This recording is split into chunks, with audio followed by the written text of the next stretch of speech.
Chapter 951, Everything as Usual. 951, Everything as Usual.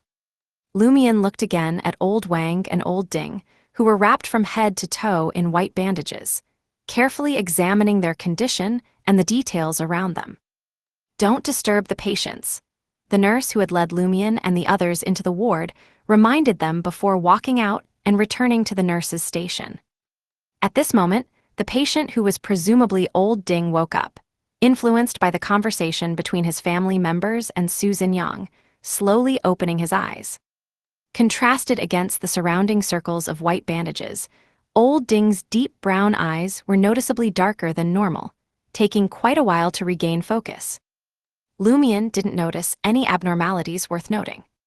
Susan Yang walked to the bedside and greeted Old Ding, who lacked energy and spoke indistinctly. Lumian listened for about 20 to 30 seconds, then glanced at the still sleeping Old Wang and stepped back gradually, inconspicuously and without drawing attention, to the doorway of the ward. He then examined the doctor and nurse information posted outside the ward. Attending physician, Huang Puda. Head nurse, Qi Fang. From the photo, it was clear that Qi Fang was the nurse who had just led Lumian and the others to the ward. Names not mentioned in the files, the name style is that of locals in the Dream City, not like foreigners. Doesn't seem to be any problem. Lumian returned to the ward and followed team lead Susan Yang in greeting Old Ding and the two family members again. They didn't stay long to avoid disturbing the patient's rest. Walking through the corridor, past the nurse's station, and towards the ward's main door, Lumian casually examined the bulletin boards on both sides of the wall. One side featured scientific achievements and introductions to some diseases and injuries, while the other side had brief introductions of all the doctors and nurses in this ward, arranged in several rows. Lumian's gaze fell on the topmost photo. It was a female doctor with a plump appearance, fairly good features, and slightly brownish eyes, looking to be in her 40s. Her introduction read, Roland, Associate Dean. Lumian's first reaction was, "Isn't that Franca's last name?" followed by a sudden chill down his spine, almost making him shudder. He remembered another Roland. It was a prominent name he had heard about while investigating the sea prayer ritual in Port Santa of the Fainapotter Kingdom. Matriarch Roland of the Church of Earth Mother. This was equivalent to the pontiff or pope in other Orthodox churches. The plantar pathway has the doctor sequence, and Roland, as the matriarch of the Church of Earth Mother, is most likely an angel of this pathway, which is equivalent to one of the strongest doctors in the real world. Her corresponding manifestation in the Dream City serving as the associate dean and chief surgeon of a hospital certainly qualifies and aligns with Mr. Fool's subconscious cognition. But the problem is, this is Mushu Hospital. Lumian naturally withdrew his gaze and walked towards the ward exit with Susan Yang, his expression unchanged. He remembered that the information from the Major Arcana card holders didn't mention Roland having a corresponding dream manifestation. Is it unknown, or considered unimportant, a mere NPC? Is Roland becoming the associate dean of Mushu Hospital, woven by Mr. Fool's subconscious dream, representing some of his cognition, or has Roland's dream manifestation been exploited by the Great Mother due to issues with her own pathway? Or is this one of the achievements of Mushu Hospital? If Mother Roland is the associate dean, then who is the dean? Lumian felt he needed to report this to the Major Arcana card holders. This didn't contradict his idea of first testing on his own and gaining personal results. He was worried that if there was a problem with the dream image, it might affect Matriarch Roland in the real world, and wanted to remind the Major Arcana card holders. Leaving the ward, Lumian curiously asked, "Team Lead Su, what's the name of the dean of Mushu Hospital? I haven't seen any news about him." Susan Yang entered the elevator area and thought for a few seconds before saying, "Strange, odd, I haven't heard of him either. I only know that Mr. Huang used to have a good relationship with this hospital, donated a lot of money to them, and helped establish them." Money, a lot of money, donations. Lumian thought this must have been done when Emperor Roselle was still corrupted by the Great Mother. This also made Mushu Hospital financially strong, seemingly not too worried about money issues, unlike the colorful hostel of the Fantasy Association, which still had to exploit its bestowed and believers for renovation. While waiting for the slow elevator, old Zia suddenly asked Su Xinyang, "Team lead Su, do you think old Wang and old Ding can recover to their original state? They used to be such good fighters." "Are you eyeing the positions they left behind?" Su Xinyang asked with a smile. In the Intis group, the security department wasn't just about security guards, but also had real security personnel responsible for protecting Mr. Huang's family and important guests, providing security services for jewelry exhibitions, antique exhibitions, arms deals, etc. held by various companies of the group, and protecting important mining sites through cooperation with local armed forces. Old Wang and Old Ding were security personnel, earning much higher salaries than ordinary security guards, with additional allowances if dispatched externally. "I'll pass, can't take that risk and don't have that ability." Old Zia waved his hands repeatedly, looking scared. Su Xinyang looked at Lumian and smiled, saying, "Originally, I wanted someone in their 50s or 60s, but the HR department sent me the youngest one. Fortunately, Director Grimm is satisfied." "Why look for someone in their 50s or 60s? Old Zia asked on behalf of Lumian, he himself looking to be only in his 30s or 40s. Su Xinyang chuckled and said, "Security guard is a service position. You're all too young, not smooth enough, and can't bring yourselves to make a scene or throw tantrums. Think about it if you had a conflict with an employee in the building. Which one of you would be able to lie down on the ground without any burden, clutch your chest and cry out in pain, saying you can't breathe? A man in his 50s or 60s wouldn't have such concerns. They dare to lie down, dare to shout, dare to extort. In that case, would the employee on the other side dare to take it seriously and continue to make trouble? Having an elder is like having a treasure." Lumian understood that Su Xinyang was reprimanding him, thinking that getting into trouble with someone on his first day of work showed inexperience. Zhao, not catching Su Xinyang's implied meaning, asked foolishly, "Then why not directly find someone over 70? What if they really fall ill on duty?" Su Xinyang scolded Zhao impatiently, "You don't care when it's Mr. Huang's money, do you?" Zhao giggled, not refuting Su Xinyang. At this moment, an elevator finally stopped on this floor, already crowded with people. Entering the elevator, and following its slow descent, Lumian suddenly had a feeling that he and the others were sinking into the dark seabed. It was an illusion brought on by his spirituality. The illusion quickly disappeared as the elevator stopped at the next floor. As the elevator continued to stop at various floors, old Zia grumbled, "It's a bit cold, isn't the air conditioning too strong? You didn't say that when we took the elevator up earlier. Is it because we're currently descending, getting closer to the underground floors?" Lumian thoughtfully observed the other people in the elevator, noticing that they all looked slightly pale from the chilly air conditioning and cold wind. There were no other unusual situations beyond this. When the elevator stopped on the first floor, Lumian suddenly felt as if it would plummet in free fall, and instinctively stepped out quickly. The feeling of overly effective air conditioning disappeared instantly. Lumian raised his hand to pinch his nose, following Su Xinyang and the others towards the main entrance of Mushu Hospital. Just now, he had caught a whiff of blood. Exiting the hospital building, the sunlight, only slightly weaker than before, instantly brought a sense of golden brightness and clarity. "That's why I hate hospitals," old Zia muttered. Lumian half-turned his body, looking at the bustling lobby and the upper floors, summarizing in his mind, there are indeed some abnormal details, but most of the doctors, nurses, and patients here still seem fine. If they all had problems, this city would have been corrupted to an unimaginable degree long ago, and Mr. Fool's subconscious would surely have reacted.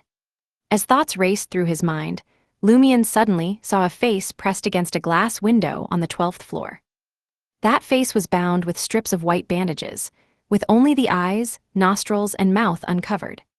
He seemed to have seen Lumian too, and began to struggle frantically, then was forcibly dragged away from the window area as if being pulled by one person after another from behind. Before Lumian could react, he had disappeared. But Lumian recognized him. He was old Wang, who had been sleeping the whole time during their visit. Lumion turned back, pretending he hadn't seen anything. If not for the appointment with Anderson tomorrow night, he would have wanted to storm the 12th floor ward right now to rescue Old Wang, and see what unexpected changes might occur. For Lumion, this wasn't something he couldn't do, but it should be done after completing most of the experiments. In a beef offal hot pot restaurant. Having booked a large private room with 2 tables set up, Susan Yang held baijiu, a Chinese spirit, and beer, smiling at Lumion and asking, "Can you drink?" "I can drink a little," Lumion answered somewhat fearfully. "As long as you can drink, that's fine. Drinking style is working style, drinking etiquette is personal etiquette. Those who don't drink can't fit into our security team too," Susan Yang pointed at the subordinates around and said, "Except for those on duty, dispatched, hospitalized, or on leave, everyone is here. Make a good impression." Lumion had heard from Franca that many companies' welcome parties for new employees were mainly to test obedience and haze the newcomers, making them learn to be compliant, with drinking being the most common method. I'll try my best," Lumion squeezed out a smile with a heavy expression. 2 hours later, amidst various bottles of alcohol piled up on the table, and in the corners, Lumion held a bottle of strong liquor, smiling broadly at Susan Yang and saying, "Team lead Sue, drink up, why aren't you drinking? Come on, let's finish what's left." Susan Yang, his face pale and movements uncoordinated, said, No more drinking. Later, I still need to go home and pay my dues to the wife." Around him, some like old Zia and Zhao were either slumped over the table or curled up in corners, already asleep. Some had just returned from vomiting in the bathroom, swaying unsteadily. Some gathered in groups, chattering endlessly. Others sat silently, motionless. Chapter 952, Items that can be sold. 952 items that can be sold. Seeing the situation, Lumion didn't insist. After all, Susan Yang still had the important task of paying the bill. He couldn't possibly cover for him, right? He hadn't even received his first month's salary yet. Lumion then called over to the colleagues who had collapsed at the beginning, but had now recovered, arranging for them to send the different drunks home nearby. If there was no one going in the same direction, they would call family members to come pick them up. After finishing this task, Lumion pulled up a chair and sat down, taking a few sips of liquor as if it were a beverage. This made the few colleagues who were still somewhat sober twitch at their temples. Is this guy the reincarnation of a wine vat? Glancing at the still bustling main hall outside, Lumion idly took out his phone and began replying to messages and browsing trending topics. As he scrolled, he noticed that the content being pushed to him now included a lot of alcohol-related topics, including but not limited to which brand of baijiu tastes best, beer tasting, legal liability for alcohol-related accidents caused by pressuring others to drink, civil compensation for alcohol-related sudden deaths by others at the same table. Alcohol is a carcinogen. Does this count as a form of monitoring?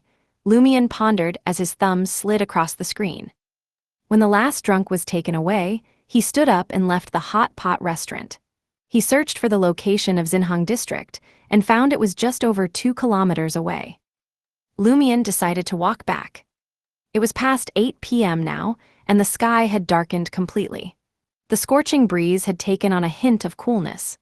The street lamps on both sides were bright, and there were many pedestrians passing by, brushing shoulders without disturbing each other. Lumion savored this state of being immersed in the crowd yet detached from it, his mind gradually relaxing and unwinding. He walked past shops playing old songs, crowds dancing to lively rhythms, and a bustling bar street, hearing shouts of cheers, "Cheers!" coming from inside. Returning to the rental apartment, Lumion saw Ludwig in the kitchen, standing on a small folding stool, busy preparing food. Anthony sat by the dining table, writing down his observations from the day. His task was to continue observing Zhou Mingrui and those close to him, watching for any abnormalities or subtle changes after they came into contact with Lumion, Franca, or Jenna. Seeing Lumion return, Anthony looked up and said, "He insists on cooking himself. He finds preparing his own breakfast and late-night snacks more enjoyable than studying textbooks or doing homework. He's become more human-like," Lumion said with a chuckle. He had just sat down when the door opened, and Franca and Jenna appeared in the doorway. There's an urgent matter we need to discuss together, to complement each other's strengths, Franca explained succinctly. Her interaction with Joe Mingrui today was the kind that only left a certain impression, and this already had experimental results. It wouldn't cause her to be kicked out of the dream or face restrictions. So before taking further action, she could discreetly touch base with Lumion and the others. She and Jenna had taken a taxi to a stop one station away and sneaked over using the shadows. What's the matter? Lumion sat up a bit straighter. I'm having a private dinner with Joe Mingrui tomorrow night, thanks to Luo Shan. Franca pulled out a chair and sat down, asking Lumion with a mix of excitement and nervousness, "This doesn't affect your experiment plans, does it?" A little, but it's not a big problem. Taking big steps to try things out first, then working backwards to eliminate possibilities one by one is also a method of experimentation, Lumion said, after a few seconds of thought. Franca let out a sigh of relief and said, "Then let's discuss how to give Joe Mingrui hints. This should show some progress compared to before, but not excessively, otherwise we can't rule out options and would have to risk a second attempt later." Lumion tersely agreed and provided several approaches from a conspirer's perspective. He then evaluated Franca's contingency plans and explanations, while Jenna helped fill in any gaps from an instigator's standpoint. Anthony was responsible for empathizing with Joe Mingrui's possible psychological activities and instinctive reactions, even role-playing as Joe Mingrui during rehearsals. After 20 to 30 minutes of discussion, Franca finally had 2 feasible plans that were likely to achieve her goals. "Brainstorming really does work," she exclaimed sincerely. Jenna then recounted her experience of selling the painting at the Star Dream Provisions store, not omitting a single detail. After listening to the end, Franca thoughtfully took out the Beyonder characteristic obtained from the reanimated Panatia from her traveler's bag. She showed it briefly before quickly stuffing it back. "Can we sell this thing to the Star Dream Provisions store? We can't use it for now anyway, so why not exchange it for money and find a way to rent useful items? Whether the mission succeeds or not later, the major Arcana card holders should reimburse us or help buy it back. We can try, but I think that individual probably won't accept it," Lumion said, as he also took out an item from his traveler's bag. It was the corpse wax candle, obtained from the Blue Avenger. Looking at this pale yellow candle with a reddish tinge, Lumion thought for a moment before saying, "We discussed before that demonesses might have symbolic meaning and special uses in the Dream City. Now, I want to say that hunters might also have significance. I'm a hunter. The first person killed was the Oracle, who is also a hunter. And Anderson, who is clearly abnormal now, is also a hunter. Given this premise, items related to demonesses and hunters might prove useful later on, and we can't predict which ones. That individual will probably not accept them, instead letting us keep them and wait for the right opportunity. We can try. If she doesn't accept them, it would provide initial validation for my theory." Jenna, Franca, and Anthony all nodded thoughtfully. The 4 of them then took out many mystical items they weren't currently using, planning to have Jenna take them to the Star Dream Provisions store to sell the next day. Looking at these items, Jenna pondered for a few seconds before saying, "That individual is a true deity. Isn't it somewhat disrespectful to bring such a hodgepodge of items of varying value?" Anthony nodded in agreement with Jenna's statement. Franca added, "Yeah, it feels like we're treating her like a junk collector." As she spoke, Franca fell silent, as did Lumion and the others. In the end, they selected only 3 high-value items. After discussing everything, Franca stood up, stretching her arms and said, "I'm a bit excited and nervous thinking about substantially hinting at Mr. Fool's dream manifestation tomorrow night." "What time is your appointment tomorrow night?" Lumion asked. 7 o'clock. Luo Shan said those tech folks rarely leave work on time, so we need to allow for extra time. Franca also mentioned the meeting place. 7 o'clock, Lumion raised his right hand and rubbed his chin. At this point, Jenna carefully said, "Don't be too nervous. You might not even manage to meet up successfully. I've seen posts on those apps where people set a time and place for a date, but their busy boyfriends or girlfriends end up working overtime at the last minute and have to cancel. That's a possibility. Franca was momentarily dumbfounded. The next morning, Jenna once again arrived at the Star Dream Provisions store. She took a ride-hailing car as before, but this time encountered no obstacles or abnormalities. Walking up to the checkout counter in the back of the Star Dream Provisions store, Jenna politely asked, "Do you take this item?" She placed the Beyonder characteristic from the reanimated Panatia on the counter. In the suddenly dimmed environment, the shopkeeper raised her head, looked at it, then shook her head and said, "We don't take this one." "So you really don't accept it?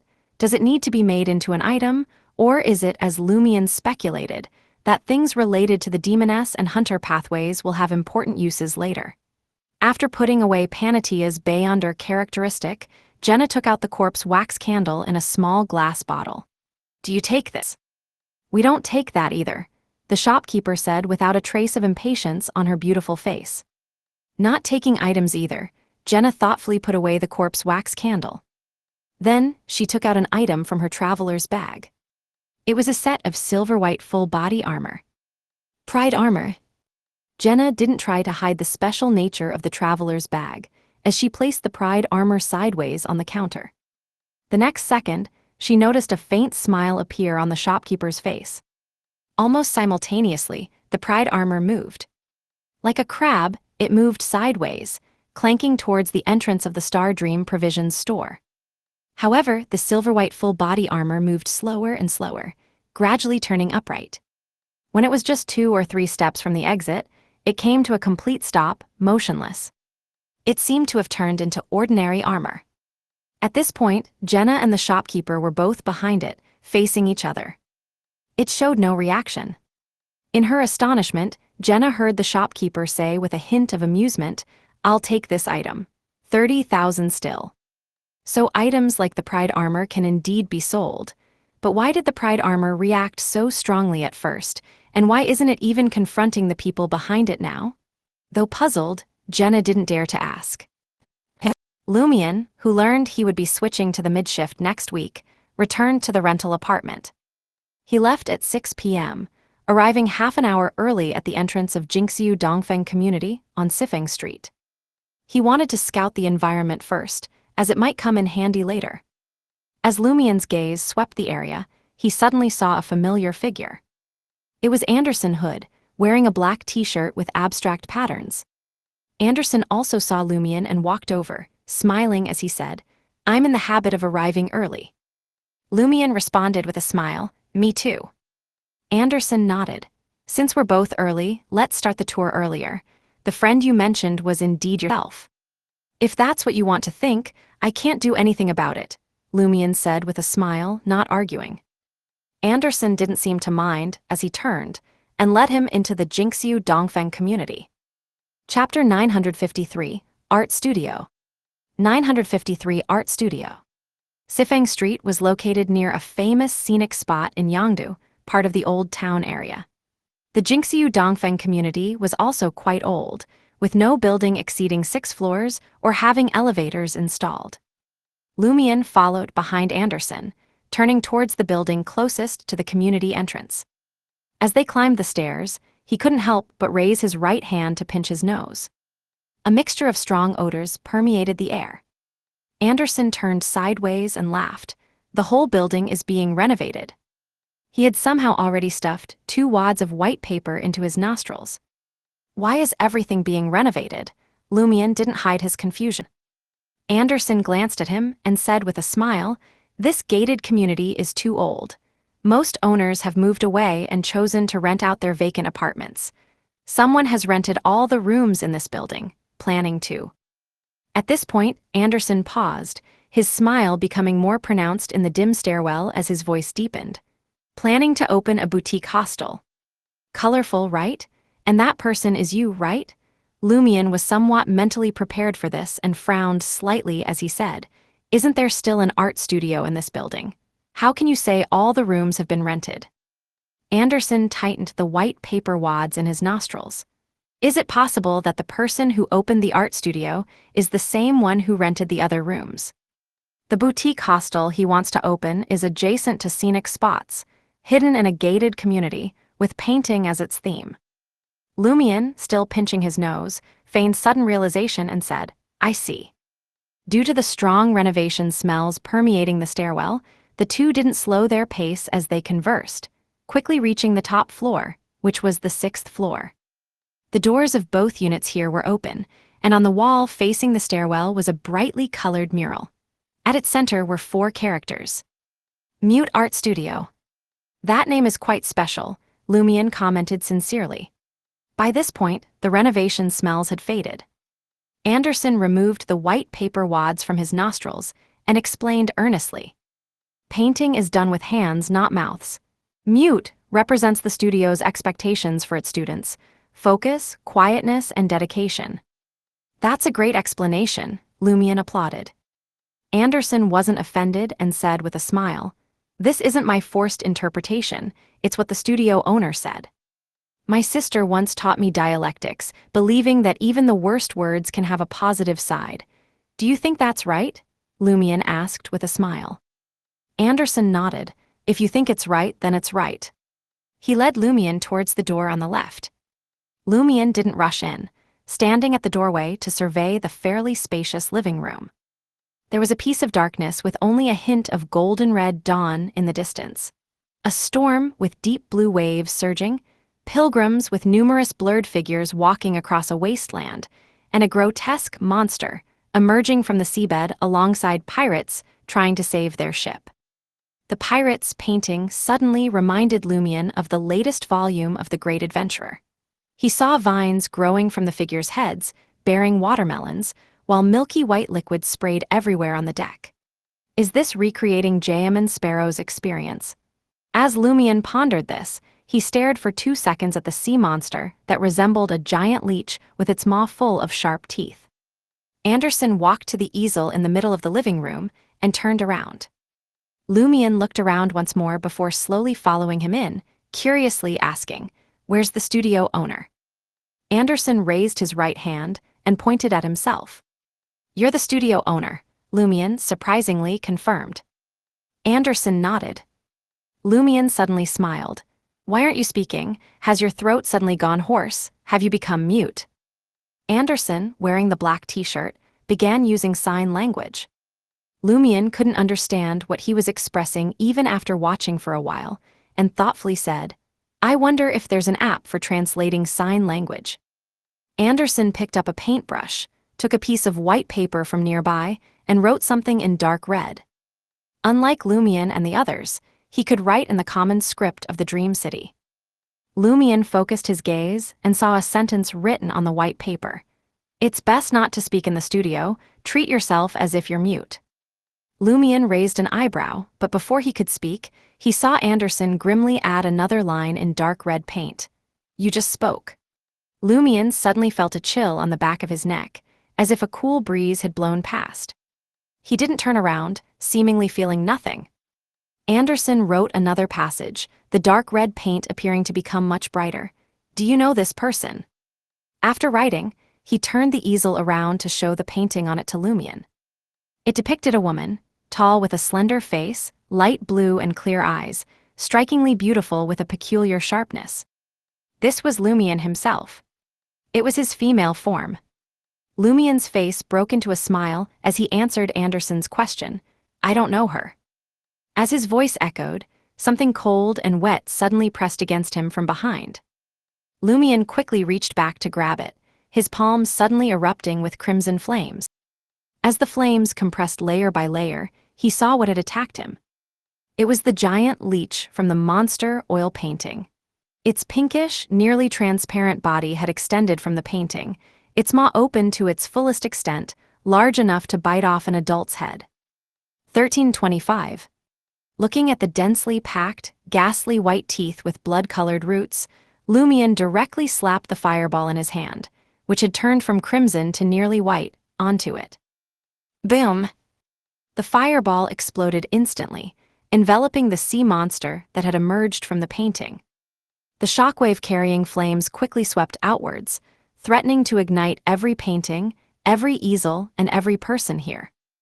At that moment, from the storm oil painting, the azure seawater surged out, pouring into the room with a splash, extinguishing all the flames. Lumien's figure disappeared from where he stood, reappearing behind the mute Anderson. His eyes had turned completely iron-black, reflecting a ghastly white. Lumien clenched his right fist and thrust it out with a smacking sound, striking Anderson's back. This punch, accompanied by a thunderous explosion, tore through Anderson's flesh, penetrated his body, and hit the oil painting of Lumien's female form and its easel. The mute Anderson's body suddenly ruptured, quickly thinning and transforming into a portrait painting with a huge hole.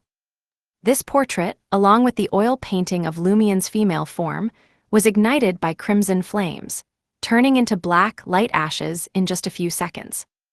As the mute Anderson reverted to a painting, both the azure seawater that had poured into the room and the sea monsters eagerly trying to emerge suddenly vanished, leaving only the motionless oil paintings. Lumien scanned the room and found that a giant leech was indeed missing from the monster painting. The studio floor was covered with water stains and incompletely burned paper scraps. The place became eerily quiet, with no living beings present except for Lumien himself. Lumien then went through both rooms that made up the studio, finding no other abnormalities. Those paintings were no longer eerie or mysterious. He left the place, going down the stairs to see tenants of the community gathering in small groups, looking around. They had heard the sound of an explosion earlier, but couldn't find its source or any damage to the buildings in the community. They could only attribute it to a high-speed fighter jet passing overhead. Lumien passed through the group and returned to the community entrance. Suddenly, a figure was reflected in his eyes. The figure had blonde hair and blue eyes, wearing a white shirt and black trousers, with hands in pockets, looking like someone watching the commotion. Anderson Hood. Upon seeing Lumien, Anderson asked with a surprised expression, "You're already here. Have you already entered?" Lumien smiled, "I'm in the habit of arriving early." Anderson smiled as well, "Me too." As Lumien walked up to him, he asked with a smile, "Did you enjoy yourself earlier?" "Very much," Lumien maintained his smile, saying meaningfully, "I'd like to do it again." Anderson Hood nodded slightly. He was about to speak when he suddenly looked around. "Maybe next time," Anderson said with a smile, shifting his gaze back. "Let's keep in touch via WeChat." He raised his right palm, holding his phone.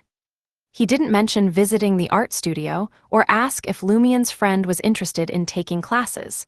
Lumien didn't bring up these topics either, waving his hand and saying, "I'll be going then." "See you," Anderson waved back. Lumien walked past the tutor towards the roadside. A gray sedan pulled up and stopped in front of him.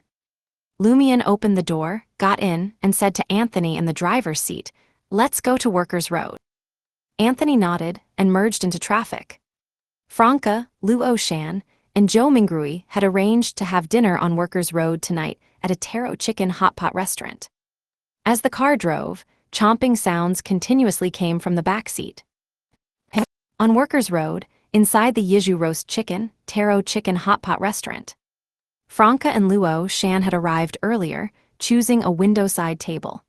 They had ordered chicken and taro, but hadn't selected any other dishes yet. Each of them had ordered a bottle of iced soy milk, not finding any issue with Joe Mingrui choosing such a noisy, lively place that wasn't quite bourgeois enough for a meal. What mattered was whether the food tasted good. At nearly 6:50 p.m., Joe Mingrui, wearing a black shirt, walked in. Over here, Luo Shan waved cheerfully. Joe Mingrui weaved through the other tables, came over, and said as he sat down, "Some extra work came up just before clocking out." "We agreed on 7 p.m., Luo Shan said, not minding at all. She pointed at Franca and said, "This is my neighbor and colleague, Luo Fu." Joe Mingrui glanced at Franca and said with a smile, "We've met before. Let's order first." Franca looked outside at the darkening sky, feeling a bit uneasy. Chapter 954, Warning. Since Franca and Luo Shan had already pre-ordered the chicken and taro and requested them to be cooked immediately, The three of them soon began enjoying the steaming hot delicacies. Franca asked the waiter to fill her dipping sauce bowl with a medium spicy soup base. She added some minced garlic, chopped green onions, and cilantro, then poured in some oyster sauce. This combination provided saltiness and umami flavors, along with a hint of sweetness, nicely complementing the spicy taste. Franca particularly enjoyed preparing her hot pot dipping sauce this way. She glanced at Joe Mingrui and noticed his choices were similar to hers. Great minds think alike. Franca picked up a piece of taro first instead of chicken. The taro had been pre-cooked to softness in a pressure cooker. After rolling it in the dipping sauce and blowing on it for about 10 seconds, she took a bite. It was full of the fragrance of starch and the taro's own flavor. The taro had also absorbed the spiciness of the soup base and the deliciousness of the oil. Combined with the salty umami and slight sweetness of the oyster sauce, it made her salivate quickly, effectively reducing the residual heat. Franca ate 3 pieces of taro before remembering to try a piece of chicken. She would rank this as one of the top 3 vegetarian options in hot pot, along with potato slices and leafy stem lettuce. The 3 ate quietly for a while. After filling their stomachs a bit, Luo Shan actively initiated various topics to prevent any awkwardness. With her livening up the atmosphere, the 3 chatted quite happily, covering everything from company gossip and rumors to the recent job market and the current situations of former colleagues. The handsome security guard naturally became part of the conversation, with Luo Shan expressing regret that he hadn't been guarding the entrance recently, preventing her from seeing him in person. Unexpectedly, Joe Mingrui asked about Franca's professional background, curious about why she changed careers right after graduation. Franca shared her genuine feelings from her student days, working like a dog and earning little while endangering my life, having to slog until your 30s or 40s to barely have a decent income. I felt I couldn't endure that hardship, so I changed careers. How many times in life can you be in your 20s? Joe Mingrui expressed understanding. There's a saying online that those who encourage others to study medicine should be struck by lightning. However, being a doctor is a late-blooming career. The older you get, the more valuable you become. I have a childhood friend who also changed careers right after graduation, but even after working 2 other jobs, there wasn't much success. At this point, Joe Mingrui suddenly paused, unconsciously frowning before continuing. He used connections to return to his hometown hospital as an intern doctor. There's such a childhood friend? The documents didn't mention this. It's clearly not Peng Deng, nor is it that female childhood friend who likes to travel. As Franca pondered this, Joe Mingrui began discussing medical topics. Franca perfectly played the role of a former medical student who had changed careers 3 years ago. She could still discuss basic concepts, but had mostly forgotten the more in-depth knowledge. She wasn't a savant after all. Her current identity was almost an exact copy of her actual history, making it easy for her to play the role. The only difference was that she hadn't actually graduated and had changed careers 6 or 7 years ago. As Joe Mingrui nodded imperceptibly, Luo Shan glanced at Franca and asked with a smile, "Have you tried that new drink? The one with the great design and a unique name?" Franca smiled back and asked instead of answering, "Have you too tried it?" Before Joe Mingrui and Luo Shan could answer, Franca lowered her voice. "I recently heard an urban legend about a mysterious vending machine that randomly appears in different places. It sells gacha boxes of that drink. Some of the drinks in these gacha boxes have special effects, giving the drinker abilities corresponding to the drink's name. The ones sold in supermarkets and convenience stores are just ordinary, normal drinks." After saying this in one breath without experiencing any abnormalities herself, Franca relaxed a little. Joe Mingrui looked at Franca, who had changed into a white t-shirt, loose pants, and white sneakers, with her hair tied back in a ponytail after returning home. He smiled and said, "I've also seen such rumors online." Franca's gaze fell on Luo Shan's face. Luo Shan bit her lip and said in a deliberate ghost story tone, "Actually, I've encountered that mysterious vending machine." Suddenly, Joe Mingrui also looked at her. Luo Shan laughed. "I bought a gacha box and the drink inside was shaman, but after drinking it, nothing happened. I didn't gain any abilities. Honestly, when I went to look for that vending machine a second time, it was indeed gone, not in its original location. Luo Shan's voice became unusually deep for the last sentence, making even the bubbles churning in the hot pot seem to freeze for a second. Zhou Mingrui looked at her without speaking, as if assessing whether she was telling a ghost story or speaking the truth. Luo Shan then grinned at him and said, "Didn't you drink one too? Later, I saw a similar vending machine in the company lobby. I got a bunch and gave you one bottle, the Instigator drink, right?" "It's not like I drank it," Zhou Mingrui laughed. "Someone had given me a pack of dried mushrooms earlier, saying they were great for infusing drinks and tea. I thought I'd try it, so I poured the Instigator drink into my cup and added the dried mushrooms. Later, I got busy with something else, and when I returned to my desk, the cup was empty. At that time, I thought nobody in the office would be so disgusting as to drink from someone else's cup. I wondered if the cleaning lady saw the mushrooms soaking and thought it looked gross, assuming the drink was no longer wanted and helping me dispose of it. Thinking about it now, it is a bit strange." He and Luo Shan's back and forth made the urban legend seem increasingly real. Franca didn't appear scared at all. She looked around and lowered her voice. "Since you're both being so honest, I'll tell the truth too. To be frank, I've also encountered that vending machine." Luo Shan played along and asked, "What did you get?" Franca looked at Zhou Mingrui, pushed up her black-framed glasses on the bridge of her nose, and smiled noticeably. "Assassin." Zhou Mingrui quietly looked at her, waiting for her to continue. Franca added with a smile, "I'm a fan of Assassin's Creed. Look, my WeChat name is even True Hidden Blade." As she spoke, she took out her phone and showed her WeChat name to Zhou Mingrui, then continued, "I was very satisfied with the name of that drink. I imagine myself becoming an assassin, able to perform a real leap of faith and hide in shadows, undetectable." Franca deliberately described all the changes and abilities brought by the assassin potion, wanting Zhou Mingrui to believe that she had either actually drunk the assassin drink or was very knowledgeable about assassin-related matters. As she described this, her heart involuntarily began to beat faster, and she became tense, feeling as if she was about to be kicked out of the dream. Zhou Mingrui tactically took a sip of his iced soy milk and ate a piece of taro. After putting down his chopsticks, he smiled at Franca and Luo Shan and said, "That's my dream too." Franca took the opportunity to warn, "Then you should be careful. I saw in the related rumors that there's a big problem with the follow-up drinks to Assassin. It's like leveling up in a game. After drinking to a certain level, terrible things happen." "What kind of terrible things?" Luo Shan asked curiously. Franca gently shook her head in response, "I don't know either. I've only heard that after the Assassin drink comes the Instigator drink, and the problems start after the Instigator drink." Her voice grew progressively lower. Zhou Mingrui ended the topic. All right, if we keep making things up, this will eventually become a complete urban legend."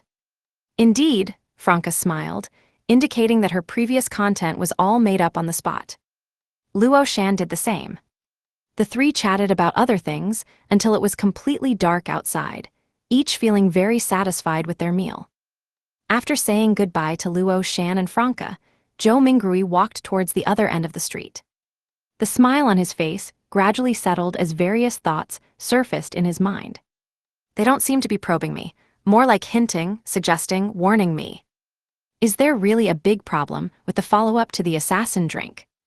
It's also possible that, because I deliberately chose a crowded and lively place, they couldn't find an opportunity to use their abilities to influence me. I'll observe for a while and see if there are any accidents or attacks. If I can confirm their intentions or goodwill, I can find an opportunity to really talk later. If avoiding doesn't solve the problem, then face it." Lost in his thoughts, Zhou Mingrui turned into a small alley and walked into the shadows. On the other side, Franca led Luo Shan towards the nearest shopping mall. For the next hour, she wanted to stay in a place with more people and better lighting. Just after leaving the vicinity of the Yizhu roast chicken restaurant, walking about a dozen steps along the roadside, Franca suddenly felt dizzy. The next second, she felt like a deep-sea fish suddenly pulled out of the ocean, desperately trying to breathe, but unable to inhale even a trace of air. Her head and body were bizarrely expanding, like a fragile balloon being constantly inflated. She painfully grabbed her own neck, trying to pull her trachea out of her flesh to directly connect with the air. Her legs began to weaken, and her body started to fall to the ground. Her thoughts stuttered, and her mirror avatar lost connection with her. Has the celestial worthy noticed me? This thought flashed through Franca's mind. In the gray sedan parked on the opposite side of the road, Lumion quietly watched as Franca's face turned extremely red, her lips turning blue-black, as she grabbed her slender neck, scratching bloody marks on her fair skin. Luo Shan stood beside her, looking bewildered and helpless. Lumion in the passenger seat remained motionless, still quietly watching. He saw Franca half fallen on the ground, struggling to open her handbag and having difficulty taking out her phone before she unlocked the screen. On the screen was a pre-prepared interface, and along with the phone were cosmetics, multifaceted mirrors, and a small black bag. In Lumion's vision, Franca's eyes bulged out, her expression painful and fierce as she tapped the phone screen with her thumb. Then she completely collapsed, dropping her handbag on the ground. The items from her bag rolled out, and the small black bag mysteriously disappeared. After a few seconds, Lumion in the car across the street watched as Franca slowly stood up with empty eyes. He calmly said to himself and Anthony, contacting Joe Mingrui at night and hinting at the existence of Beyonder powers will result in being quickly kicked out of the dream. Chapter 955, Aftermath. Trier, inside a luxurious villa. Franca suddenly opened her eyes and sat up. Her first reaction was to reach for her waist, feeling the traveler's bag about the size of a coin purse. Phew, Franca let out an unconcealed sigh of relief. At the last moment, she had proactively withdrawn before being completely kicked out of the dream. Her concern was that her personal items might be lost due to passive ejection, left behind in the dream city, and thus lost in reality as well. In that situation, she couldn't pin her hopes on Luo Shan picking up and safeguarding her belongings, or on Lumion and Jenna, who were secretly observing, finding an opportunity to retrieve the items that could potentially implicate them and subject them to the celestial worthy's scrutiny. According to the information provided by the major arcana card holders, whether she left actively or passively, her dream persona, woven with the help of the lucky coin and Madame Justice, wouldn't disappear after her consciousness left the dream. The next time she entered, she would still be that person. Of course, the current Luo Fu would revert to an NPC, following the subconscious manipulation of Mr. Fool or the Celestial Worthy, living her life according to her background settings and current social relationships, appearing normal on the surface. As for whether this Luo Fu NPC harbored hidden issues or would contact companions, potentially implicating them in being kicked out as well, the major arcana card holders were currently uncertain, as they had always acted separately in their previous entries. Based on these concerns, before actively exiting the dream, Franca struggled to take out her phone and unlock the screen. At that moment, her screen was frozen on the Information Shredder mini program, with her finger on the Clear All Information on this phone button. This was part of the contingency plan. Throughout the meal with Joe Mingrui, except for the brief 10 or so seconds when she showed him her WeChat name, Franca's phone screen had displayed the running Information Shredder program. In her own words, after leaving home that evening, she was prepared to wipe the database and abscond at any moment. She feared the Celestial Worthy might take the opportunity to scan her contact list, mark suspicious parts, and deal with them specifically. Franca reached into the traveler's bag, unsurprised but still delighted to find that the Beyonder characteristic and corresponding body parts extracted from the reanimated female corpse Panatia were inside, real and tangible, within reach. Correspondingly, the Pride armor had vanished, disappearing into thin air. Damn, the boundary between dream and reality has really been fooled. I can barely tell which side is the dream and which is reality. Franca was equally unsurprised by this, but still shocked. Is this the terrifying aspect of a great existence? If Mr. Fool was willing to maintain it and received certain assistance, the dream city could completely become real, as long as one didn't leave on their own. From this perspective, the real world might also be the dream of that initial being. Thankfully, it has awakened and split. Franca, having read many foreign myths before her transmigration, naturally made some associations. She got out of bed, intending to go to the bathroom to relieve herself. This was the first thing she did every morning after waking up. After a few steps, Franca suddenly stopped. She didn't feel any urge to urinate at all, and instead felt full, as if she had just eaten a good meal. Franca immediately took out a mirror and used divination to confirm the current date. Reality had also passed several days, basically consistent with the dream, though there seemed to be a slight time difference. In this bedroom, the tightly drawn curtains let in a bit of twilight. It wasn't completely dark outside yet. Is the Dream City using Bloodline time? We've been in the Dream City for over a week. It's impossible not to be hungry or need to use the bathroom in reality. Damn, does eating in the dream mean being full in reality, gaining the corresponding nutrients? Does using the bathroom in the dream equate to using it in reality? But I don't smell bad, and my pants are normal. Is this grafting the excrement at the exit to the toilet and sewers? Or directly opening a door, sending it to another dimension? Right, Ludwig seemed to have said that some of the food in the Dream City was real. How could it be real? My goodness, it's really hard to distinguish between dream and reality. Franca was amazed, both shocked and amused. After about 10 seconds, her mind calmed down, and she began to think about the gains from tonight's robe. Hinting at the existence of Beyonder powers to Joe Mingrui at night, warning him about the risks following the assassin potion, will result in being kicked out of the dream, but not immediately. There's a reaction time, close to an hour. Perhaps later we can use this hour to do something, like directly telling Joe Mingrui about the witch's transformation. But maybe just saying the word, witch, would result in an immediate ejection. We'll need experiments to confirm this. Also, we can't rely on the assumption that the celestial worthy's reaction time for kicking people out in this situation is always an hour. It might be that as long as Joe Mingrui is watching, nothing unusual happens, but as soon as we say goodbye and create some distance, we're quickly kicked out. There were two influences at the time, one trying to kick me out of the dream, and one attempting to turn me into a marionette. But the speed of becoming a marionette wasn't as dramatic as described in the documents for high-sequence seer pathway Beyonders, as if it was being interfered with, resulting in a tug-of-war, Mr. Fool versus the Celestial Worthy. If I found a way to hold on for a while before being kicked out of the dream, I might have already become a marionette. It's better to withdraw proactively to reduce potential risks. Just as Franca was thinking this, she suddenly heard a knock on the door. Who is it? She tensed instinctively, though her spirituality hadn't given her any warning. It's us. Two voices came from outside, one belonging to Madame Magician, the other to Madame Judgment. Franca relaxed.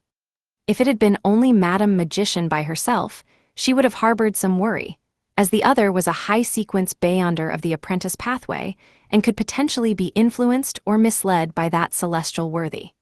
But now, Madame Judgment was also present. I can ask for an autograph now.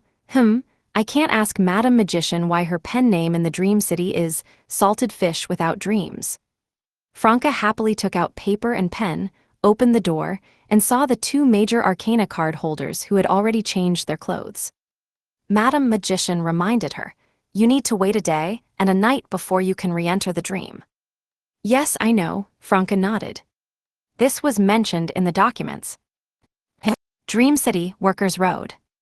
As some passers-by saw Franca fall to the ground and wanted to come help, Franca had already stood up, touched her neck, and bent down to pick up the items that had fallen to the ground. Only then did Luo Shan come to her senses, helping to put some of the cosmetics and mirrors back into the handbag.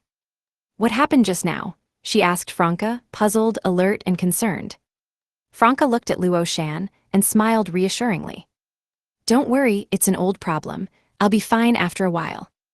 "You never mentioned having such a condition before." Luo Shan fell silent.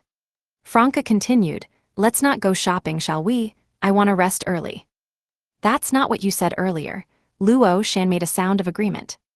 After the two got into a rideshare car, Lumien's right hand loosened its 5 fingers, and he nodded at Anthony. Anthony started the car, drove to the intersection, and stopped again. From the shadows, Jenna emerged, walking towards the gray sedan as if she had finally waited for her rideshare. Lumien lowered the car window and, looking straight ahead, said, "Try to minimize contact with her tonight, and it's best to find an excuse not to sleep in Dechuang Garden." After saying this, without waiting for Jenna's response, he raised the window, and Anthony drove the vehicle into the middle lane. Jenna's lips bore the marks of her teeth, and her clenched fists finally relaxed.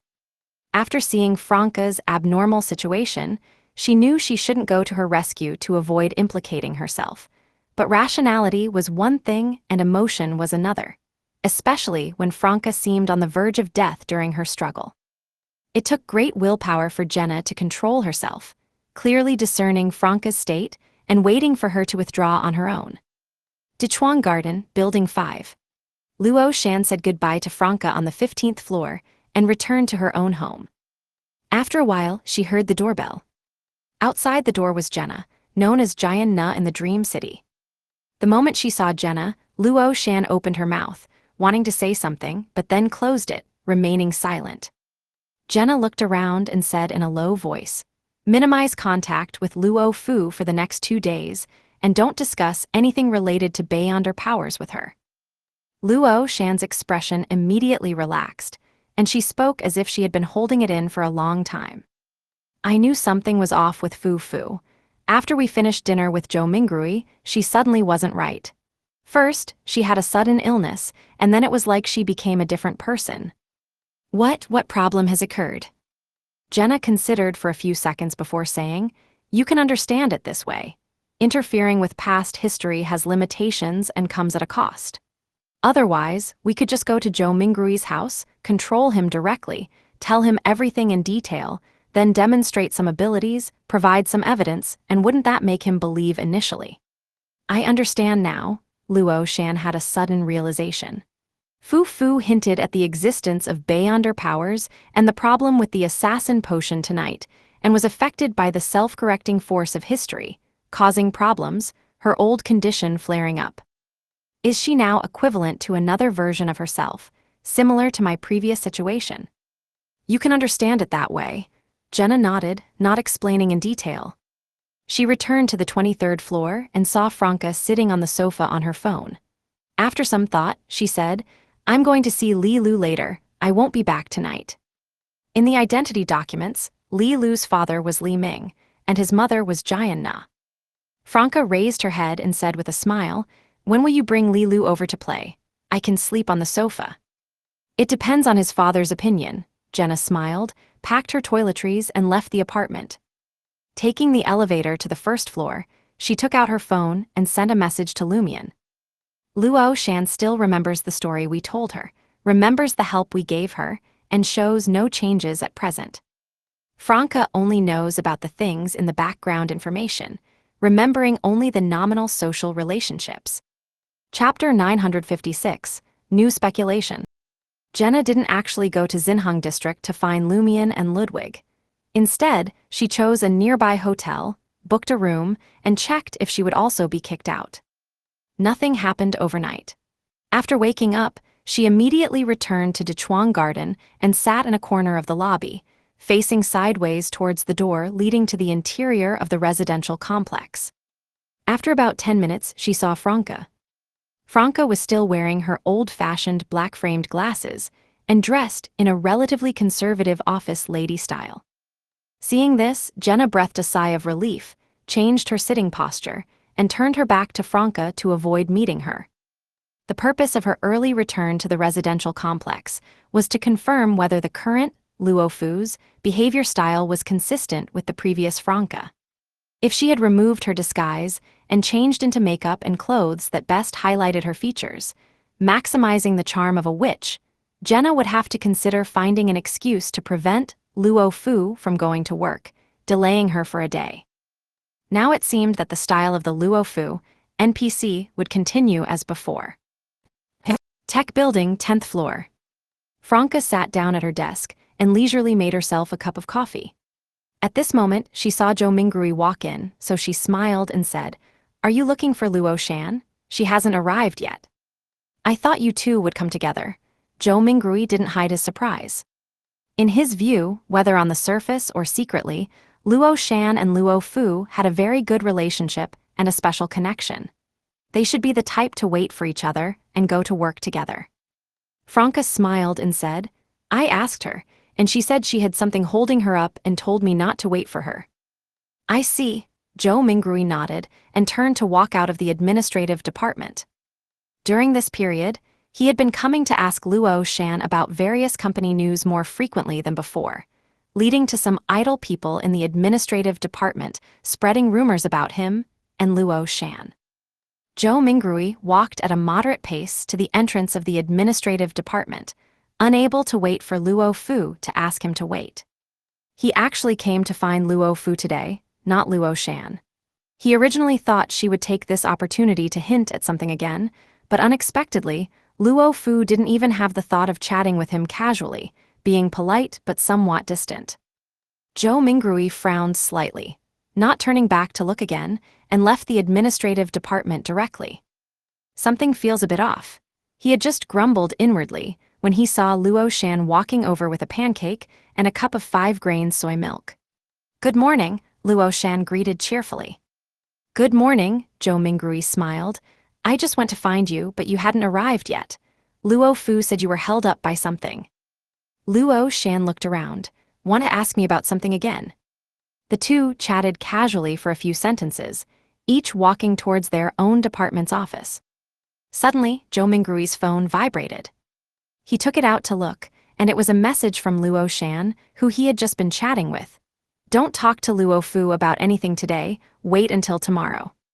The moment he saw this message, Zhou Mingrui thought the two girls' relationship had suddenly broken down, and they were trying to isolate each other by forming cliques. But after reading it carefully again, he came to a preliminary conclusion. Does Luo Shan mean that today's Luo Fu has a problem? Don't contact her, and it will be fine tomorrow. Why would there be a problem? She was still normal yesterday. Is it because of our chat last night about the vending machine, the assassin drink, and subsequent troubles? This seems a bit like when the star in the group suddenly went offline when mentioning key things. What kind of problem could it be? Who gave the problem, and why is it there today but solved tomorrow? One question after another flashed through Zhou Mingrui's mind, but he couldn't find reasonable explanations for many of them. 13th floor, Security Department. Lumian and his partner Old Zia had patrolled all floors once, finding no security risks. After sitting in a room that looked more like a rest area for security guards than an office, Lumian took out his phone. Since Franca had already left the dreamscape, she could meet with the major arcana card holders, so he no longer needed to pass yesterday's experimental results, along with the matter of the Associate Dean of Musha Hospital being suspected to be the matriarch of the Church of Earth Mother, Roland, through the Star Dream Provisions store. Most of the results of this experiment were within his expectations, with the only pleasant surprise being Luo Shan's memories were still there. All the memories of interacting with Franca and Jenna were still intact. This means we can cultivate dream characters, but we're not sure to what extent understanding the truth will bring anomalies to dream characters. In the future, there might be a situation where all 5 of us and even subsequent coin holders are completely kicked out of the dream, only able to observe, yet there are quite a few dream characters who have inherited our will and cause, still striving to awaken Mr. Fool, and they are part of the dream, unable to be kicked out. This is a change in thinking. It doesn't have to be outsiders, it doesn't have to be us. NPCs can also play a role. At that time, well, these dream characters won't be kicked out, but they can be killed or corrupted, just like the Oracle. When enough dream characters are killed, isn't that also a kind of stimulation for Mr. Fool? This also counts as a disaster for the Dream City, with a large number of important characters dying or falling. Demonesses and hunters, are they really meant to bring calamity? Lumian mocked himself, then selected Inti's group Grim and opened the chat interface. He slightly raised his chin, with a rather cold expression, using voice input to send a message. How are you doing with the recent matters? Sitting in another chair 2 or 3 meters away, old Zia heard this voice and these words, and suddenly shuddered, feeling that this kid Li Ming somehow seemed more like a team leader than Team Lead Su. After a few minutes, Grim replied, "Haven't found a way to make Huang Tao return to the mother's embrace yet. Without Huang Tao's cooperation and acquiescence, there are many things we can't do now. Currently, we can only use the authority of the security department to monitor Zhou Mingrui's actions. We've installed pinhole cameras and bugs at his seat and planted a Trojan on his computer. This allows us to discover problems immediately from his browsing history, search history, and call records and prevent them in time." A few days ago, Zhou Mingrui had thoughts of resigning and searched for specific procedures and precautions, but later he didn't do it and hasn't looked at articles or videos on this aspect again. Without Huang Tao's cooperation, we can't keep him through promotion and salary increase for now. We must solve this problem before he actually resigns.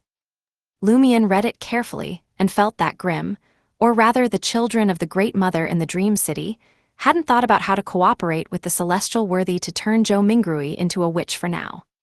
They were more focused on monitoring, observing, and trying to keep Zhou Mingrui staying within the Intis group, where they had great influence, not resigning and leaving.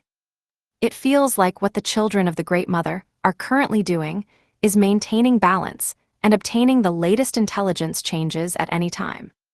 This basically matches the judgment of the major arcana cards, and me, regarding the intentions of the evil gods. After muttering to himself for a couple of sentences, Lumian stood up and began pacing in the office. He was thinking about how to use Grim and other children of the Mother, and also about the matter of Mr. Fool drinking the assassin potion. Frankly speaking, when he learned that the celestial worthy induced Mr. Fool to drink the assassin potion, attempting to make him gradually become a witch, change gender, and thus cause cognitive issues, Lumian felt it was a bit absurd. In his view, gods were all divine, and except for a few pathways that needed to emphasize gender, they shouldn't care whether they were male or female. Those ancient beings who had lived for thousands or tens of thousands of years might be even more so. Would Mr. Fool really have cognitive issues because of becoming female? Recalling that Mr. Fool required to be referred to as he rather than he, Lumian reluctantly accepted this reason. At the same time, he also suspected that the celestial worthy wanted to use the conflict of symbolically non-neighboring pathway Beyonder characteristics to drive Mr. Fool mad, thus gaining the upper hand and achieving victory. The Demoness pathway was not adjacent to the Seer, Apprentice, or Marauder pathways. After killing the reanimated female corpse Panatia and learning about her mission, Lumian's internal balance leaned more towards the speculation that the celestial worthy wanted to use the conflict between non-neighboring pathways. Panatia was supposed to make Zhou Mingrui fall in love, and after he drank the witch potion and changed gender, stay by his side. Wasn't this equivalent to helping Zhou Mingrui, helping Mr. Fool stabilize his mental state? This was somewhat contradictory to the speculation of using gender change to cause cognitive issues for Mr. Fool. And if stabilizing the mental state was for Zhou Mingrui to drink higher sequence Demoness potions, accumulating more madness, it seemed more reasonable. Now, following this line of thought, Lumian had new questions. Why did it have to be the assassin potion, the Demoness pathway? As long as it was a potion from a pathway not adjacent to Seer, Apprentice, or Marauder, it could achieve the purpose. Does becoming female early on indeed have its effect, bringing mental hidden dangers? Combining this with the fact that most of our team are demonesses, and the celestial worthy specifically brought a demoness marionette into the Dream City, does this indicate that inducing Zhou Mingrui to drink the assassin potion, rather than other non-neighboring potions, has hidden reasons? Lumian immediately went through various specialties of the demoness pathway in his mind. In just a few seconds, he thought of a term, mirror person. Becoming a witch not only changes one into a female, but also creates a corresponding, fixed mirror person. From this sequence onwards, demonesses can use mirrors to create avatars and use corresponding magic. And from Lumian's current experience, mirror people were more extreme, more vicious, more sinister. What the celestial worthy actually wants is to make Mr. Fool have a mirror person, and then by doing certain things to the mirror person, or making the mirror person do certain things, achieve the goal of winning this confrontation. Confusing the real with the fake, turning the fake into real. Lumion fell into deep thought. At this moment, his phone vibrated, and the new incoming message was from Anderson Hood. Chapter 957, A Special Ability Once Obtained. A name that leaves a deep impression on you, sent a hi emoji. Want another round of fun? Hope it's more exciting than last night, Lumion replied using voice input, bringing the phone close to his mouth. Nearby, old Zia glanced at him, his eyes full of envy and longing. Young people sure have exciting lives. No wonder he has a 7-year-old child at just 22. Too bad I don't dare. Soon, Anderson replied to Lumion. You pick the place, somewhere suitable for discussing secrets. All right, Lumion didn't refuse.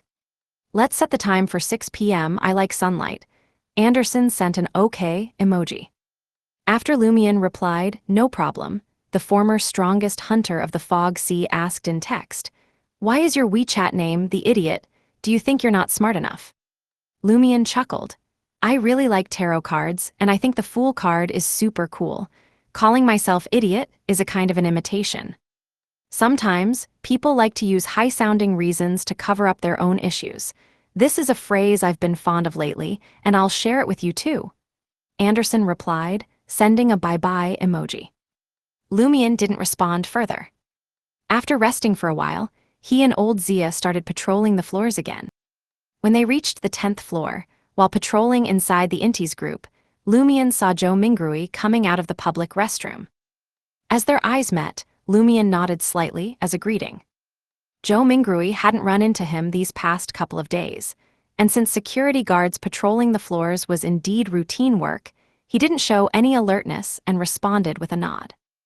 As they passed each other, Lumion naturally checked the surroundings for any fire hazards.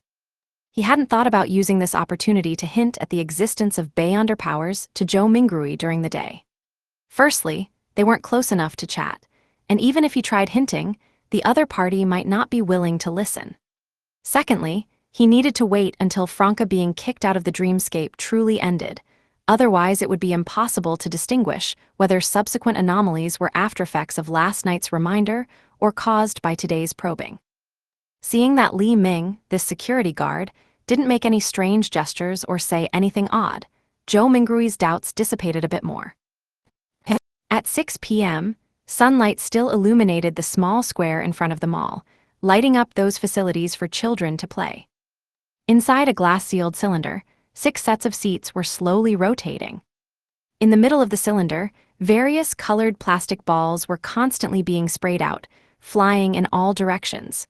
Ludwig was using a fishing net with a handle to catch them. Lumion sat next to him, like a real parent, and the adjacent set of seats belonged to Anderson.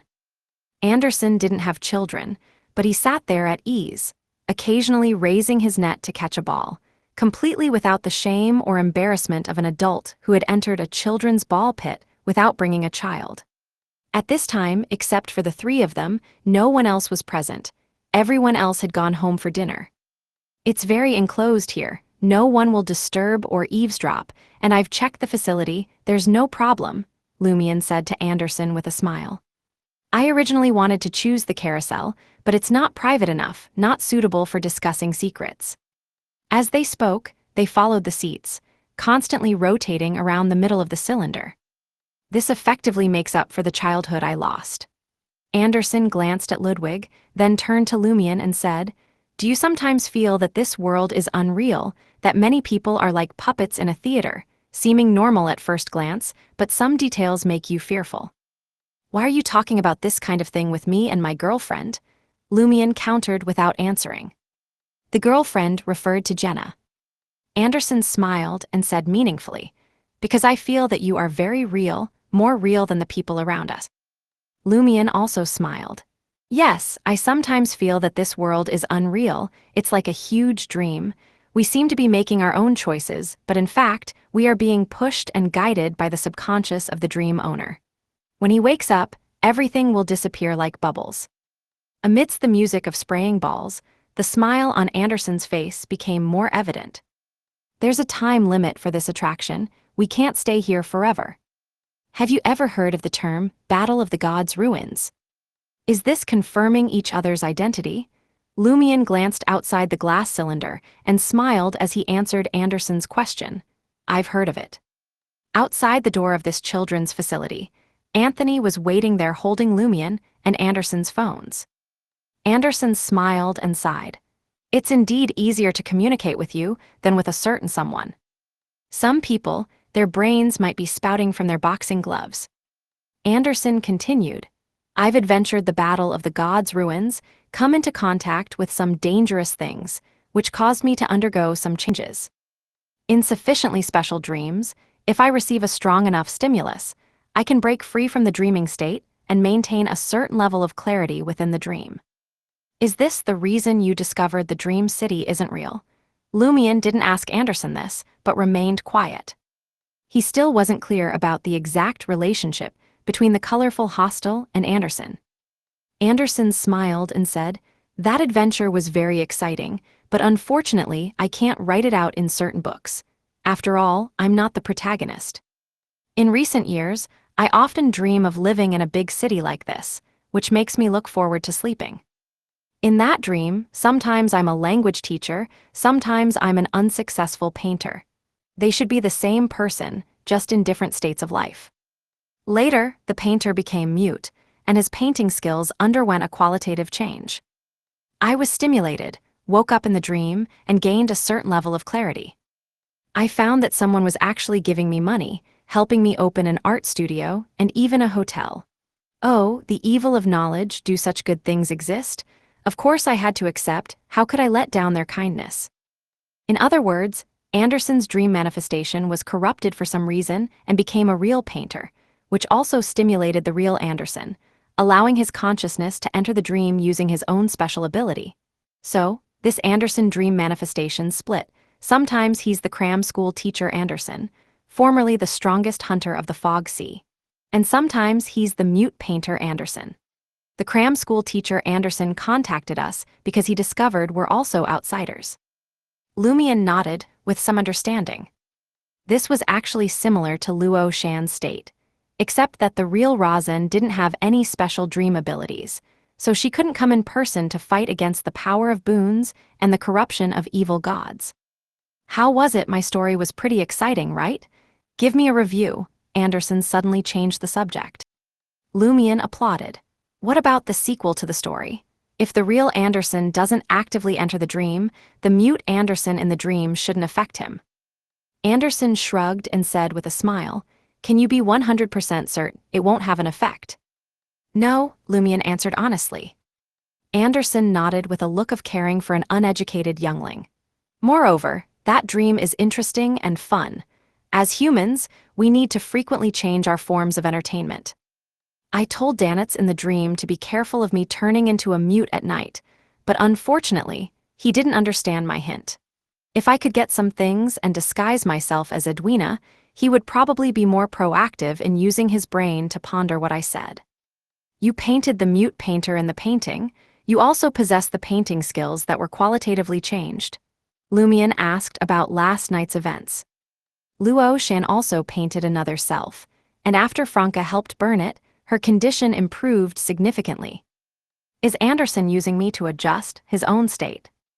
Anderson clicked his tongue and said, Don't you use the same body during the day and at night? The changes in the body are common.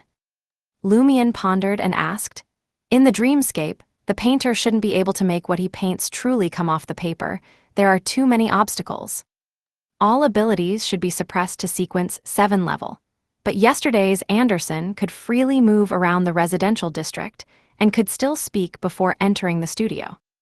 Anderson smiled and said, Dreamscapes always have some special cases and exceptions. If the dream owner symbolizes loopholes, then his dream will inevitably have some loopholes. This is a manifestation of part of his symbolism in the dream. Unless he consciously controls it, it can't be avoided. The mute Anderson originally didn't exist. He's just another state of mind, but he's also hidden in the dream owner's thoughts and cognition. So once I paint him, he doesn't need to invade from the outside to become real, but he can't leave the studio and is very weak. Mr. Fool's manifestation once knew a mute Anderson, or imagined Anderson becoming mute. Lumion nodded slightly and asked, "So the one who led me into the studio was you yourself?" Anderson smiled obviously and said, "Of course, after I entered the studio, while you were looking at those oil paintings, I left through a pre-prepared painting and activated the mute Anderson painting. That's my studio, equivalent to a hunter's home ground. There would definitely be additional arrangements. I changed my clothes and pants afterwards, so you didn't recognize me." "Why did you change your clothes and pants?" Lumion probed. Anderson smiled again. "Just kidding." Is this Anderson's style? Do all successful hunters have a tendency for pranks? Lumion accepted Anderson's explanation. If it were him, he might do the same thing. Anderson glanced at the entertainment facility that was almost out of time. "Now it's my turn to ask, right? What do you want to do by coming here?" This didn't seem like a question, more like a confirmation. "To wake up the dream owner in the best and most humane state," Lumion answered simply. Anderson suddenly smiled. "A few days ago, a foreigner came to the cram school to visit. He was as real as you guys." "What's his name?" Lumion asked, outwardly calm. At this moment, the balls stopped spraying, and the rotation of the seats quickly slowed down until it stopped. Anderson stood up and said with a smile, "Zarathustra." Chapter 958, Inside and Outside the Dream. It's that Zarathustra again. Did he go to the dream tutoring classes to wait for Joe Mingrui, or did he have another purpose? Lumion held Ludwig's hand as they walked out of the seating area. While waiting for the staff to open the door of the amusement facility, he smiled at Anderson and asked, "Did you chat with him?" Anderson put his hands in his pockets and smiled. He said he wanted to deeply influence one person and eliminate some people. Is the one he wants to deeply influence Joe Mingrui? And who are the ones he wants to eliminate? Why did Zarathustra talk about this with Anderson? Was one of his purposes for going to the dream tutoring classes to find Anderson, to find the mute Anderson representing the Fantasy Association? Does this symbolize the cooperation between the celestial worthy and that evil god of the Fantasy Association? Lumion walked towards the now open door, casually saying, "People like Demoness." What he wanted to ask was whether the people Zarathustra wanted to eliminate were dream characters like Oracle Demoness or outsiders like himself. Anderson gave a thumbs up, walking down the few steps at the entrance. At the time, I couldn't understand why they dealt with Demoness first. What role could he play? Maybe he was just lucky, and they had to first finish off the lucky one.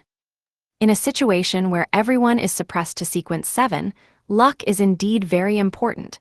From Anderson's words, was the death of the Oracle done by Zarathustra and the mute Anderson together?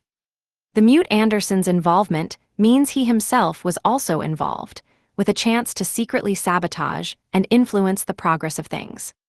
So, is that why we discovered the Oracle's body earlier, instead of it being sent to the morgue at Mushu Hospital according to the planned schedule, to resurrect and return? Lumion nodded thoughtfully. He felt that Anderson had used the mute dream manifestation to interfere with Zarathustra's actions, resulting in the other party only achieving the goal of eliminating Demoness, without successfully utilizing the Oracle's body. Lumion was now unsure whether Zarathustra was more Zaratul or more Loki, so he directly used the dream name to refer to him. "Damn, it was you, Anderson, who did it. No wonder you called the police immediately.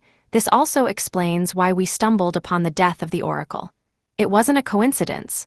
Lumion cursed inwardly for a couple of sentences, passing by Anthony without retrieving his phone. Anderson did the same. Taking advantage of the few people playing in the small square, he looked at the displayed on the mall's big screen and asked a question one would typically ask during a stroll. "What do you want to do by opening the colorful hostel? As soon as you come in, someone hands you a sum of money, hands you a hotel that's still under renovation. Would you refuse? When faced with sugar-coated bullets, isn't it a normal choice to eat the sugar coating and throw back the bullet?" Anderson smiled and asked in return. "But many times, the sugar coating can also be poisonous, or you might not have time to throw back the bullet. You wouldn't want it if someone forcibly put a child in your belly, would you?" The temporary child of God of the Great Mother, Lumion, spoke from experience. Anderson was stunned for a second, then smiled and said, "If it's really put in, you have to keep it even if you don't want to. If you can't get rid of it later, you can only cultivate a good father-son or father-daughter relationship." Lumion changed the question. "What does the behind-the-scenes hand that made those people give you money and the hotel want to do?" Anderson turned his head to look at him and said with a smile, "Isn't that why I've come to find you?" Lumion's thoughts raced, vaguely understanding the meaning in Anderson's words. One of the goals of that evil god of the Fantasy Association was to hinder the celestial worthy and maintain the balance of the dream. It was precisely because Anderson grasped this key point that he actively contacted Lumion and others, speaking so plainly. Anderson looked ahead again, walking towards the food gathering area behind the mall. "I saw a funny saying online before. The saying goes, 'I'm afraid of my brother's suffering, but I also don't want my brother owning a Range Rover.'" "That's interesting." Lumion felt Anderson didn't need to hint so obviously, he could understand completely. Anderson continued, "A hotel always has guests, coming from different places." At this point, he suddenly pointed at the spray painting on a shop sign. "Paintings are complex. They are both information and a door to a fantasy realm. If a complete and real order can be established in the world within the painting, wouldn't it become an almost real world?" Is this hinting at something? Hinting at the possible goals of that evil god of the Fantasy Association. Lumion lacked key information and could only roughly understand what Anderson was saying, unable to figure out the true meaning of these words. Based on the knowledge he currently possessed, he felt that the evil god of the Fantasy Association also wanted to occupy more pathways, just like the Great Mother and the Mother Tree of Desire. What he had his eye on were the mystery prior and savant pathways that symbolize information, the apprentice pathway that represented the concept of door, alternate worlds, and space itself, as well as the lawyer and arbiter pathways that could give the world within paintings a real order. While Lumion was thinking, Anderson pointed at a shop and laughed. "I told you the world would have loopholes, look over there." Lumion looked over and found it was a small shop named Lone Delights, mainly selling sweet iced tea and daisy pies. "How could Lone have anything considered a delight? This is definitely a loophole," Anderson said with a mocking expression. Lumion nodded, yes. On this matter, the two Intisions easily reached a consensus. And Ludwig started to clamor.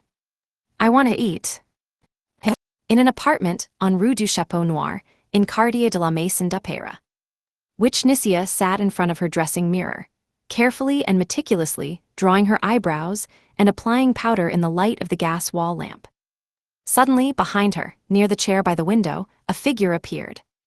It was Franca, in a relaxed posture. Franca quietly watched Nicia without making a sound. After discussing with Madame Magician and Madame Judgment about why she was kicked out of the dream and the issue with the Associate Dean of Mushu Hospital, she rested for a day.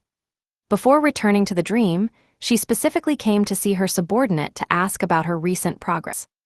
She couldn't be the kind of superior who disappeared completely after arranging a task, showing no concern and effectively going missing.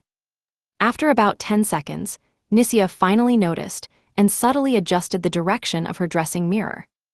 Seeing it was her immediate superior, she quietly sighed in relief and turned around. "Good evening, ma'am." "Good evening, how have you been lately?" Franca didn't directly ask about the Emperor party. She hadn't contacted Seven yet, because Seven was recently undergoing special training, seemingly with hope of obtaining a spot to become a demigod. Nicia's expression changed several times, showing some struggle and pain, and with a bit of a might-as-well attitude, she said, "I've become Grause's mistress." Grause was one of the confidants of Louis Gustave, the leader of the Emperor party. "This progress is a bit fast.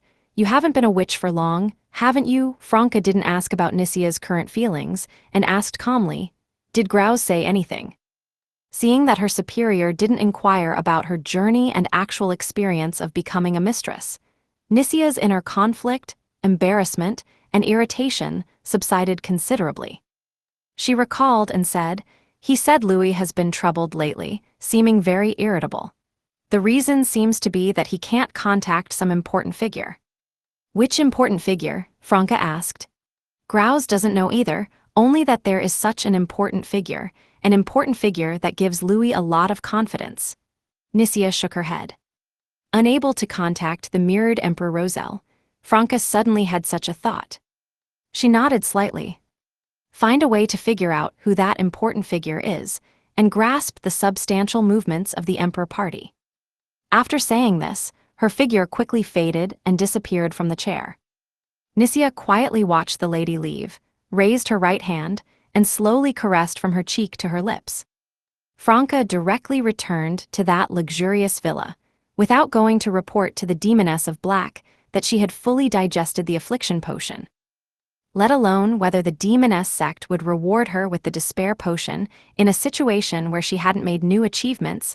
Even if they would, she couldn't possibly really perform the ritual, so it was better to stall for now. After dinner, close to midnight, Franca stood up and walked towards her room. The slightly short Madame Judgment escorted her to the room while instructing. For the second return to the dream, operating under the previous identity, the current experience is that there won't be much difference from the first time. But by the third time, we found that some attempts that wouldn't have gotten us kicked out of the dream before will also result in being kicked out, as if we've been simply marked by that celestial worthy. So, you need to pay attention now to whether there are subtle changes compared to last time, to determine whether becoming an object of attention starts from the second entry into the dream or the third. Also, don't make any radical probes in the next few days. You've just been kicked out and need to wait a while. I'll be careful. Franca remembered that this had been mentioned in the documents. After going upstairs and reaching the door, Madame Judgment further said, We can't give you many things to take into the dream, because we've used them in the dream and they've also been marked. If you want to make money, there's another way. Have one person apply for a job at the Hall Film Company, a subsidiary of the Hall Group. Although Miss Justice can't enter the dream anymore, as a Dreamweaver and Major Arcana card holder, she can still exert a little influence on the dream. Understood, Franca responded with a smile, thank you all. She then entered the room, lay down on the bed again, and gripped the lucky coin in her palms. She had tried yesterday. If she didn't put the lucky coin beside her, she would just fall asleep normally and dream normally, occasionally flashing fragments of the dream city, like sights and sounds from Luofu. Franca closed her eyes and regulated her breathing. Chapter 959, Weekend. Dichuang Garden, Room 2303. Jenna accompanied Luofu as they watched TV in the living room, occasionally scrolling through her phone. The two conversed very little. Suddenly, she noticed Luofu turn her body and say with bright eyes, I'm back again. Jenna didn't respond immediately, because Luofu and Franca had very similar personalities. Franca then picked up her phone and said to Jenna, Quick, send me another copy of the information shredder. Hearing information shredder, Jenna finally confirmed that it was really Franca who had returned. At this moment, Franca unlocked her screen and found that WeChat had already been redownloaded by Luofu. And Jenna, Luo Shan, and several employees from the administrative department had been re-added, but not the idiot and Ruide or Lilu. After a quick glance, Franca hurriedly tapped into her WeChat wallet. Her expression suddenly froze. The money, my money, it's gone.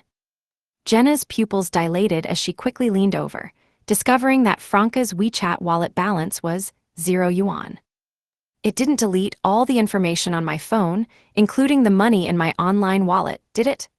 Franca hurriedly downloaded a banking app again, taking some time to complete the login and check her balance.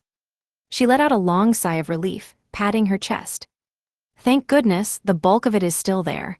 That gave me such a fright. After her exclamation, she explained to Jenna. The money in my bank account is still there.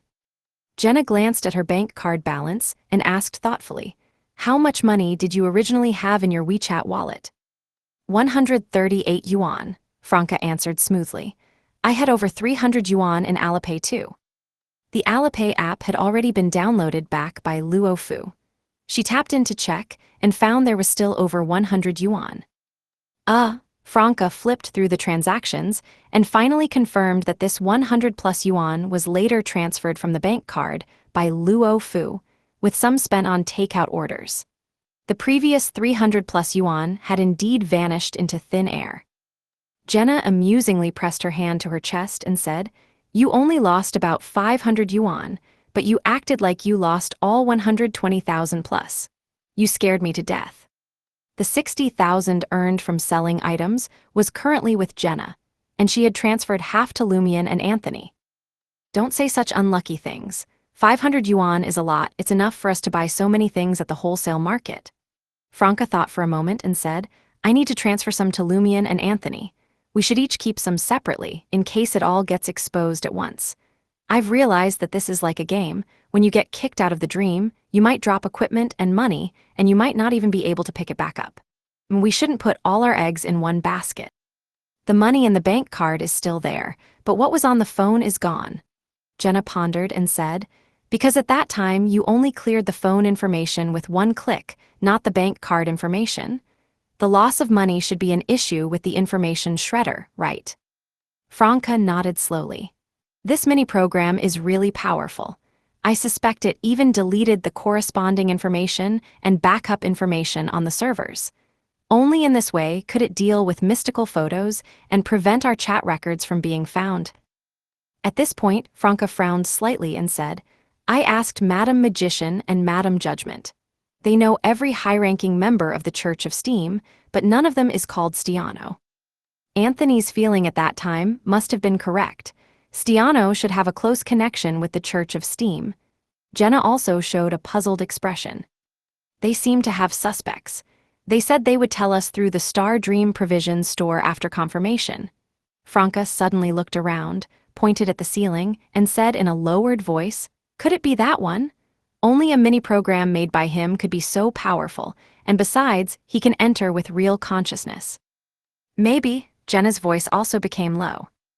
As a native of Trier, she had received religious education since childhood and still had considerable awe for deities. She now wondered if she would one day encounter the eternal blazing sun she once believed in within this dream city. And if the eternal blazing sun entered, what would the corresponding dream manifestation look like? In the brief silence, Franca re-added Lumion and the others, completing the distribution of assets. She and Jenna kept 90,000, while Lumion and Anthony got 90,000.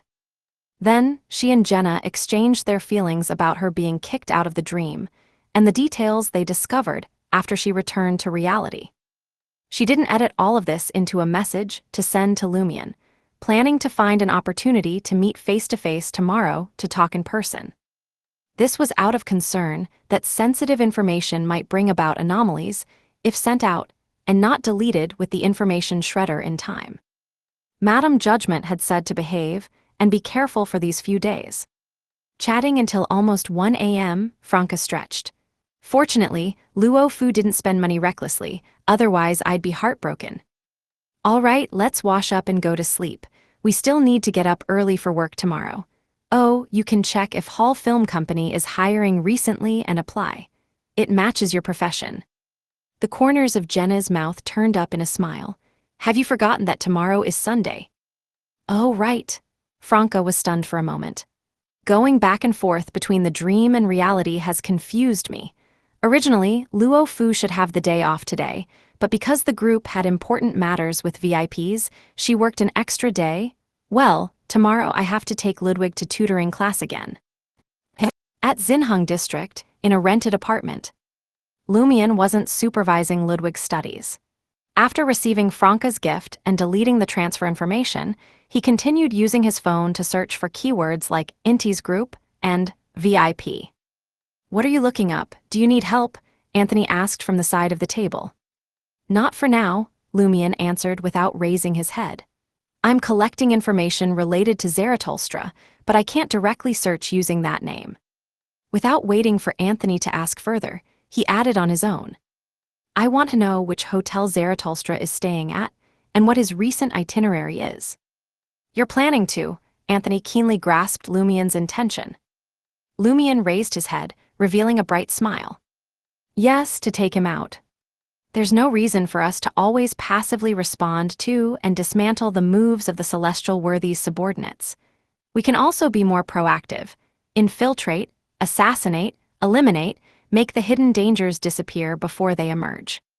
Now that we're all at sequence 7, it's not impossible for us to win. And from our battle with the reanimated female corpse, we know that as long as we don't let the enemy escape, aren't recorded by surveillance, and there are no witnesses, the celestial worthy can't locate us. Anthony nodded, indicating that Lumien's line of thinking was not wrong. He just warned, even if suppressed to sequence 7, that individual's essence is still that of an angel. He's bound to have some mysterious, special, and bizarre abilities, and he's also skilled at using substitutes. He won't be easy to kill. Moreover, there might be other subordinates of the celestial worthy around him. I know, Lumien nodded with a smile. Even if only left with sequence 7 strength, some of Zaratulstra's Beyonder powers will still be very bizarre and terrifying. We need to consider this before taking action. After collecting intelligence on Zaratulstra for a while, Lumien used the information shredder to delete the search records and used pen, paper, and his brain to organize the information. After repeatedly reviewing the compiled data for a long time, he planned to find an opportunity to scout the location after accompanying Ludwig to tutoring class tomorrow. For the rest of the time, he took out the new ice board he had made, and for the umpteenth time, scrutinized the information on each dream character and the preliminary findings from their team's observations and interactions with these characters. The next day, at dream tutoring classes, Lumien escorted the slowly moving Ludwig to the door of the beginner English class. Anderson glanced at him and greeted, "Want to join for some enlightenment?" "No need, I'd rather learn painting," Lumien replied simply, pushing Ludwig towards Anderson. Anderson didn't speak to him further, taking Ludwig's hand and walking back into the classroom. Lumien sat down opposite, patiently waiting just like last time. Before long, he saw Zhou Mingrui again. Zhou Mingrui was wearing a white t-shirt with patterns, looking much more youthful and sunny than when he was at work. Zhou Mingrui wasn't surprised at all to see him here, as if he had been mentally prepared. He nodded slightly as a greeting. Lumien didn't engage in small talk, only politely responding. More contact, less closeness, to lower the target's vigilance. Moreover, Franca's probing last night had quite good results, successfully making Zhou Mingrui wary of the aftermath of the assassin beverage. Now, he needed to give him some time to digest such bombshell news. From this perspective, Franca being kicked out of the dream this time was worth it. After watching Zhou Mingrui turn into the classroom, Lumien withdrew his gaze and started using his phone. At this moment, he suddenly had a premonition and raised his head, looking towards the front desk of the tutoring center. He saw Principal AI Nana, wearing a white long dress, accompanying an elderly man inside. Behind them were several employees of dream tutoring classes and unfamiliar faces Lumien hadn't seen before. Lumien's gaze fell on the elderly man, noticing he was wearing a black formal suit, his hair completely white, with long and dense white whiskers on his face, and blue eyes so deep they were almost without light. Lumien's eyes narrowed slightly. He had seen a portrait of this elderly man before, Zaratulstra. He's come to dream tutoring classes again? Lumien quietly stood up, retreating along with other parents to avoid this group of people.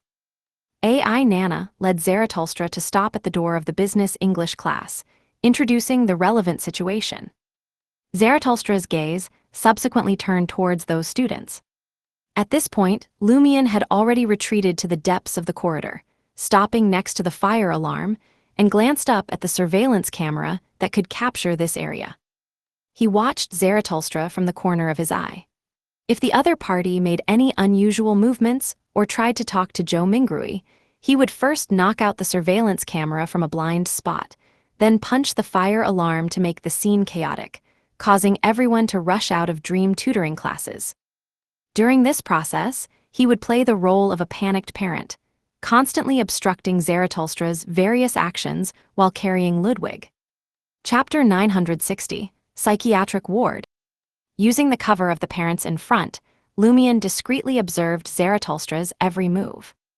After listening to AI Nana's introduction for a few minutes, Zarathustra nodded, left the door of the business English class, and turned to look at the other training classes currently in session. He didn't do anything. Lumion was puzzled but remained vigilant. It wasn't until Zarathustra finished touring dream tutoring classes and AI Nana escorted him and his entourage out, returning to teach the business English class, that Lumion sat back in his original seat and silently said to himself, "He's leaving just like that." Was he simply here to recognize Joe Mingrui, complete the initial contact, or did he secretly do something that I didn't notice? For example, has he already controlled Ms. AI, or discreetly used some ability to achieve his predetermined goal from just a few meters away? After thinking it through, Lumion picked up his phone and sent a message to Jenna. Ask Luo Shan to remind the target via WeChat to pay attention to his condition today, not to drink water he brought to the tutoring class, and to buy new water later. This was to indirectly and subtly remind Joe Mingrui, and at the same time, it was an experiment to see if hints conveyed through dream characters during the day would bring any anomalies to themselves. A few minutes later, Joe Mingrui, who was listening attentively to the lecture, felt his phone vibrate in his pocket. He took out his phone, lowered his head, unlocked the screen, and saw a message from Luo Shan. Remember to examine yourself 3 times a day, and don't drink water you've brought outside. What does this mean? I can't make head or tail of the message. It's puzzling. Joe Mingrui first grumbled to himself, then perceived the hidden reminder. He hadn't yet fully determined whether Luo Shan was good or bad, whether she had more good intentions or bad intentions towards him. But the hint to frequently examine his own condition and not drink the current water wouldn't cause any harm even if he followed it. In such matters, it's better to believe something existed than to doubt its existence. Joe Mingrui replied with an okay, and stuffed the phone back into his pocket, raising his head again. He didn't look at the bottle of mineral water he had placed on the table again. Outside the classroom, Lumion once again scrutinized Zarathustra's recent behavior. He just looked at Joe Mingrui from a few meters away for a while, without trying to get closer. Whether or not he did anything secretly, this behavior makes me feel that he doesn't dare to deeply engage with Joe Mingrui, to do some things in front of that person.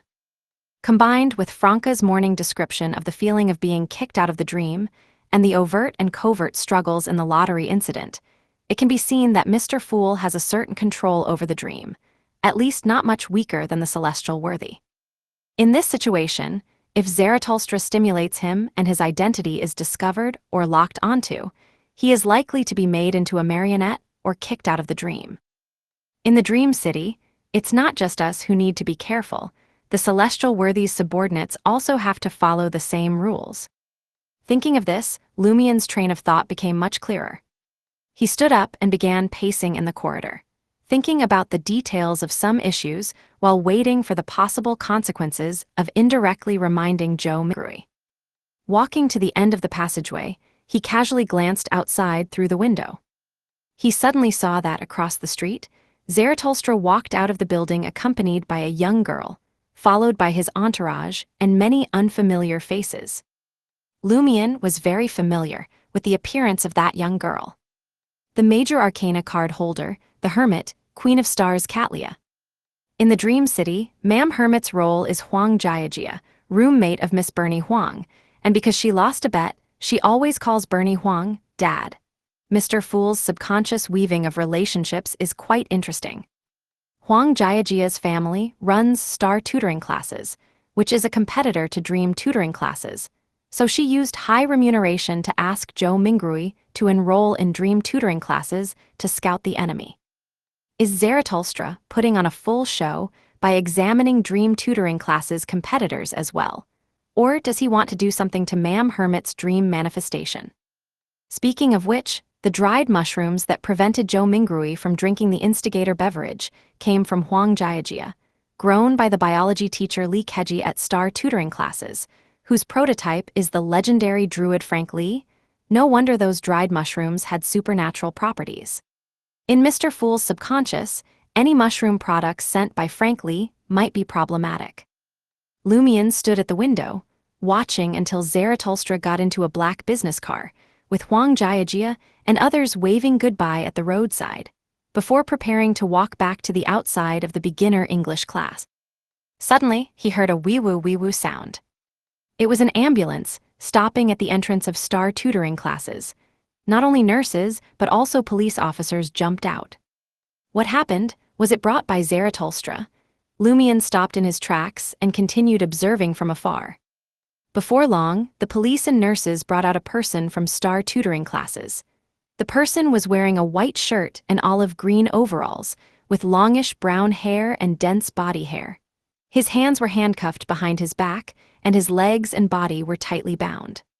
This person was carried out and stuffed into the ambulance. Lumion recognized this person.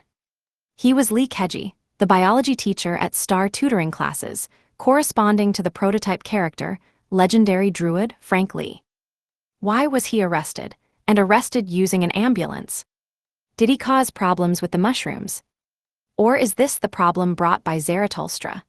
Is he trying to eliminate Frank Lee's dream manifestation to prevent some mushroom from ruining his plans next time?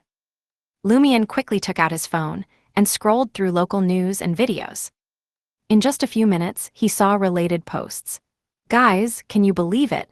I just went to take some biology tutoring, and the teacher was arrested as a mentally ill terrorist. Is studying biology so dangerous? The teacher had said earlier that if we did well on this test, he would give us a bag of new mushroom strains. After scrolling through several similar videos, Lumion roughly confirmed that Frank Lee had been arrested by the Celestial Worthies side on some pretext. First to be treated for mental issues, then to deal with other matters. However, judging from the description in the latest issue of The Great Adventurer and the situation with Joe Mingrui's bag of dried mushrooms, the probability that the mushrooms grown at Linkage's home are harmless is very, very low. What's this called? It seems to be endangering public safety by dangerous means. Arresting him seems reasonable. Just as Lumion thought of this, he received a message. It was from Inti's group Grim. There's a matter that requires your personal attention. What matter requires the child of God to handle personally? Lumion used voice input to reply. Is it urgent? Not too urgent, Grim quickly replied. Lumion pondered for a few seconds and replied, then wait until I've finished with the child. In front of the mother goddess's believers, it was better to show more of the glory of motherhood, to make them more certain of one's identity. All right, please attend to your matters first. Grim replied quite humbly, completely unlike the security director of the Intis group, while Lumion was just a mere security guard. Lumion took this opportunity to inform Jenna about the Zarathustra matter and Frank Lee's fate. When the business English class and beginner English class ended one after another, Lumion politely said goodbye to Joe Mingrui, took Ludwig, left dream tutoring classes, and got into the gray sedan driven by Anthony. Only then did he send a message to Inti's group Grim, time and place. Just a dozen seconds later, Grim responded, I'll wait for you at the entrance of Mushu Hospital. Mushu Hospital, Lumion frowned slightly. Under the blazing sunlight, Lumion saw Grim standing in the shade of a tree. The security director of the Intis group had changed into a light-colored striped shirt and was wearing sunglasses, disguising himself quite well. What's the matter? Lumion walked past Grim, heading straight into Mushu Hospital. Grim followed behind him to the side, saying with a smile in his voice, You'll know when you see it. This should be one of the purposes Mother wanted you to come here for. The way you're talking, it feels like you've dug a trap in front and are waiting for me to fall in. Lumion nodded slightly, not asking further. Wouldn't asking too much reveal that there's actually no connection between me and the Great Mother? Grim quickened his pace, overtaking him, and led the way in front. He led Lumion around the main building to a 3-story building behind it, surrounded by high walls, with a lawn and garden. This is the Psychiatric ward, Grim introduced, verifying his identity with the security guard and passing through the iron gate. Lumion nodded thoughtfully. The two quickly entered the building, and just as they climbed to the second floor under the nurse's guidance, they heard a patient banging on the iron door and shouting, Let me out. I'm not sick. I only lost after fighting with 2 supreme beings to the edge of the universe, and you caught me. I'm not sick. This is my marionette, this is my paper figurine, look, I have them all with me, I'm not crazy. I've divined it, there's no danger, really no danger. That voice is normal, haven't you heard it? Let me out, let me out. Lumion raised his right eyebrow. Which seer pathway beyonder is this? At least a mariontist. Lumion immediately associated this with the mariontist who hadn't intervened when they killed the reanimated female corpse, and thought of the madman found in the garbage dump near Moon Plaza the next morning, who had been sent to the hospital. Is this the mariontist who went mad? So he was sent to the psychiatric ward of Mushu Hospital. What voice did he hear? Did that cause him to go mad? As Lumion pondered, his footsteps didn't stop. He followed behind the nurse and Grim all the way to the end of an empty corridor. The nurse stood at the door of the deepest ward and said to Grim and Lumion, "The patient is inside. You can look at him through the window, but don't reach your hands in." After saying this, she turned and left, without providing any further warnings.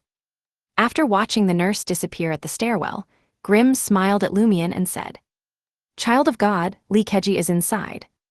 Linkage, frankly, although Lumion had already anticipated this, he was still shocked. Chapter 961, Ideology. Lumion's expression remained unchanged as he looked at Grim, waiting for him to continue speaking. At this moment, the psychiatric ward was very quiet. There were no patients walking around, no family members coming and going, only the occasional nurse passing by. Grim glanced left and right before saying, "Child of God, this is an opportunity to impregnate Linkage. Please do it personally." Impregnate, frankly? I don't have that ability, I can only impregnate myself. Lumion grumbled inwardly, glancing at Grim as he said, "You need me for such a small matter." Grim smiled awkwardly. "If I do it, Linkage would need to carry the child for a full 40 weeks before giving birth. That would take too long and couldn't be put to use in the short term. There may be some mutations soon. So you really do have the beyonder power to impregnate anyone regardless of gender. Corruption is also a kind of boon and a source of power, but why are you so fixated on having Frank Lee give birth? Is it some kind of symbol, symbolizing that Frank Lee has truly become a child of the mother?" Various thoughts flashed through Lumion's mind. He suddenly remembered that Frank Lee's dream manifestation, Linkage, was a special character. Influenced by Mr. Fool's subconscious perception, he exhibited supernatural aspects in mushroom-related matters. Moreover, judging from the dried mushroom incident, his potential stance leaned towards Mr. Fool. If Frank Lee really became a child of the Great Mother, it would mean that the Great Mother's forces had control over this special point in the Dream City, could effectively utilize it, and more deeply interfere with the development of the dream. Although these evil gods like the Great Mother wanted balance more, Frank Lee falling into their hands was better than being controlled by the celestial worthy. But they also had to guard against the possibility that they were cooperating with the celestial worthy on this matter. Frank Lee was arrested by official forces and brought to the psychiatric ward of Mushu Hospital, representing the will of the celestial worthy. The Great Mother was one of the major shareholders of Mushu Hospital. Perhaps the two have already reached an agreement to cooperate on this individual incident and completed a private transaction, Lumion calmly said to Grim, "My power is also limited in this city, not much better than yours." Grim explained with a smile, "I know.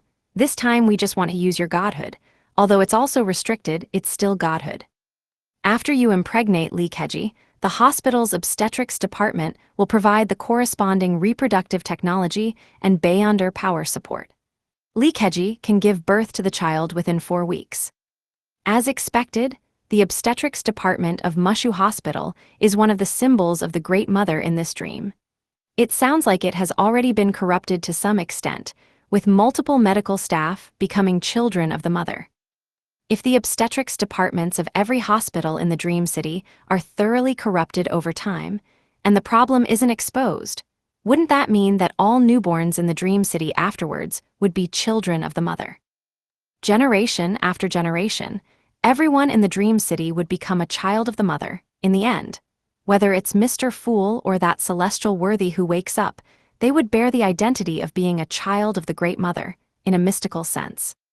The more Lumion thought about it, the more inexplicably terrified he became. This was a subtle, gradual influence, like boiling a frog in warm water. Given enough time, the Great Mother would inevitably achieve her goal. Of course, this was assuming that Mr. Fool and the Celestial Worthy didn't offer effective resistance, and that this dream continued for at least 5 generations, spanning a century. These great existences are all cunning. After sighing inwardly, Lumion nodded slightly and responded to Grimm, "Okay." Grimm's face lit up with joy as he said in a prayerful tone, "May the glory of motherhood be eternal." He then approached the iron gates of the ward and looked inside through the small window barred with iron. Lumion also took 2 steps forward. What met their eyes was the burly back of a man wearing blue and white, striped hospital clothes. The figure was crouching in the corner, fiddling with something. As Lumion's gaze moved, he noticed several mushrooms with brown caps and white stems growing where the wall met the floor.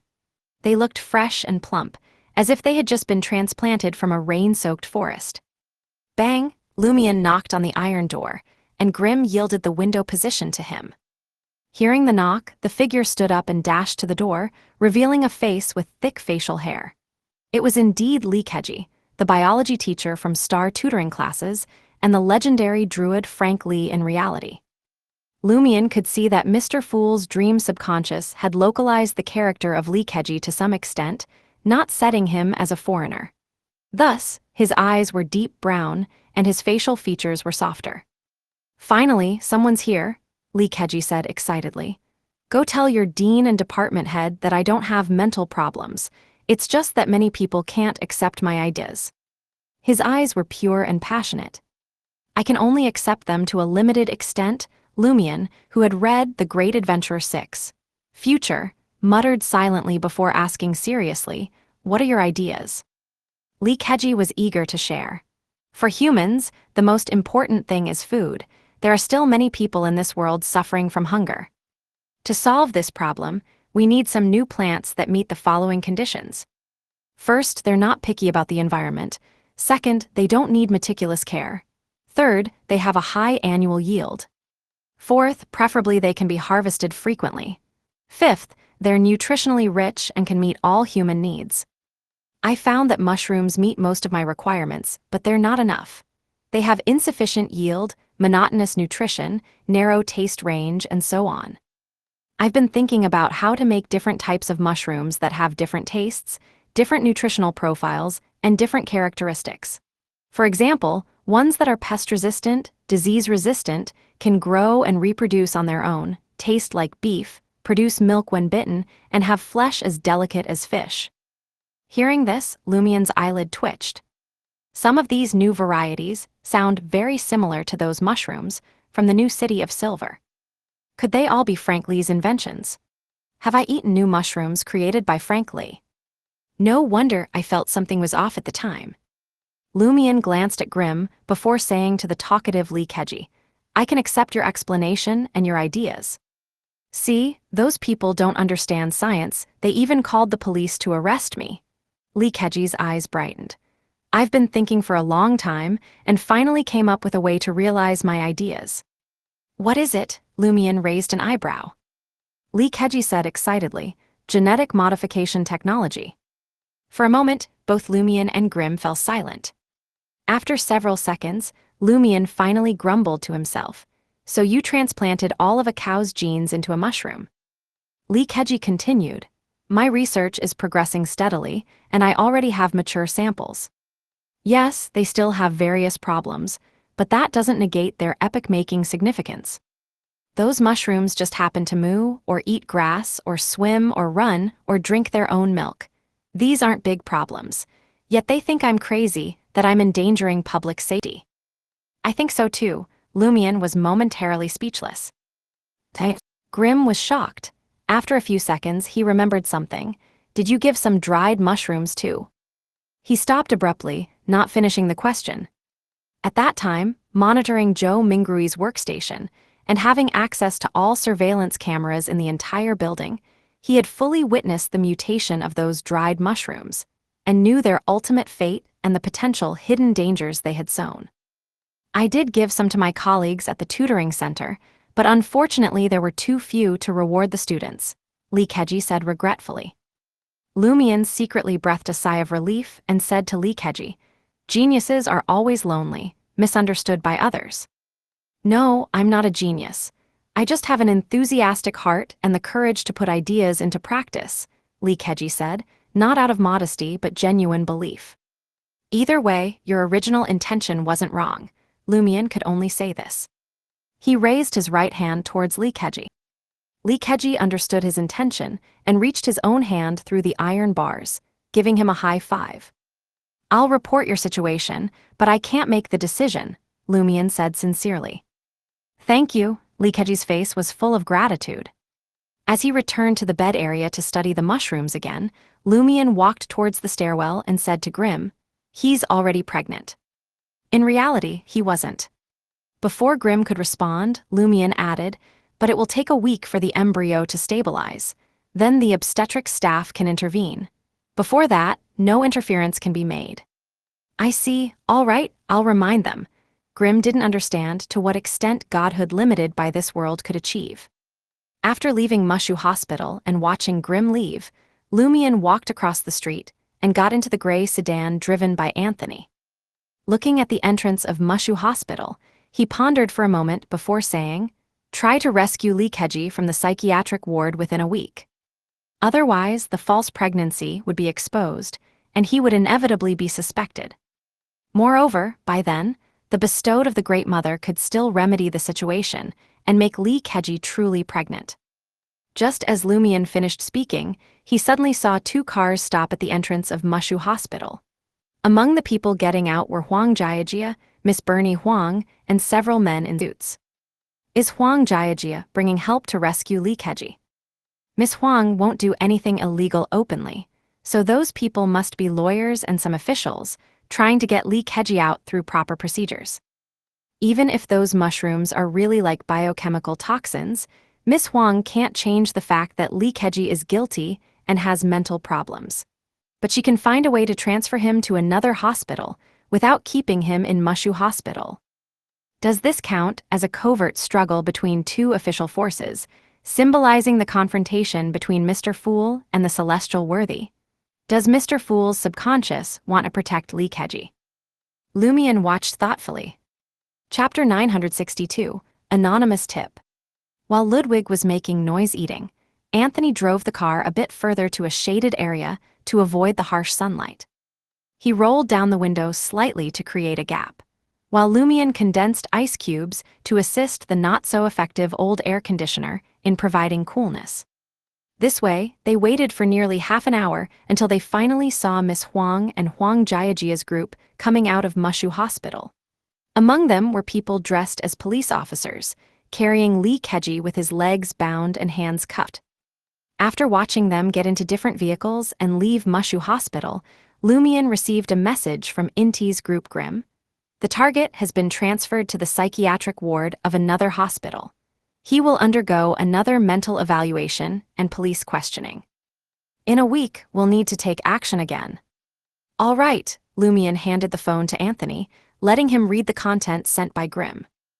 Then, Lumion said, "We can't get involved in the tug-of-war and struggle at the official level right now, nor do we have a way to intervene. But we need to do something covertly. Even if we don't manage the actions of the Great Mother's children a week later, we must consider the possibility of the Celestial Worthy's subordinates infiltrating the other hospital to eliminate Frank Lee's dream manifestation, just like they killed the Oracle. They're entirely capable of doing such a thing." Anthony nodded. "This is also an application of psychological blind spots. Most people would think Linkage is definitely safe being confined in a psychiatric ward with police guards outside. And since Linkage's backers have considerable influence and are taking action, Linkage and his friends probably won't take risky actions in the short term. As a result, most people will unconsciously lower their guard, which presents a good opportunity for assassination. Should we go rescue Linkage in the next couple of days?" Lumion mused uncertainly to himself. Anthony said calmly, "If we rescue him, he'll truly become a wanted criminal. Where do you plan to hide him? This might also make us suspects in the eyes of the police. In the Dream City, this represents us opposing the dream's main consciousness, which also means we're close to being discovered by the celestial worthy. Hide him in a painting, Lumion pondered in response. The worlds within paintings created by painters were different from mirror worlds. They weren't interconnected, so one couldn't directly move from one painted world to another. One needed to first reach the corresponding painting before entering. In other words, if Linkage was hidden in a painted world, as long as Lumion and the others kept that painting safe, they wouldn't have to worry too much about someone infiltrating through other means or searching via illusory tunnels. Before Anthony could respond, Lumion laughed at himself. We don't necessarily have to risk rescuing Linkage. We can change our approach. We can hide nearby, wait for the celestial worthy's subordinates to come eliminate the target, then ambush and take them out. When the week's deadline arrives, and I go with the children of the Great Mother to induce the embryo in Linkage's belly, you, Franca, and Jenna can cover your faces and ambush us. I'll pretend to be overwhelmed and flee with the children of the Great Mother, thus missing the chance to have Linkage give birth within 4 weeks. Failure is better than exposure. At most, it would mean the child of God loses some prestige in the eyes of Grimm and the others.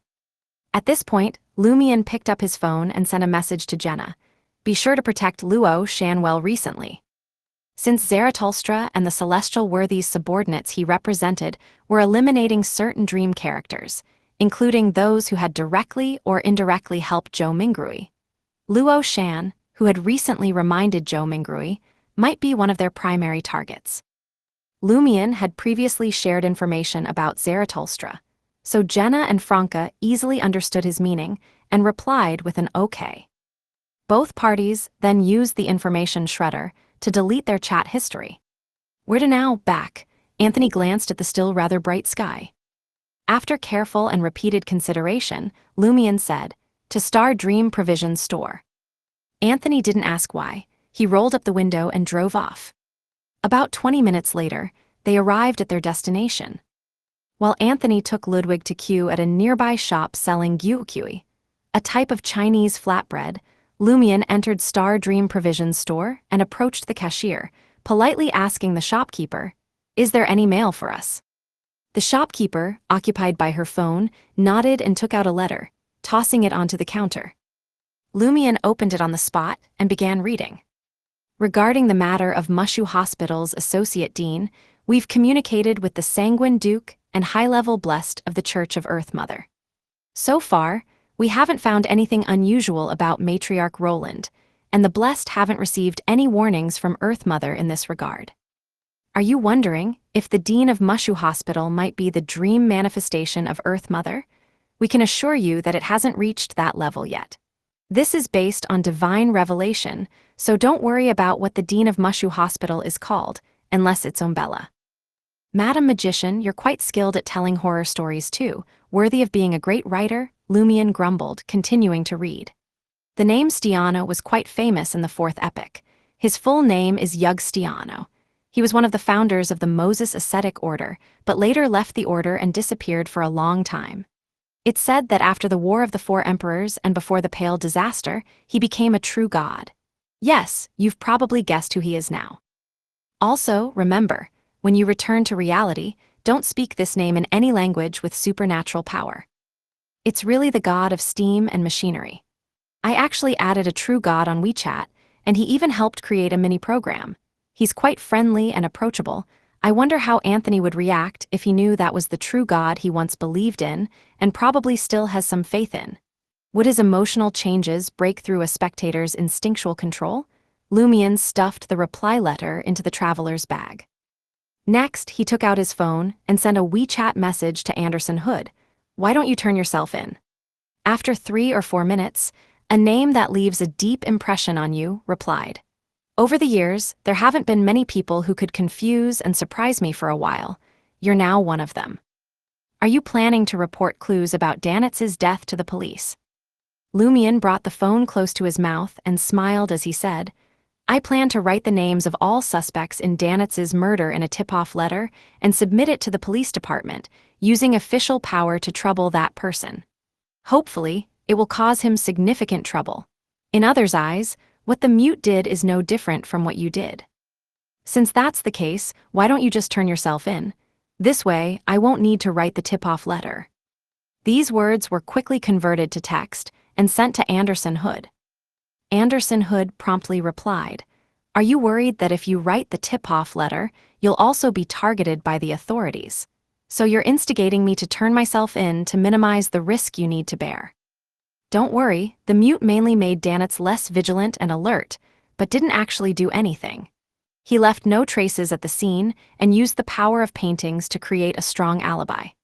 Otherwise, as Demoness's roommate who reported to the police just hours after the incident, I would have been the most suspicious person and would have been found out long ago.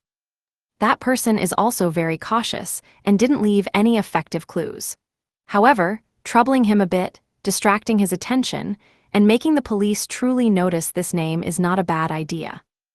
Go ahead and report it, just don't mention my name. Lumion clicked his tongue and walked back to the cashier, saying to the shopkeeper, "Can you help me write a letter?" Seeing the shopkeeper raise her head to look at him, causing even the bright sunlight outside to be blocked by clouds, Lumion self-deprecatingly smiled and said, "I'm illiterate. I can't write." The shopkeeper smiled slightly and asked, "What do you want to write?" Lumion thought for a few seconds and replied, "Demoness's death is related to Zarathustra. He murdered Demoness." The shopkeeper put down her phone, took out paper and pen, and quickly wrote down this paragraph. Finally, she asked, "How many copies?" 3. Lumion reduced the quantity to the minimum. After the shopkeeper finished writing, he thanked her, took the 3 tip-off letters, and walked to the front of the magic mirror arrows. He pressed his hand towards this ancient silver mirror. He wanted to test if the supposedly great magic mirror had a corresponding area behind it, whether it was part of the mirror world. Before any text could appear on the mirror's surface, Lumion's body suddenly lunged forward, quickly dematerializing and diving in. In the blink of an eye, he saw the void and dark area behind the mirror. The magic mirror is still a mirror. Indeed, if even mirror-like objects can be treated as mirrors, there's no reason why magic mirrors, which look like real mirrors on the surface, shouldn't count, Lumion muttered to himself, surveying his surroundings. He found that the area behind the magic mirror arrows seemed a bit different from other mirrors. The surrounding dark void was deeper, but it also seemed covered by an invisible cloth. Behind the cloth, pairs of eyes were watching him, and inexplicable things were silently flowing. Indeed special, Lumion didn't waste time. Combining the police department layout provided by the major arcana card holders and his own sensing of various mirrors within range, he chose one of them and traversed through. He wanted to submit the tip-off letters through the mirror world. Soon, he reached his destination and brought his face close to the glass surface, observing the situation outside. The next second, he saw a person. The person wore a neat white shirt with black diamond-patterned epaulets on the shoulders. He was a rigid middle-aged man with deep black hair interspersed with some white strands. His dark brown, almost black eyes were looking at the mirror where Lumion was. Lumion quickly drew back, feeling as if he had been seen by the other party. This was the office of Police Station Number 1, and that man was the highest leader of the Dream City's police force, Yagates. Chapter 963, Midnight. Lumion had seen in the information provided by the Major Arcana card holders that the original character for Police Chief Yagates of Police Station Number 1 should be Madam Magician's teacher, the Grand Duke of the Tudor Empire, the strongest king of angels of the Fourth Epoch, Mr. Dorbethel Abraham. Within this introduction, there was a very important conjecture, suspected to be the dream symbol of the uniqueness of the apprentice pathway. Similarly, the Major Arcana card holders speculated that the active Ammon in the dream was a symbol of the uniqueness of the Marauder pathway, but often also the original body. This was because Ammon was once the true god of the Marauder pathway, occupying the uniqueness of this pathway for thousands of years, leaving a strong spiritual imprint in the corresponding uniqueness. It could even be said that for a long time before, he was equivalent to the uniqueness of the Marauder pathway. Therefore, before Ammon's spiritual imprint in the uniqueness of the Marauder pathway was completely worn away, Ammon had a very close connection with this uniqueness. He could use this to freely enter and exit this dream city. Even if discovered by the celestial worthy and kicked out, he could re-enter without limit. The uniqueness of the major arcana card holder pathway was part of this true dream, equivalent to Ammon also being part of it. If the celestial worthy wanted to prevent Ammon from re-entering, or to impose comprehensive restrictions on him so he couldn't do anything, according to the major arcana's speculation, there were only 3 ways. First, remove the uniqueness of the marauder pathway by separating it. Second, quickly wear away Ammon's spiritual imprint in that uniqueness. Third, reach an agreement with Mr. Fool to jointly reject Ammon. Obviously, none of these 3 methods were feasible. The seemingly most feasible second method had a prerequisite that the celestial worthy had a great advantage in the dream, almost half-awakened. Otherwise, in a sleeping state, in fierce opposition with Mr. Fool, even if he was a great existence, it was impossible to wear away Ammon's spiritual imprint in the marauder uniqueness in a short time. Of course, Ammon would still be restricted in the Dream City. As for what kind of restrictions, the major arcana card holders didn't know. They could only infer from Ammon's behavior that he wasn't completely unrestricted. Similarly, Mr. Door's spiritual imprint also remained in the uniqueness of the apprentice pathway, forming the dream manifestation of Yagates. Although the uniqueness of the apprentice pathway had once been accommodated by Ammon, making him a dual pathway true god, Ammon stayed at this level for a very short time, obviously unable to completely wear away Mr. Door's spiritual imprint. As soon as Lumion withdrew his body, he immediately disappeared from the spot, traversing towards another mirror, leaving only a few black flames quietly falling, burning away any traces he might have left. That was the symbol of the uniqueness of the door pathway, certainly having some control over the mirror world. Staying behind the current mirror would inevitably lead to exposure. A second or 2 later, Lumion transferred to the second target location. The dream manifestation of the apprentice pathway uniqueness is Yagates. The dream manifestation of the marauder pathway uniqueness is Ammon, is the dream manifestation of the seer pathway uniqueness, Joe Mingrui, also the core that Mr. Fool and the celestial worthy are fighting over. Lumion thought while concealing his form, hiding in the darkness. He patiently waited for a while, making sure no one was tracking him, before approaching the glass mirror surface to peek outside. Outside was also an office, currently unoccupied. This was Officer Deng's office. Lumion took out a tip-off letter, making it float up. The letter then flew out of the mirror surface, falling towards Officer Deng's desk. Just as it touched the wooden desktop, a streak of black flame suddenly extended from the mirror, quickly burning towards it, illuminating the invisible spider silk that bound it tightly.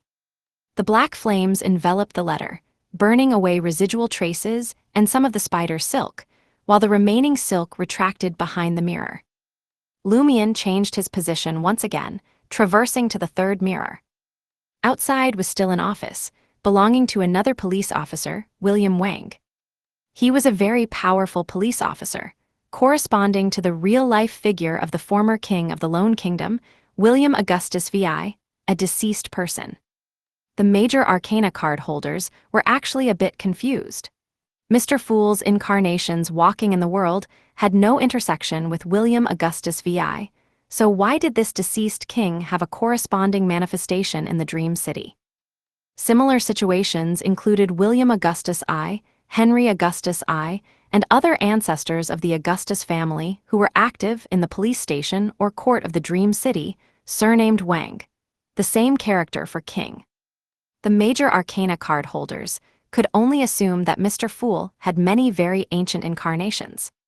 Perhaps because the police were in a meeting or on a mission, William Wang's office was also empty. Lumion successfully placed the tip-off letter, then randomly went to another office through the mirror world, dropped the last letter, without risking going to Yagate's place again.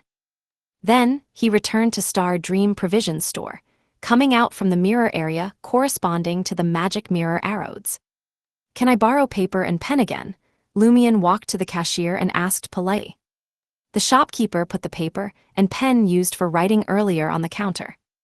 Lumion began to write a letter to the major arcana card holders, with 3 main points. First, to remind the major arcana card holders to pay attention to Razen in reality and provide necessary protection. Second, to ask them to confirm Anderson Hood's real situation. Third, to report the news of Linkage being arrested. After mailing the letter and expressing thanks, Lumion returned to the gray sedan. Anthony and Ludwig had already returned. Before Anthony started the car, Lumion briefly explained the possible identity of Stiano. Anthony was silent for a moment, then started the car and said with a sigh, "Even gods were once weak. Even gods went through stages like us. This truly is the path of the divine. It makes me feel that gods are no longer so unattainable, no longer naturally noble, naturally gods." Disenchantment, Lumion asked using the newly learned term. Anthony turned the steering wheel and said, "But they are indeed fighting against evil gods, protecting the people. I remember in the industrial cities along the West Mid-Seashore coast, those robed clergy would regularly go to factories to hold ceremonies. Now it seems more like packaging major factory inspections, formal use of new machines, clergy getting close to frontline machines, and other things into sacred rituals." Anthony rambled on about religious stories he heard as a child and religious ceremonies he experienced as he grew up. Lumion listened quietly, occasionally echoing with a word or two. Dechang Garden, Building 5, Room 1502. Luo Shan was very happy to find that Franca had returned to normal. She curiously asked, "What did it feel like at that time?" "I couldn't breathe, like a fish pulled out of water, a person kicked out of this world." Franca described it simply, without mentioning parts that might make Luo Shan think of dreams. Jenna then said, "You need to be careful recently. The minions of evil forces are also trying to get close to Zhou Mingrui and deal with people who have directly or indirectly helped Zhou Mingrui. We're worried they might target you." Luo Shan pointed to the new oil painting and new sketch hanging on the wall. "I've already turned my room into a fortress. They will guard me while I sleep." Franca and Jenna looked in the direction Luo Shan was pointing, seeing an oil painting of a colorful parrot. Around the parrot were abstract, modeled color blocks, and its eyes deliberately turned when Franca and the others looked over, as if saying, "Hi, I'm alive." After looking at the paintings in the living room and bedroom, Jenna nodded and said, "A painter's ability is indeed magical. However, if you trust us, we can provide you with the ultimate safety guarantee." "How?" Luo Shan asked. Jenna didn't hide anything. "Give us a small amount of blood and hair, we'll make a mirror substitution for you. The straight line distance between our two rooms barely qualifies within the effective range of this ability, and we can bring us closer in your shaman space to ensure effectiveness. But this also means that we can easily and accurately curse you, kill you with that mirror substitution." Luo Shan fell silent. After a good while, she smiled. "We can try. If you really want to kill me, you've had many opportunities these past few days." Close to midnight, Luo Shan, who had already washed up, checked the doors, windows, and those paintings before lying down on the bed and turning off the lights. In the deep darkness, Luo Shan quickly fell asleep, continuing to guard that semi-transparent barrier. As time ticked by minute, in the parrot oil painting in the living room, those mottled color blocks suddenly began to squirm. The colorful parrot noticed this change and was about to cry out loudly, but was surged over by those color blocks, covering its mouth and pressing down its wings. Soon, the colorful parrot was submerged and dissolved by these color blocks, becoming part of them. These color blocks flowed out of the oil painting like water, leaving the canvas empty. They surged towards the bedroom in the quiet night, passing through the door crack, coming to Luo Shan's bedside. Suddenly, this water flow composed of color blocks surged upwards, taking a human form. The colorful human form quietly looked at the sleeping Luo Shan for 20 to 30 seconds. Finally, it turned back into a water flow composed of color blocks, returning along its original path to the oil painting in the living room. The color blocks squirmed, reconstructing the colorful parrot and the surrounding background.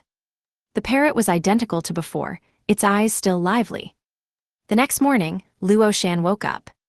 She first picked up her phone to check messages, then slowly got up and checked the situation in the bedroom and living room. No problems. Luo Shan breathed a sigh of relief and walked towards the bathroom. After parting with Franca and Luo Shan, Jenna went out to observe those dream characters who were relatively close to Zhou Mingrui. This was her and Anthony's recent task. Of course, she had already submitted her profile to Hall Film Company as a performing arts student. And today, she or Anthony would go to contact Peng Deng, a very special dream character. Chapter 964, a bit special. Across from the building where Peng Deng worked, Jenna walked up to the gray sedan and watched as the door opened and Ludwig got out by himself. She nodded to Anthony in the driver's seat, then led Ludwig towards a nearby cafe. Based on Peng Deng's occupation, they had already formulated a plan for making contact. If they had money, they could buy a house, then go to the design company where Peng Deng worked for a consultation, using abilities like hypnosis or instigation to designate Peng Deng as their designer. Then, they could discuss design ideas, concepts and styles with Peng Deng, and sign a contract, allowing them to repeatedly contact the target through follow-up activities like reviewing plans and visiting sites, gradually becoming familiar, and ultimately figuring out if he had any issues and what those issues were. But unfortunately, they didn't have that much money. If they really had money to buy a house, wouldn't it be simpler and more convenient to just rent the magic mirror arrows and ask it for detailed information about Peng Deng?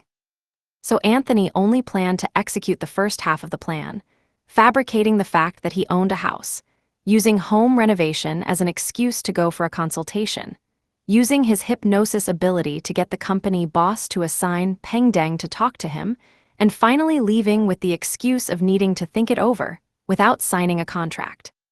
If Anthony's operation failed, encountering a situation where Peng Deng was unavailable or happened to be meeting a client, and he was assigned to a different designer, then Jenna would execute the second plan. After entering the cafe with Ludwig, choosing a window seat, and ordering a cappuccino, a fruit juice, a small cake, and a bunch of bread, Jenna looked at the little boy across from her and fell into deep thought. Every time we need to carry out a probing mission, we have to switch who takes him along. It feels so troublesome. He can certainly be very useful, but a child's appearance, mentality, and cognition mean he can't act independently. And we're not comfortable with that, not comfortable with the ordinary people of the Dream City. Should we find a way to get him into some elementary school so he can attend classes? That way, we wouldn't have to worry about him during the day, just pick him up when it's time. In Jenna's silence, Ludwig suddenly had a bit of a bad premonition. At that moment, the small cake was brought over, and he immediately smiled, picking up the fork and spoon.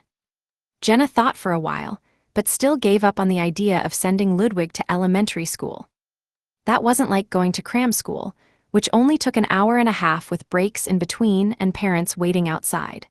He'd have to stay at school all day, and unless they gave Ludwig the traveler's bag, there was really no way for him to carry enough food. What would happen then? A classmate every 2 periods.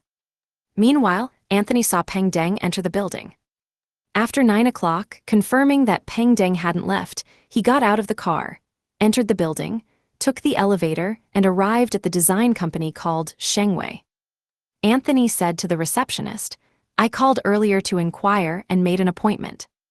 The receptionist checked the record book and led Anthony to a meeting room. Soon after, the person in charge of the design company came over and chatted with Anthony for a bit, confirming the style he wanted. During this process, Anthony deliberately mentioned Peng Deng, saying he had seen this designer's works and actual results on the company's public account and felt they matched his ideas well. Undoubtedly, while saying this, Anthony looked into the eyes of the person in charge, using hypnosis lightly. Earlier during the phone communication, he had also used psychological methods for guidance, though he couldn't directly apply hypnosis then. "Please wait here, I'll go get the designer." The person in charge stood up and left the meeting room, while a staff member poured Anthony a glass of water and put out some fruit. About 10 minutes later, Anthony saw Peng Deng appear at the door. Peng Deng had black hair and brown eyes, with an ordinary appearance. His hair was styled with some parts fluffed up, and he wore a black t-shirt with a trendy brand feel, carrying a laptop. Anthony stood up calmly, not showing any unusual behavior. After the company manager's introduction, Anthony began chatting with Peng Deng, mainly describing his needs, while Peng Deng listened and occasionally asked more in-depth questions to understand the details. After Anthony finished speaking, Peng Deng operated a laptop and projector, saying, "I found a few images earlier, see if they match the feeling you want." Soon, Anthony saw an image. A modern-style living room, bright and clean with golden sunlight shining through the windows, a vase placed in just the right position with a bouquet of fresh flowers, and 2 oil paintings hanging on either side, depicting sparse, beautiful forests and lush green fields. Anthony suddenly felt this was exactly what he wanted. Peng Deng continued to show several more images, with styles similar to the previous one, and each seemed to perfectly match Anthony's requirements. He accurately grasped the vision I had in mind just based on the description over the phone and our face-to-face conversation. Isn't this a bit special? Anthony didn't immediately express his thoughts, but continued discussing with Peng Deng how these images could be combined into a whole and the specific costs for the designer's fee. After chatting for a while longer, Anthony stood up and said, "I'll think about it some more." "All right." Peng Deng didn't try hard to persuade him and escorted Anthony to the company entrance. Anthony went downstairs, crossed the street, and passed by the cafe where Jenna and Ludwig were. When the 2 parties met through the glass window, Anthony nodded slightly. Then he walked straight towards the rented gray sedan. Jenna withdrew her gaze and continued watching Ludwig eat. According to their prior agreement, she easily understood without needing to guess what Anthony's nod just now meant. "I've met Peng Deng and made contact. Now, I need to self-isolate until dawn tomorrow to see if any abnormalities occur." Tech Building, Inti's Group, Administration Department. After being busy for a while, Luo Shan started to slack off. She picked up her phone and sent a message to True Hidden Blade. "Do I need to go hint at Joe Mingrui about his own specialness?" Franca, sitting in the workstation diagonally in front of Luo Shan, hesitated for a while before replying. "Not for now. Wait until my companion and I can no longer act, then you can do it." Luo Shan was about to say something more when Deputy Director Zhang Qing came out of his office, clapped his hands and said, "Mr. Huang will be coming over shortly, bringing that VIP from last time to continue touring the company." Franca was worried that if Luo Shan hinted too deeply, she would also encounter abnormalities. While she and her companions might be kicked out of the dream characters might just die suddenly or get hit and run over by a bus after work. She preferred Luo Shan to only act as her assistant for now, cooperating with her to hint at Joe Mingrui. Luo Shan was about to say something more when Deputy Director Zhang Qing came out of his office, clapped his hands and said, "Mr. Huang will be coming over shortly, bringing that VIP from last time to continue touring the company." A rustling sound suddenly arose as many employees took out their makeup bags and makeup mirrors. "That VIP from last time," Franca used her phone to ask Luo Shan, "is it Zaratulstra?" "It should be. He's the only VIP recently, involved in the integration and merger of certain subsidiaries, as well as a big deal," Luo Shan replied quickly. "What should we do next?" She meant, should they let Zaratulstra come into contact with Joe Mingrui? Didn't Lumion report Zaratulstra yesterday? The police station has no evidence and can't restrict the foreign guest's freedom for now. Zaratulstra just went to see Joe Mingrui at the cram school yesterday, and now he's coming to the company again today. What does he want to do? Lumion was right. Passively dealing with things can easily lead to problems. It's better to actively eliminate hidden dangers. Franca looked at her phone, her thoughts racing quickly. After nearly a minute, she replied to Luo Shan, "Stay calm, let me see the specific situation before deciding. You just need to cooperate with me." "Don't worry, with so many people in the company watching, Zaratulstra can't do anything. If worse comes to worst, I'll risk losing my job and pour a glass of water on Zaratulstra's or Mr. Huang's crotch." Seeing that Luo Fu didn't take out mirrors or put on makeup, several nearby employees withdrew their observing gazes, feeling relieved and focusing on themselves. Soon after, the group chat reported Mr. Huang's itinerary. Mr. Huang has brought the VIP to the 16th floor. Tech Building, 16th floor. Huang Tao, dressed casually, sat down with the formally dressed Zarathustra in a room filled with various classical objects, and opened a bottle of Oamir red wine. You said you bought a very peculiar mirror. Huang Tao continued their previous topic.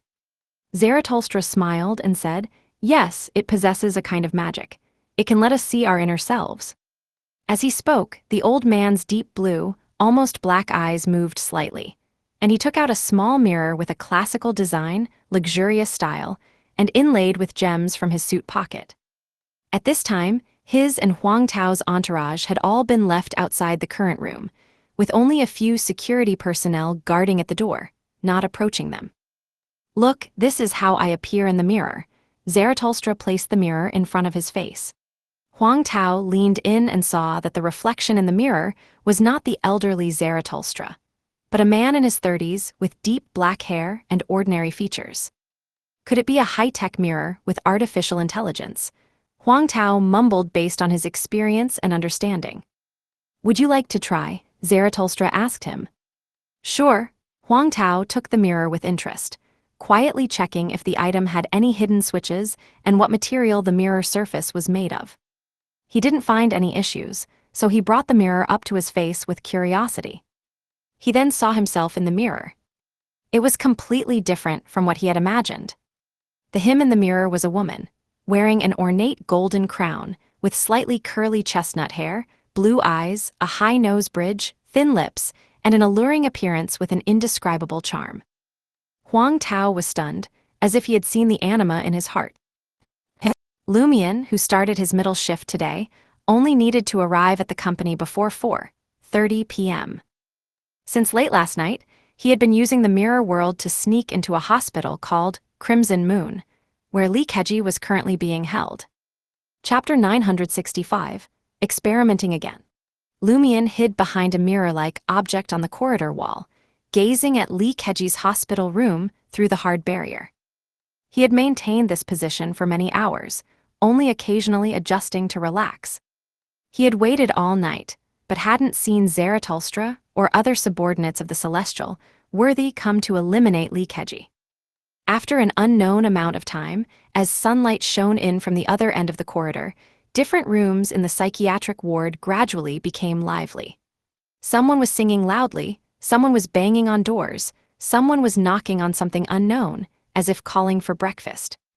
At this moment, Lumian saw a large amount of milky white liquid surge out from the gap between Linkage's hospital room door and the solid floor. Milk, Lumian's gaze froze slightly. A second later, he found that the milky white liquid, which seemed to be milk, receded like a tide back into Linkage's hospital room. The floor became clean again, with only varying degrees of wet traces remaining. Lumian watched silently. A few minutes later, with his eagle-like vision, he felt that there seemed to be something indescribable at the doorway of the hospital room. He carefully pressed his face against the mirror surface, penetrating out slightly. The scene before his eyes instantly lost its mirrored feel, becoming clearer. He then saw some small, distinct white lines and noticed finer, less obvious white filaments around them. These things as a whole looked like intersecting, much thinner snowflakes, or as if countless white fuzz were mixed together. Compared to the spider silk of Demonesses, they were all opaque, tinted with color, and could still be discovered upon careful observation. Mycelium, Lumian made a guess. This was based on speculation about Linkage's own special nature. After a few seconds, these mycelium uniformly retracted, passing through the door gap and disappearing into the corridor. A scene spontaneously emerged in Lumian's mind. A strangely shaped giant mushroom man, a giant mushroom walking to the door, carefully extending its mycelium, its goals unknown. Lumian fell silent once again. He seriously pondered a question. Is letting Zarathustra and other subordinates of the Celestial worthy eliminate Linkage ultimately a bad thing or a good thing? As long as they are prevented from taking Linkage's corpse to the basement of Mushu Hospital and using the mother's power to give him new life, the whole thing doesn't seem that unacceptable. Frank Lee's mushrooms in the Dream City seem to have overlapped with Mr. Fool's idealistic cognition, becoming more terrifying and bizarre than in reality. If they lost control later, who knows which side it would benefit? No, fire is also dangerous, but fire can be exploited. This guy is suitable to be confined in a psychiatric ward, to be released when needed, or to borrow a few mushrooms with unique functions. Can a psychiatric ward really contain him? Should he be helped to enter prison, to be controlled by the officials representing the dream's main consciousness? But if so, it would be very troublesome for us to utilize him, and moreover, he doesn't look like someone without mental problems in any way. Franca had explained before that in the Dream City, such mentally ill patients don't need to go to prison, they just need to receive prolonged treatment in a mental hospital. Lumian withdrew his face, distancing himself from the mirror surface. At 10 a.m., he saw Huang Jiajia, Bernie Huang, accompanied by a lawyer, Officer Deng, and a doctor in a white coat enter this ward. Only then did he feel relieved. He traversed to the rear-view mirror of a car in the underground parking lot, jumped out, and directly teleported back to the rented apartment in Xinheng District. At this time, Anthony was in self-isolation. Ludwig had been taken away by Jenna, and Lumian casually ate some bread before preparing to lie down on the bed to catch up on sleep. Just as he had lain down, he felt his phone vibrate once. The message was from True Hidden Blade. Zaratulstra has come to visit the group again, now on the 16th floor, hasn't come down yet. Zaratulstra wasn't affected by the tip-off letter. Does the tip-off letter need evidence? Otherwise, the police would have to investigate for a while, obtain sufficient evidence before they can arrest a foreign guest. Zaratulstra is still very cautious, and the identity of a foreign guest is also very clever. Lumian sat on the bed, pondered and analyzed for a while before replying to Franca. No need to interfere with Zaratulstra's visit, but remind Zhou Mingrui to be careful through Luo Shan. Inside the administration department of Inti's group, Franca sent a message to Luo Shan. If that guy comes to visit the tech department later, remember to warn Zhou Mingrui to be careful about safety. No rush for now. What if the enemy chooses to visit other departments or other subsidiaries? Warning Zhou Mingrui in advance would plunge him into endless suspicion, guarding against everyone around him, which would greatly affect his mental state in the long run. Luo Shan replied with a nodding cat emoji. To their surprise, Mr. Huang didn't bring Zaratulstra down for a tour. The two stayed on the 16th floor until noon before leaving via the private elevator. Alert lifted, the enemy didn't contact the target, so Luo Shan didn't give any reminder. Franca reported the situation to Lumian during lunch break. Lumian quickly replied, "Then I'll carry out the step of hinting at Zhou Mingrui about the existence of supernatural powers this afternoon and be a bit more aggressive.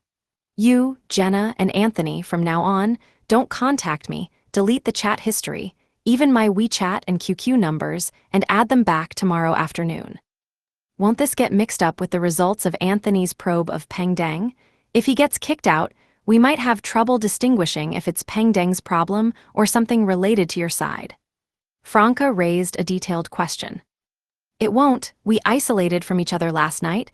Our experimental results won't affect each other. Lumian had made preparations yesterday. Since Franca's consciousness returned to the body of Luo Fu, he had started preparing. At 4 p.m., Lumian arrived at Inti's group early and enjoyed an early dinner. Then, he and old Zia took over from their colleagues and started patrolling the floors. After completing this task, they replaced colleagues who were rushing to the cafeteria and started monitoring the surveillance. Lumian seemed to be observing the situation on different floors, but his attention was entirely on the internal parts of Inti's group, on that area of the 10th floor. Finally, he saw Zhou Mingrui leave his workstation, walk out of the tech department, and head towards the public restroom in the middle of the corridor. Lumian stood up abruptly, clutching his stomach, and said to old Zia, "The food was too spicy just now, I need to go to the bathroom." Without waiting for old Zia's response, he left the surveillance room directly. Old Zia turned to look at his back and said almost inaudibly, "He's only been working for a week and already learned to take a shit break." In the corridor, Lumion avoided two security personnel coming out of the elevator area, turned into the stairwell, merged into the shadows, and quickly went down. In less than 30 seconds, he reached the 10th floor. Then, pretending to be checking a problem he had discovered during his earlier floor patrol, he openly entered the corridor between the administration department and technology department, arriving outside the restroom. He looked left and right, then quickly walked into the men's side with small steps. At this time, Zhou Mingrui was washing his hands at the sink. Lumion glanced inside the restroom, confirming that no one was at the urinals, and one of the 4 stalls seemed to be locked. Zhou Mingrui turned around and just saw him. Lumion took out a lighter and smiled. His thumb repeatedly pressed virtually above the lighter, not touching it, yet the lighter produced a series of crimson-red flames. Seeing this, Zhou Mingrui, who already had doubts, instantly became mentally tense. Is this supernatural power, or some kind of magic trick?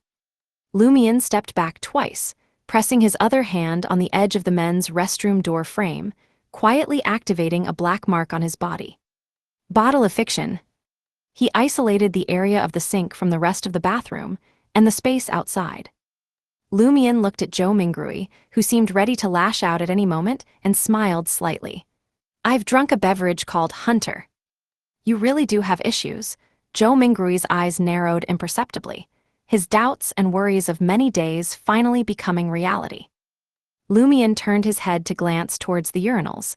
I came to you to warn you, be careful of that foreign guest called Zarathustra.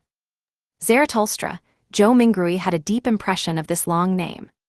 He had once been assigned by Mr. Huang as a technical person to receive Zarathustra, and was responsible for being the interpreter and explainer. But the other party either had a mechanical failure with their flight or encountered severe weather, so he never managed to receive him. Later, he got sick and took leave after listening to a song, missing Zarathustra's first visit to the company. After that, he had seen the group's publicity, knowing what Zarathustra looked like from videos and photos. Reminded by Lumion, Zhou Mingrui suddenly remembered that the old man standing at the door of the business English class, before Luo Shan warned him to be careful yesterday, seemed to be Zarathustra. Was Luo Shan's warning also pointing to Zarathustra? How did she know Zarathustra was visiting dream tutoring classes? Right, Li Ming was there yesterday. Are Li Ming and Luo Shan in cahoots? Luo Fu joined only 1 day later than Li Ming. As these thoughts flashed through Zhou Mingrui's mind, Lumion offered no explanation, lifted the bottle of fiction, and walked out of the men's restroom. Zhou Mingrui looked at his back, suddenly feeling that the hidden currents around him were much more fierce and exaggerated than he had imagined. After another round of floor patrol, Lumion stood at the office window, watching as the last golden-red glow of the sunset was swallowed by darkness. Night had officially arrived. By this time, Luo Shan, Luo Fu, and Zhou Mingrui had all gotten off work, with the latter having left just a few minutes ago. Lumion looked at the brightly lit buildings, slightly raising his chin and curling the corners of his mouth, waiting for the possible exile. This time, if he was kicked out of the dream, Zarathustra probably wouldn't be spared either. A one-for-one exchange was worth it. Chapter 966, Different Treatment. Time passed minute by minute. Lumion saw office workers continuing to leave the tech building, while carts appeared in less conspicuous places along the road, selling fried noodles, stir-fried rice noodles, braised dishes, fried skewers, barbecue, and other foods. Cars drove by with their lights on, still busy. Nothing's happened yet. Lumion had long lost sight of Zhou Mingrui, but he didn't feel anything unusual. At this moment, old Zia walked in.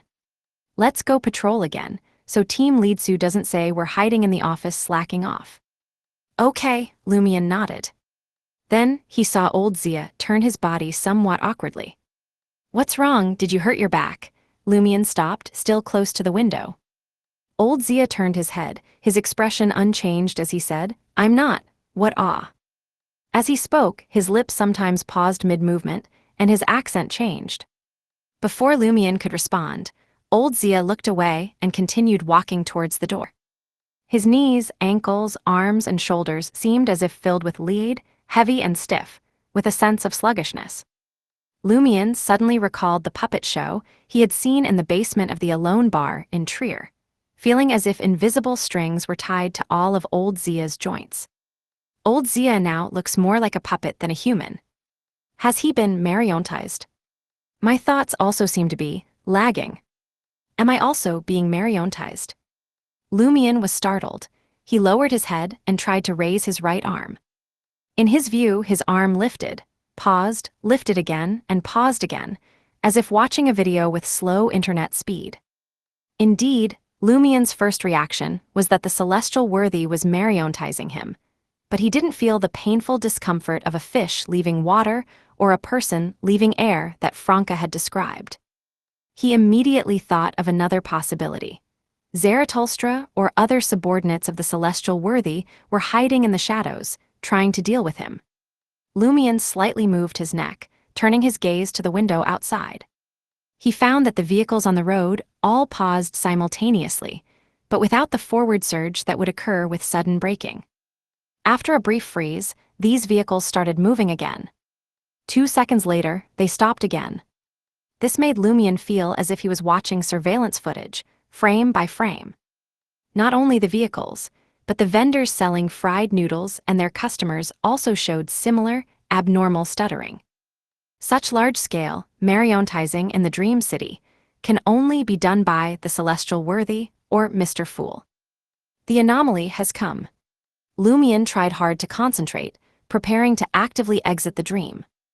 Although he wasn't sure why his experience was different from Franca's, the current situation and the changes around him made him feel this wasn't something he could escape or fight against with his personal abilities.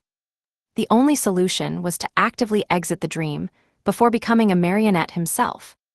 Of course, Lumion didn't immediately put this into practice, because he didn't need to use the information shredder to delete important contacts from his phone. This had already been done in advance.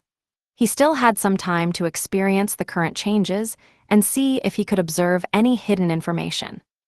After about 10 seconds, Lumion's thoughts suddenly became smooth again, no longer feeling as if his head was stuffed with paste.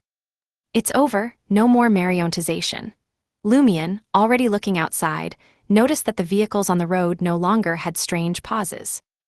Those vendors and pedestrians had also returned to normal. Why aren't you moving yet? What's on your mind? Old Zia turned around again, urging Lumion. Lumion's eyes moved slightly, and he said with a grin, "Ouch, my stomach hurts. I'm going to the bathroom." With that, he ran off, passing Old Zia and rushing into the public restroom on this floor. Old Zia looked at his back and cursed amusingly. Lazy cattle and horses shit and piss the most. Lumion entered a stall, locked the door, and quickly used Spirit World Traversal. He teleported to another public restroom, appearing in midair on the men's side. Seeing no one in the stalls below, Lumion floated down lightly and locked the door. This was the hotel where Zarathustra was staying. Before going to wait outside Linkage's ward at Crimson Moon Hospital, Lumion had come here to scout around. Although he had temporarily shelved the plan to actively attack and assassinate Zarathustra, changing it to using Linkage to ambush potential enemies, when time allowed, he would still make more preparations, in case Zarathustra chose to finish off Linkage indirectly. At that time, the backup plan might become the primary one. Lumion took out a mirror and placed it on top of the water tank. Then he pressed his right hand on it. His figure suddenly leaned forward, rapidly becoming ethereal, entering the glass mirror surface. Using the mirror world, he traversed to the glass window inside Zarathustra's suite. Under the night sky, this was undoubtedly a real mirror. Lumion didn't bring his face close to the glass surface, but peered into the room from a distance. He wasn't sure if Zarathustra had returned to the hotel, yet maybe he was still out socializing. He also didn't dare use divination to find the other's current location, fearing it might alert a true seer. The next second he saw a figure. The figure wore a black formal suit with slightly messy white hair hanging from the main light, swaying gently like the corpse of a hanged man. Zarathustra. Lumion was a bit shocked. Zarathustra was hanged by Mr. Fool, just like he hanged the Oracle. Was my afternoon hint to Zhou Mingrui really effective?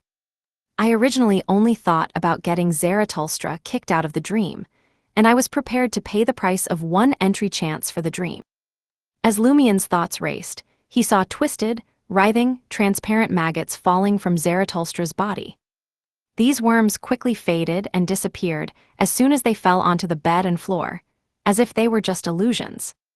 Lumien then saw a figure walk out of the void. The figure wore a black formal suit, with all-white hair, a rather thick beard on his face, and eyes so deep blue they were almost pure black without light. Zarathustra. Another Zarathustra. A still-living Zarathustra. Zarathustra raised his head, expressionlessly looking at the himself, hanging from the chandelier. The hanging figure quickly faded and became transparent like the maggots that had fallen earlier, until it disappeared. Was the one hanging just now Zarathustra's historical void image? Did Zarathustra sense the danger in advance and summon a historical image to replace himself? Otherwise, at sequence 7, a historical image couldn't last long. Lumien withdrew his gaze, no longer looking at Zarathustra to avoid being noticed. The information provided by the Major Arcana card holders about the abilities of the Seer pathway up to sequence 3 Scholar of Yore was quite detailed. For sequence 2 Miracle Invoker, it only briefly explained what wishes and miracles were. Beyond that, the Major Arcana card holders hardly mentioned anything. The terms grafting and fooling were only briefly mentioned later to explain specific events. Standing in the void black area behind the mirror, Lumien combined his own experience with Zarathustra's different encounter to make some guesses about what had just happened. It's preliminarily confirmed that this was an anomaly brought about by my daytime hint to Joe Mingrui. On my side, pedestrians and cars within the range were all affected by mariontization, not just myself. This indicates that my hint to Joe Mingrui did indeed attract the celestial worthy's attention, but because the hint was given during the day, the celestial worthy couldn't accurately lock onto me, only roughly circle out a range. During a collective mariontization, if I resist or struggle using Beyonder powers, I would be quickly locked onto by the celestial worthy. If I choose to exit the dream to avoid danger, the celestial worthy's goal would also be achieved, making me consume one chance to enter and exit the dream. How cunning. My reminder to Joe Mingrui was also perceived by Mr. Fool, and the name Zarathustra was grasped by him, so Zarathustra encountered targeted rapid mariontization, but this was born by the image from the historical void. Why is Zarathustra so calm now? Is this what a faceless is? Or is he certain that before new changes occur, Mr. Fool's gaze will only come once, and if dodged, it's truly dodged? Tomorrow, we'll get Luo Shan to probe Joe Mingrui to see if he still remembers the threat of Zarathustra. If he remembers, and Zarathustra doesn't encounter mariontization again or end up kicked out of the dream, then it should be that the celestial worthy provided help, using the death of a historical projection to resolve this incident. Can we also use similar methods to avoid being kicked out of the dream? Or verbal threats from others and face-to-face stimulation are still different, so Franca and Zarathustra's experiences are also quite different. Thinking of this, Lumien quietly looked outside the mirror again. He saw Zarathustra walk to the door as if nothing had happened, open it, let several followers in, and discuss tomorrow's business negotiation matters with them. Lumien felt a bit of regret. He had just been thinking about whether to take the opportunity to attempt an assassination when Zarathustra's historical projection was hanging, and the real body appeared. His curse still had the characteristic of not being transferable by paper figurine, as long as it affected the real body. After glancing at those followers and weighing the possibility of Beyonders among them, Lumien silently left the glass window that could serve as a mirror and traversed back to that bathroom.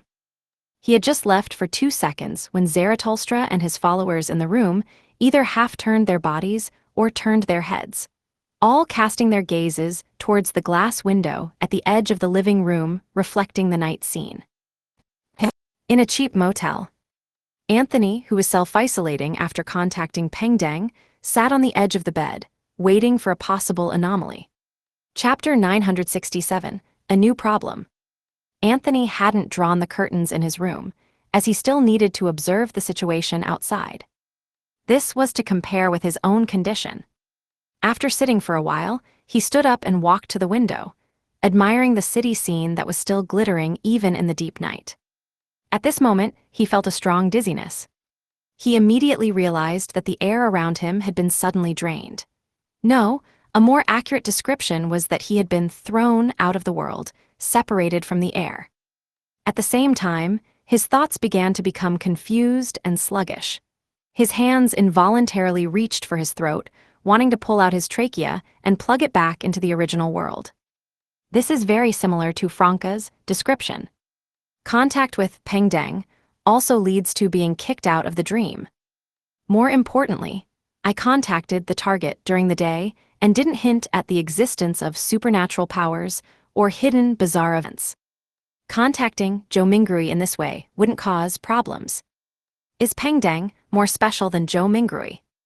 Anthony calmly examined his own state, thinking about the process of this experiment. When he felt he could no longer resist the tendency to become a marionette, he used that force trying to kick him out to actively exit the dream. He opened his eyes and saw the dark ceiling and the crimson moonlight shining through the thick curtains. This scene was not present in the dream city. Anthony had heard from Franca about the situation in reality.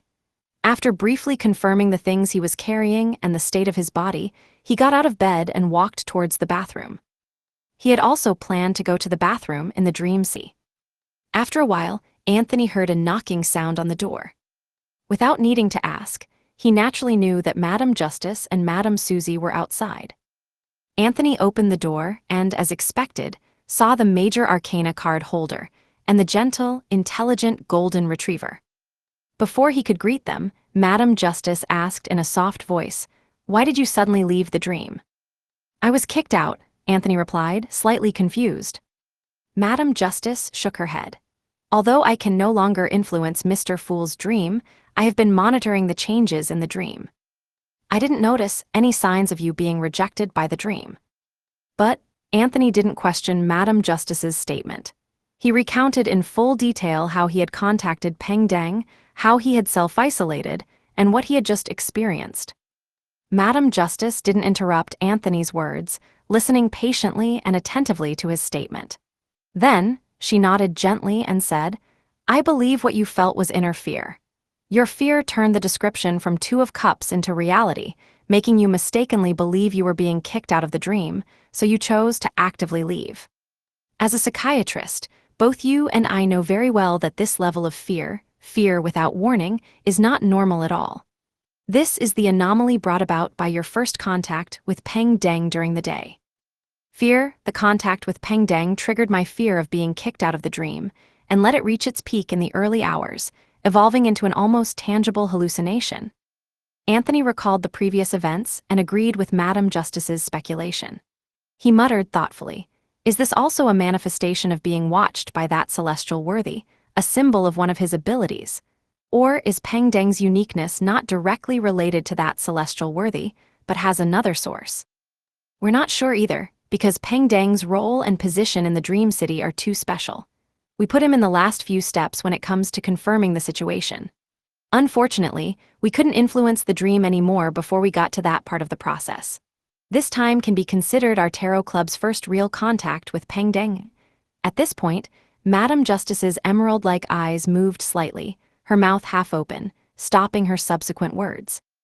After 2 seconds, she said thoughtfully, "Perhaps the fact that we put Peng Deng at the end to probe itself has some problems, but there are too many possible reasons. Fooling can certainly achieve this. We also don't know if that celestial worthy can unconsciously trigger the fear in your heart and let it burst at a specific moment. We know very little about the authority and corresponding existence symbols of Sequence 0 of the Seer pathway, especially the latter." Although Madame Justice didn't finish all her speculations, Anthony roughly knew what her possible thoughts might be. He said carefully, "We need to design a more detailed experimental plan specifically for Peng Deng in the future to determine the source of the problem. What we can be sure of now is that there is a certain difference between him and Zhou Mingrui. The anomalies that appear due to contact with them under the same conditions are different." Madam Justice smiled and said, "Your contact with Peng Deng this time has been very informative for me." Don't rush back to the dream. Stay outside for 3 hours first, walk around the villa, eat something. This doesn't mean there will be a problem if you go back now. You weren't kicked out. We don't have that concern. This is just a simple adjustment to your psychological state. After staying in the dream city for a long time, it's easy to confuse reality and dreams. Since you've already left, it's best to re-experience reality and deepen the corresponding psychological cognition. Yes, Madam Justice. As a psychiatrist, Anthony naturally understood the meaning of these words. To use a new term he learned in the Dream City, prevention is better than cure. After returning to the tech building, Lumion continued the task of patrolling the floors with old Zia until they got off work at 12:30 a.m. He directly teleported to the vicinity of Crimson Moon Hospital, then used the mirror world to reach outside Linkage's ward, waiting for possible attacks. Of course, he didn't stay in the same position all the time, nor did he always remain at Crimson Moon Hospital. He picked out 3 time periods he thought were most suitable for assassination, only ambushing during these 3 periods, and being normal the rest of the time, such as sleeping at home or being on his phone. During those 3 time periods, he would randomly choose one of 6 hiding spots each time, with no 2 consecutive times being the same.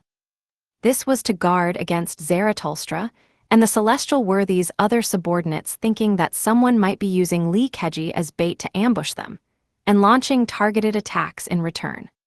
At daybreak, Lumion went out to buy breakfast. On the way, he deliberately turned into a quiet alley and met Jenna. This was arranged by both parties. Jenna handed Ludwig over to Lumion, as she had an interview at Hall Film Company today and couldn't watch over the child. Lumion looked around and told Jenna about what happened last night, asking her to share it with Franca. Lumion finally said, "At present, it seems that contacting Joe Mingrui during the day and hinting at the existence of supernatural powers also carries risks, but won't receive precise strikes. However, after being remembered by Joe Mingrui and knowing the corresponding danger, one will encounter rapid marionization at night, which can possibly be avoided. Currently, we can't determine if it's an isolated attack. I'll observe Zarathustra's situation again tonight. Get Luo Shan to find Joe Mingrui and remind him about the Zarathustra issue again, see if he has forgotten the corresponding things. Don't worry, after I directly mentioned Zarathustra yesterday, Joe Mingrui should have guessed that I'm on the same side as Franca and Luo Shan. He doesn't know about your and Anthony's existence for now." Jenna had just tersely acknowledged, when both of them almost simultaneously received a friend request from Enroide. After exchanging glances, Lumion gestured to Jenna not to add him yet, and accepted the request himself. After Enroide talked about last night's situation and Madam Justice's guesses, he confirmed the other's identity and sent a voice message with a smile. "Let's talk in detail when we get back to the rental house. I've made some significant discoveries on my end too." It seems Peng Deng is even more special than we imagined. Lumion then told Jenna about Anthony's experience. Jenna listened carefully, added Anthony back, and waved goodbye to Lumion and Ludwig. In the administrative department of the tech building. When Franca and Luo Shan went to the bathroom together, taking advantage of the moment when no one else was there, she told the other about the request relayed by Jenna. Luo Shan asked nervously yet excitedly, "How should I hint?" Franca used her instigator expertise to help come up with a set of talking points. After about half an hour, Joe Mingrui, wearing a gray shirt, came to the administrative department again, asking Luo Shan if there was anything going on in the company recently, saying they needed to work overtime if there was something, and even if there wasn't, they still needed to work a bit extra. Great question. Luo Shan praised Joe Mingrui in her heart and said with a smile, "The merger negotiations between the group and a large company have entered the formal process. The boss of that company is Zarathustra, who has visited twice." When saying the name, Zarathustra, Luo Shan looked at Joe Mingrui, trying to read the changes in his expression. Joe Mingrui said in realization, "Previously, Mr. Huang even grabbed me to pick him up at the airport to be an interpreter and guide, but unfortunately, I didn't get to." When he came to visit the company, you weren't here either. Seems like you were on sick leave. Yesterday he came again, but stayed on the 16th floor the whole time and didn't visit other departments, so you haven't met him at all. Luo Shan said deliberately. This was the script Franca had prepared for her. Zhou Mingrui paused for a moment, then said thoughtfully, maybe there's some force in the universe preventing me from meeting him. After chatting for a few more sentences, Zhou Mingrui left Luo Shan's workstation and walked towards the door. As he passed by Franca's desk, Franca suddenly spoke, "Watch out." Zhou Mingrui quickly turned sideways, looking at Franca. Franca pointed at the wet marks on the ground and said, "I just spilled some water on the ground, it's a bit slippery, be careful."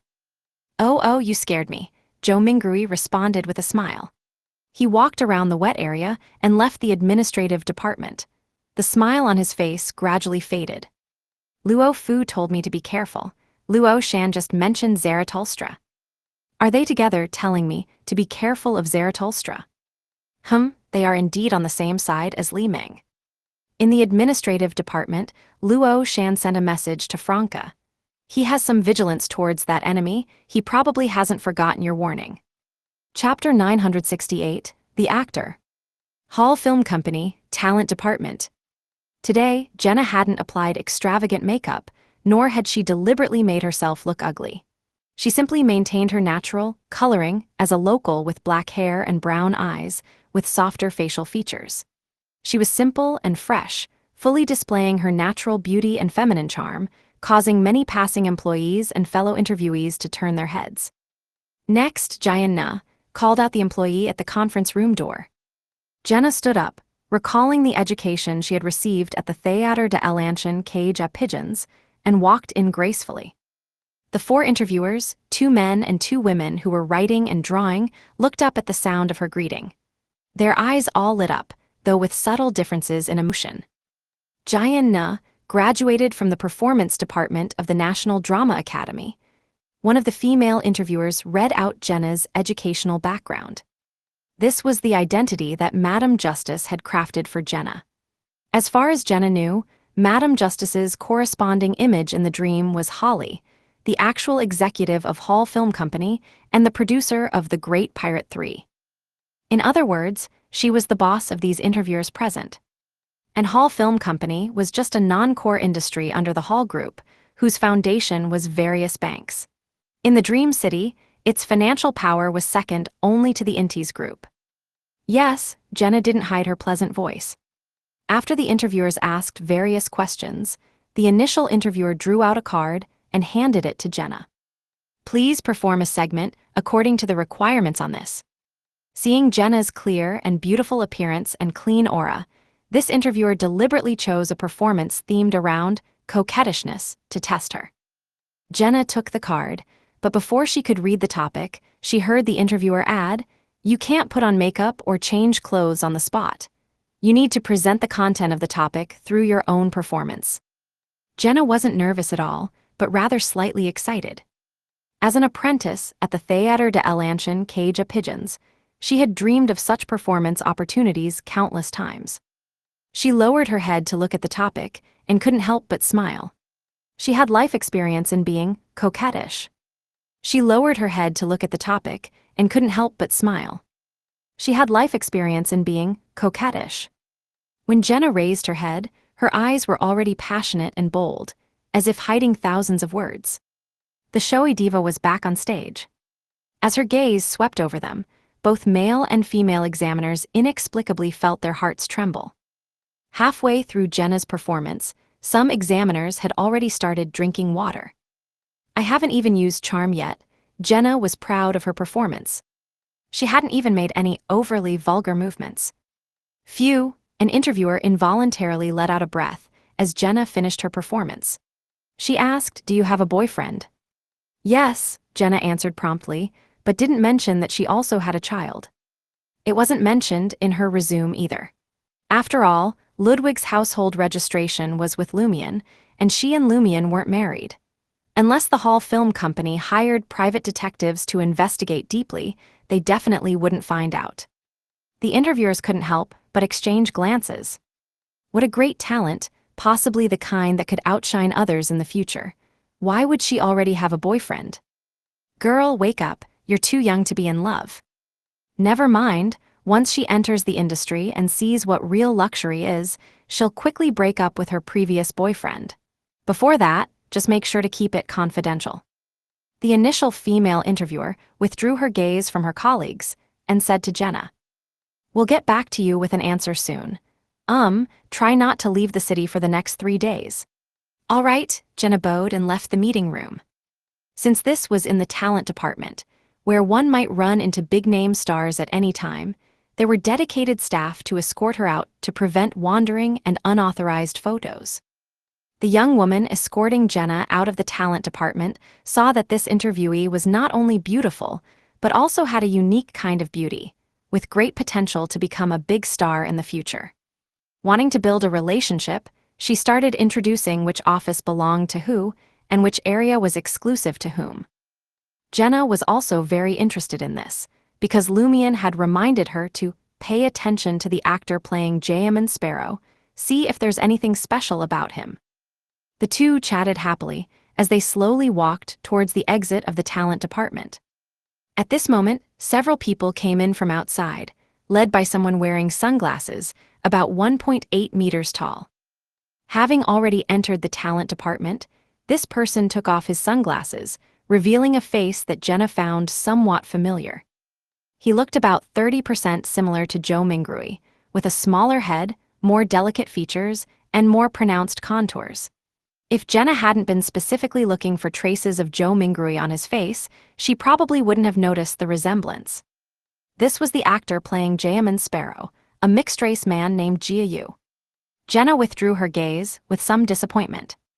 If Jia Yu himself had looked 60 to 70% similar to the Jaemin Sparrow he played, or very close to Joe Mingrui, relying on makeup to become Jaemin Sparrow, then Jenna would have thought he might be somewhat special, a symbol of some key issue in the dream. But now, Jenna thought it was unlikely. No wonder Franca said there was no need to observe and contact the actor playing Jaemin Sparrow, and Madame Justice didn't mention Jia Yu in the information. However, Franca's reason was really strange, saying that Jia Yu means fake jade, representing that this person is fake, no need to delve deeper. But Jia and fake have completely different meanings. Indeed, only with Franca as a guide can some things become clear at a glance, and some symbols be easily interpreted, Jenna mused to herself as she passed by Jia Yu and his group. Those people instinctively turned their heads to look at Jenna's back, seeming to have been struck by her beauty. After leaving the talent department, Jenna asked curiously, "Was that just now Jia Yu?" The female employee escorting her out nodded. "Yes, the Great Pirate 3 made him famous overnight." "Does he have an English name? He looks very much like a foreigner," Jenna asked casually. If Jia Yu's English name was Klein Morty, then it would still be worth continuing to observe and make deeper contact. The female employee thought for a moment and said, "No, he just has some foreign ancestry." As Jenna was feeling disappointed, the female employee lowered her voice and said, "Actually, he wasn't initially chosen to play Jaemin Sparrow. We had booked another actor, who was much more famous than him at the time, a real international star." "Couldn't agree on the price?" Jenna asked. The female employee shook her head. "Car accident, became a vegetable." "Ah," Jenna was first shocked, then several phrases she had seen while scrolling through videos recently flashed through her mind. Blade flashes, bloody storm, fierce struggle. "What a pity," the female employee sighed. Jenna's eyes moved slightly as she asked, "What was that star's name? I haven't heard about the actor being replaced due to a car accident." The female employee had a look of reminiscence. "I can't remember his name either. That incident left a deep impression on me, but I just can't recall the name. It's just on the tip of my tongue. Then I'll look it up myself when I get back." Jenna felt increasingly that there was something off about this matter.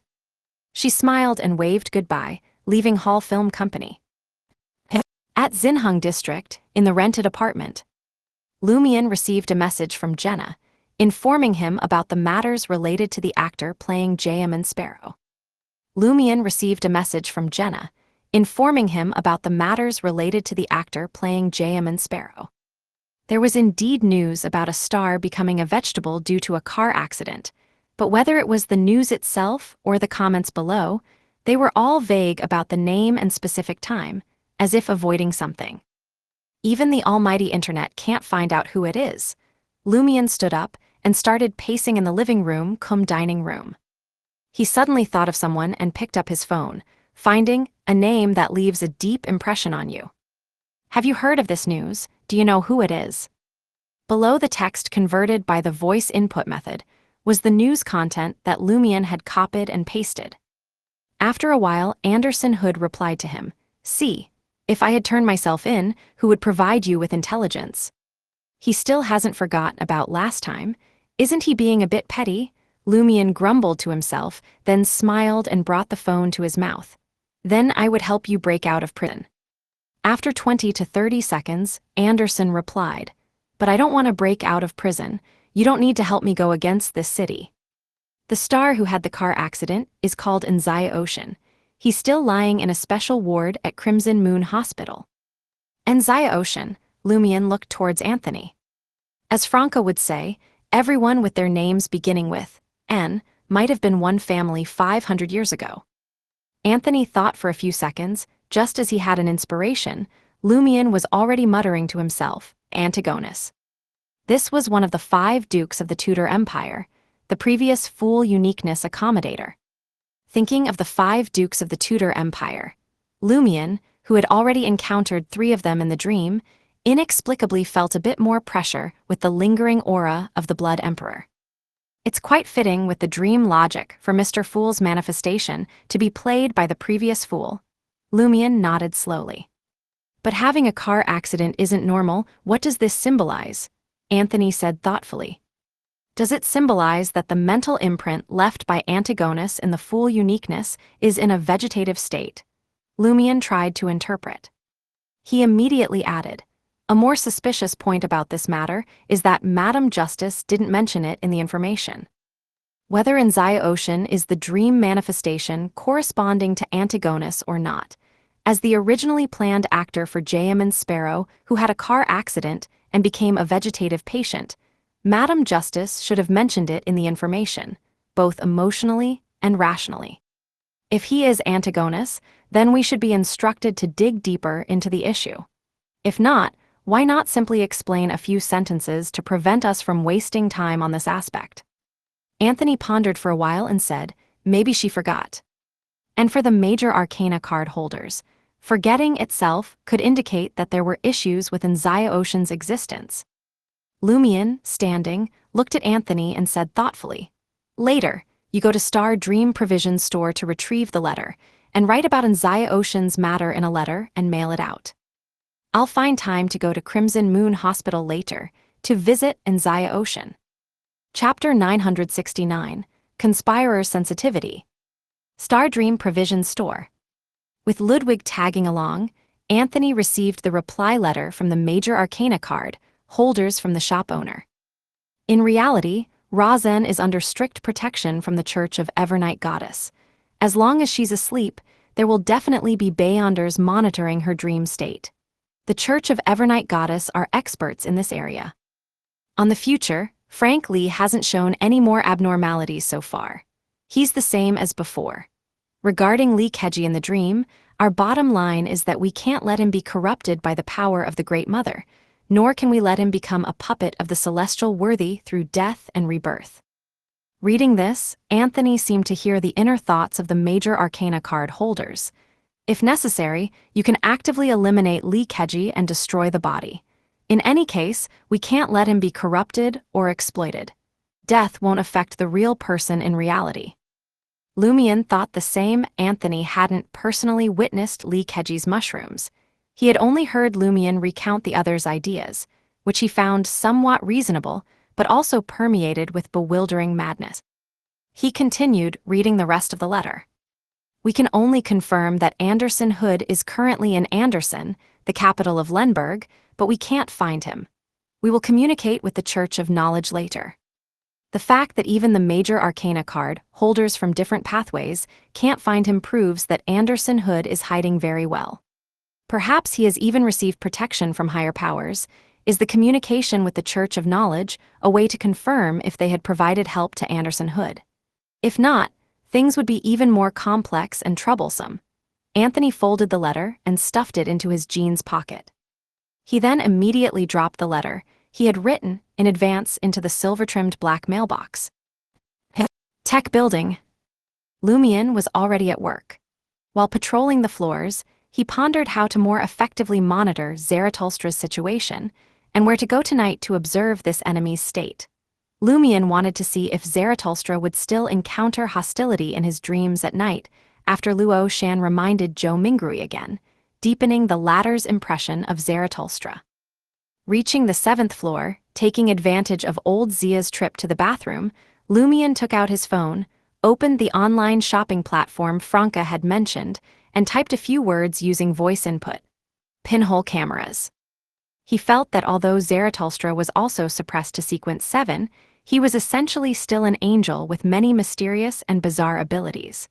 Relying solely on the mirror world to spy on him was obviously unrealistic. This could only be done occasionally. So, Lumion planned to try scientific methods, to try pinhole cameras and bugs. Even if Zaratulstra later discovered these little devices, as long as he couldn't trace them back to Lumion, there wouldn't be any problem. After completing the input, Lumion didn't press the search button. He remembered Franca saying this was illegal, part of the black and gray industry. Let's not even mention whether regular platforms sell these, but as a child of God, why should I personally get involved in the black and gray industry? I'm a law-abiding citizen, Lumion half-jokingly, half-mockingly closed the app and switched to WeChat, entering the conversational window with Inti's group Grim. He calmly input, "Prepare some pinhole cameras and bugs for me, preferably with user manuals. Also, give me Zaratulstra's itinerary for the next 2 days." Zaratulstra's safety in the Dream City was jointly managed by his personal bodyguards and the Inti's group's security department, so Lumion knew last night that Zaratulstra was most likely at the hotel and headed straight there to observe the situation. Of course, this wasn't entirely certain. Zaratulstra could change his itinerary at any time. He was the one in control, just like when he suddenly decided to visit 2 tutoring centers. Lumion hadn't received any warning from Grim beforehand. "All right," Grim quickly replied to Lumion. By the time Lumion finished patrolling the floors and returned to his office, opening the drawer that belonged to him, he immediately saw 2 sets of pinhole cameras and bugs quietly placed inside. Lumion pulled out the paper placed on top of them and memorized Zaratulstra's itinerary from 5 p.m. to 10 p.m. today. As the sky approached complete darkness, he found an excuse to go to the bathroom and teleported away. He first used the mirror world to hide the pinhole cameras and bugs in inconspicuous places in Zaratulstra's room, erased traces of his presence, and completed anti-divination using mirror substitution. Then he returned to the tech building and arrived at Mr. Huang's exclusive 16th floor through the mirror. Tonight, Mr. Huang would host a business dinner here to entertain Zaratulstra and his entourage.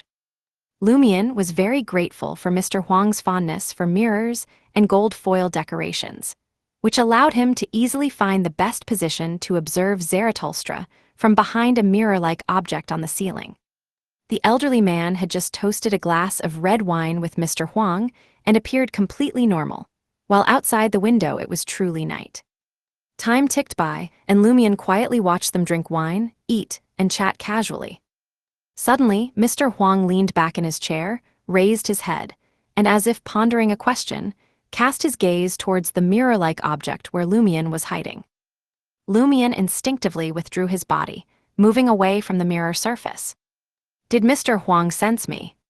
Can he detect spying from behind mirrors? He's just a dream projection, not Emperor Roselle. Was that just a pure coincidence just now, or in Mr. Fool's subconscious cognition, is Mr. Huang hiding beyond powers? Thinking of this, Lumion suddenly remembered a piece of information Franca had told him. Louis Gustave of the Emperor faction has been very irritable lately because he couldn't contact a key figure, and that key figure was suspected to be the mirrored Emperor Roselle. There's a whiff of conspiracy. Lumion's Conspirer's intuition immediately gave him a suspicion. Could it be that the mirrored Emperor Roselle has also entered the dream? She had previously cooperated with the subordinates of evil gods and celestial worthy. Did she enter the dream with the help of the celestial worthy's side? After all, she's not a true god, hasn't accommodated the uniqueness, and doesn't have special items, so it's unlikely she could come in on her own. Is she working with Zarathustra, attempting to erode and influence Emperor Roselle's dream manifestation, Huang Tao, until they control and replace him? She is essentially a mirror people, so it's only natural that she can detect someone spying from behind mirrors. If she and Zarathustra control the Intis group, given the group's influence and terrifying cash flow, the balance of victory will surely tilt rapidly. While we focused on Zhou Mingrui, Linkage, and Instigation, Zarathustra quietly raided our vault. Normally, given that Princess Bernadette seems to still be able to enter the dream, Mr. Huang should be on our side. But why did Mr. Huang so obviously look in my direction? She could have pretended not to notice and waited for an opportunity to suddenly attack. The more Lumion thought about it, the more he felt cold sweat breaking out on his back. Zarathustra isn't a conspirer, but he's as good as one. Indeed, my initial idea wasn't wrong. We should actively attack, assassinate him, or trade one for one, kick him out. As these thoughts raced through Lumion's mind, he pressed against the mirror surface again, looking down. At this time, Mr. Huang had already withdrawn his gaze. But Zarathustra noticed his previous behavior and glanced at the ceiling, asking, "What were you looking at?" Mr. Huang gently swirled the red wine in his glass and smiled, answering, "Thinking about some things." Zarathustra didn't ask further and started talking about other matters. Lumion observed for several more minutes, confirming that Zarathustra showed no abnormalities after nightfall. In other words, after being punished once, Mr. Fool's subconscious will consider this person completely mariontized. Even if Zhou Mingrui hears the corresponding name again, deepening his impression, it won't alert the dream's subconscious, unless Zarathustra does something new to stimulate him, bringing new changes. Lumion speculated about the reasons for the current situation as he left using mirror traversal. "What took you so long?" Old Zia casually asked when he saw him walk back into the office. Lumion sighed and said, I'm the kind of person who gets diarrhea when I eat excessively spicy stuff, and gets constipated when I don't eat spicy food." Old Zia enthusiastically started chatting about the topic of spicy food.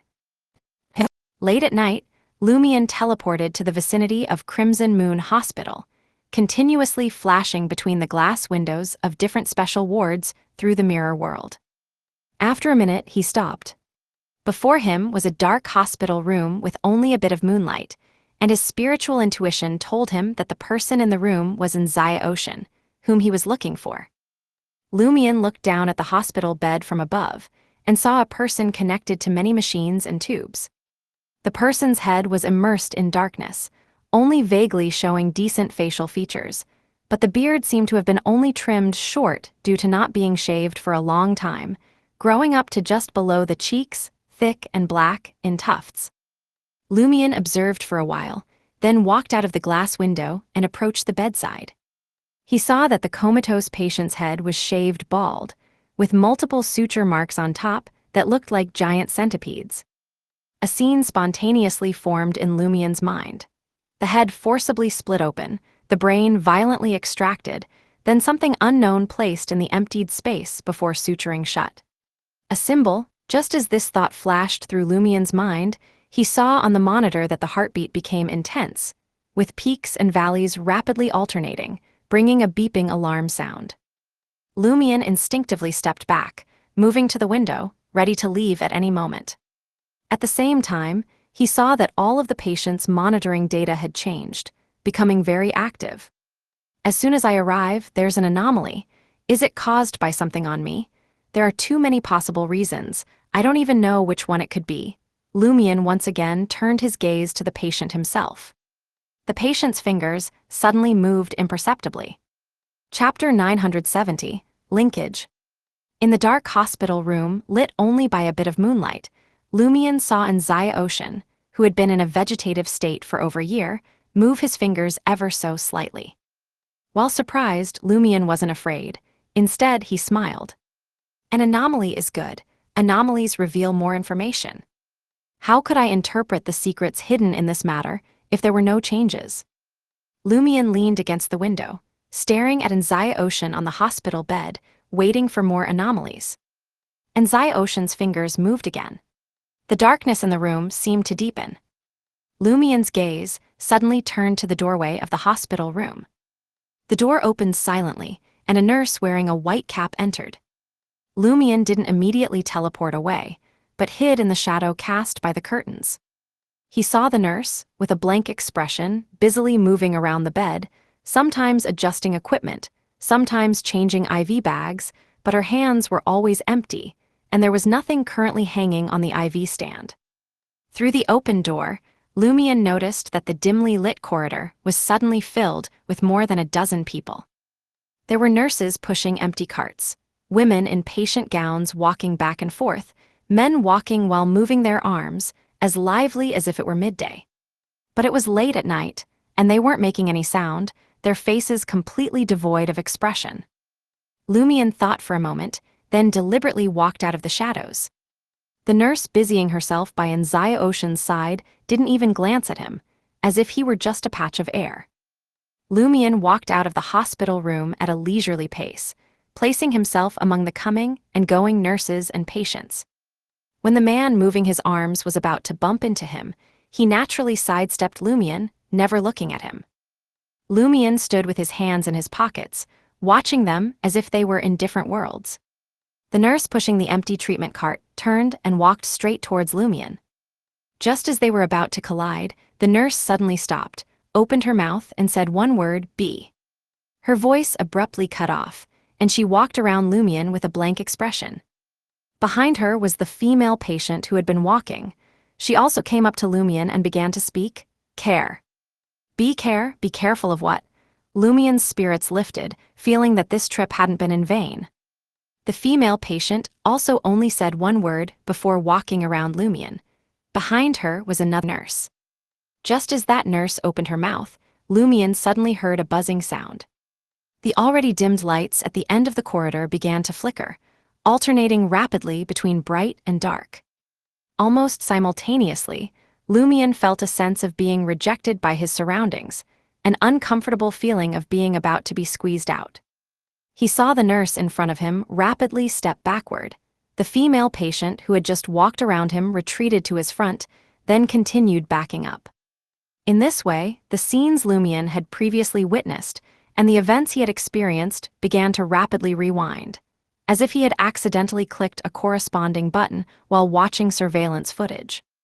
A strong fear suddenly erupted in Lumion's heart, which even the endurance of an ascetic couldn't suppress. He felt that if he stayed here any longer, he would encounter something terribly frightening, and might even be directly locked onto by that celestial worthy, after which he would no longer have the chance to come to the Dream City. Without hesitation, he activated the black mark on his right shoulder and disappeared from the hospital ward corridor. Lumion's teleportation destination wasn't the rented apartment in Xinhang District, but the entrance of Star Dream Provisions store. At this time, Star Dream Provisions store was already closed, but not far away was the Dream City Police Department, with quite a few rooms in the corresponding building still lit up. Lumion calmly examined his own feelings and found that the fear was rapidly receding, and the uncomfortable sense of being rejected by his surroundings was gone. Is it an anomaly, or rather a gaze directed at that area? There's no problem once I leave. Those nurses and patients were being controlled by Anzaya Ocean in his vegetative state, trying to tell me something, which resulted in triggering an anomaly in the dream. What he wanted to tell me must be crucial to have triggered such a dramatic change, not giving him any chance to continue. If Franca were to find Zhou Mingrui at night and try to tell him everything in detail, it would probably be like just now, only getting started before being forcibly rewound or kicked out of the dream. What exactly was Anzaya Ocean trying to warn me about? Be careful of whom? There were too many potential subjects to guess, and Lumion couldn't find a train of thought for the moment. He felt it necessary to contact Anzaya Ocean again, But the prerequisite was to find a way to bypass the restrictions and let him say at least 2 more words. If the information and Zaya Ocean wanted to convey was crucial, Lumion wouldn't be stingy with the number of times he could be kicked out of the dream. Even if future opportunities would be consumed one by one, he was willing to do it. It's no big deal if I'm completely kicked out, I still have teammates. As long as we can get the crucial information, sacrificing myself is very worthwhile. I must have trust in my teammates. Late at night, in room 2303 in Dechuang Garden, Franca was awakened by the vibration of her phone. She picked it up and saw that it was a voice call request from the idiot. Before Franca could answer, Lumion had already hung up and sent a message instead. The reason he did this was that messages and voice call records could be deleted using the information shredder, while the content of voice calls couldn't and might be monitored. Glancing at the awakened Jenna, Franca began to read Lumion's message carefully. As she read, Franca's expression changed. She lowered her voice and said, "Mr. Huang might be problematic. While Zarathustra has been seemingly trying to contact Zhou Mingrui lately, he's actually using the mirrored Roselle to erode and influence Mr. Huang. That's so damn insidious." Jenna leaned over and finished reading Lumion's message. She also couldn't help but frown. If Mr. Huang sides with the Celestial Worthy, things will get complicated. It's more than just complicated. With people, money, and influence at their disposal, what can we even do? Should we take Zhou Mingrui to rent a place near the police station, where Mr. Huang can't influence those jobs? The more Franca thought about it, the more her head ached. How can we confirm whether Mr. Huang is showing any abnormalities? If he suddenly announces that he's had gender reassignment surgery, does that mean he's been completely controlled by the mirrored Roselle? Jenna thought for a moment and then said, "If Mr. Huang is really controlled and can't be saved, we can sacrifice one person to kill Mr. Huang and let Bernie Huang become the CEO of the Intis group." Good idea, Franca's mouth twitched slightly. If Mr. Huang is really controlled, it means he's the mirrored Roselle, a Beyonder with an angel-level sequence, and moreover, he has Zarathustra's help and powerful security personnel protecting him. It would be difficult for the 4 of us to assassinate him together, let alone just one person going to do it. At this point, Franca tried to find humor in the grim situation. Besides, Bernie Huang has 2 younger brothers. It's not certain that she would inherit the CEO position. As she spoke, Franca suddenly froze. She and Jenna exchanged glances, their eyes lighting up as they blurted out simultaneously, "Bernie Huang." The best candidate to confirm whether Mr. Huang has shown any abnormalities was Bernie Huang. By solely relying on Franca and Jenna, unless they forcibly infiltrated and secretly observed, it would be a matter of luck whether they could even encounter Mr. Huang, let alone test him. How do we contact Bernie Huang and persuade her? Franca's first reaction was to find Luo Shan and ask if she had Bernie Huang's phone number or WeChat. As her eyes moved, Franca's smile blossomed, her face full of pride. "I have an idea." "What idea?" Jenna asked expectantly. Franca cleared her throat and replied, "The one we should be looking for isn't Bernie Huang, but Bernadette. We'll write to the major arcana card holders tomorrow, asking them to contact Queen Mystic. If Bernadette still has a chance to enter the dream, she will naturally come to handle it. We don't need to persuade her or instigate her. The dream world and the real world, online and offline, can be linked." Jenna nodded slowly and said, "If Queen Mystic can no longer come in, we'll then consider how to contact and instigate Bernie Huang. We can formulate the plan now." Franca was no longer sleepy. Jenna thought seriously for a few seconds and said, "This matter is very important. I think we shouldn't wait until tomorrow to write the letter. I'll actively leave the dream now and tell the major arcana card holder on duty in the villa about Mr. Huang's problem." Franca fell into a brief contemplative silence before replying. Franca pondered for a moment and said, "All right, it's not frequent entry and exit from the dream, just an occasional instance. There shouldn't be any problems, and it won't affect the number of times we can be kicked out of the dream." Jenna immediately changed her posture to sit up. In her current situation, she couldn't rely on the dream's rejection to actively leave, so she had to use cogitation to enter that state of emptying her thoughts, then imagine herself jumping from a high place. In the sensation of weightless free fall, Jenna suddenly woke up. She opened her eyes, got out of bed, and confirmed whether she had returned to reality. Then she went out the door and down the stairs. Tonight, the one guarding them in the living room was Madame Justice, wearing a white dress with gold decorations. "Is there an emergency?" Madame Justice stood up and asked. Without Jenna needing to emphasize further, she already knew the seriousness of the issue. Jenna nodded and recounted Lumien's guesses, Franca's intelligence, and Zaratulstra's recent interactions with Huang Tao. Madame Justice nodded slightly.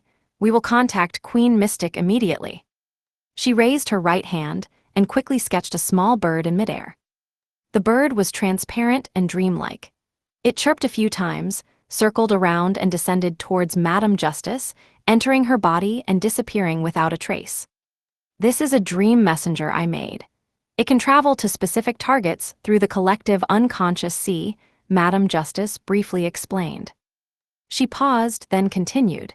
"Since you've returned to reality, I'll tell you about Anzaya Ocean directly.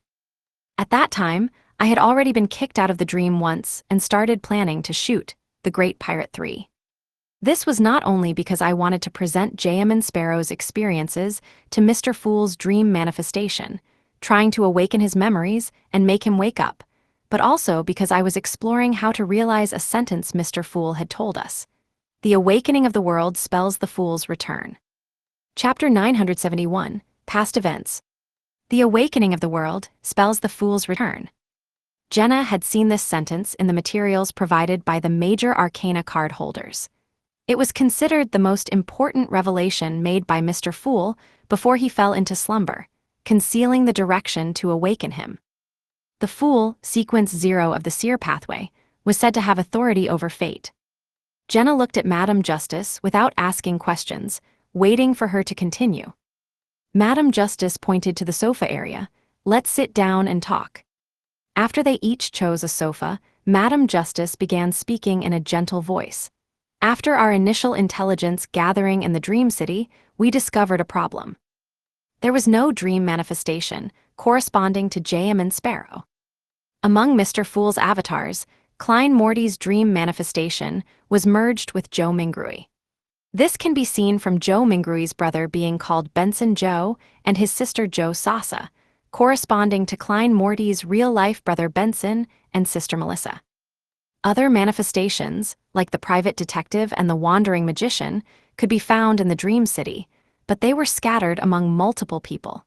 They either used half of their names or only exhibited corresponding characteristics. Hearing this, Jenna nodded slightly. These had all been mentioned in the materials, and their team had also secretly observed the corresponding manifestations, planning to make deeper contact with them in turn. Madame Justice smiled with a sigh. "We've confirmed those dream manifestations, and there were no issues or anything we could exploit. But J.M. Sparrow, as one of Mr. Fool's two most important manifestations, and the world mentioned in that revelation, had no corresponding manifestation in the Dream City. At the time, this raised strong suspicions and made us a bit excited. It's not a problem if there are issues, it's a problem if everything is normal. After discussion, we decided to try to create the character of J.M. Sparrow in the Dream City. Only with J.M. Sparrow could we talk about awakening the world." Jenna listened with both surprise and excitement. This approach was something they hadn't thought of before. Of course, this was mainly because they had just finished observing important characters and were still experimenting with the results of different levels of contact with different characters. They hadn't yet compiled the intelligence or sought ways to awaken Mr. Fool. Lumien had made some associations from the phrase, "The awakening of the world spells the Fool's return," which was why he had Jenna apply for a job at Hall Film Company to observe the actor playing J.M. Sparrow more closely. What they hadn't realized was that filming The Great Pirate 3 not only included the idea of stimulating Joe Mingrui and awakening his memories, but also aimed to create the dream manifestation of J.M. Sparrow out of thin air. Madame Justice continued, Our first attempt was to use my Dreamweaver ability and Hall Group's resources to directly create Jayaman Sparrow's dream manifestation and give him real identity proof and past experiences. The result was, well, I got kicked out of the dream. I got my gold coin from Madame Rionette and later returned it to her. She had already been kicked out 3 times before I entered the Dream City. Being kicked out of the dream didn't discourage me. I even felt excited, believing this might truly be a meaningful direction.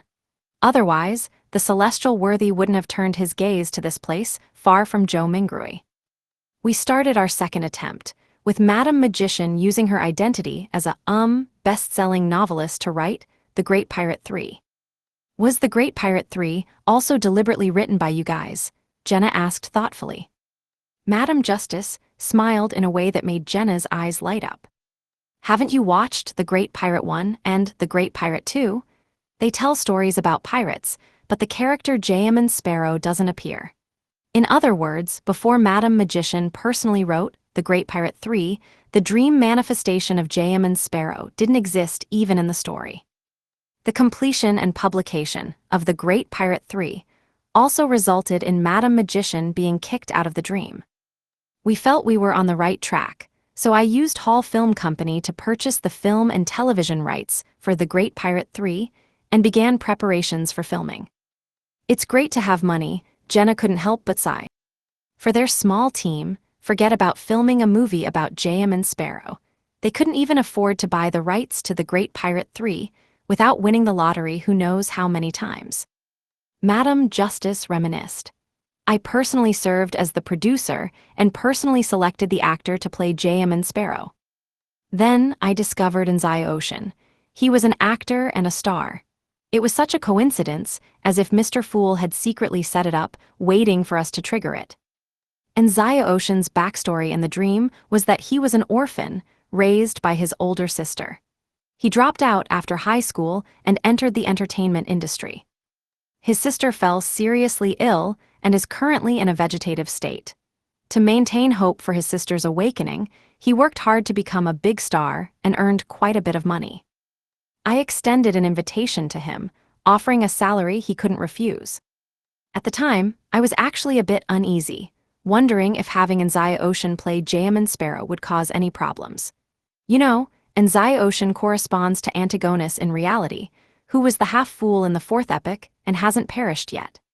If we merged his spiritual imprint with the movie image of Jayaman Sparrow, it could potentially affect Mr. Fool's self-awareness or benefit Antigonus and that celestial worthy.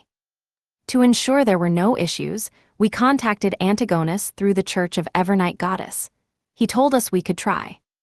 Does Antigonus have close ties with the Church of Evernight Goddess? Can he be trusted? Jenna asked instinctively. Madame Justice's smile became somewhat complex. Being captured and imprisoned is also a kind of connection, I suppose. However, after the goddess provided a revelation and promised Antigonus one thing, he began working for the Church of Evernight Goddess. His words are quite credible now. That's why I ultimately decided to invite Ocean to play Jayaman Sparrow. On the day of the shoot, Ocean had a very serious car accident and also became a vegetable. Also, both he and his sister became vegetables. Jenna found it tragic. At the same time, that also caused me to be kicked out of the dream for the second time, Madame Justice said in a self-mocking tone. Afterwards, I faced significant restrictions. By the time I entered the dream for the 3rd time, Holly had already chosen the actor to play Jayaman Sparrow. The silver lining was that she decided to personally fund and establish a foundation to fully cover the medical expenses for Ocean and his sister. Jenna vaguely felt that Madame Justice was praising her own dream manifestation. Holly, for being a decent person, living up to her ideal image, but she didn't dare to say it too clearly. Madame Justice skipped over this topic and said directly, I couldn't find anyone more suitable to play Jayaman Sparrow, and the medicine provided by Mr. Moon couldn't wake up Ocean. I had no choice but to let Jia Yu give it a try.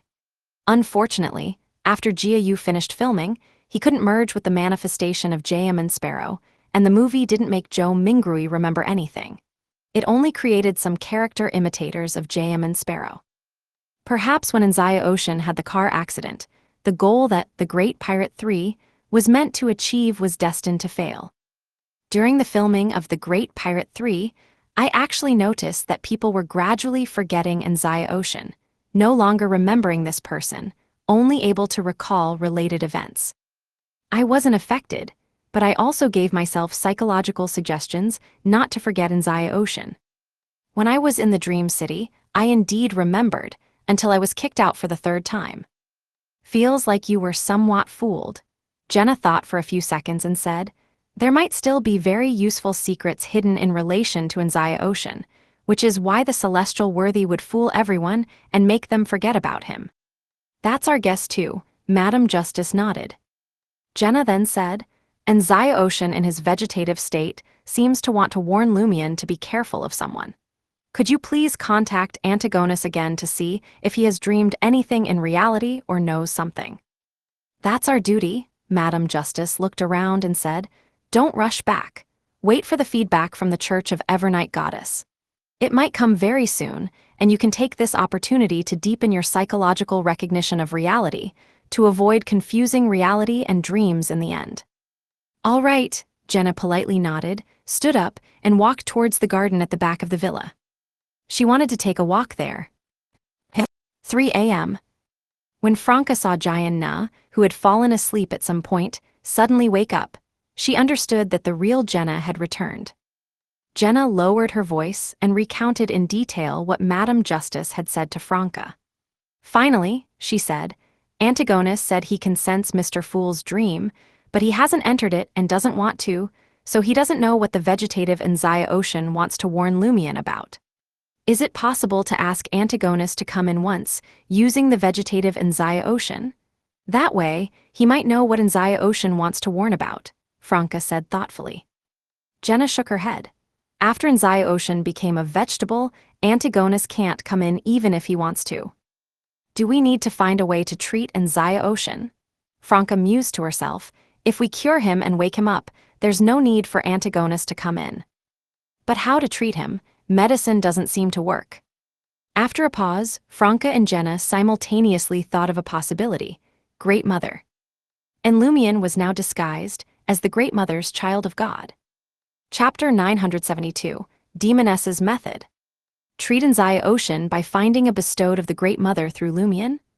Franca's thoughts began to wander, gradually becoming more far-fetched. If that doesn't work, then have Anzaya Ocean conceive a child, with the child replacing the father, becoming the father, and help that child grow rapidly, one day surpassing others 10 years. Jenna remained silent for a few seconds before saying, with everyone suppressed at sequence 7, the Great Mothers bestowed probably can't make embryos form quickly or children grow rapidly. They're even hoping to rely on the Child of God's godhood to make Linkage go through the pregnancy and childbirth process in 1 month. Moreover, if the Great Mother takes the opportunity to corrupt Anzaya Ocean or his child, symbolically speaking, the severity of the problem might not be less than the celestial worthy awakening. Franca sighed and replied, indeed, but there's no other way.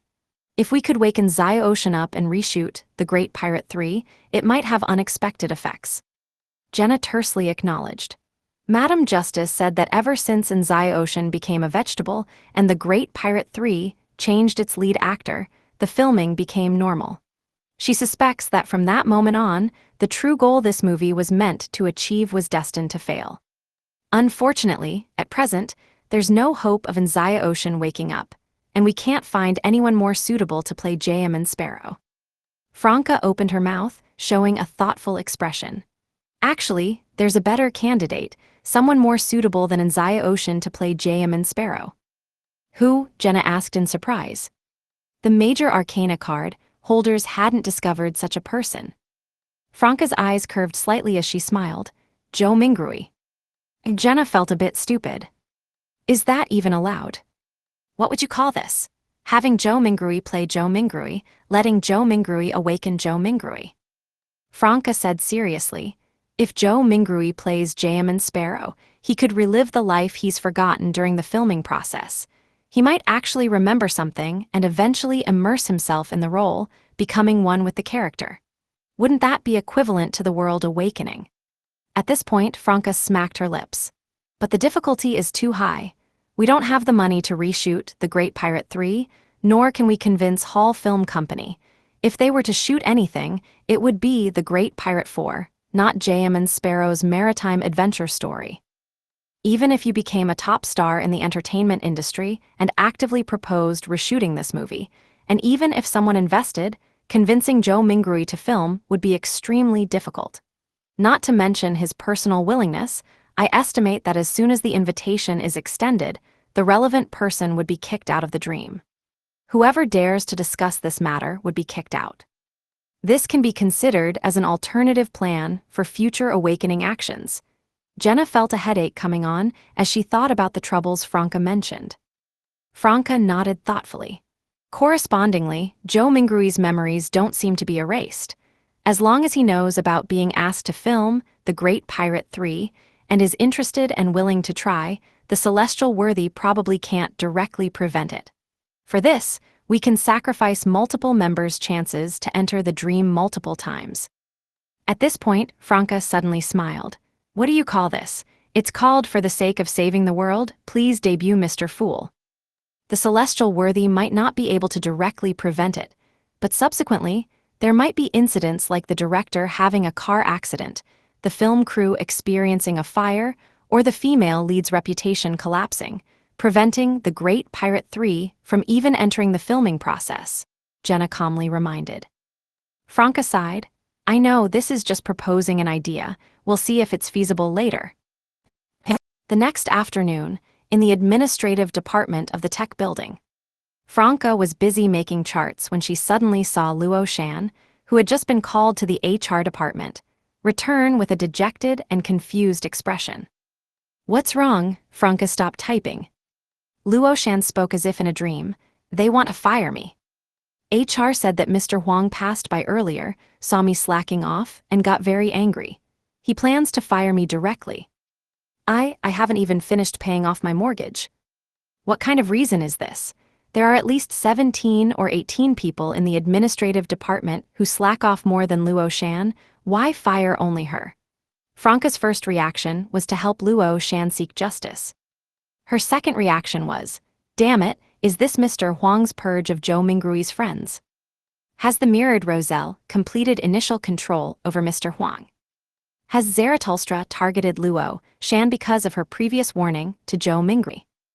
If Luo Shan doesn't commute with me, the mirror substitution won't be able to work, unless Jenna follows her all the time, but Jenna might soon receive a contract from Hall Film Company. This way, Luo Shan would be in danger. Before Franca could comfort Luo Shan and think of a countermeasure, she heard her phone vibrate. She picked it up and saw it was a friend request on WeChat. The requester was Bernadette. Queen Mystic has arrived? Talk about a stroke of luck. Franca quickly accepted the request, then said to Luo Shan, don't worry, there aren't many people working in the administrative department anyway. When Mr. Ed comes, you can plead your case to him, and he should be able to persuade Mr. Huang. If that doesn't work, try to negotiate for higher severance pay. And I will seek justice for you from Miss Huang. Luo Shan walked back to her desk, dejectedly waiting for Mr. Ed to appear. Meanwhile, Franca received a message from Bernadette. Come to room 101 on the 8th floor. 8th floor? That doesn't belong to any of the Inti's group companies.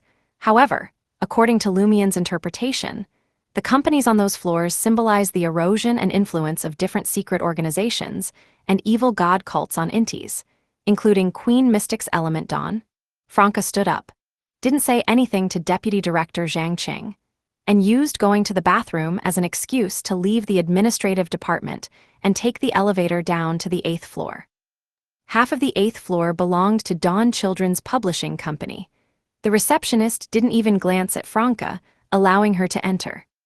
Franca found that the facial recognition access control wasn't activated, and no employees came out along the way, allowing her to easily reach room 101.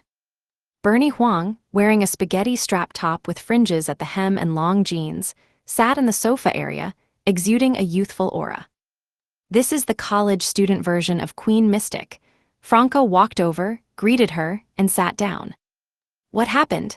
Bernie Huang's demeanor and posture were different from that of a college student. Franca recounted how Mr. Huang seemed to be able to sense the gaze from within the mirror, how the mirrored Roselle in the real world appeared to be missing, and how Zarathustra had been spending several hours with Mr. Huang every day recently. Finally, she mentioned the trouble Luo Shan had encountered. Bernie Huang listened quietly, then nodded gently. Regarding my father, I will observe and probe. This will take some time, maybe a few days, maybe a week or two. As for Luo Shan's problem, you'll have to solve it yourselves. If I intervene on Luo Shan's behalf, it could easily expose my connection with you. If you can resolve Luo Shan's trouble, at least prevent her from entering the handover process for a week, I'll give you a reward. Isn't this our business? Why are you still paying me as a reward? It's me asking for your help, not you asking for mine. Franca instantly recalled the Star Dream Provisions store incident and roughly understood that Queen Mystic was finding reasons and excuses to give money to her and the others. All right, Franca agreed immediately. After leaving room 101, on her way back upstairs, she seriously considered how to prevent Luo Shan from being fired. Instigate Mr. Ed to plead on her behalf. That only has a certain chance of success. Make Mr. Huang's decision to fire Luo Shan disappear. I can't do that, but I can find a way to delay it for a few days. Pursue both approaches simultaneously. Franca, always capable of thinking out of the box, took out her phone and told Lumion her ideas and the potential aftermath issues. Soon she received a reply from the idiot, plausible. Franca immediately deleted the chat history using the information shredder, and then returned to the administrative department. When Mr. Ed entered his office, she stood up and accompanied Luo Shan to plead their case, spreading mystical pathogens along the way. Yes, she was going to spread a disease. She chose mystical pathogens that gave people a chance to get some sick leave, something they could recover quickly upon returning home. Mystical pathogens that cause stomach flu. After nearly 10 minutes, Franca discreetly instigated Mr. Ed, making him agree to plead on Luo Shan's behalf. After the two left the director's office, they saw many colleagues looking pale, vomiting into nearby trash cans, while others rushed to the bathrooms on different floors. What's wrong? Luo Shan asked a colleague with concern. The male colleague, holding his stomach, said, I don't know, everyone suddenly started vomiting and having diarrhea. Could it be food poisoning? Seeing this, Franca urgently called the police and dialed the emergency number for Crimson Moon Hospital. While the administrative department staff waited for the ambulances and other department staff came to help, Franca covered her mouth and started dry heaving. I've been affected too, she said to Luo Shan. Luo Shan assessed her own physical condition. I feel it a little, but I'm okay. Soon, ambulances from Crimson Moon Hospital arrived and took the affected administrative department staff to the hospital. The entire administrative department was suddenly left with only 4 people, one of whom was Luo Shan. Mr. Ed looked at Luo Shan, his expression grave, and said, You hold down the fort for now. Don't worry about the firing. Okay, Luo Shan was both confused and bewildered. From earlier, Lumion, as a security guard, had been running up and down, helping the administrative department staff go to Crimson Moon Hospital. During this process, he found an opportunity to get close to Franca, and they exchanged a glance. As agreed, Lumion spread the mystical pathogen causing stomach flu to Franca, in case she went to the hospital later and nothing was found, making her a suspect. How did they get food poisoning? Old Zia looked at the departing vehicles and asked confusedly, Everyone ate at the same cafeteria, didn't they? Did they order some unclean takeout? Who knows, Lumion said as he turned to walk back, receiving a message from Franca. The message read, You can go check out the administrative department. Those who can still maintain some health and continue working are likely to be Beyonders, like Luo Shan. Chapter 973, An Unexpected Visitor. When Lumion arrived at the administrative department, several professionals were already there collecting physical evidence for analysis, including but not limited to leftover milk tea, liquid from the water dispenser, discarded takeout containers, vomit, and swabs from computers, desks, and air conditioning vents. After they finished, another group of specialists began a full disinfection process. During this time, Luo Shan and the other administrative staff who were still working could only wait in the hallway. At a glance, Lumion noticed that besides Mr. Ed and Luo Shan, only 2 people seemed unaffected by the mystical pathogen. Their complexion and movements appeared quite normal. One was a male, relatively tall by Yangdu standards, standing over 6 feet. The other was a woman in her 30s, with a round face, slightly overweight, not particularly attractive but not ugly either. They don't seem to be after Mr. Huang, or rather, not after Mr. Huang's body. Why would Beyonders work diligently in the Intis group's administrative department? Lumion tried to fathom their intentions based on his own thinking. Of course, he couldn't be certain that there weren't any Beyonders among those who went to Crimson Moon Hospital. Perhaps there was a Demoness waiting for a chance to have a taste of Mr. Huang, but upon sensing the presence and erosion of the mystical pathogen, she feigned severe symptoms and went to the hospital to avoid being discovered. Luo Shan also noticed the reportedly handsome security guard and felt he lived up to her expectations. After a while, Mr. Ed received a phone call. "The problems aren't serious, and the situation has stabilized," Mr. Ed asked happily. Then he heard Zhang Qing on the other end say, "The test results show a mild viral infection. The doctor said they can go home after finishing their IV drips, take medication for 2 more days, rest a bit, and they'll be fine." More than a dozen people have already applied for sick leave, planning to stay home for a couple of days to recover. They're also asking if this counts as a work-related injury and if there's any compensation. Mr. Ed's temple twitched as he suppressed his emotions and said, "They should rest at home. We can't have them forcing themselves to work and risking more serious problems. As for whether it counts as a work-related injury, ask the legal department when you get back." "All right," Zhang Qing said, "but there are also more than a dozen people who say they want to come back to work, however." "However what?" Mr. Ed asked. Zhang Qing replied ambiguously, "They're all the ones who like to dress up, except for Luo Fu." Even sick beauties were beauties. Mr. Huang might feel sympathetic when he saw them. Mr. Ed was momentarily speechless. Is it only the new employees who are eager to work and take their jobs seriously? Meanwhile, Lumion used the incident in the administrative department as an excuse to keep watch nearby, occasionally offering help. This was also to guard against Luo Shan being eliminated by the celestial worthy's subordinates in the chaos. As a painter, she had some ability to protect herself, but she clearly lacked experience and could easily let her guard down in crowded situations. Now, with Franca in the hospital, she couldn't rely on mirror substitution to escape a first strike. After Franca returned from Crimson Moon Hospital to help Luo Shan and others deal with the backlog of work, Lumion and old Zia went back to the security department on the 13th floor. He continued to ponder how to treat Anzaya Ocean. He believed that Anzaya Ocean becoming a vegetable was symbolic, representing the decline and disappearance of Antigonus's spiritual imprint within the fool's uniqueness. This couldn't be reversed through normal methods, so he had to seek a solution from the essence.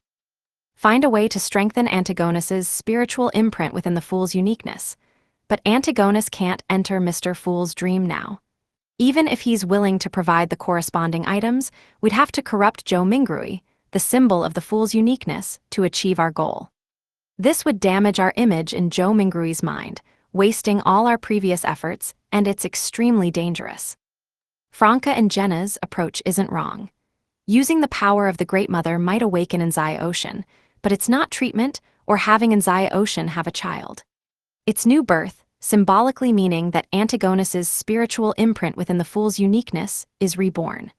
Whether the reborn Anzaya Ocean is a friend or foe is hard to say, but he would inevitably interfere with Mr. Fool's awakening. Sequence 7 Heretic Spellmaster of the Villain Pathway can perform rebirth rituals. Theoretically, Great Mother bestowed like Grimm can wake Anzaya Ocean, but it involves reversing symbolism. I estimate only a rebirth ritual performed by someone with godhood would be effective. In the Dream City, Grimm and others believe only I, the fake child of God, have this, while others don't.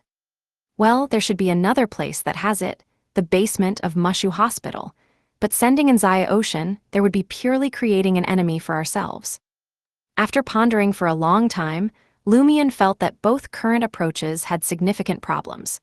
The hidden dangers and negative impacts far outweighed the gains, and it wasn't something he and his companions would choose.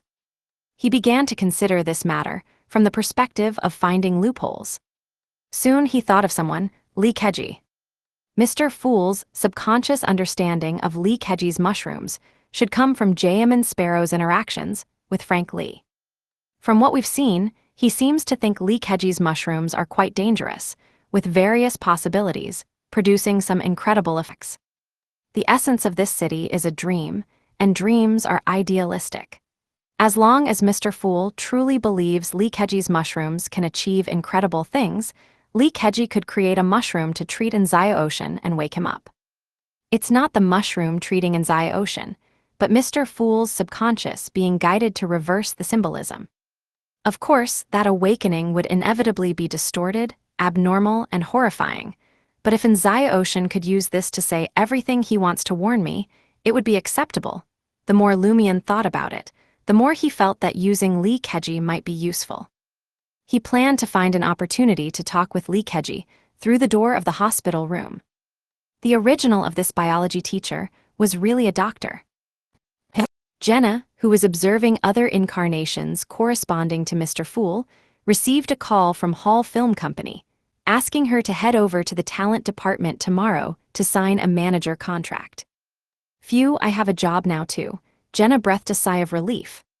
She even looked forward to filming movies and TV dramas, but felt that the matter of awakening Mr. Fool wouldn't drag on that long, not until she joined a production.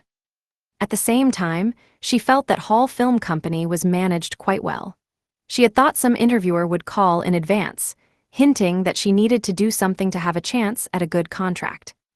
She was prepared to use charm to make the relevant personnel lose themselves, but nothing happened. This was different from some things she had seen and heard at the Theatre de l'Ancien Cage of Pigeons. As expected of a film company founded by Madame Justice, Jenna felt relieved. After dark, Lumion, who knew the target's schedule, took advantage of Zaratulstra's absence from the hotel to cross over from the mirror world and retrieve the surveillance content stored in the pinhole cameras and listening devices. After midnight, he returned to the rented apartment in Xinhang District and used his phone to play back Zaratulstra's activities in the hotel room. This wasn't to spy on what Zaratulstra was plotting or planning to accomplish, though that would be a bonus. Lumion's main purpose was to observe Zaratulstra's behavior when alone, to find out how many marionettes he could currently maintain, how often he summoned historical void images, how long these images would dissipate on their own, and other such information. This was preparation for an upcoming surprise attack and encirclement to kill Zaratulstra. Although Zaratulstra was also suppressed to Sequence 7, he still had an Angel's rank. Many of his abilities, effects, and ranges were somewhat different from a true Sequence 7. Take the number of marionettes, for example. A normal marionettist who had just advanced to Sequence 5 could only control one marionette. If restricted to Sequence 7 level, theoretically, they wouldn't be able to control marionettes at all, only using marionetization for killing. But this ability might qualitatively change at Sequence 4 and Sequence 2, reducing spirituality consumption and lowering control difficulty. After that, even if the ability was suppressed to Sequence 7, it would still essentially exist, just with less pronounced effects. In other words, Zaratulstra could still control marionettes, but the number was very limited, perhaps 2, perhaps only 1. Lumion now needed to confirm these details. Without grasping the relevant intelligence, if they directly launched a surprise attack and tried to encircle and kill Zaratulstra, given their superior numbers, they might have some hope of defeating or forcing him to retreat, but achieving their predetermined goal would be almost impossible. The Seer pathway was known for its strong survival abilities. Lumion stared intently at the phone screen, not missing any detail. For now, he was skipping through, selecting only scenes with human activity. When the surveillance video reached 11 p.m. last night, Lumion saw Zaratulstra, dressed in a black robe, walk to the door and open it. Someone entered from outside. The person wore sunglasses even at night, dressed in a black t-shirt and dark jeans that wouldn't attract attention, about 6 feet tall. Who could it be? Lumien's focus intensified. After entering the room, the person looked left and right, then removed the sunglasses perched on their nose, revealing a face quite familiar to Lumien. He had seen videos of this person being interviewed and participating in certain activities online. It was Jia Yu, the actor who played Jaemin Sparrow. He doesn't look too much like Joe Mingrui, which shouldn't be a problem, so why is he visiting Zarathustra late at night? What have we missed? Lumien's pupils dilated as he watched more intently. He was grateful for the technology that provided him with assistance, but also worried that Zarathustra might have already discovered the presence of the pinhole cameras and listening devices, deliberately staging this scene. Jia Yu sat down in the sofa area and talked with Zarathustra for nearly 15 minutes, then stood up and left. Lumien quickly stopped playing the surveillance video, deciding to first listen to whether the listening device had recorded any dialogue during that time period. Chapter 974, Instigation. Lumien quickly found the conversation between Zarathustra and Jia Yu. The gist was that Zarathustra wanted to poach Jia Yu for a newly established film and television company. This company would be funded by the restructured Intis Group, which would also help pay the penalty for breaking Jia Yu's contract in the final year. Additionally, Jia Yu would receive a hefty signing bonus, better contract terms, stronger resources, and endorsement deals with Intis Group's luxury goods company. Lumien raised an eyebrow as he listened. You're really discussing business cooperation. Is this what I wanted to hear? After Zarathustra's repeated promises, Jia Yu was clearly tempted, saying he'd consider it and give a final answer in 2 days. Lumien looked at his phone, hit pause, and replayed the conversation in his mind. He turned to Anthony at the side of the table and mused, 2 key points. 1. Jia Yu, the actor who played Jaemin Sparrow, is still useful. The Celestial Worthies' subordinates value him highly and want to bring him under their control, preparing for certain future developments. 2. Zarathustra doesn't actually have much money. He only has an identity and company woven from dreams, which are outside this city and exist only as rumors. He needs the merger and restructuring with Intis Group to turn them into real money and resources. This can be deduced from the fact that all the benefits promised to Jia Yu can only be delivered after Intis Group funds the establishment of the film company, rather than writing an irresistible check on the spot. With Beyonder abilities restricted, the importance of money and resources is greatly amplified. I really want to know who won that unclaimed first prize earlier. At this point, Lumien's expression turned cold. Another point we overlooked before is that once Intis Group completes the restructuring with Zarathustra's company, that's part of the plot background. Zarathustra will gain access to a large amount of resources and money, which is very unfavorable for us. And whether or not Mr. Huang has been eroded and controlled by the mirrored Roselle, this merger will proceed. The only difference is whether Zarathustra's benefits will be substantial or just average. As long as he's willing to compromise and give up some interests, the merger and restructuring will likely happen. Anthony nodded slightly and said, contacting Joe Mingrui, doing something in secret and clearing out some dream characters, using the mirrored Roselle to influence Mr. Huang, eroding and controlling this tycoon, and promoting the merger of the 2 companies. These are the 3 main things Zarathustra has done since coming to Yangdu. Some are overt, some covert, making it easy for us to focus on the first thing and overlook the latter 2. By the time we realize it, he may have already created the momentum he needs, vast and unstoppable. Is this what an angel, who has lived for 1 or 2,000 years, is like? However, it's surprising that he knows how to use corporate mergers and acquisitions in the Dream City to turn virtual wealth into reality. He doesn't seem like an old fossil at all. He, Lumien, and Jenna hadn't even thought about this aspect before, nor had Franca, who was just an undergraduate student before her transmigration and had almost no exposure to the business world. Did you forget that his current body belongs to another transmigrator? Lumien suddenly smiled. The operation to eliminate Zarathustra must be launched as soon as possible. But we need to be wary that it might be a trap to lure us in, Anthony reminded Lumion. Lumion nodded and stood up. I'm going to chat with a friend now. After giving some of the food from his traveler's bag to Ludwig, he used teleportation and mirror traversal to arrive at the psychiatric ward of Crimson Moon Hospital. Linkage was still confined there. Lumion changed into a more feminine shirt and loose trousers, transforming back into the appearance of a demoness of despair. He gathered his black hair behind his back, letting it fall naturally, then stepped out of the mirror-like object and gently landed at the door of Linkage's room. Knock, knock, knock, Lumion gently tapped on the steel door. He and Linkage were on opposite sides of the door, so he couldn't use the bottle of fiction to isolate the environment. After a few seconds, Lumion saw a plump, white mushroom cautiously poke its cap out from behind the iron grate in the upper part of the metal door, then quickly retract. I really want to throw a fire of destruction ball in there, Lumion grumbled, as Linkage's densely hairy face appeared at the window blocked by the iron grate. Who are you? Linkage asked, instinctively brightening. I'm here to rescue you, Lumion replied with a smile. Linkage shook his head. No need, I believe in law. The law doesn't believe in you, Lumion thought to himself. He took the opportunity to say, actually, I want to ask for your help. Do you want mushrooms? Linkage became excited. I have many types of mushrooms here. He was about to start a lengthy introduction. Lumion interrupted him.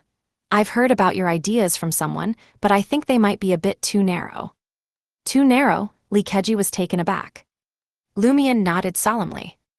For humans, food is indeed important, but it's not everything for survival.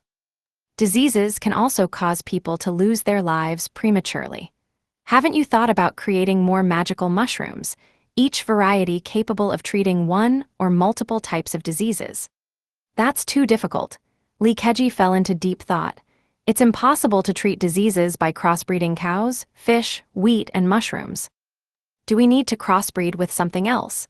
Implant my gene fragments into mushrooms, fusing the genes that produce healing power with the mushrooms. But gene fragments and transgenic technology alone are not enough. Lumion's eyelid twitched, and he said sincerely, I have a friend who became a vegetative state due to a car accident, but I feel he still has a bit of consciousness. Can you think of a way to use your mushrooms to cure him, wake him up, but still retain that bit of his own consciousness? Linkage was silent for a few seconds before saying, let me think about it. I can't guarantee it will work. All right, I'll come back in a couple of days to hear your answer. Lumion stepped back 2 paces and disappeared into the shadows by the wall.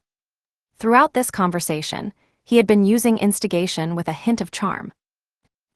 The next morning, at the talent department of Hall Film Company, Jenna entered an office, facing one of the female interviewers from before. Have a seat.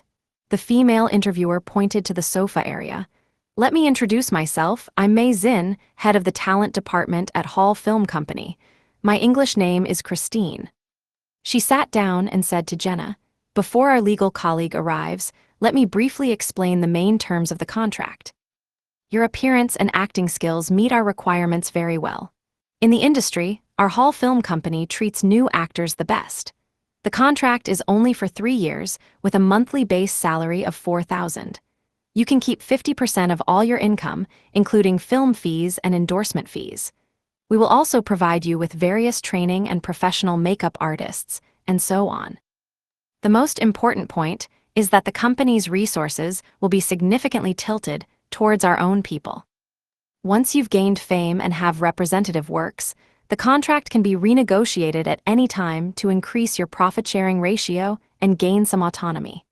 And if this contract expires, we only ask for the right of first refusal for the new contract, under equal conditions. Jenna listened attentively, feeling quite involved. Although she didn't expect to stay in the Dream City for a year or 2, this might be her only chance to sign an actor's contract. Finally, Mei Zin said, after signing the contract, we will advance you 30,000 yuan to help you settle in and buy clothes. This amount will be deducted in installments from your future income, without interest. 30,000 yuan right after signing. Jenna didn't hide her change in expression. Quick, I want to sign now. With this money, plus the 30,000 yuan fee Bernie Huang gave to Franca yesterday, the team's savings would reach nearly 240,000 yuan. They could rent the magic mirror arrows from Star Dream Provisions store. Having such a magic mirror to help before launching the operation against Zarathustra would be a major advantage. During this time, whenever Lumion and the others visited Star Dream Provisions store, they would try not to rent the mirror and instead ask questions directly on the spot to get answers. However, they were never successful. That first time when they got answers seemed to be just a coincidence, or perhaps such a benefit could only be enjoyed after a very long interval. Similarly, Franca's magic mirror divination ritual aimed at arrows also failed to get any feedback. Soon, an employee from the legal department of Hall Film Company arrived with the contract. Jenna read all the terms carefully, albeit with some difficulty, asked a few questions, and then promptly completed the signing. Before she left Hall Film Company, the advance settlement fee had already been deposited into her account. To her disappointment, Jia Yu didn't seem to come to the company today, so she couldn't bump into him and make initial contact by pretending to be a fan asking for an autograph. At 2 p.m., Jenna arrived at Star Dream Provisions store.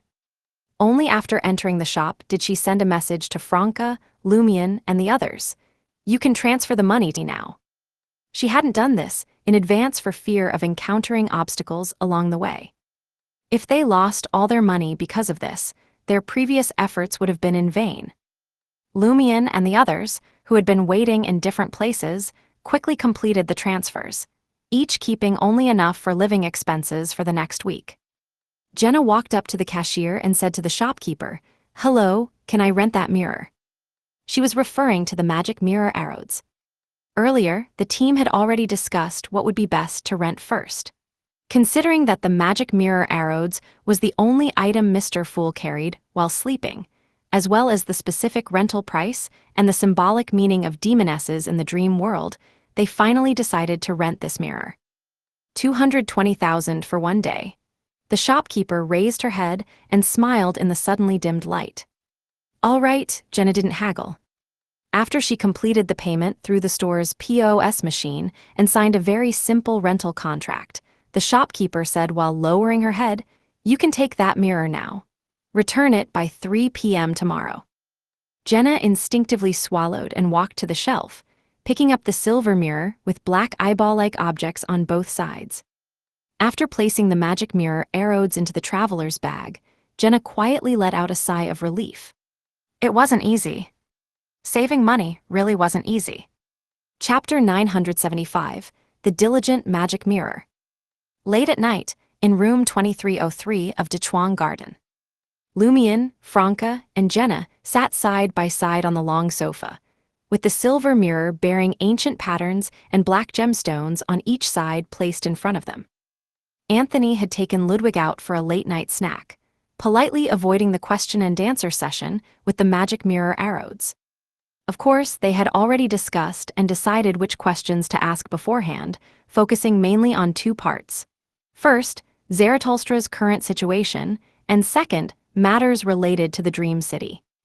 They had listed over 20 questions, but considering the subconscious limitations of the dream on various aspects, they believed it impossible to keep asking until all their doubts were answered by the magic mirror arrows. They suspected that the mirror could only answer a limited number of questions at a time or in a day, just like how magic mirror divination normally only allowed 3 questions.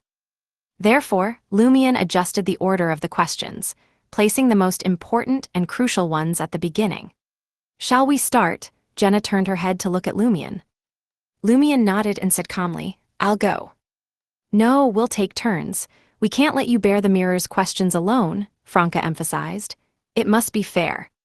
She felt that she should also make some sacrifices, and not always let Lumion face the terrifying questions of the magic mirror arrows. Lumion glanced at her. "All right, you go first." Franca took a deep breath and looked at the magic mirror arrows. "Great arrows, may I ask you a question?" Since they had already rented the magic mirror from Star Dream Provisions store, she didn't follow the mystical ritual procedure and directly inquired of the other party. The surface of the ancient silver mirror instantly became dark, as if sinking to the bottom of lightless waters. Rows of blood-colored words in ancient Fasak then appeared. I can answer any question you ask, but you must also answer an equal number of questions from me, in the presence of at least one witness. If you refuse to answer, or if you lie, you will face punishment. Franca recalled the list of questions and carefully phrased her words. My question is, what are the current manifestations of Zaratulstra's Beyonder powers in the Dream City? This was one of the questions their team most wanted to know the answer to. When Lumion watched the surveillance footage and listened to the wiretapped conversation last night, he only confirmed one point. Zaratulstra's summoning of images from the historical void had significant limitations. He wouldn't always use historical projections to replace himself in activities while hiding in the fog of history.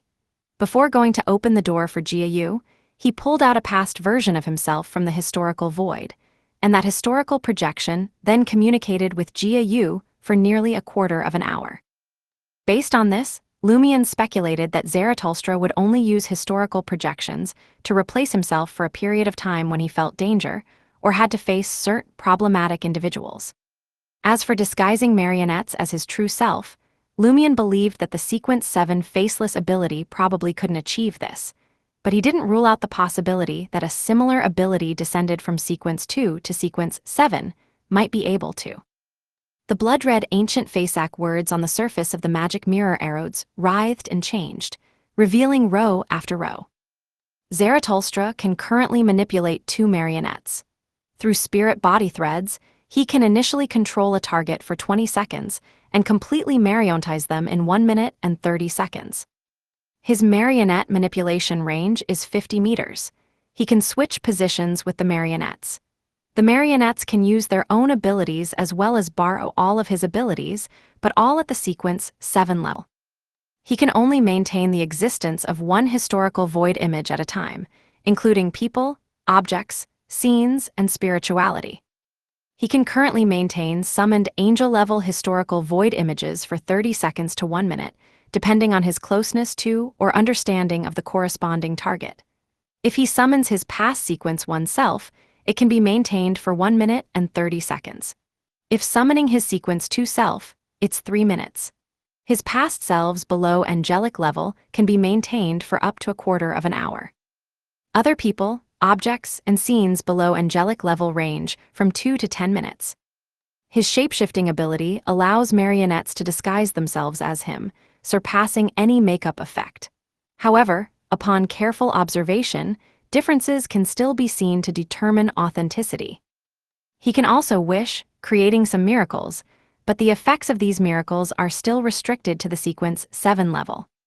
His past Sequence 1 self could make the spirit body threads of the dead or certain objects reappear, thereby marionetizing them. If one eats marionetized food, they will be corrupted and gradually become marionetized. His past Sequence 1 self could also graft physical entities or abstract concepts that normally couldn't be directly connected, combining them to achieve incredible effects. However, these incredible effects are still only at the Sequence 7 level. His past Sequence 1 self could distort space and time, creating a realm of mysteries that surpasses the bottle of fiction and possesses concealed properties. His air straw is 20 meters long, potentially helping him avoid areas densely populated with mystical pathogens. The magic mirror arrows described all of Zaratulstra's abilities and their current manifestations, causing the blood-red words on the mirror's surface to change several times. However, it didn't provide enough details about the Sequence 2 and Sequence 1 level abilities, only briefly mentioning them. The mirror is really working hard to awaken Mr. Fool. Franca couldn't help but grumble inwardly after reading everything carefully. Lumion, meanwhile, recalled the historical projection of Zaratulstra that had conversed with Jiayu. Judging from the fact that they had talked for nearly a quarter of an hour, Lumion deduced that it was a historical void image of Zaratulstra before he became an angel. This also indicated that Zaratulstra wasn't a born mythical creature, but had ascended step by step from lower sequences. After displaying Zaratulstra's current abilities, the blood-colored words on the surface of the ancient silver mirror changed again.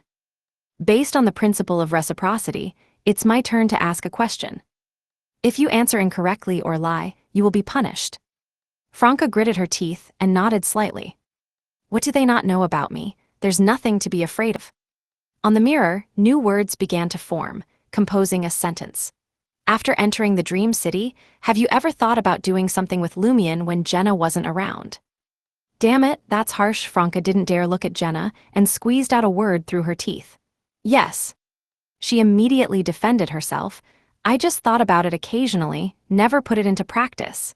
This is Mr. Fool's dream. How dare I do anything inappropriate? If Mr. Fool's subconscious remembers it, I'd be socially dead for real. Lumion glanced at the rapidly speaking Franca and the silent Jenna, suspecting that while making Franca feel ashamed and embarrassed, the magic mirror arrows might also have a hidden intention of helping Jenna digest the affliction potion. It's really going all out to wake up Mr. Fool. Franca finally finished speaking and mustered the courage to look at Jenna, receiving an encouraging smile and slight nod from her. Lumion spoke on Franca's behalf. The second question is, has Zarathustra discovered my surveillance? The ancient silver mirror with two black gemstones like eyes displayed new blood-colored words.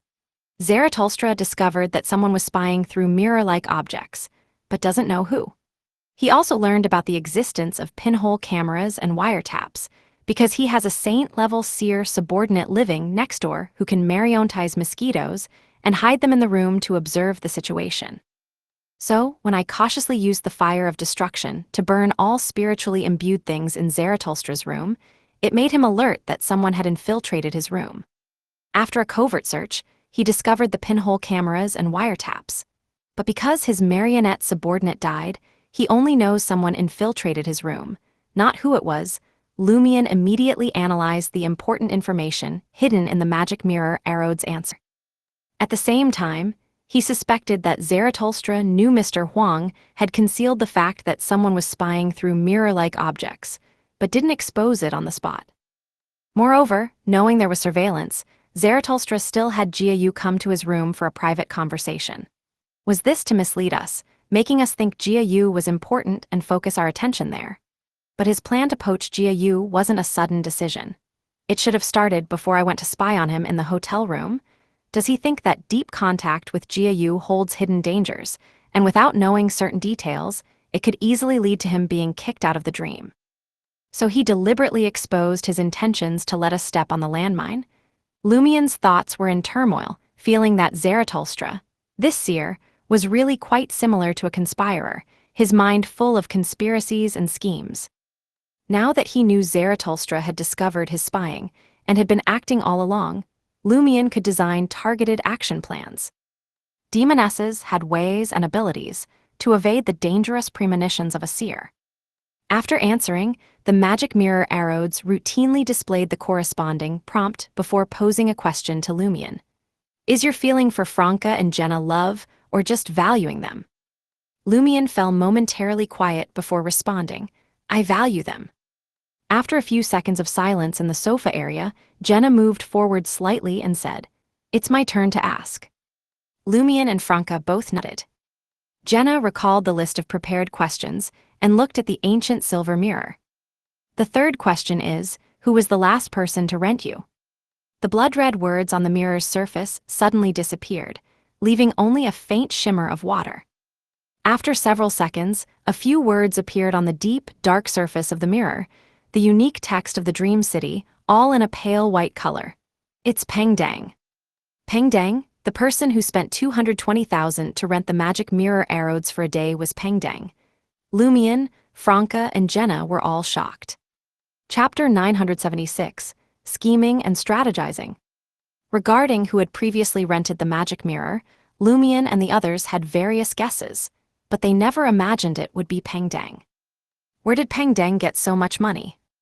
Why did Peng Dang want to rent the magic mirror Arodes? What exactly did Peng Dang want to do? Lumion, Jenna, and Franca looked at each other, all feeling it necessary to adjust the order of questions and temporarily add some related to Peng Dang renting the mirror. At this moment, the pale white text on the silver mirror's surface twisted and writhed, turning blood red again and stretching into individual ancient Fasak words. Based on the principle of reciprocity, it's my turn to ask a question. If you answer incorrectly or lie, you will be punished. Jenna nodded slightly, beginning to think about what question to ask next. The blood-red words on the mirror changed to new content. Have you considered how you would intimately get along with Lumion and Franca if you switched to the hunter pathway in the future and became male? That's quite a subtle way of asking. Jenna sensed Arod's goodwill. Although it was still quite embarrassing, for someone who was once a showy diva, she could answer with her eyes closed. I have thought about it. Franca's mind suddenly flashed with a thought about being on top or on top. She steadied herself and looked at the mirror. The fourth question, what did Peng Deng do with the help of the great Arods? On the surface of the ancient silver mirror, the blood-red words quickly faded away, the watery sheen receded, and it no longer had a deep, dark feel. Franca's question went unanswered. So it's only 3 questions, she sighed in disappointment. Lumion thought for a moment and said, let's try asking again before returning it to Star Dream Provisions store this afternoon. Perhaps the interval between inquiries is calculated by time, not by rental frequency. Jenna nodded. Of course, she would be responsible for returning the rental. Friday morning. Zhou Mingrui, busy at his workstation, felt his phone vibrate beside him. He picked it up and saw a message from Luo Shan. I might be losing my job. Let me treat you to dinner again tonight. What happened? Zhou Mingrui asked, both puzzled and concerned. Luo Shan sent a face with tears of joy emoji. I'll tell you when we have dinner. Oh, and Luo Fu will be there too. All right, should I choose what to eat or will you? Zhou Mingrui politely asked. It's my treat, so of course I'll choose, Luo Shan quickly replied. After putting down his phone, Zhou Mingrui focused on his computer screen, as if seriously evaluating his previous work results. In reality, he was thinking about Luo Shan's situation. How could she suddenly lose her job? The last time we had dinner, Luo Shan was praising Mr. Huang for paying well and the relaxed work atmosphere. She didn't seem to have any intention of quitting. Is it because of her special circumstances that she must change her workplace, or does the company want to fire her, or both? About half of the administrative department came because of Mr. Huang. Luo Shan is considered a very qualified employee. There's no reason for the HR department to actively fire her. Moreover, the company's overall revenue and profits have reached new highs, and they even said the administrative department was short-staffed, specifically hiring Luo Fu. Has Luo Shan shown any unusual behavior, or done anything problematic recently? Zhou Mingrui thought back and forth, feeling that after Luo Shan discarded those original paintings, everything seemed normal, except for secretly forming a group with Luo Fu and Li Ming, and warning him to be wary of Zarathustra. The group is in talks with Zarathustra's company about a merger and restructuring. Luo Shan has warned me twice to be careful of Zarathustra. Luo Shan then gets suddenly being fired. Is there a connection between these events? Well, after Luo Fu warned me last time, she was off for a few days. Tonight, she and Luo Shan might hint at something again, because his previous interactions with Luo Shan and Luo Fu hadn't brought any abnormalities or led to attacks or difficulties. Zhou Mingrui wasn't averse to having another meal with them and listening to what they had to say. Frankly, if it weren't for Luo Shan and Li Ming hinting 3 times since Sunday to be wary of Zarathustra, he would have felt that everything around him was calm and normal without any issues, as if he had never drunk the assassin beverage. But the more it seemed so, the stranger Zhou Mingrui felt, as if he were trapped in a cocoon with various abnormalities lingering outside, waiting for a chance to invade, yet invisible to him. So he was trying hard to probe, and contacting Luo Shan and Luo Fu was part of that effort. Hall Film Company, Talent Department. The young employee, who had previously introduced various situations to Jenna, smiled at her. I'm Jiang Yue. I'm responsible for helping you new recruits connect with various departments of the company. You can come to me for anything. What a coincidence. Jenna, who had changed into a short-sleeved chiffon blouse, smiled back. Jiang Yue looked around and said, This isn't a coincidence, it's destiny. Why was I waiting outside the conference room to take the interviewees out? It's because I'm responsible for these matters later on. Well, I'm not the only one in charge of you new recruits. When selecting, I chose you first. I have high hopes for you, keep it up. Whether Jiang Yue was sincere or not, these words made Jenna quite pleased, giving her a feeling of being valued and affirmed, naturally generating a happy mood. Jiang Yue continued, I thought you'd only report to work on Monday. The physical training courses and media response courses arranged for you are all next week. Well, today let's just chat casually. I'll give you a tour, and if we happen to meet a producer or director, you might get a chance to audition soon. If I had come next week, Jia Yu might have already paid the penalty and left. Jenna followed, Jiang Yue, walking forward in the talent department. She glanced at Jia Yu's studio and said, Jia Yu isn't here? I have a friend who's his fan. I wanted to get his autograph. He's not here. After The Great Pirate 3 blew up, he's been coming to the company less and less, Jiang Yue said with a complex tone. Today he said he was going to attend a film-related event. Jenna showed a disappointed expression on her face and nodded, saying, The Great Pirate 3 is quite popular, with high box office numbers.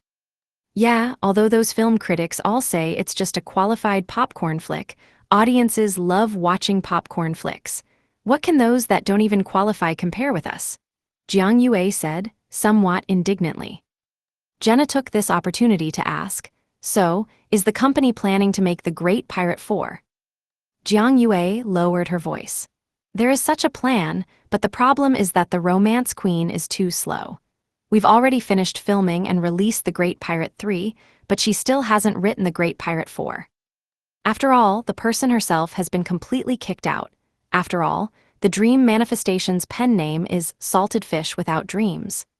Jenna continued Jiang Yue's conversation for a few sentences, and then said, Moreover, I see that The Great Pirate 3 is popular mainly because of the adventurer image of German Sparrow. If the next one doesn't have him as the main character, I think there will be big problems.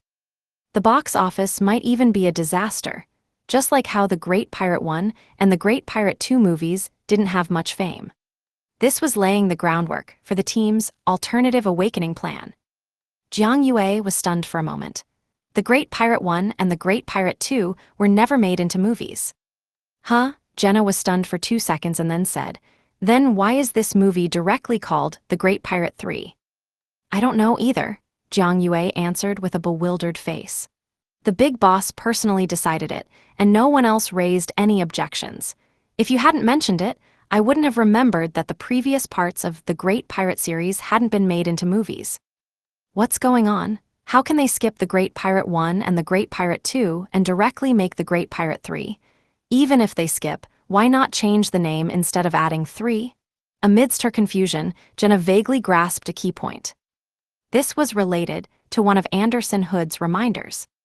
The Master of the Dream City is a symbol of loopholes and errors, so no matter how real this dream is, there will still be inconsistencies, loopholes, and places that make people feel terrified upon deep thought. It will still express the dream aspect. A dream normally operates smoothly, but if outsiders do something beyond the norm and pointing to loopholes in between, could it create problems? For example, being illogically accepted by the masses, or being absurd and horrifying in the underlying realization of things. After Madame Justice forcibly named this movie The Great Pirate 3 instead of The Great Adventurer, the dream manifestations naturally accepted it, and only outsiders could discover the discrepancy, while dream manifestations could perceive the problem after being reminded. Madame Justice didn't mention this point because it was linked to Anzaya Ocean's car accident, and she forgot after being forced to leave the dream. The reason for the loophole of the Great Pirate movie having 3, but no 1 and 2, is because Mr. Fool's subconscious believes this book series should indeed be made into movies. Jenna thought a lot in an instant. She didn't delve deeper into this topic, fearing that Jiang Yue, as a dream manifestation, would become more confused and conflicted, leading to chaos in the corresponding dream and affecting herself. Since it can't be filmed later, The Great Pirate 3 can be made into stage plays, animations, TV series, games, and such, taking full advantage while the movie's popularity is still high. Jenna acted like an enthusiastic and kind-hearted audience member. Jiang Yue nodded in agreement. True. She then said self-mockingly, is this something we can decide? Wait until the next meeting and suggest it to our boss, Mei Zin. Let her whisper it to the big boss. In a high-end hot pot restaurant with a proper stage.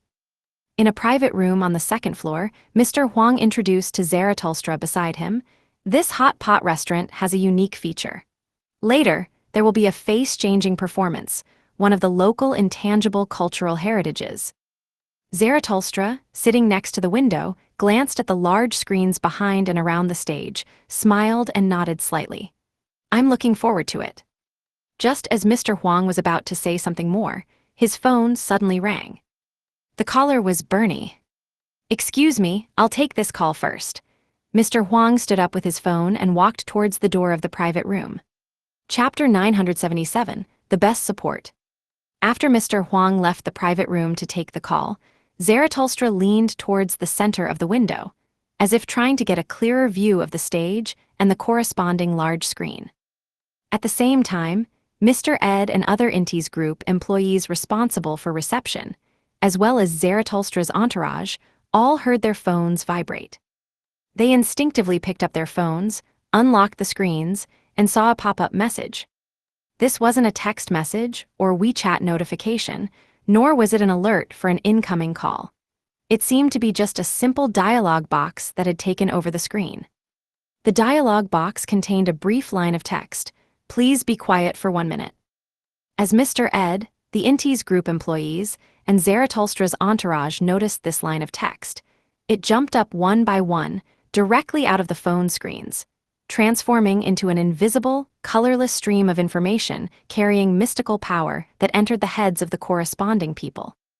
Except for Mr. Huang, who was making a phone call outside the private room, and Zarathustra, who was looking at the stage below, everyone present suddenly became dazed, their eyes vacant, their bodies frozen in their previous positions. They had truly become quiet. Zarathustra sensed something amiss and turned his gaze back to the people in the private room. As he did so, out of the corner of his eye, he noticed his own reflection faintly appearing in the already open window. His heart skipped a beat, and he instinctively pulled back his body, preventing the window from reflecting him anymore. At this moment, behind the corresponding glass mirror surface, Lumion, in his Demoness of Despair form with disheveled black hair and wearing a dark t-shirt, quietly watched as Zarathustra's ethereal figure appeared on the mirror and quickly moved towards the edge. The normally invisible spirit body threads on his body, upon touching the hard mirror surface, no longer extended as usual, but were drawn upwards by some force, disappearing into the deep, dark sky above. This was Distortion's alteration of the spirit body thread's extension direction. This way, Zarathustra wouldn't be able to detect in advance if someone was spying or lying in ambush behind the mirror by observing spirit body threads. The effect of distortion came from the edge of the area behind the mirror, near the ghostly tunnel resembling a spider web, from a crown inlaid with numerous dark gems. The crown floated silently in midair, with a tall, beautiful woman standing behind it. This woman had tied her slightly curly chestnut hair into a bun, had straight eyebrows, blue eyes, and was wearing a white short-sleeved t-shirt and light-colored trousers. She was none other than Miss Bernie Huang. She held a phone in her hand, talking to Huang Tao. Logically, there shouldn't be any signal in the mirror world, but Bernie Huang's words, after going through the phone, directly transformed into an invisible stream of information, drilling out of this place. The replies from Huang Tao were similarly affected by Beyonder powers, entering as pure information streams and being converted into sound by the phone. Lumion glanced at Miss Huang, recalling what she had said before the operation. "I can provide help for you, but I can't directly participate in the battle. I've already been kicked out of this dream twice and am under certain restrictions. If Zarathustra sees me as his enemy, I might be kicked out of the dream for the 3rd time, and the problem with my father hasn't been resolved yet. I'll create opportunities for you, but killing Zarathustra or kicking him out of the dream can only be done by yourselves. This item can't be lent to you, otherwise, before Zarathustra dies, you'll die first." Lumion hesitated no longer, and, looking at Zaratulstra's mirror projection that hadn't yet disappeared, raised his left hand. On his wrist was a silver bracelet that lit up with a silver white and black glow. Circle Inhabitant. Lumion seized the opportunity and used Circle Inhabitant on Zaratulstra's fading mirror projection. Of course, this was also suppressed to the sequence 7 level, unable to make the corresponding fate repeat, and could only be triggered twice at most. The current implementation of Circle Inhabitant was to make similar scenes appear again, in a short time, through disturbances in fate. In the private room, after Zaratulstra pulled back his body, preventing the glass window from reflecting him again, he suddenly felt a gust of wind blowing from the entrance of the Hot Pot restaurant. Before he could check the status of the others at the table, he found the window being blown, moving towards closing. This once again cast his reflection onto the corresponding glass. In Zaratul's deep blue, almost pure black eyes, a dim light flashed, already sensing the presence of anomalies, not just simple vigilance. He raised his right hand, using a miracle invoker's ability to influence the future. He reduced the probability of his mirror projection being utilized by others. In the mirror world, Lumion held an ice crystal thin sword wrapped in terrifying black flames in one hand, while touching the river of fate of Zaratulstra's mirror projection with the other, trying to magnify the fate tributary of his successful attack. The two forces collided, with Zaratulstra's prevailing slightly, causing that fate tributary not only to fail to magnify, but to shrink by 1/10. However, for Lumion, this was enough. His use of the magnified fate ability wasn't to increase the probability of the curse succeeding, but to counteract the miracle invoker's interference with fate. Being so close to Zaratulstra's mirror projection, as long as there was no interference from the miracle invoker, or as long as the miracle invoker's interference wasn't strong enough, his chances of achieving his goal were quite high. Lumion's ice crystal thin sword darted out, striking the reappearing mirror projection of Zaratulstra. The fire of destruction wrapped around the ice crystal thin sword instantly poured into that projection, igniting it from the inside out, placing it in pure, mad destruction. This was a curse aimed at Zaratulstra. The mystical principle behind many of a demoness's curses was to utilize mirror projections, which was also a kind of mirror person. A temporary, short-lived mirror person with a very strong mystical connection to the original person. When Lumion's fire of destruction ignited Zaratulstra's mirror projection, in the private room, Zaratulstra's eyes, nose, ears, mouth, skin pores, and other places erupted with violent black flames. In an instant, this old man became a black torch, his body quickly thinning and shrinking, burning to ashes. Paper figurine substitutes. For an angel like Zaratulstra, paper figurine substitutes could long be used to transfer curses, but to escape a curse completed by a demoness through a mirror projection, the main body still needed to hide in the fog of history in time. After interfering with the development of fate using his miracle invoker ability, Zaratulstra didn't think the first wave of attacks would end there. He quickly used paper figurine substitute, while he cautiously entered the fog of history, hiding in a crevice. The scene of him burning into a paper figurine didn't attract the attention of those at the table. Those people were still in a quiet state.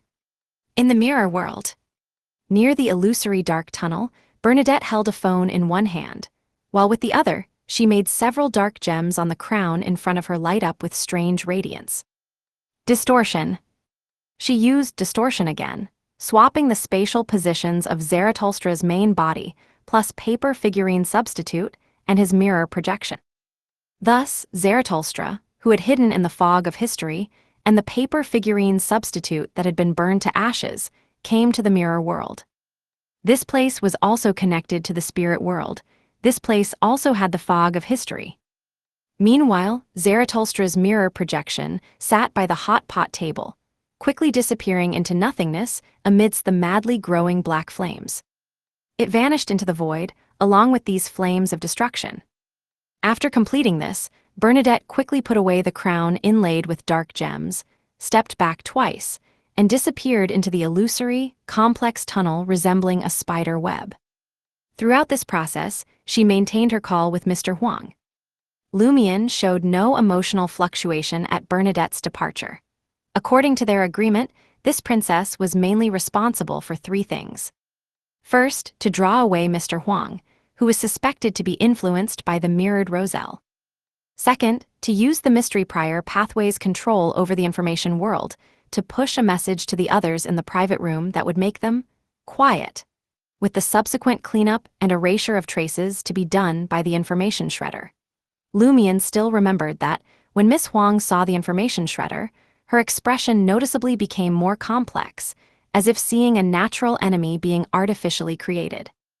Third, to help Lumion and the others hide their spirit body threads, preventing Zarathustra from discovering them in advance. If Lumion failed to assassinate successfully in the initial stage, she would help bring Zarathustra into the mirror world, allowing them to change from assassination to forced killing, with the possibility of one more indirect assistance later, depending on the situation. This way, Lumion and the others wouldn't have to worry about their battle with Zarathustra attracting the official forces of the Dream City, being interrupted by them, or even hunted down. Moreover, Zarathustra would be separated from his marionettes. Even if Zarathustra could manipulate the spirit body threads through the mirror, those marionettes, if they didn't possess the power to come to the mirror world, wouldn't be able to participate in this battle. Cutting off the marionettes was the first step in dealing with high-level beings of the seer pathway. As the paper figurine substitute was completely burned, Zarathustra, at sequence 7, and unable to stay in the fog of history for too long, returned to reality. He saw that he was in the void, dark area behind the mirror, and near the mirror surface stood a figure whose charm couldn't be concealed even by darkness. Lumion smiled, making this area seem as if it was illuminated by clear moonlight. Charm. Zarathustra's consciousness was momentarily stunned, all worms of spirit seemingly marveling at that heart-piercing beauty. Almost simultaneously, the invisible spider silk that had long been spread throughout this place entangled him. Lumion then drew the Sword of Courage and, from a distance of over 10 meters, slashed towards Zarathustra. That iron-black straight sword created a highly compressed fire serpent, falling towards the old man dressed in a black formal suit from a distance. At the edge of the area behind the mirror, Jenna emerged from her invisible state, used the mirror in her hand to reflect Zarathustra's figure, and smeared her other hand, covered in Demoness black flames, onto it. Chapter 978, Wishes. Boom! The highly compressed red fire serpent exploded, engulfing Zarathustra before Jenna could complete her curse. It tore him into shreds of paper, causing them to ignite simultaneously. Zarathustra, once again, retreated into the fog of history. As the explosion from the red fire serpent began to subside, he returned to the present from a corner of the area behind the mirror, dragging out his past self from the historical void. The self that was a sequence one attendant of mysteries. As soon as Zarathustra appeared, clad in a black robe with eyes pure black and lightless, he immediately transformed into a massive vortex composed of countless maggots. This enormous vortex was deep and dark, extending numerous slimy tentacles covered in bizarre patterns. Mythical creature form, the mythical creature form of the seer pathway. For angels, the mythical creature form was their truest appearance, so there was no question of whether they could or could not transform into it within the Dream City. Of course, this too was suppressed to the sequence 7 level. The instant he saw the maggot vortex, even Lumion, as a demoness of despair and possessing godhood, couldn't help but feel his thoughts stutter, his joints stiffen, and his mind as if it were under attack from a super-strong hurricane. He instinctively closed his eyes, while Jenna, who was near the mirror tunnel, seemed to be twisting her entire body. Seizing this opportunity, Zarathustra's main body made a wish. My wishes, for my marionettes to return to my side. As soon as the words were spoken, 2 more figures appeared in the area behind the mirror. They were dressed as business people, 1 male and 1 female. As for the other marionettes, they of course belonged to other marionetists. Zarathustra could command their operators, not them directly. Zarathustra didn't wish to leave the mirror world because he had sensed the presence of distortion power from the fact that he had been swapped into the mirror world despite hiding in the fog of history. So he chose not to directly leave the current area. He feared having his position distorted again, which might cause him to appear out of thin air in front of Yagates, the #1 figure in the police department. At this moment, because Zarathustra's mythical creature form was restricted to Sequence 7, both the godhood impact and mental corruption effects were greatly reduced. So Lumion, as a demoness of despair, with his eyes closed and maintaining distance, began to recover. He raised his left hand and snapped his fingers with a loud crack. In different parts of the area behind the mirror, under the cover of a mirror maze composed of numerous mirrors, groups of delayed explosion fireballs that had been prepared in advance received the order to explode immediately. Rumble. They exploded simultaneously, intertwining with each other, causing a fierce red flame storm to cover the entire area behind the mirror, completely engulfing Zarathustra's historical void image, the two marionettes, along with Jenna and Lumion. This was the hunter's home turf, a battlefield meticulously prepared by Lumion. As for Zarathustra's main body, he had once again hidden in the fog of history. Rumble. Zarathustra's two marionettes used paper figurine substitutes, being torn to pieces in the violent impact waves and ignited by the red flames. Zarathustra's historical void image maintained its mythical creature form, extending numerous tentacles to entangle the oncoming flame storm. He grafted himself onto the flames, thus avoiding harm, merely drifting to another side with the storm. Normally, grafting suppressed to Sequence 7 wouldn't allow Zarathustra's historical void image to recombine with the concept of fire, but Sequence 7 Magician of the Seer pathway could manipulate flames, having a very close connection with fire itself. Therefore, Zarathustra's historical void image could become a special kind of flame, constantly flashing within the storm. Lumion's body also shattered like a mirror. Immediately after, he teleported near the newly emerged female marionette, using the mirror in his hand to reflect her figure, and smeared the flames of destruction imbued with Kull forces onto the mirror surface.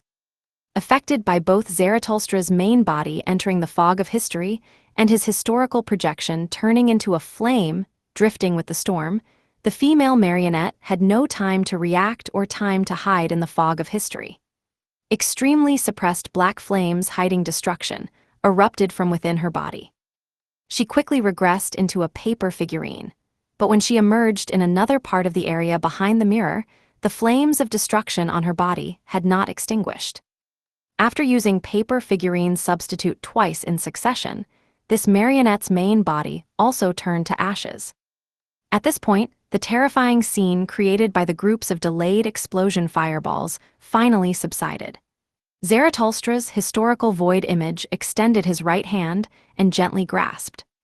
The surrounding spacetime distorted in response, covering the entire area behind the mirror as if with a giant curtain, forming a concealed area isolated from the surroundings. Realm of Mysteries.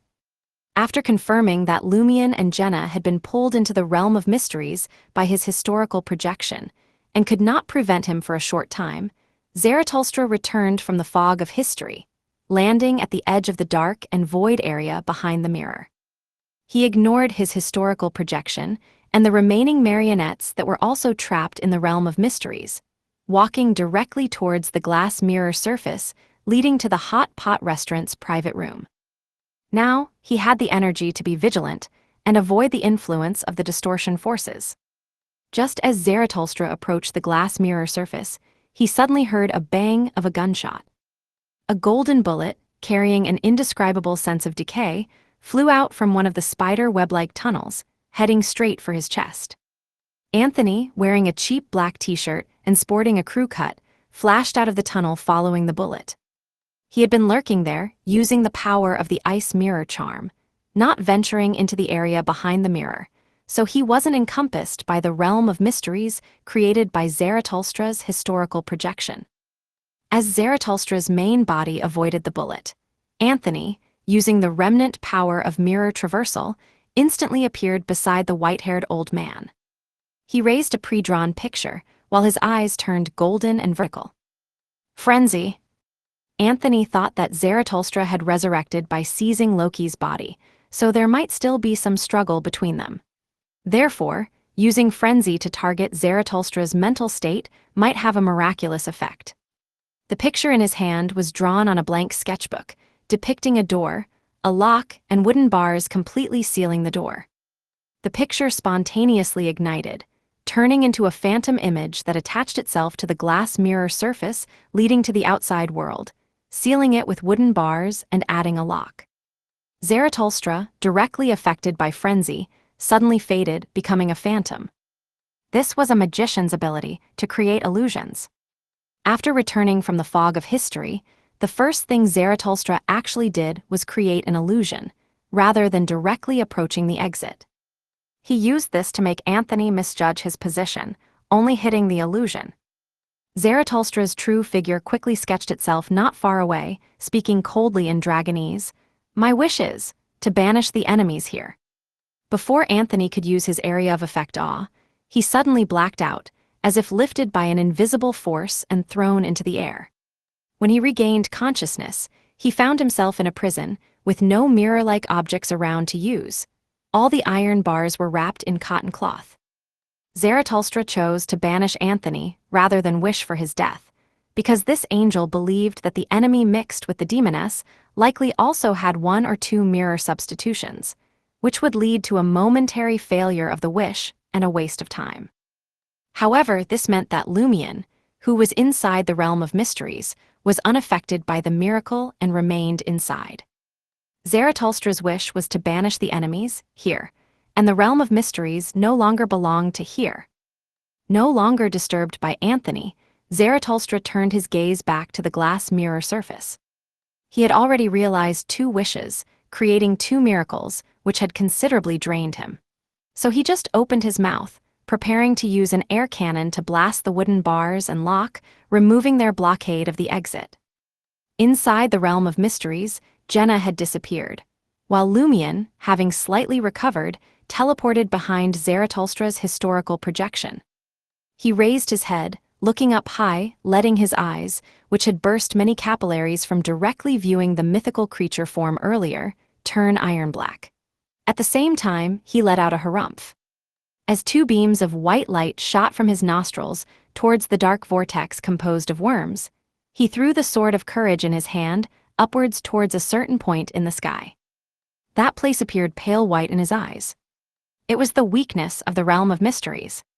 Even though the realm of mysteries was an ability that only Sequence 1 could use, it currently only had the strength of Sequence 7. Outside the realm of mysteries, Zarathustra made a bang sound, firing an air cannon, causing the wooden bars and iron lock drawn on the glass mirror surface to shatter inch by inch. At this moment, several figures traversed through another tunnel. There was Ludwig wearing a child's formal attire, a slightly plump female version of Anthony with a mature demeanor and fairly pretty features, and a handsome male version of Jenna with flaxen hair styled dashingly. The real Jenna was still hiding inside the tunnel, not entering this area behind the mirror.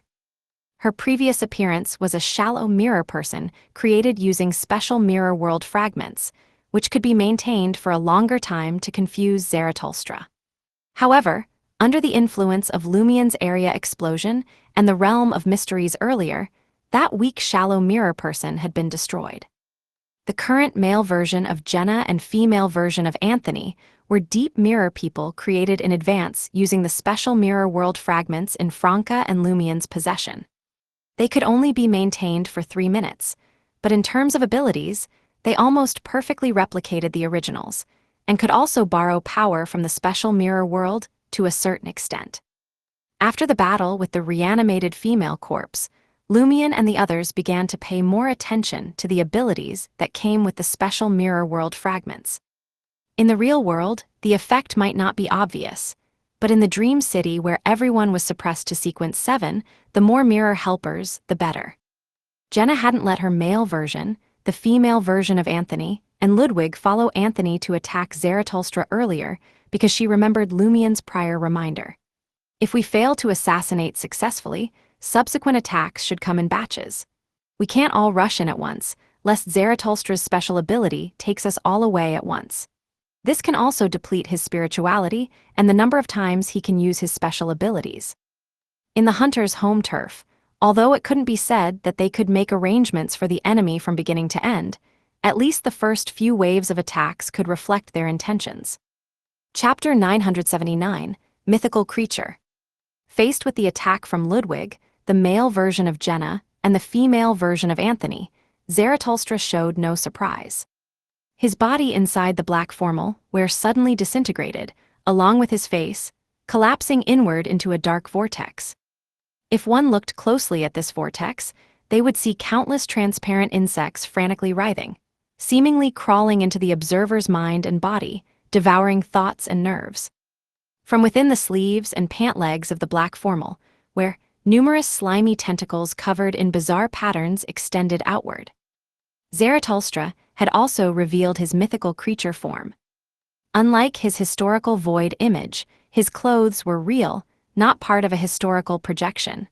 They didn't transform into the mythical creature, remaining draped over the surface of the maggot vortex. This made him appear even more terrifying. As Zaratulstra revealed his mythical creature form, both the male version of Jenna and the female version of Anthony instantly froze. One's hair rapidly grew thicker and longer, their skin losing its luster, while the other's face became covered in patches of grayish-white dragon scales. Silently, their bodies simultaneously collapsed. The former turned into a writhing mass of flesh, covered in thick, slimy, and bizarre black hair as thick as small snakes. The tips of these hairs struggled to open black and white eyes or stick out snake-like tongues. The latter disintegrated into several lizards covered in grayish-white dragon scales. They had lost control. Although Zaratulstra's mythical creature form was suppressed to the Sequence 7 level, as deep mirror people, their mental states were already unstable, and their emotions tended towards extremes. Naturally, they couldn't help but lose control. With this development, Ludwig's movements slowed slightly, his mind bearing the impact of the female Anthony's indiscriminate frenzy.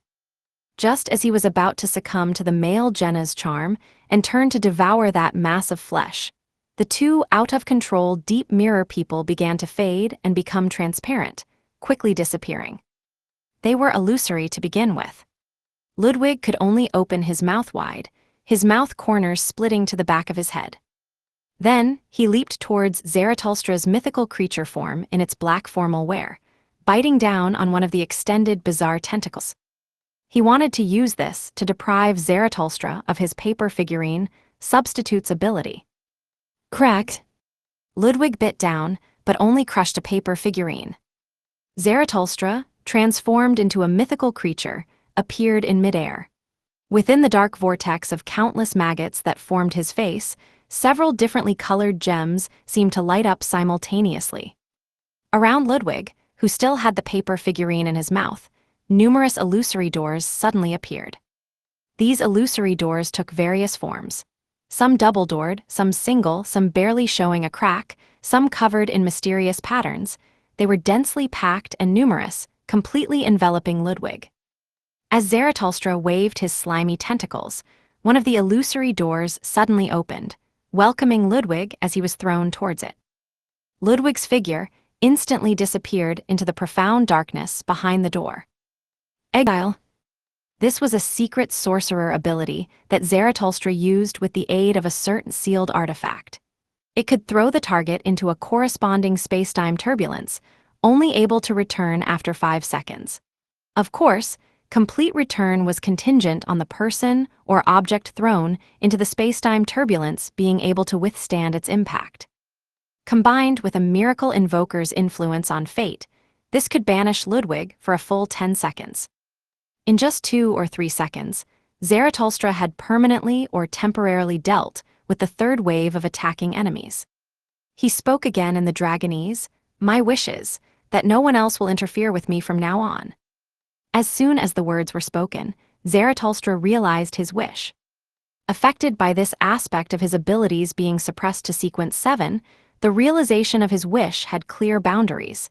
It was limited to only the next 30 seconds, with poor effectiveness against enemies possessing godhood. The stronger the godhood, the more likely they were to break through the restrictions and interfere with him. At this moment, Jenna, hiding in one of the tunnels, suddenly found herself unable to traverse to the corresponding area behind the mirror. Zarathustra, maintaining his mythical creature form, descended from midair, floating towards the glass mirror surface leading to the hot pot restaurant's private room. Rumble. He heard a faint explosion and saw a place in the area behind the mirror where an illusory curtain seemed to be pushed up, but not completely broken through. Inside the realm of mysteries. When Lumion threw the Sword of Courage and used the spell of Harumph, Zarathustra's historical projection instantly swapped positions with his marionette. The marionette, hit by the two beams of white light, only shook slightly. His spirit was essentially already dead. Rumble. The Sword of Courage struck the weak point of the realm of mysteries, creating a terrifying explosion, but failed to penetrate through. Amidst this chaos, Lumion's figure disappeared, blinking to the side of Zarathustra's historical void image. His left hand was already raised, the silver bracelet on his wrist glowing with a silvery white light tinged with black. Circle Inhabitant. Lumion once again used Circle Inhabitant, targeting the position of Zarathustra's historical void image.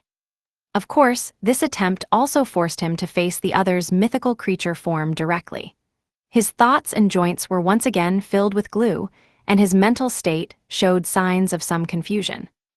It was only because he possessed godhood, and the other's mythical creature form was also limited to the sequence 7 level, that he didn't lose control on the spot. Otherwise, even if he hadn't lost control immediately, he would have been in a state where his mind was swept by a storm, unable to continue subsequent actions. Just as Zarathustra's historical void image was about to continue swapping positions with his marionette, he suddenly found the attempt failed. He remained in place. Seizing this opportunity, Lumion, his eyes showing a silver-black color, suddenly pushed his right palm forward. All his remaining spirituality surged towards the river of fate of Zarathustra's historical projection. Compelling fate. He wanted to compel the fate of Zarathustra's historical projection to rush towards the imagined tributary. Due to the influence of Zarathustra's historical projection's own status, the probability of success for this action was actually not high. But as a historical projection, there was a natural flaw, problem, and weakness in terms of fate, which was the time limit on their existence. If Lumion wanted to compel fate to make Zarathustra's historical projection fall into dire straits and be killed by his subsequent attacks, it would depend on whether Mr. Fool would provide protection. But if he chose the fate tributary of historical projection prematurely terminated due to unexpected influence, there was a considerable chance of achieving the goal. In an instant, Lumion's spirituality was completely drained, forcing him to release the part he had accumulated in advance to barely support himself. His body involuntarily leaned back slightly, and on his bright face, streams of blood flowed from his eyes, nose, and the corners of his mouth. His black long hair seemed to have gained its own vitality, floating upwards and becoming slightly thicker. This was the backlash from directly viewing the fate of a mythical creature. Not only did one of his eyes go blind immediately, but his entire person became like a marionette, temporarily unable to think or move. Almost simultaneously, Zarathustra's historical void image became semi-transparent, with ripples appearing on its surface. It was as if some accident had prevented the spirituality of Zarathustra's main body from penetrating the realm of mysteries to maintain the existence of the historical projection. In the blink of an eye, Zarathustra's historical void image faded to invisibility, completely dissipating. Without his presence, Lumion finally recovered. His blue eye, covered in a blood mist, saw the black curtain enveloping this area rapidly collapsing. He saw that male marionette, having lost the control of Zarathustra's historical void image and being isolated from Zarathustra's main body by the realm of mysteries, standing still, motionless. Taking advantage of the realm of mysteries not yet completely collapsing, Lumion took out a mirror, reflected that marionette, and cursed it with the fire of destruction. The male marionette immediately erupted with black flames, suppressing madness and destruction from the inside out, its body beginning to melt like steel. Lumion didn't look at him again. After the realm of mysteries further collapsed, he used the ability of mirror traversal to return to the area behind the mirror. Just as Zarathustra approached the glass mirror surface, he sensed movement behind him. This maggot vortex, clad in black formal wear and extending numerous bizarre tentacles, suddenly turned around to see Lumion, one eye covered in blood, the other unfocused, with blood flowing from them. Although Lumion didn't directly look at this complete mythical creature, only glancing towards the black shoes where things were vaguely crawling out, he still fell into intermittent thought stutters and slight mental confusion. His tendency towards madness worsened. At this moment, he had already retrieved the sword of courage with invisible spider silk. Holding this iron-black straight sword burning with scarlet flames in both hands, he was about to strike at Zarathustra from a distance. After overcoming difficulties and launching several waves of attacks, he and his teammates had finally taken out Zarathustra's marionette and historical void image, and could now challenge his main body. Within the dark vortex that formed Zarathustra's head, each worm emitted an elderly voice. The words they spoke came together, forming echoing speech in just 1 second. To be able to end my historical void image in such a short time, I'm indeed a bit surprised. But it doesn't matter, I'll just summon another one. As he spoke, Zarathustra extended a bizarre, slimy tentacle and dragged out another version of himself from the fog of history. This was still him as a sequence, one attendant of mysteries. If it weren't for his concern about the hidden enemy who used the power of distortion to transfer him to the mirror world, Zarathustra felt he could have killed this group entirely, rather than just thinking about escaping this place. At this moment, Lumion couldn't help but feel a bit of despair. Zarathustra still has the spirituality to summon a historical void image. Is this what an angel is? Even suppressed to sequence 7, so many of us have only taken out his marionette, not even scratching his skin. Courage and madness occupied Lumion's body. Without fear, he slashed out a highly compressed scarlet fire serpent towards Zarathustra and his historical void image from a distance. Chapter 980, Together. Faced with the giant fire serpent slashed out by Lumion, Zarathustra's historical void image had not yet fully emerged from the fog of history and was unable to respond effectively. Meanwhile, the countless transparent maggots within the dark vortex of Zarathustra's main body merely watched, taking no action.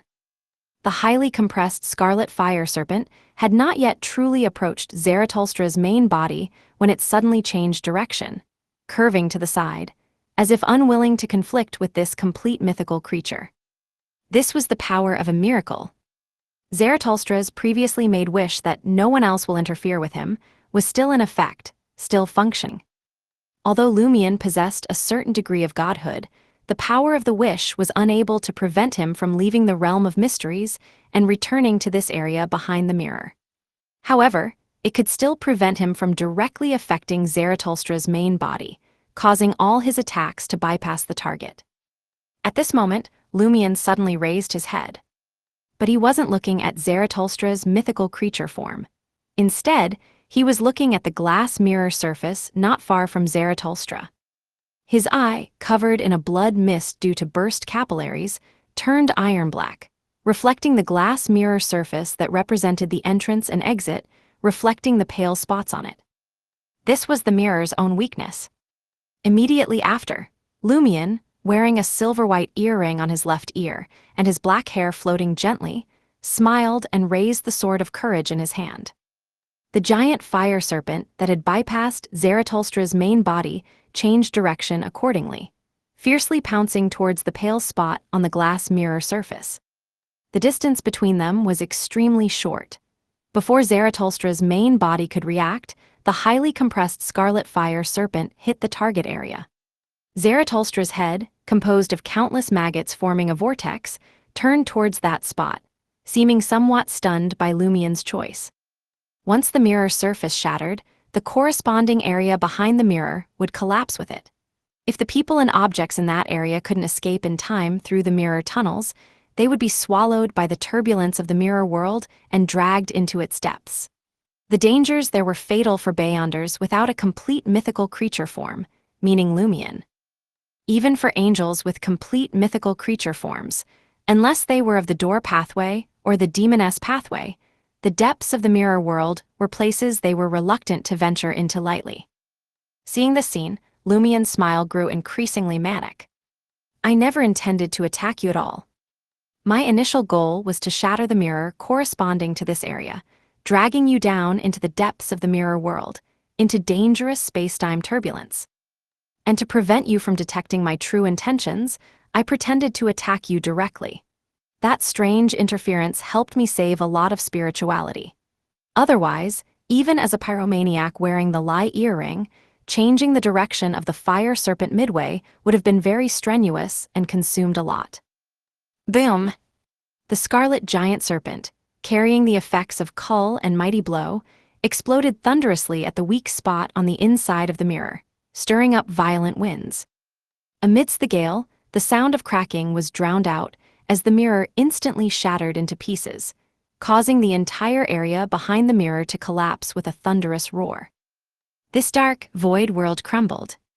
Neither Lumion nor Zaratulstra's main body managed to enter that spider web-like illusory tunnel. They plummeted sharply towards the unseen bottom of the darkness, not knowing where it led. The collapse of this mirror world also brought intense shock waves to the historical fog that had previously permeated this place. Zaratulstra's historical void image returned to formlessness before it could be fully dragged out. As they fell rapidly, Lumion's body became very light, noticeably slowing his descent. He could already see the dark storm raging below, seemingly able to tear apart everything, and he was about to be engulfed by it. He activated the black mark on his right shoulder, vanishing from the current void with a whoosh. His figure didn't appear in the outside world. He didn't use a Demoness's control over the mirror world or the spiritual world traversal ability from Hand Bro to escape this dangerous place before being caught in the space-time turbulence. Instead, he blinked to Zaratulstra's side. Invisible spider silk then became visible, layer upon layer binding the maggot vortex clad in black formal wear. After escaping from the realm of mysteries, Lumion had been secretly producing spider silk, letting it surround Zaratulstra's main body. When the area behind the mirror collapsed, these transparent spider threads immediately entangled the target, disregarding the corruption and effects brought by the mythical creature form on itself, making contact with Zaratulstra's main body. It was through this contact, relying on the positioning provided by the Demoness's spider silk, that Lumion was able to find Zaratulstra's main body in this chaotic and dangerous spacetime and teleport to his side. Those spider threads slowly and jerkily entangled Zaratulstra, while Lumion, positioned beside him, closed his eyes and slashed the sword of courage towards the maggot vortex clad in black formal wear, following the pull of the spider silk. The scarlet flames on this iron-black straight sword silently turned pitch black, restraining violence and madness. Fire of destruction. As Lumion drew closer to Zaratulstra's main body, even with his eyes closed, his thoughts became sluggish, and the sword of courage he was slashing noticeably slowed. This was the corruption brought by the mythical creature form, which was also a kind of mariontization. Now, it took Zaratulstra 20 seconds to gain initial control over a target's spirit body threads, but with the impact and corruption of the mythical creature form added, it only took 7 seconds. From the moment Lumion left the realm of mysteries, he had been secretly diverting attention to manipulate the other's spirit body threads. As expected, it's like this. The manic smile didn't disappear from Lumion's bright face. He activated the black mark on his right shoulder once again. And now, he was depending on how Zaratulstra's main body was bound to the invisible spider silk. In other words, his teleportation would bring Zaratulstra along with him. He wanted to go somewhere together with Zaratulstra. Zaratulstra suddenly had a sense of danger. He abandoned manipulating Lumion's spirit body threads and was about to use paper figurine substitutes to escape the binding of the spider silk, and then leave this area that was about to be swallowed by space-time turbulence using the secret sorcerer-sealed artifact he carried. At this moment, in a virtual tunnel of the mirror world, Bernadette, sitting on a green pea vine, was making a phone call while looking at a mirror. That mirror was a substitute Lumion had made for himself, having a very close connection with him. It was relying on this connection and the abilities of the mystery prior pathway that Bernadette was able to monitor every move on the battlefield.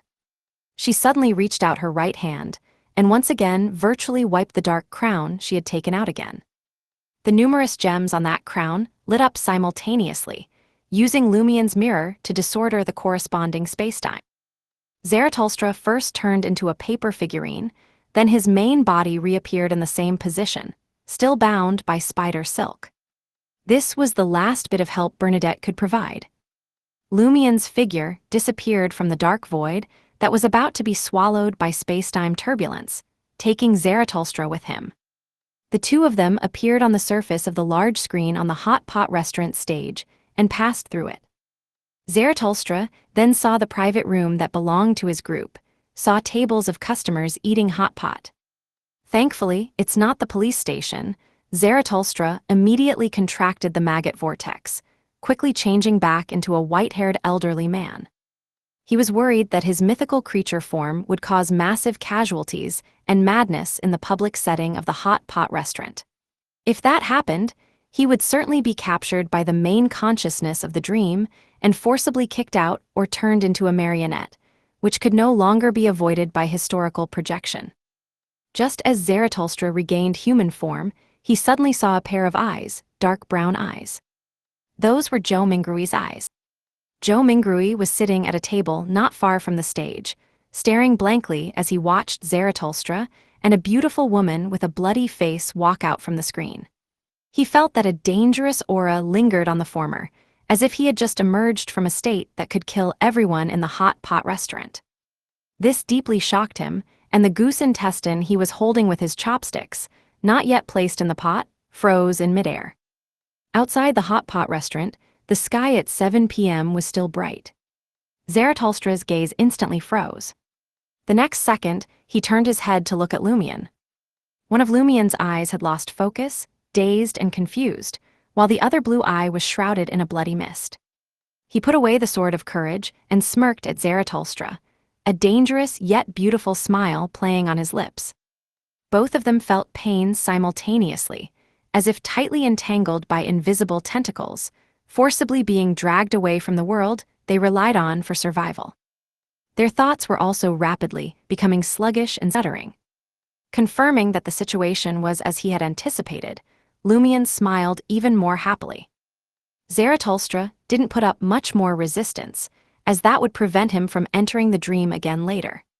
He took a deep look at the Demoness of despair before him, then left this world along with the force kicking him out of the dream. Lumion did the same. Clap, clap, clap, warm applause suddenly came from all directions in the hot pot restaurant. Whether that scene of the beautiful woman and the old man walking out of the screen was magic or an application of virtual reality technology, it was worth applauding. What the audience didn't notice was that behind Zarathustra, an illusory door discreetly appeared, and Ludwig, dressed in children's formal wear, walked out. People and objects banished by the secret sorcerer ability, when the time was up, didn't return to their original position but to the side of the person who used the exile ability. Ludwig glanced at Lumina and Zarathustra in front of him, quickly changing his mouth back to its original form. He walked around to the front and took Lumina's hand. Lumina remembered that this was her child. Under Ludwig's guidance, she left the stage and walked towards the back of the hot pot restaurant, the resting place for the face-changing performers. Zarathustra looked at his position in confusion, and amidst the audience's applause, he also walked off the stage, heading towards the second floor. After walking 7 or 8 steps, he saw the stairs, and for some unknown reason, his mood suddenly became joyful. At this moment, he heard a bang sound. A dim green bullet flew from somewhere above, hitting the side of his head. On the surface of the glass window in the corner of the second floor, Franca's figure faintly appeared. Located in the blind spot of surveillance, she had extended the inevitable gun slightly out of the glass mirror surface. Certain death. As the gun fired, Zaratulstra's pupils suddenly dilated, and his head exploded, splattering red and white in all directions. Franca quickly withdrew the inevitable gun, and calmly left the current glass window, using the remaining power of the ice amulet. We may not be able to kill your main body, but can't we kill your dream manifestation? Without this current identity, let's see how you obtain money and resources, see how long it takes you to get a new identity and return to the dream city. Chapter 981, Wrapping Up. At a table near the stage, Joe Mingrui had been observing Zaratulstra and the unknown beautiful woman ever since they walked out from the screen. Unlike the majority of people who were drawn to the woman with blood on her face, a dazed look in her eyes, and in strangely alluring beauty, he was more focused on Zaratulstra's state and actions.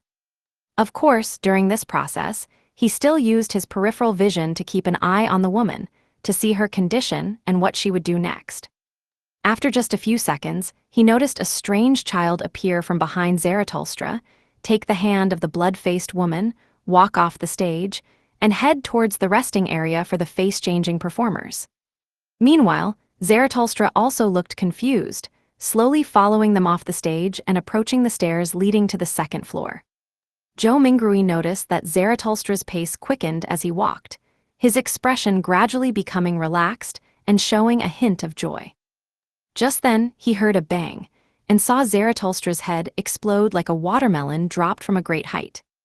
As red and white matter splattered in all directions, the applause, cheers, and chatter in the hot pot restaurant seemed to have been muted, disappearing instantly. Everything froze or solidified in that moment, except for the fragments of Zaratulstra's head mixed with red and white liquid, blossoming like fireworks. Thud! Zaratulstra's corpse fell not far from the stairs. Zaratulstra is dead, shot to death.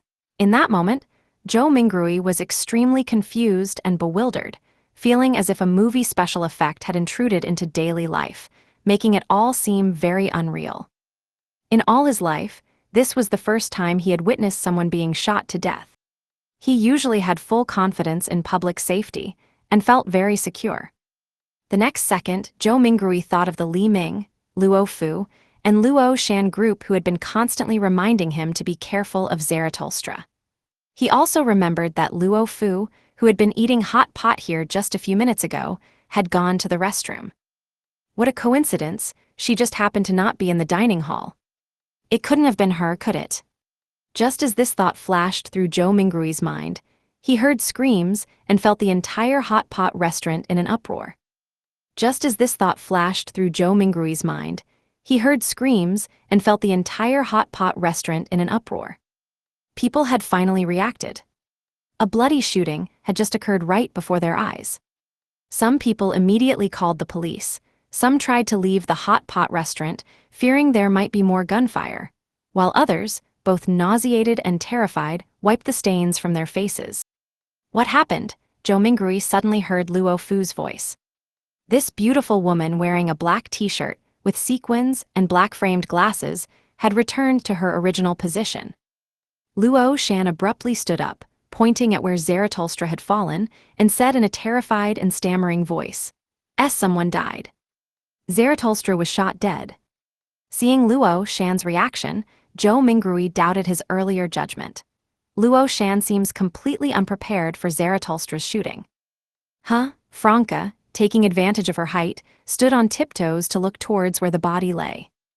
After seeing the corpse with its head blown apart, her face gradually turned pale, and she hurriedly averted her gaze. It's really Zaratulstra, she asked Luo Shan. At this point, Luo Shan also suspected it was Luo Fu's doing, because inviting Joe Mingrui to this hot pot restaurant and sitting near the stage were both Luo Fu's instructions. And just minutes before Zaratulstra was shot, Luo Fu had gone to the restroom and wasn't at her seat. But Luo Fu's reaction and the change in her complexion made Luo Shan uncertain. Luo Shan nodded with a grave expression. Yes. She was indeed scared. Since becoming a Beyonder, at most she had only killed monsters in the shaman's world and subtly influenced a few people in reality through her paintings. She had never truly fought with any human, let alone killed one. She knew Luo Fu and the other's purpose and target, but she hadn't expected them to use such drastic measures. As she spoke, Luo Shan leaned closer to Franca, wanting to sniff her to check for any lingering gunpowder smell, like they did on TV. But she only caught a whiff of a pleasant, intoxicating fragrance. Franca's face seemed to pale even more as she murmured, "How did he just die?"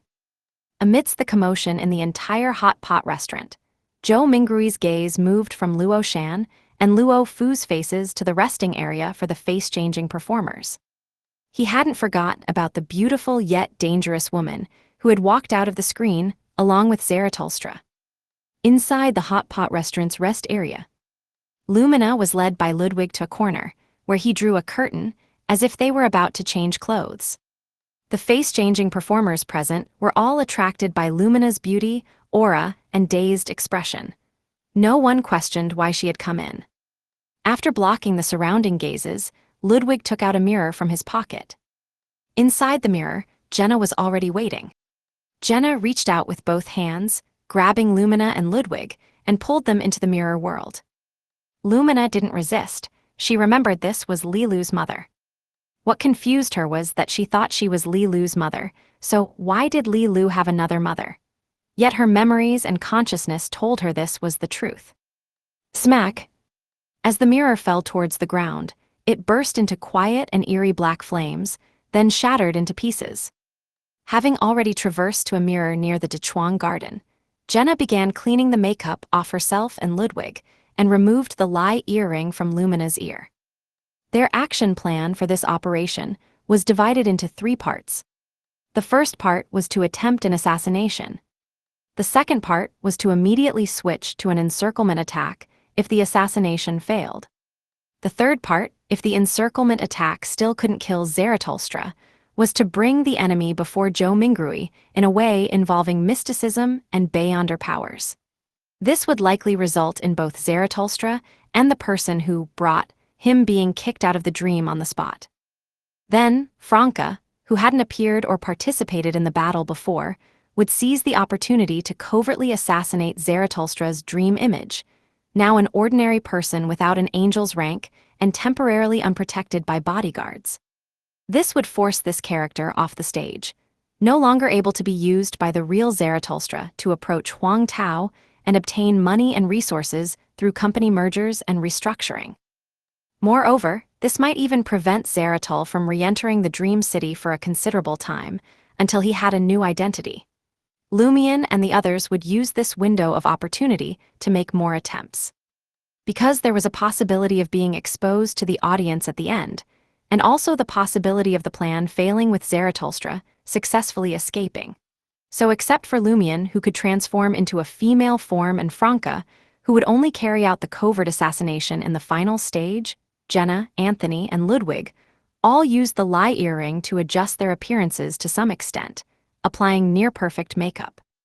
Additionally, they used Lumion's mystery, prying glasses to add suggestive power to their disguises, making everyone who saw them believe this was their true appearance. The mystery prying glasses itself was not above sequence 7, so the mystical effects it produced were not discounted. In the hot pot restaurant, Mr. Huang, who was on the phone with his daughter, heard the gunshot and commotion in the hall and specifically walked to the stairway to look down. His face, which had been wearing a faint smile, instantly darkened when he saw Zarathustra's nearly headless corpse. He moved the phone from his ear to in front of his eyes, staring at the call interface displaying the words Bernie. After a few seconds, Mr. Huang brought the phone back to his ear and said in a gentle voice, "Something's happened at the scene, I need to deal with it. I'll call you back later." As soon as he hung up the phone, Zarathustra's subordinates rushed past him in fear, panic, and anger, surrounding the corpse. Edward, the vice president of Inti's group, followed behind them, approaching Mr. Huang and saying in a low voice, "Besides Zarathustra, one bodyguard and one negotiator are missing." Mr. Huang nodded slowly, looking at the chaos in the hall and sighed. "Call the police, let them handle it." As soon as she resumed her daily appearance in the Dream City, Jenna took Lumina and Ludwig back to room 2303 of the Dechuang Garden. She had used her ice mirror charm once again, now only one use remained. She then placed Franca's traveler's bag on the coffee table. Franca had gone to the women's restroom under surveillance, used a mirror placed on the water tank to lurk in the surveillance blind spot, shot and killed Zarathustra, then immediately drank the healing agent provided by the Tarot Club to delay the negative effects of using the special ability of the inevitable gun. This would allow the severe illness to manifest after she had been questioned by the police. Of course, before that, her complexion would still show some changes. After doing this, she quickly handed over the traveler's bag and all items related to Beyonders to Jenna, letting Jenna take them away from the scene to prevent the police from discovering any clues. Jenna took out a bottle of healing agent and handed it to the confused Lumina, saying in a gentle voice, "First, let's treat your wounds." Lumina took the agent and trustingly opened the cap, tilted her head back slightly, and drank it. Watching this scene, Jenna was actually quite anxious inside. She discovered a problem that hadn't been anticipated before. Lumion had exited the dream in female form, leaving behind Lumina, but the identity woven by Madame Justice was Li Ming, a male. Normally, when an outsider was kicked out of the dream, their remaining manifestation would maintain daily life based on the woven identity and memories not involving Beyonders, just like Luo Fu. But now, Lumina and the Li Ming identity were clearly different, even in gender. This would cause a conflict between Lumina's self-perception and the actual identity situation. Does this count as actively creating a dream loophole? Seeing that Lumina had quickly recovered, Jenna carefully asked, "Can you still transform into a male?" Chapter 982, Exploiting Loopholes. Lumina looked at Jenna with her now fully recovered eye and asked in confusion, "What do you mean by transforming into a male?" Her previously blinded eye, limited by the effects of the healing agent, was still suppressed at sequence 7 and recovering more slowly, with vision still blurry. As expected, she can't do it, or doesn't know how. Jenna's thoughts raced as she quickly fabricated an excuse. "Don't you remember that you like to dress up as a man and wear men's clothes?" Lumina looked down at her clothes and accepted Jenna's explanation. "Yes, I still like that." She believed it. She's accepted this character setting. Jenna vaguely grasped the current loophole and probed further. "You seem a bit shaken and confused. Don't tell me you've forgotten that we're a couple raising Lilu together." Lumina was stunned for a moment. "No wonder he calls me mother and you mom. I remember now, that's right." She just remembered like that. The corner of Jenna's mouth twitched slightly. Lumina's reaction and changes also confirmed her theory. Due to the conflict between Lumina's true gender and background identity, a loophole had appeared in the dream. Before this loophole was patched, whatever character background story was fed to Lumina, she would become that person. Of course, this couldn't involve the supernatural or conflict with actual character relationships. Lumina clearly remembered the people around her. Recalling that she had brought Lumina and Ludwig back through the mirror world, Jenna felt a headache coming on, unsure what kind of changes such details might bring. After a few seconds of thought, she decided not to mention the mirror world or why Lumina was injured for now, waiting for Lumina to bring it up herself before coming up with an explanation. She pointed to the bedroom and said, "You look exhausted and you're not fully recovered. Let me help you to bed to rest." Lumina nodded slightly. Jenna then helped her up and said to Ludwig, "You did well today. You can rest for a while before studying. There's food in the bag." "Okay," Ludwig had been waiting for these words. He quickly reached out and grabbed Jenna's traveler's bag. After settling Ludwig and tucking Lumina into bed under the air-conditioned blanket, Jenna went to the bathroom to wet a towel to wipe Lumina's face, which still had traces of blood. Just as she wet the towel, she saw Anthony's figure appear in the vanity mirror. Jenna immediately felt relieved and turned off the faucet, saying, "I was just about to look for you after settling Lumina and the others. Are you all right?" She used the name Lumina to quickly inform Anthony of what had happened afterwards. Anthony asked a follow-up question as if to confirm, "What about Zarathustra?" The third part of the plan was successfully executed, Jenna replied concisely. Only then did Anthony describe his own experience. I was transferred to a prison that clearly had defenses against mirror traversal. I hypnotized my cellmate to feel unwell and call for help loudly. Then, using psychological invisibility, I slipped out of the cell and made it to the guard's office area, where I finally managed to escape using the mirror I had on me and the ice mirror charm. When I returned to the mirror world corresponding to the hot pot restaurant, I found you had already left, so I came here to confirm the situation. There are already police there, and the area behind the mirror might not be safe. You can clean off your makeup and return to your original appearance now, Jenna said as she tossed the lie earring into the mirror. I've already done anti-divination using mirror magic, and Queen Mystic will help with the aftermath. Don't worry, go home and rest. I'll keep Ludwig here for now. All right.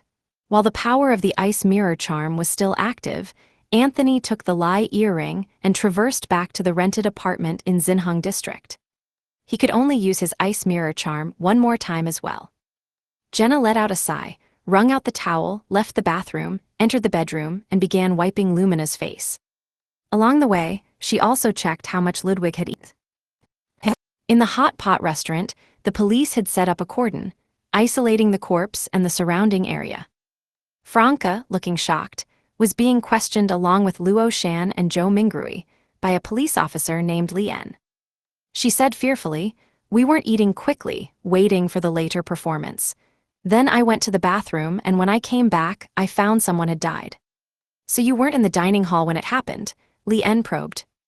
"Yes, I was in the bathroom," Franca explained. Lien made a note of this, deciding to check with his colleague, monitoring the surveillance footage later to confirm if this woman named Luo Fu had indeed entered the women's restroom, and how long she had stayed there. He then turned to Zhou Mingrui. "You saw the deceased and a woman walk out from the screen." "Yes," Zhou Mingrui glanced at Luo Fu. After listening and observing for a while, he increasingly felt that Luo Fu didn't seem to be the culprit. "Or is her acting so superb that I can't detect any flaws?" Zhou Mingrui mused as he added, "At the time, I thought it was a magic show. Thinking back now, there was something off. That woman had blood on her face." Lien asked a few more questions, then walked over to Officer Deng, summarizing the key points from his inquiries. Deng held a pipe but didn't smoke it in public, only sniffing it to stimulate his nerves and make them more alert. "Captain, we found something," another police officer approached and said to Deng. He was responsible for searching for the beautiful woman who had come out of the screen. Deng nodded and followed this officer to the back of the hot pot restaurant, entering the resting room for the face-changing performers. The performers were all a bit scared, huddled in corners, watching the police come and go. This is where the suspect was last seen. The officer who led Deng in pulled back a curtain, pointing to the changing area. Deng scanned the area, his gaze falling on the shattered mirror on the ground. In Trier, inside that luxurious villa. Lumion opened his eyes to find one eye unable to sense light, while the other was tinged with a faint bloodiness. Every joint in his body ached, his thoughts occasionally stuttering. His emotions were clearly off. Despite achieving his goal, he felt a sinking depression as if trapped in inescapable darkness, along with an impulse to explode and tear everything apart. This was the corruption from Zaratulstra's mythical creature form, which would affect reality, and the resulting damage was real too. Lumion slowly stood up, confirming the presence of the traveler's bag and Beyonder items, then stumbled out of the room and down the stairs. He hadn't immediately drunk the healing agent because he was mainly corrupted, not injured. When Lumion reached the ground floor living room, Madame Magician, dressed in a yellow and white gown, was already waiting there. Starlight flashed in Madame Magician's eyes, condensing into an illusory book that instantly flipped to a certain page. Accompanied by an ethereal, illusory voice, drops of sweet dew fell, sprinkling onto Lumion, washing away his bloodstains without wetting his clothes. Lumion's blinded eye gradually regained sight, and the discomfort in his body quickly dissipated. The best way to deal with your current condition would actually be to have Mr. Sun come and purify you, Madame Magician said with a smile. But you have too many things that need purification, and the rank is too high. That might be even more detrimental to you. Now, your spirit and mind certainly still have residual corruption. Later, Madam Justice will come to give you a targeted treatment. Fortunately, the corruption from the dream has also been suppressed to sequence 7. As long as you don't encounter the celestial worthy, it shouldn't be a major problem. Lumion tucked his falling black hair behind his ear and briefly recounted the actions he and the others had taken against Zarathustra, as well as the assistance provided by Queen Mystic. During this, Madam Magician gestured for him to sit in an armchair. I don't know if Franca ultimately killed Zarathustra's dream image, but it shouldn't be a big issue. At the time, Zarathustra's bodyguards were all in the private room upstairs, and the other demigod of the seer pathway was stationed at the hotel. Even if Mr. Fool subconsciously believed that Zarathustra also possessed Beyonder powers, he would just be an ordinary sequence 7, without special abilities or an angel's rank, Lumion said finally. Madam Magician replied, divination on Mr. Fool's dream situation is very restricted and dangerous. I'm not sure yet if 2 of Cups was successful. Well, we can ask Miss Justice when she arrives. She can glimpse some details of the dream using her Dreamweaver ability. What we need to pay attention to now is that your actions were a strong stimulus to Joe Mingrui. No one knows what changes might occur in the dream next. Lumion nodded, saying thoughtfully, this time, our biggest gain wasn't kicking Zarathustra out of the dream and likely being able to eliminate his corresponding dream manifestation. It was verifying one thing. As Madam Magician turned her gaze to him, Lumion spoke slowly. As long as we perform actions deeply involving Beyonders in front of Joe Mingrui and make him feel danger, whether it's the subordinates of the celestial worthy or us, we'll all be kicked out of the dream and quickly marionettized. On this point, no matter what stance people take, they receive the same treatment. Affected by the shooting incident, Joe Mingrui, Franca, and Luo Shan couldn't continue eating hot pot. Since many dishes hadn't been touched, Luo Shan was hesitant about how to pay the bill and how much to give. At this moment, the hot pot restaurant manager came over and proactively said to them, no need to pay, no need to pay. Mr. Huang from Inti's group said he's covering everything. He said it was their client's issue that prevented everyone from enjoying their meal, so he'll foot the bill.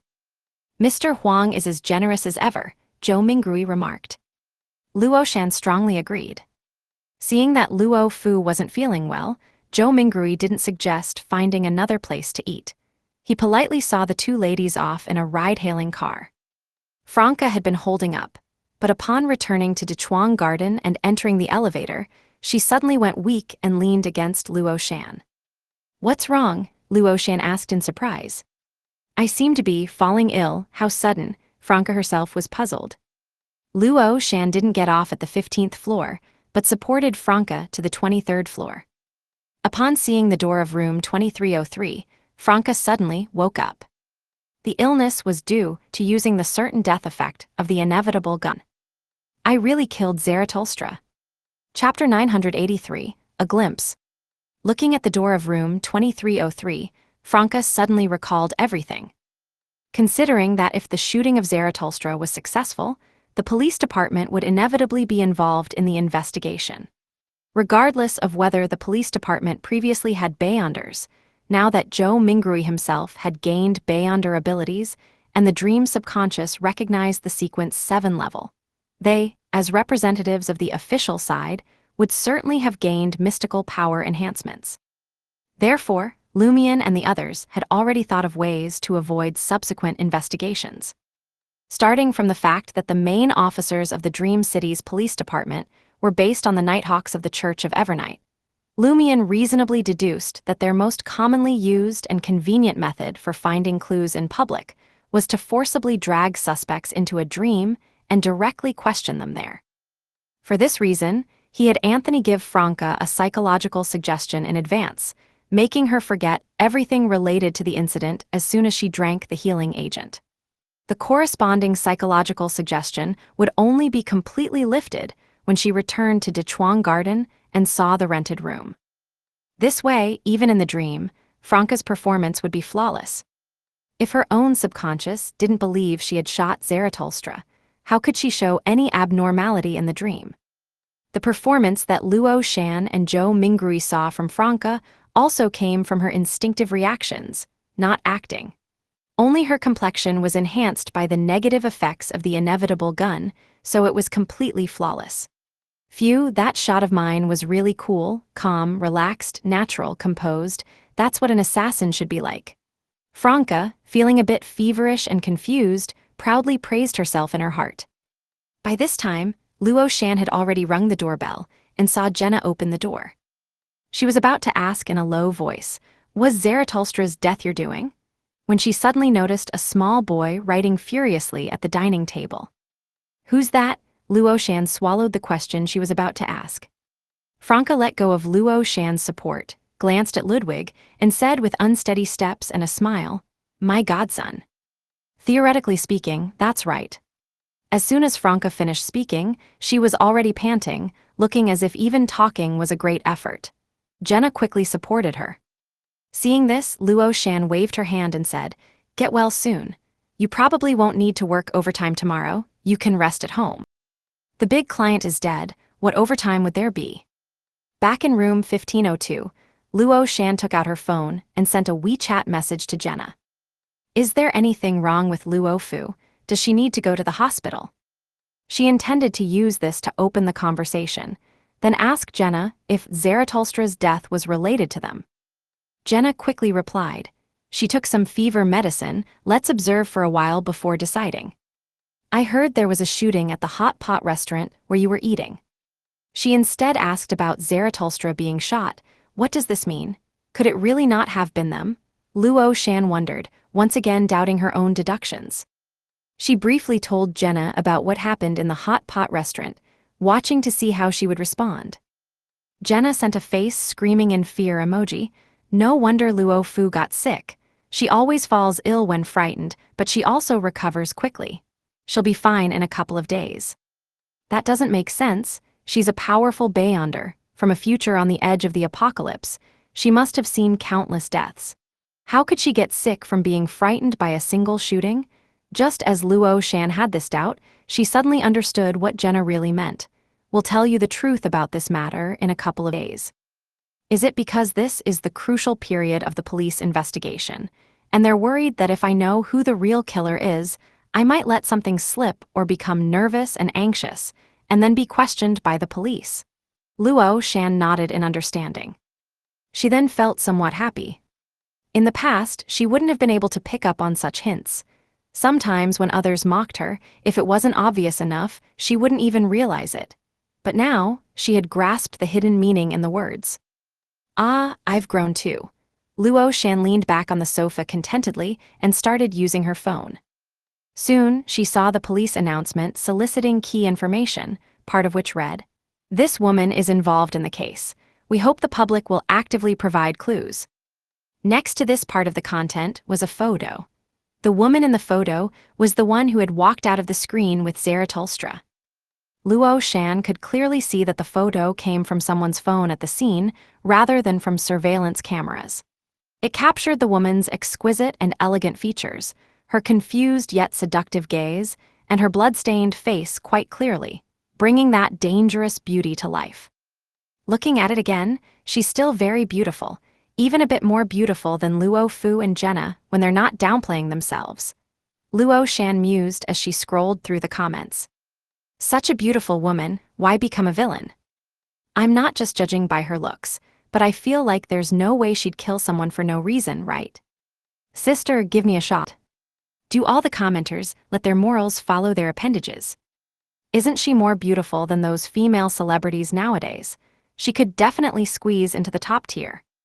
This is my dream lover, her face stained with blood, holding a gun, pressing it against my head, forcing me to give up my true heart. So, who exactly was killed? Luo Shan scrolled through with a smile for a few minutes, then suddenly remembered something.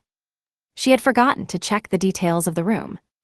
Ever since Luo Fu and Jenna reminded her to be careful of Zaratulstra's group, potentially attacking her in secret, every time she returned home, she would use her Beyonder ability to examine the details of every corner, to avoid being assassinated or ambushed.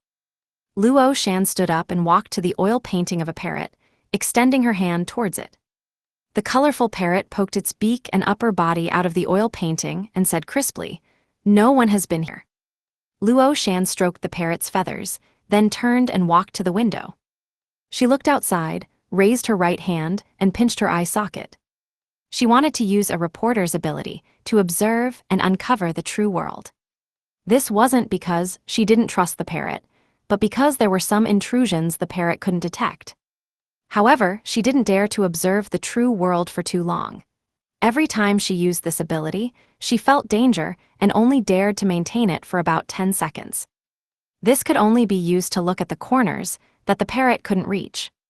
The next second, the light and shadows before Luo Shan's eyes changed, and different scenes of the surrounding area overlapped in a strange way, presenting themselves in a chaotic and complex manner. Luo Shan quickly saw the glass windows connecting to the dark world, saw the oil paintings pressed against the glass windows, saw different rooms stacked together like building blocks, saw people doing different things in different rooms yet mixing with each other, saw the thin gray fog permeating the edges of all these scenes. What exactly is this fog? Luo Shan instinctively frowned. Every time she used a reporter's ability to observe reality, she would discover this thin gray fog, but she never knew what it symbolized, what it represented, or where it came from. Just as Luo Shan noticed that the movements of a man in one of the rooms seemed to stutter, the colorful parrot fluttered its wings in her line of sight.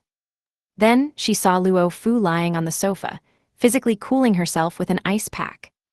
Then she heard Luo Fu's weak voice. "Is this what happens after being kicked out of the dream in a female identity?" Kicked out of the dream, Luo Shan was stunned. The scene before her eyes immediately shattered. She instinctively ended her observation of reality. Luo Shan stood by the window, her expression bewildered as she recalled what she had just heard. Kicked out of the dream?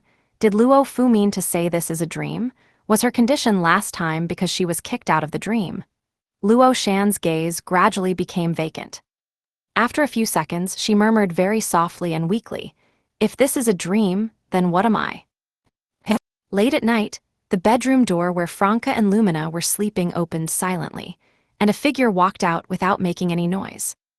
It was Lumina in her nightgown, her eyes like highland lakes, both confused and irritated. Lumina walked along the darkest areas, stealthily reaching the door and unlocking it. Then she put her hand on the handle, trying to open the main door. But the handle didn't move at all. "Is the lock broken?" Just as Lumina showed a surprised expression, she heard Jenna's voice from behind. "Where are you going?" Lumina turned around quickly, looking at Jenna. "Didn't you take Lilu to Enroid's place?" "We later came back, but you were all asleep. I thought I shouldn't disturb you, so I just slept here on the sofa." Jenna stood up from the sofa and asked curiously, "You want to go out? It's the middle of the night." I feel very stuffy, very depressed. I want to go out for a walk," Lumina explained, "but the door lock is broken." She then laughed self-mockingly. "Am I too unlucky?" Being unlucky is normal and inevitable. This is the negative impact of using the circle inhabitant effect. Jenna didn't explain, but shook her head and said, "The hot pot restaurant incident isn't over yet, and your body hasn't fully recovered.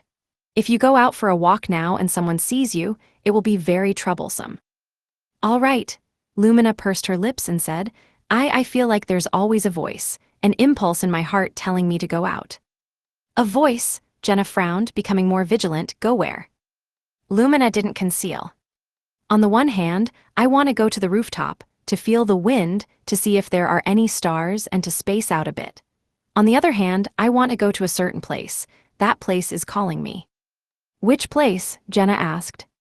Lumina tried hard to recall. I think it was. She paused for a moment, finally remembering. Mushu Hospital. Mushu Hospital. Jenna's pupils dilated slightly. She suddenly remembered that Lumion, that is, Lumina, really did have the bloodline of Umbella, the child of God, the Great Mother. This wasn't a ruse to deceive Grimm and the others. Chapter 984, A Tranquil Night. Jenna's mind instantly tensed up. She decided to placate Lumina and not give her the opportunity to go to Mushu Hospital until Lumion returned around 7 or 8 p.m. the next evening.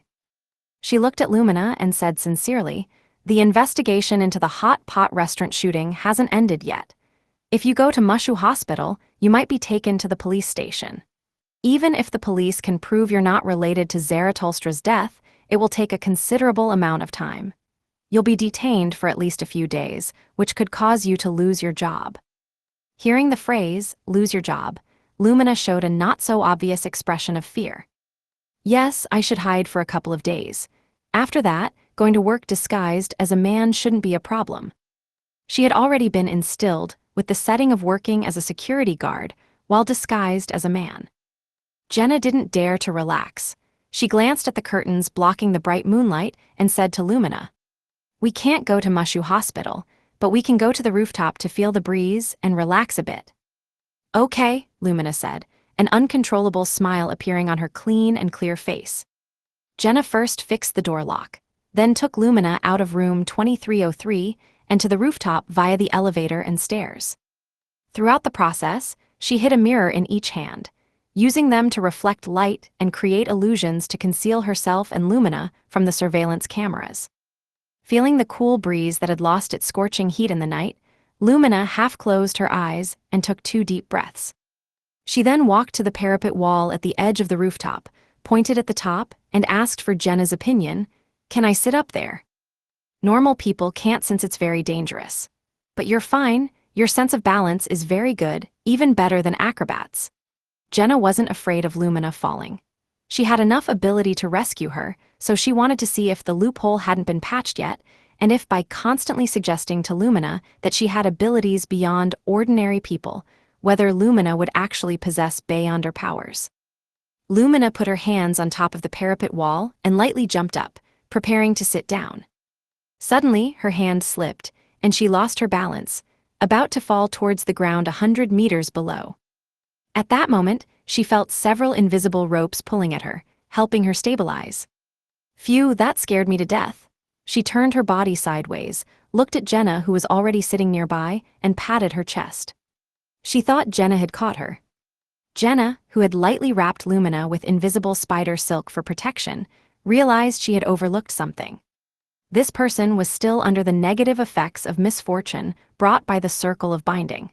Even if she had gained excellent balance based on Jenna's suggestions, she would fail due to extreme bad luck. "Be careful," Jenna specially cautioned. Lumina responded tersely and nodded lightly. She looked at the lit internal roads of the residential area below for a few seconds, then raised her head, casting her gaze towards the bright moon in the sky. The moonlight and the city's light pollution had hidden the stars from view. Lumina supported herself with both hands on top of the parapet wall, quietly looking at the moon, completely absorbed. After an unknown amount of time, she suddenly said, as if talking to herself, "A poem came to mind." She didn't turn her head or look at Jenna, still gazing at the bright moon in the sky. "What poem?" Jenna was enjoying the current peace and tranquility. Lumina maintained her contemplative posture and said in a slightly ethereal voice, "Raising my head, I see the bright shining moon. Bowing my head, I think of my hometown." At the police department, in a certain meeting room, the lights were still bright late at night. Lun Zion stood in front of the whiteboard, pointing at 2 photos and said, "We can make a judgment that this case involves supernatural powers. The killer, or rather the criminal group, can use mirrors and the mirror world behind them." One of the 2 photos was of the broken mirror in the changing room, and the other was of the shattered window in the private room where the victim was. Officer Deng sat below, nodding lightly, indicating for Lun Zion to continue. "Therefore, those who were not in the hot pot restaurant's main hall and were not under surveillance during the corresponding time period are all suspects and need further investigation. They likely went to surveillance blind spots, used mirrors they carried with them to sneak back into the hot pot restaurant's main hall, waiting for the victim to return from the mirror world. If the victim returned, they would deliver a fatal blow. If not, it would mean their accomplices had already succeeded." Deng raised his hand, pointing out a flaw in Lun Zion's reasoning. "It's also possible that they were always lurking behind a mirror or a glass window, not having appeared in the main hall of Shujin Hot Pot Restaurant before." Judging from how well this group utilizes the mirror world, they didn't need to send someone to the main hall of the hot pot restaurant in advance to wait by eating hot pot. They could have waited until the time was right, or received a signal, then entered the mirror world from afar, arriving at the predetermined assassination location. Look, the woman who walked out of the screen with Zarathustra hadn't appeared in the main hall before either. After speaking, Deng raised his palm and sniffed the tobacco pressed in his pipe. Yes, Lun Zion admitted that the captain's point was valid. But we still need to reinvestigate those who left the main hall of the hot pot restaurant during that time period, but weren't recorded by surveillance cameras in the corresponding state at the time of the incident. Remove the latter condition, Deng thought for 2 seconds and said, people who can use the mirror world can also deceive surveillance cameras. You should know that surveillance cameras record based on optical principles, and those who master mirrors are good at affecting light and creating optical illusions. After Lun Zion nodded, Deng turned to Li En and said, tell us about the preliminary investigation results. Li En stood up, taking Lun Zion's place. So far, we've used dream interrogation on 17 people, without letting them notice anything unusual. Luo Shan, very surprised about Zarathustra's death, couldn't believe it. Zhou Mingrui, very cautious about Zarathustra, but also didn't anticipate Zarathustra's death. Luo Fu, she left the main hall at the time and went to the ladies' room. There's no surveillance in the bathroom, but she was also very surprised about Zarathustra's death, clearly shocked. We initially listed these 3 as key investigation targets, because they're all employees of the Intis group. They might have been instructed by some powerful figures within the Intis group who don't want a merger and reorganization, to assassinate Zarathustra at Shujin Hot Pot Restaurant and disrupt the ongoing business negotiations. But none of them knew that Huang Tao and Zarathustra were also in Shujin Hot Pot Restaurant, and Luo Shan and Zhou Mingrui never left the main hall. The preliminary conclusion is that they don't have any issues. Deng expressed agreement, and Lun Zion didn't say anything. After thoroughly discussing the case, Deng stood up and said to his subordinates, currently, there are 2 key points. First, investigate the remaining suspects, including those mentioned by Lun Zion and those with substantial motives. Second, find the woman who walked out of the screen with Zarathustra. Although she didn't attack Zarathustra at the time, the fact that she came out of the screen itself is worth noting. Yes, Captain, Lun Zion, Li En, and other officers stood up and responded. Deng smiled and said seriously, this involves foreign guests and major business activities. You've all worked hard. I'm going to report to Chief Yagates now. After looking at the moon and feeling the night breeze for half an hour, Jenna took Lumina back to room 2303. Rest now, your body hasn't fully recovered yet, Jenna said, pointing to the bedroom. Lumina, wearing her nightgown, opened the door and entered the bedroom. She found that the sick Franca had also woken up at some point due to her absence. Do you feel better now? Franca had already learned from Jenna via WeChat about what the two had done. Lumina looked at Franca and nodded with complex emotions. Much better. Her emotions were complex, because she remembered that Luo Fu and she were also in a romantic relationship. Yet this didn't affect her relationship with Jenna. I thought I was just an ordinary Yuri fan. How did the Yuri circle become so messy? Am I really a player? Lumina sat on the edge of the bed and said to Franca. Let's sleep, I still have to work tomorrow. Security guards worked in shifts. Franca looked at Lumina and said with a smile, did you forget? You took 2 days off, Friday and Saturday. Your director, Grimm, approved it. Lumina blinked. Oh, right, I forgot. No wonder I don't have to work the middle shift today and can go directly to Shujin Hot Pot Restaurant in the evening. Looking at Lumina like this, Franca suddenly felt she was a bit adorably silly. After the two in the bedroom went back to sleep, Jenna also lay down on the sofa, closed her eyes, and entered deep sleep. After a while, her astral projection arrived in Luo Shan's shaman world. She saw the girl still guarding by the translucent barrier, having repelled a new round of attacks from the monsters. From the corner of her eye, Jenna saw Franca's astral projection wandering around in a daze like the other people around. This indicated that Franca, due to her illness, had entered and then exited her consciousness. Next, Jenna also found Lumina's astral projection, who also lacked clear consciousness. She really isn't a Beyonder. Just as Jenna had this thought, she suddenly realized something. Luo Shan must know. It was hard to hide from her in the shaman's domain. The next second, Jenna saw Luo Shan half turn her body and say to her, "So Zarathustra was really killed by you guys." Luo Shan had seen Lumina's astral projection, seen this beautiful woman who had walked out of the screen with Zarathustra. "Yes, we didn't tell you earlier because we were worried the police might have special methods to confirm whether you were lying," Jenna explained. Luo Shan asked in confusion, wasn't Luo Fu afraid of being caught lying? She was hypnotized in advance, Jenna didn't conceal. Luo Shan fell silent.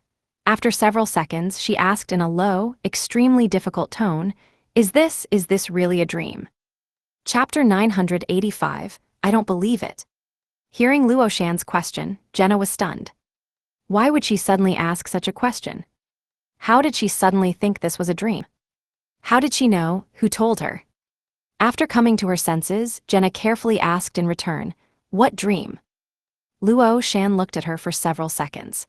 A reporter has an ability to observe the truth, to see different scenes within a certain area, but it can't be maintained for too long. I've been using it often lately to check if anyone is hiding in my home or if there are any traps. When I came back in the evening, I used it once and saw you and Luo Fu talking. I heard Luo Fu asking about being kicked out of the dream. So that's how it is, so that's what observing the truth means. Jenna's first reaction was, "Don't panic, I'll make up a reason on the spot." But after seeing Luo Shan's eyes filled with deep sadness, confusion, and pain, she closed her mouth and remained silent. Luo Shan took a moment before saying, "So, when Luo Fu suddenly became like a different person last time, it was because the consciousness from outside the dream was kicked out. So, this really is a dream." Jenna remained silent for several seconds, her tone becoming somber. "This is Zhou Mingrui's dream." Luo Shan opened her mouth, but couldn't say anything. Her expression gradually became vacant.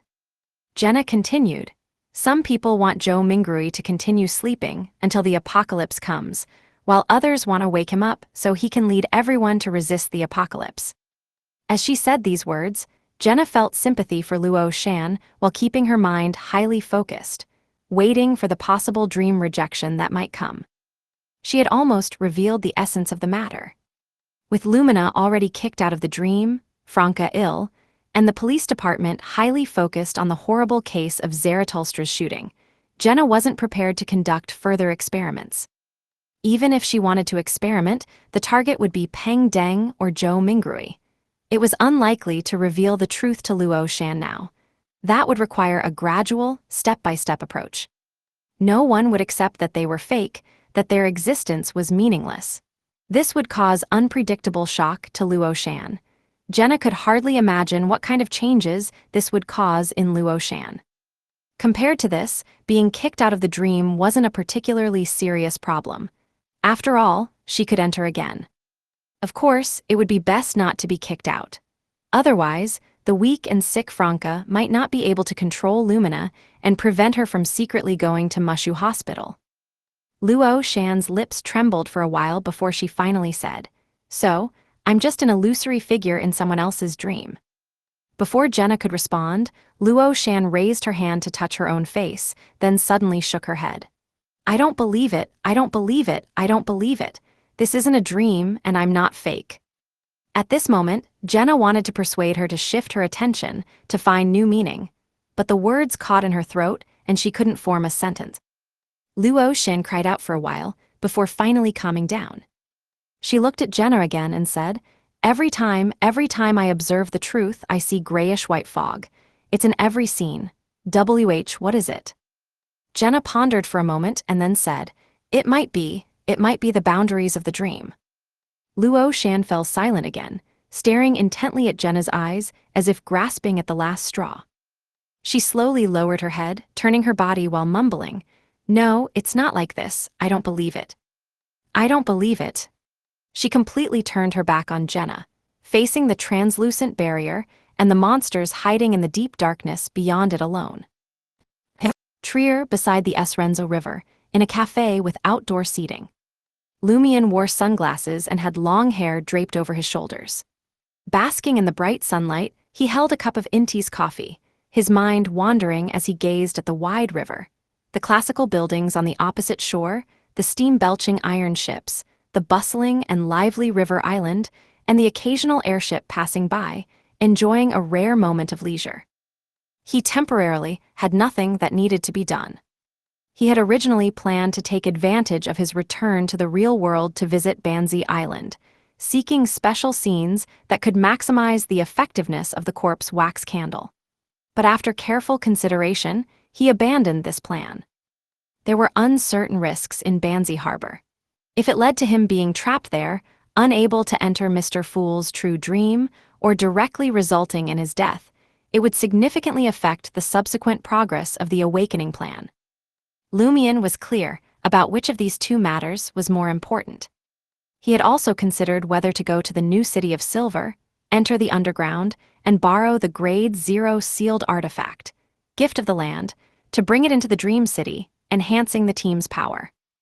After all, for him, he could return to Mr. Fool's dream using the lucky coin regardless of where he fell asleep, and the new city of Silver was also a safe place.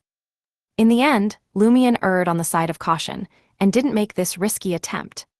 He carried Umbella's bloodline, and in the Dream City, those blessed by the Great Mother like Grimm viewed him as the Great Mother's child of God. The underground of Mushu Hospital still concealed the Great Mother's influence and erosion of the Dream City. If he added the Gift of the Land, transformed from the real Umbella's remains on top of that, Lumion dared not imagine what problems might arise. He worried that as soon as he brought the Gift of the Land into the Dream City, he might find his dream manifestation appearing in Basement 1 of Mushu Hospital, with the Gift of the Land fusing with his body, allowing Umbella to be fully reborn. And such an Umbella might be able to withstand the divine descent of the Great Mother. Unable to do this or that, Lumion could only give himself a day off. As for making new ice mirror charms, he had to wait a bit longer, because his misfortune had not completely dissipated. Yes, although he had used Circle Inhabitant within the Dream City, after returning to reality, he still bore the negative effect of misfortune. Correspondingly, he could only use the Circle of Binding effect of his Circle Inhabitant 7 more times, and using Circle Inhabitant twice had stacked his misfortune to 6 hours, which didn't take effect immediately. The types of Circle Inhabitant he used on Zaratulstra's mirror projection and historical void image were not the same. One was to recreate the scene, the other was to fix the position. Is the essence of negative effects reflecting in reality that using Beyonder items in dreams causes Beyonder items in reality to be activated as well, thus producing corresponding negative effects? Lumion took a sip of coffee, allowing his body and mind to relax. He silently sighed, a rare moment of leisure in this fleeting life. After a while, Lumion gazed at the gently rippling, relatively clean water surface, breathing in the cool breeze from the river, and spontaneously thought, is the other me also daydreaming like this now? He had considered the problem of identity conflict corresponding to his female form being kicked out of the dream, but he hadn't reminded Jenna and Franca about it, only telling them to be careful of the influence brought by Umbella's bloodline. He felt that this situation might gradually awaken some of Auror's qualities in his dream self. At 8 a.m., Dechuang Garden. Franca had just groggily woken up when she saw Lumina standing by the bay window, looking at the already brilliant sunlight outside, lost in thought. After a night's rest, Franca's condition had improved considerably. She was no longer weak all over, and walking was no longer a problem. "What are you looking at?" she tentatively asked Lumina. Lumina didn't turn around, her tone slightly distant as she said, "I really want to go for a walk. It's not too hot at this time."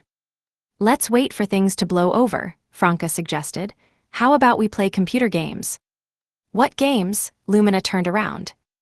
Franca suddenly fell silent. Without a computer, what computer games could they play? They didn't even have a gaming console. They had to save every penny for when they needed to rent useful items from the Star Dream Provision store or complete crucial tasks. In daily life, Non-essential expenses were always cut wherever possible. Mobile games then. As she spoke, Franca stopped again.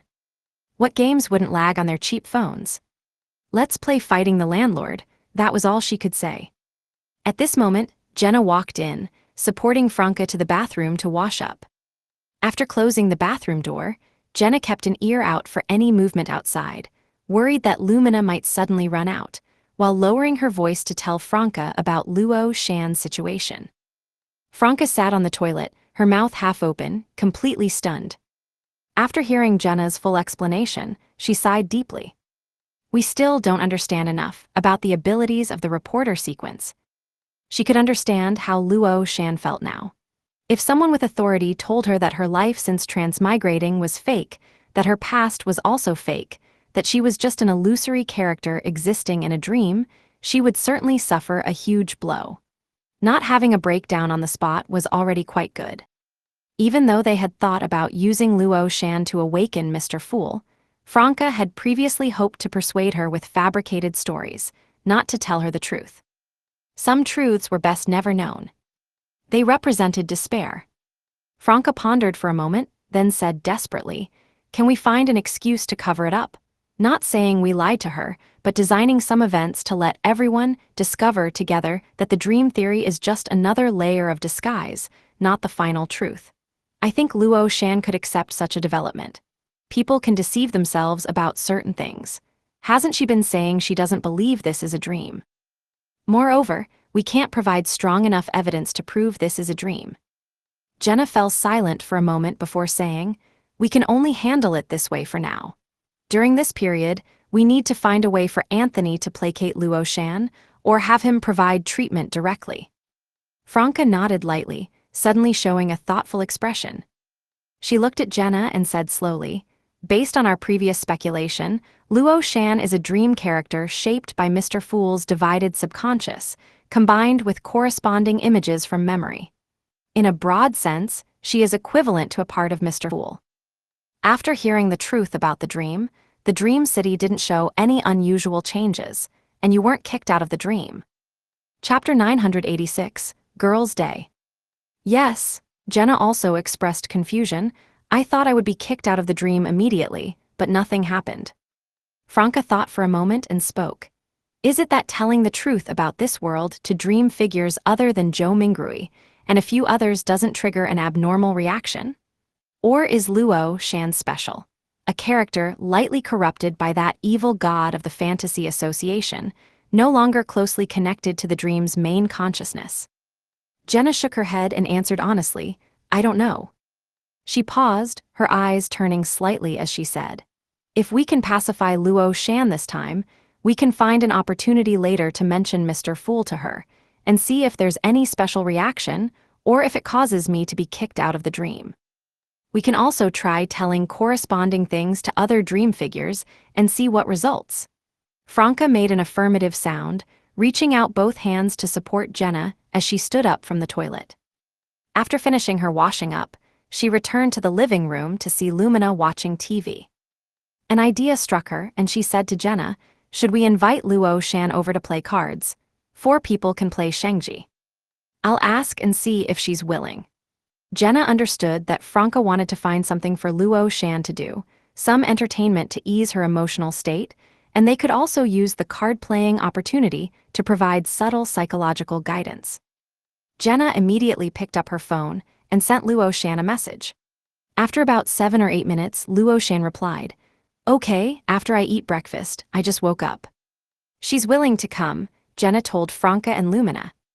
Lumina knew Luo Shan, aware that she was her colleague, and quickly stood up saying, should I change back into men's clothes? No need, no need. Just pretend you don't know her, act like you're another friend of ours. Franca hurriedly shook her head. If she really changed into men's clothes, wouldn't that make Luo Shan think of Li Ming? After all, you two do look a bit alike. Of course, as long as Lumina didn't wear men's clothes or pretend to be a man, no one would associate her with security guard Li Ming. Not to mention the fact that one was male and one was female, even in terms of appearance, at first glance. The difference was quite large, because when Lumian played the role of Li Ming, he used the lie earring to lower his attractiveness and modify details. Seeing this, Jenna, on behalf of the still somewhat muddled Franca, went through in her mind the potential problems that might arise when Lumina and Luo Shan meet. She then chatted with Anthony via WeChat about Luo Shan knowing the truth of the world, and consulted on the direction and strategies for psychological guidance. Soon after, Luo Shan arrived on the 23rd floor and rang the doorbell. At the same time, Jenna received a reply message from Enruoid, talked to her about her past. Using a certain, experienced, and personally realistic past to reduce the current sense of disillusionment, Jenna roughly understood Anthony's intention. She immediately followed Franca's instructions and found 2 decks of playing cards. The 4 of them gathered around the coffee table and started playing Shengji, with Lumina and Jenna as partners, and Franca and Luo Shan on the same team. They weren't gambling for money. Jenna, Franca, and Lumina had no spare cash to gamble. Instead, they bet that whichever pair of partners first upgraded to could stick 5 small paper notes on the losers' faces or draw funny patterns with washable paint. After successfully upgrading to 3, Jenna looked at Luo Shan and casually started chatting. "You mentioned before that your father was a police officer." Yes, Luo Shan's mood had been low all along. As she pushed her cards towards the center of the coffee table, she said, "He was severely injured while pursuing a cult leader with lots of blood on his heads and died in the hospital." "Was he honored as a martyr?" Franca asked. "Yes." Luo Shan suddenly gave a self-deprecating smile. "When I graduated from university, I actually had the opportunity to work as a civilian employee at the police department, but I also received an offer from the administrative department of the Intis group. I hesitated for a long time, feeling that I was just an ordinary person who didn't like exercise, so I wasn't suitable to be a police officer. Hence, I finally chose the Intis group."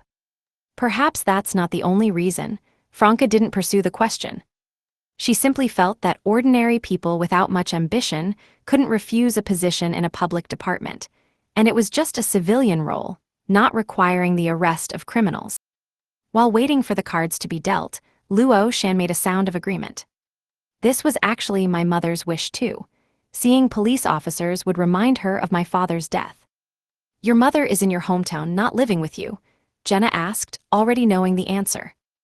Luo Shan looked at the cards in front of her, her voice gradually becoming distant. "When I was in university, she fell ill and was hospitalized. It was on and off. She struggled for 2 years but still didn't make it." Before Franca and Jenna could comfort Luo Shan, Lumina suddenly spoke. "My mother was also seriously ill once, frequently going to the hospital. I was still young then, standing at the hospital entrance, watching her being pushed in. My father bent over, accompanying her by her side. I don't remember who was watching me then. I only remember that I was very quiet, didn't cry or make a fuss. I was luckier than you. My mother was cured later." At this point, Lumina's eyes suddenly became misty, her voice suddenly deepening. "I miss her so much." Franca and Jenna suddenly exchanged a glance, both looking a bit surprised. This wasn't part of Li Ming's background information, nor was it content they had instilled. Could it be? Franca quickly had a guess. "I miss my mother too," Luo Shan responded to Lumina. She seemed to recall her past life, remembering the days when she and her mother depended on each other. Although her emotions were sad, that lifeless feeling had faded considerably. In the time that followed, Luo Shan's state improved somewhat. While playing cards, Jenna and Franca chatted with her about university life and career experiences, and Luo Shan recounted those events that were deeply etched in her memory. Franca and Jenna could clearly hear that towards the end, Luo Shan's whole person became excited, as if trying to prove something. "Let's end this, it's almost noon, I'll go make lunch for you all." Jenna stood up, smiling as she spoke. Today's losers were Franca and Luo Shan, their faces covered with paper notes written with various funny phrases, and they suffered the indignity of having photos taken as a memento. "I object, you're trying to kill me by taking advantage of my illness." Franca was, after all, still in a state of illness, her mind not so sharp, and she had done a good job of dragging Luo Shan down in the card game. She grumbled, "I'm bullied when I'm sick and weak." Jenna was amused by her. Wait until you're better and try again. You used to often lose to me before. This referred to her showy diva days, often being dragged to play cards by the market district's boss, Red Boots, Franca. Wasn't I just letting you win? Otherwise, how hard would it be for the mighty witch to use a bit of mystical power to cheat and win easily? Franca grumbled inwardly. At this moment, Lumina also stood up and said to Jenna, "I'll help you cut the vegetables." "I'll help too," Luo Shan raised her hand. "The patient is responsible for resting." She took the opportunity to peel off the paper notes on her face and walked briskly into the kitchen. Watching the three of them busy in the kitchen, with occasional laughter and cheerful voices, Franca leaned back against the sofa, peeling off the paper notes on her face, and spontaneously thought, if only this wasn't a dream. After happily enjoying lunch, washing the dishes and scrubbing the pots, Luo Shan said goodbye. She had plans with a university friend in the afternoon. Jenna and Franca, who was still a bit unsteady on her feet, saw her to the door. Luo Shan turned sideways, her mouth open as if wanting to say something, but in the end, she just turned her gaze away and waved. Bye-bye. She quickened her pace and walked straight towards the elevator. Franca and Jenna watched her enter the elevator before turning back inside, each picking up their own phone. Seeing their behavior, Lumina finally remembered that she had lost an important item.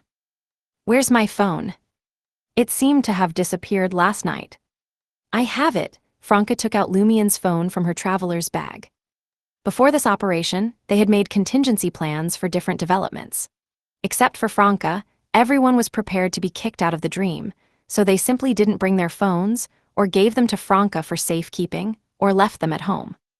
This way, when kicked out of the dream, they basically wouldn't be found by the celestial worthy through their phone contacts, and they wouldn't need to delete their contact list again. It would be too troublesome to add them back later. Lumina took the phone and unlocked the screen with her fingerprint. "Inti's group Grimm sent me a message. Why is the director sending me a message?" Lumina looked confused. Franca leaned over and saw that Grimm had sent a thumbs-up emoji. "As expected of you." Obviously, Grimm had recognized that the woman who walked out of the screen with Zarathustra was Lumina, and believed that Zarathustra's death was done by the child of God. Jenna's thoughts raced, searching for an explanation for the relationship between Grimm and Lumina that didn't involve the supernatural. She carefully fabricated, "Grimm has seen you in women's clothes and has become deeply infatuated with you. He's a masochist who sees you as his master. The more arrogant and cold you are to him, the more satisfied he is. Anyway, just ignore him and let him indulge in his own fantasies." "You a pervert," Lumina looked disgusted. Then she asked, "What does he mean by 'as expect of me'? Maybe he saw a video or photo of you appearing with Zarathustra and thinks you killed Zarathustra."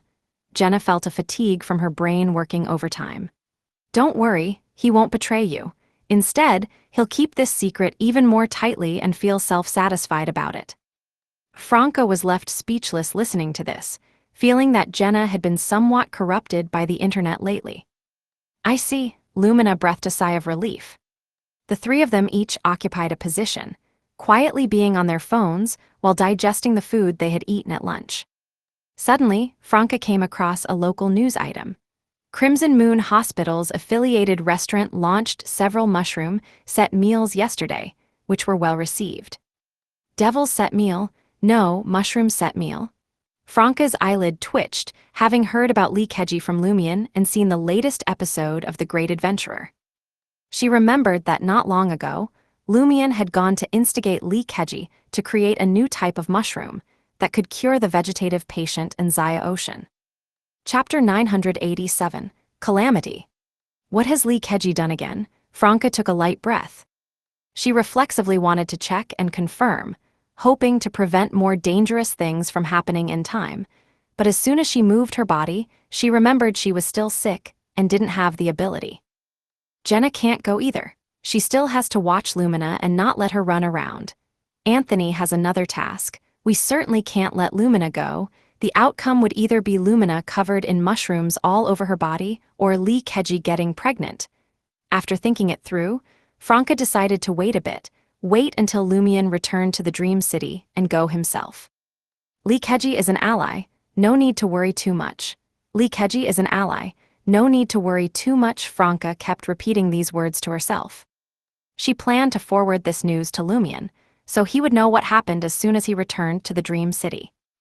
Just as Franca was about to select the option, she suddenly froze. Shit, I almost slipped up. Isn't the current Lumion actually Lumina?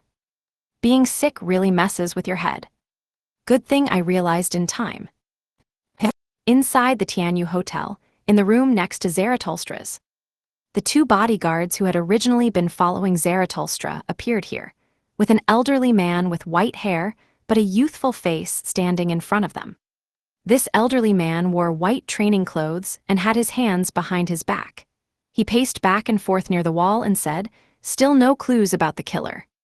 "No, we can only be certain that a Demoness was definitely involved," one of the bodyguards answered. The elderly man in white training clothes pondered for a moment and said, "Zhou Mingrui couldn't have appeared at the Shujin Hot Pot restaurant for no reason. Such a coincidence is unlikely. Investigate who invited him there, or rather, who induced him to invite people to eat there. Luo Shan and Luo Fu, who ate hot pot with him, are key subjects for investigation." "Yes, Mr. Cui," the two bodyguards responded in unison. The elderly man referred to as Mr. Cui considered for a few seconds and then said, "Be careful when investigating Luo Shan. Previous feedback indicates that Luo Shan belongs to an otherworldly evil god and is a potential collaborator with considerable strength." The two bodyguards acknowledged and left the room. After pacing for quite a while, Mr. Cui brought his own bodyguard and silently opened the door to leave. He deliberately didn't tell the two previous bodyguards that he would also investigate Luo Shan, that he would secretly follow them. If they stepped into a trap or encountered an accident, he would be able to glimpse the truth, catching any adversaries by surprise. Out of the room, Mr. Cui walked unhurriedly along the thickly carpeted corridor towards the elevator area. In one of the ventilation openings on the ceiling of the corridor, a pair of eyes was quietly observing him. Those eyes were deep brown, completely blending into the darkness. They belonged to Zhou Mingrui. Zhou Mingrui had somehow sneaked into the ceiling of the corridor at an unknown time, observing every move of Zaratulstra's bodyguards and followers, and observing Mr. Cui's situation. This was because, when he got up this morning and opened the door to get some good breakfast, he found a letter stuffed in the door crack, with a printed paper pasted on the envelope surface that read, "For Zhou Mingrui." At that time, Zhou Mingrui perplexedly opened this letter and found a photo inside, a secretly taken photo of Mr. Cui. On the back of the photo was also paper and text. "This is Zaratulstra's assistant. He will inherit Zaratulstra's will and do some things targeting you." After reading the content on the back of the photo, Zhou Mingrui's spirit immediately tensed. He believed this was a reminder from the group that shot Zaratulstra last night. He even suspected that Luo Shan inviting him to eat at the Shujin Hot Pot restaurant was to let him witness Zaratulstra's death. What exactly does Zaratulstra's group want to do to me? And what does the group that killed him want to do? Zhou Mingrui couldn't figure out the answer, and finally decided to come and secretly observe the target person to see if he could discover any clues. He thus confirmed that Mr. Cui, who lived next door to Zaratulstra, and had no apparent connection to Zaratulstra's negotiation team on the surface, was indeed part of Zaratulstra's group. "He is indeed suspicious." Zhou Mingrui nodded slightly in the darkness within the ceiling. At the same time, he also noticed some other oddities. He originally thought he would be inexperienced and clumsy at crawling through ventilation ducts, climbing ceilings, and secretly monitoring, making many mistakes. But in actual operation, he had a strange sense of familiarity and very smoothly accomplished his intended purpose. This relied on more than just the power of an assassin. Yesterday, too, when I saw Zaratulstra being shot, I wasn't nervous at all, nor panicked, very calm. Is this the psychological quality of a qualified assassin, or is there another reason? Zhou Mingrui fell into deep thought. He vaguely suspected that it wasn't just this world that he didn't understand enough, but also himself. Mr. Cui, accompanied by his bodyguard, took the elevator to the first floor. Just as he had taken a few steps towards the revolving door, he suddenly raised both hands to cover his neck. He felt the rapid arrival of marionetization, and also felt the rejection of the dream. His breathing became difficult, as if his whole being had been thrown into a void without any objects. How could this be? Mr. Q's pupils dilated, not daring to force himself to stay, and voluntarily exited the dream. Thud! His bodyguard suddenly collapsed and died on the spot. A small insect flying nearby also fell to the ground with a splat, motionless. In the temporary parking lot at the entrance of the Tianyu Hotel, Anthony, sitting in the driver's seat with Ludwig, calmly watched this scene. The other seer pathway demigod, mentioned by the magic mirror arrows, had also been kicked out of the dream. And once the other party lost control of their marionette, the latter was essentially dead. Lumion and the others, with information provided by the magic mirror arrows, hadn't ignored the seer pathway demigod living next door to Zarathustra, who had helped Zarathustra discover intruders before. But they all understood that before dealing with Zarathustra, it wasn't appropriate to act against Mr. Q, as that would alert them. So, they only secretly photographed Mr. Q, and after the hot pot restaurant operation was over, Anthony, the only one who could still do things normally, stuffed the pre-prepared envelope into the door crack of Joe Mingrui's home early the next morning. With Lumion kicked out of the dream, Franca seriously ill, and Jenna needing to look after two people, Anthony obviously couldn't deal with Mr. Q on his own, so he could only get Joe Mingrui's help. Anthony watched the hotel staff hurriedly coming to check on the collapsed bodyguard and the bewildered Mr. Q, not getting out of the car, taking the opportunity to eliminate the latter's dream manifestation. It wasn't that he didn't want to, but after his observation, he found that there were police personnel discreetly deployed near Mr. Q. If he were to act, even with psychological invisibility, he wouldn't be able to escape. That would mean he was confronting the main consciousness of the dream, and the consequences could be more severe than being kicked out of the dream. Anthony waited patiently, never finding an opportunity, so he decided to act after Lumion returned to the Dream City. When it came to covert killing, Lumion was more skilled than him, Jenna, and Franca. Anthony chose to go back to rest last night and stuff another letter the next day, rather than going directly, in order to create a time difference. Under the premise that the corresponding dream manifestation hasn't been killed, the time interval for those kicked out of the dream to return was about the same. If Anthony had reminded Joe Mingrui last night, then Mr. Q's return to the Dream City and regaining control of his dream manifestation wouldn't be much later than Lumion's, at most a few hours later.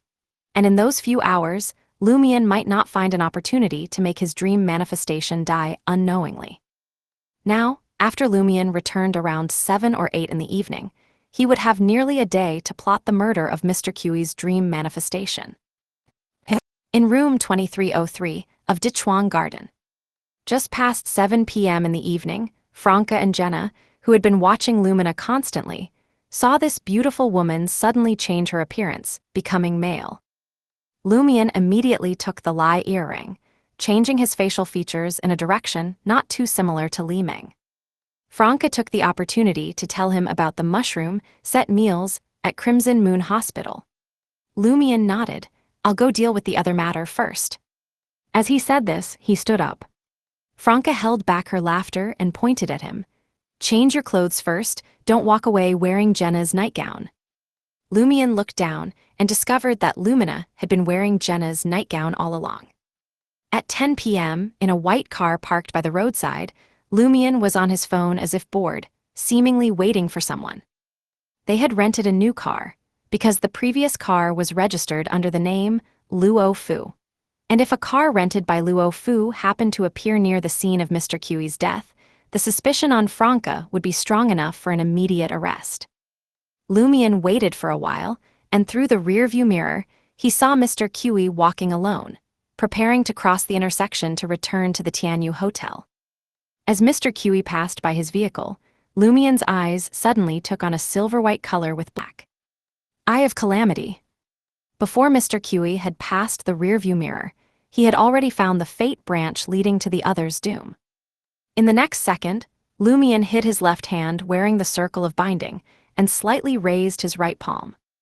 He touched Mr. Q's main fate trunk from afar and violently pushed it towards the branch that appeared black. His spirituality poured out frantically, his expression unchanged, his movements as usual. Mr. Q's dream manifestation was completely unaware of this, and the police monitoring him from hidden spots didn't notice anything unusual. Mr. Q continued walking for about 15 to 20 meters, stepping onto the pedestrian crossing. By now it was truly night, and there weren't many people on this road, nor many cars. Suddenly, a car driving from afar seemed to lose control due to excessive speed, directly running the red light. Mr. Q saw the scene, his pupils suddenly dilating. Bang! He was hit and sent flying, his head heavily hitting the ground. Then he was run over by the out-of-control car, dying as thoroughly as possible. Chapter 988, Father and Daughter. 988 Father and Daughter. As soon as Lumion heard the sound of the out-of-control vehicle crashing into the curb, he immediately rolled down the window and poked his head out. He looked towards the intersection about 15 to 20 meters away, and at Mr. Q, who had been hit and thrown even further, tragically run over. Almost simultaneously, he saw several figures emerge from different hiding spots, rushing towards the deceased and the vehicle responsible for the accident. Lumion promptly took out his phone, snapped a couple of photos, and muttered, "Holy shit, there's been a car accident. That driver was speeding like he was in a race. Was he drunk?" He acted like a bystander, ready to post on social media and short video accounts. At this moment, the dented vehicle responsible for the accident completely stalled, unable to start. The car door opened, and a man who could barely stand straight stumbled out. "Damn, he really is drunk. If you drink, don't drive." Lumion started recording a video, cursing as he filmed. Only after the ambulance took away Mr. Q's body, and the police led away the driver responsible for the accident after cordoning off the area, leaving just the traffic police investigating the scene and the tow truck on standby, did Lumion sit back in his car, as if contemplating how to share what had just happened in various group chats. Not long after, Anthony, also in disguise, came out of the 24-hour convenience store on the side carrying a large bag of items, opened the car door and got in. Lumion started the car and drove away from the scene. They hadn't brought Ludwig with them, having sent the little boy to Jenna's place. If a 7 or 8-year-old boy appeared at both the scene where Zarathustra was shot and where Mr. Q had the car accident, it would be very suspicious, even if the boy looked different at first glance. In room 2303 of Dichuang Garden, Lumion sat in the single armchair and said to Franca and Jenna, "I'll go to Linkage after midnight." Pausing momentarily, he added, "Did Lumina show any unusual behavior today?" Jenna was silent for a couple of seconds, then recounted everything about Lumina's blank stares, her inner impulses, the bad luck surrounding her, getting some fresh air on the rooftop, her words during the card game, and many other detailed behaviors without hiding anything. Lumion listened attentively without interrupting, his expression gradually softening. After Jenna finished speaking, Franca opened her mouth, hesitated for a moment, and said, "If you get kicked out of the dream again, you'll face severe restrictions upon entering for the 3rd time, just like Queen Mystic." Lumion remained silent for a long while before saying, "I understand." At the edge of a lake, inside a 4-story villa, Bernie Huang returned from outside and walked into the grand, opulent hall. Every time her classmates came to visit, they would say, "Why is your house decorated like a palace? Don't you find it strange?" Bernie could only spread her hands helplessly and say, "This is just my dad's preference." "Where are my dad and the others?" Bernie asked the butler standing in the hall. She usually lived at school, only choosing to come home on weekends if there wasn't a long holiday. The butler respectfully answered, "Young Master Huang Zia is exercising in the underground basketball court. Young Master Huang Bo is assembling mini 4WD cars in the toy room. Madam has gone out to attend an art salon, and the master is in the wine tasting room." Bernie nodded, walked to the side of the hall, and took the elevator down to the basement. There was a large wine cellar here, with a secure storage room, and a wine tasting room where you could see the rippling water of the indoor swimming pool. Huang Tao was sitting on the sofa, holding a glass of pure malt liquor with ice cubes, leisurely savoring it. "You're back," he smiled when he saw Bernie come in. "Why are you drinking again?" Bernie sat down opposite him. Huang Tao smiled and said, "As I get older, I don't have many hobbies left." Bernie didn't try to persuade him further, quietly watching as her father took another sip of the temptingly colored liquor and grabbed a few shelled pine nuts from the dish of dried fruits on the table, popping them into his mouth. After finishing what was in his mouth, Huang Tao asked, "What about your classmate? Didn't she come to visit?" "Something happened to her biology teacher at the cram school. She's busy dealing with that and doesn't have time," Bernie said simply.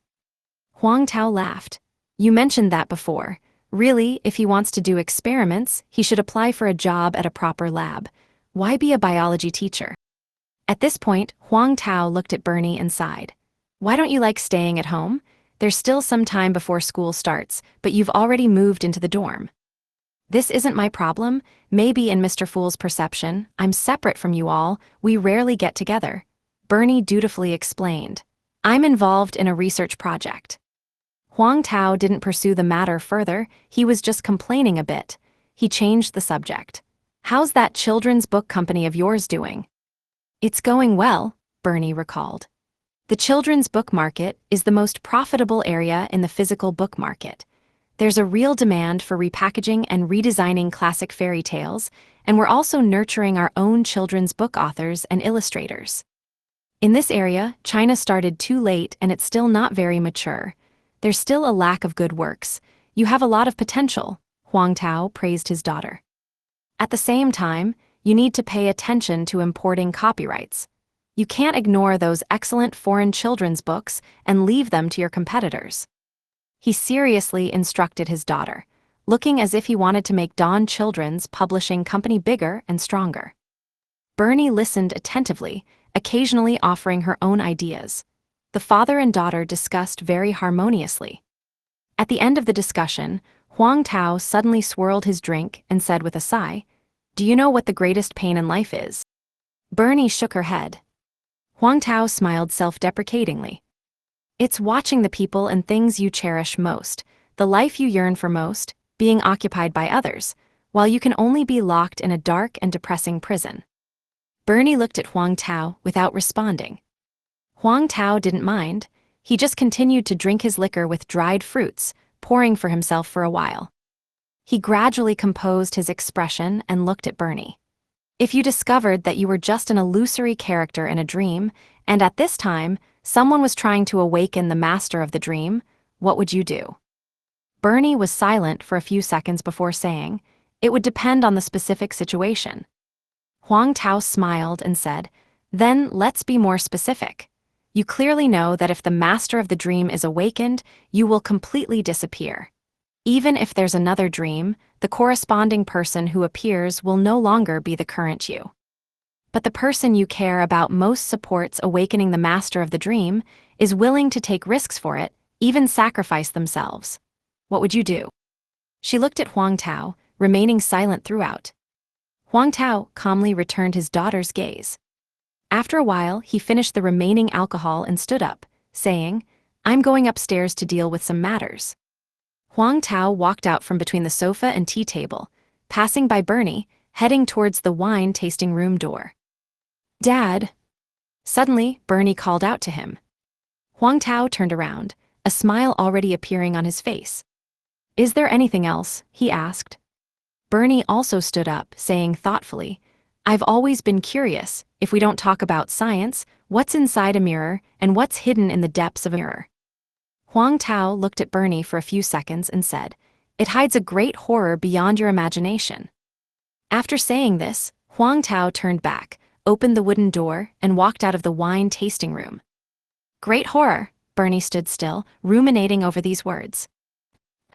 Late at night, Lumion used teleportation to arrive near Crimson Moon Hospital. He didn't rush to enter, instead transforming into Lumina's appearance, disguising himself, and walking around Crimson Moon Hospital. He saw that in the green belts around Crimson Moon Hospital, In the crevices of the walls of various buildings, mushrooms had sprung up like bamboo shoots after a spring rain, all kinds of mushrooms. These mushrooms hadn't invaded the living space of other organisms, nor did they threat the structural safety of the buildings. They were just growing quietly and peacefully. With so many mushrooms, no wonder Crimson Moon Hospital launched a mushroom set meal. They all look edible. Who wouldn't want to use free ingredients? After roughly confirming the situation in the outer area of Crimson Moon Hospital, Lumion hid in a concealed spot, entered a mirror, and made his way to the psychiatric ward. He wasn't worried about being blocked or trapped by the Dream City police in this mirror world, because Lumina didn't have a real identity and had no apparent connection to Linkage on the surface. Unless high-ranking police officials like Yagates had received a revelation through prophecy or divination that staking out here would provide clues, it was unlikely they would send people here. And with everyone being suppressed at Sequence 7, Lumion, as a demoness of despair, wasn't too afraid of divinations and prophecies pointing to his whereabouts. After observing the entire ward for a while, Lumion jumped out of the mirror-like object, landing lightly. He always held a hand mirror, using it to reflect light and create illusions to deceive the surveillance cameras. Lumion then surveyed the dimly lit corridor lights and the iron doors sleeping in the dark environment. His spirituality didn't give any warnings. Next, he took a breath, not smelling any blood or other strange odors. Only then did he gently knock on the metal door of Linkage's ward. Knock, knock, knock. The knocking wasn't loud, quietly echoing in this area without reaching the nurse's station. Linkage's voice suddenly sounded, kept very low. Who? This time, no white and tender mushrooms came to the window to peek, nor did a large amount of white mycelium emerge from the door crack. It's me, the black-haired Lumion answered softly, the person who asked for your help in treating a vegetative friend before. Oh, it's you. Linkage still didn't appear behind the iron-barred window of the door, seemingly shrinking in a corner of the bed. Has your research made any progress? Lumion asked. I have some ideas, a bunch of failures, and a half-finished product. It still needs verification. I'm not sure what the final effect will be. As he spoke, Linkage's voice revealed a hint of confusion. But some strange things have happened. I might not have time to advance the experiment you want recently. What things? Lumion's spirit suddenly tensed. What could make Linkage put aside his mushroom experiments? After a few seconds, Linkage answered in a confused, self-musing tone. I'm pregnant. Chapter 989, Bloodline. 989 Bloodline. Pregnant? Hearing this word, Lumion's scalp instantly went numb. Linkage is pregnant. Pull yourself together, you're a man. How did he get pregnant? Who did it? When? Relying on the endurance of an ascetic, Lumion maintained relative calm on the surface. He asked in a deep voice, Are you certain? It's definitely pregnancy. Linkage's voice came from somewhere far from the iron door. I used to be a doctor, then became a biologist. Do you think I can't tell if it's a pregnancy? He really is pregnant. Lumion's whole body went numb. Among all the Bay underpaths, he currently knew of that could make a man pregnant. Only those related to the Great Mother could do it. Did Grimm and the others secretly come to Crimson Moon Hospital to impregnate Linkage without telling me? That doesn't seem right. For such a big matter, they would have no reason not to report to the Child of God. Moreover, he said that currently in the Dream City, only I, as the Child of God, possess godhood and can promote rapid fetal growth while impregnating Linkage. And this would still require the support of the Obstetrics and Gynecology Department of Mushu Hospital. Lumion's first reaction was to suspect Grimm and other bestowed of the Great Mother, but the information he had previously obtained was insufficient to support this reasoning. He immediately thought of a possibility. Zhou Mingrui had received a strong stimulus, causing some changes in the dream that he and others hadn't yet noticed, and the Great Mother could now bestow godhood on a few chosen ones. It's only been one day, and problems from the changes have already erupted. Could it be this fast? Besides, Grimm believes I've already impregnated Linkage. There's no need to do it again. I've already impregnated Linkage. As his brain worked rapidly, Lumion suddenly had an incredible guess. Could the child in Linkage's belly be mine? Amidst his shock, Lumion followed this train of thought. Last week, I high-fived Linkage in the psychiatric ward of Mushu Hospital. I used this to falsely claim that I had impregnated Linkage to deceive Grimm, so he wouldn't suspect my identity as a child of God. 2150. Could it be that this contact actually made Linkage pregnant? But I only have a bit of Umbella bloodline, and I don't possess any SOA-related abilities. No, it's just that I don't have them in reality. The objective conditions are completely unsatisfied, but this is a dream. As long as the dream subconscious believes it, even the most outrageous and absurd things can happen. At that time, when I high-fived Linkage, in Grimm's eyes I was the genuine child of God Umbella, and I do indeed possess Umbella's bloodline. Did this make me roughly equivalent to the real child of God Umbella in the dream subconscious's perception? And the child of God Umbella does have the corresponding Beyonder powers to impregnate Linkage. Moreover, most importantly, the place where I high-fived Linkage and said words like, "He's already pregnant," was Mushu Hospital, a place where the Great Mother can exert great influence. It's possible that the dream subconscious, confused and misled by the environment there, equated me with the child of God Umbella. Yes, there's one more point. Lumion's pupils suddenly dilated.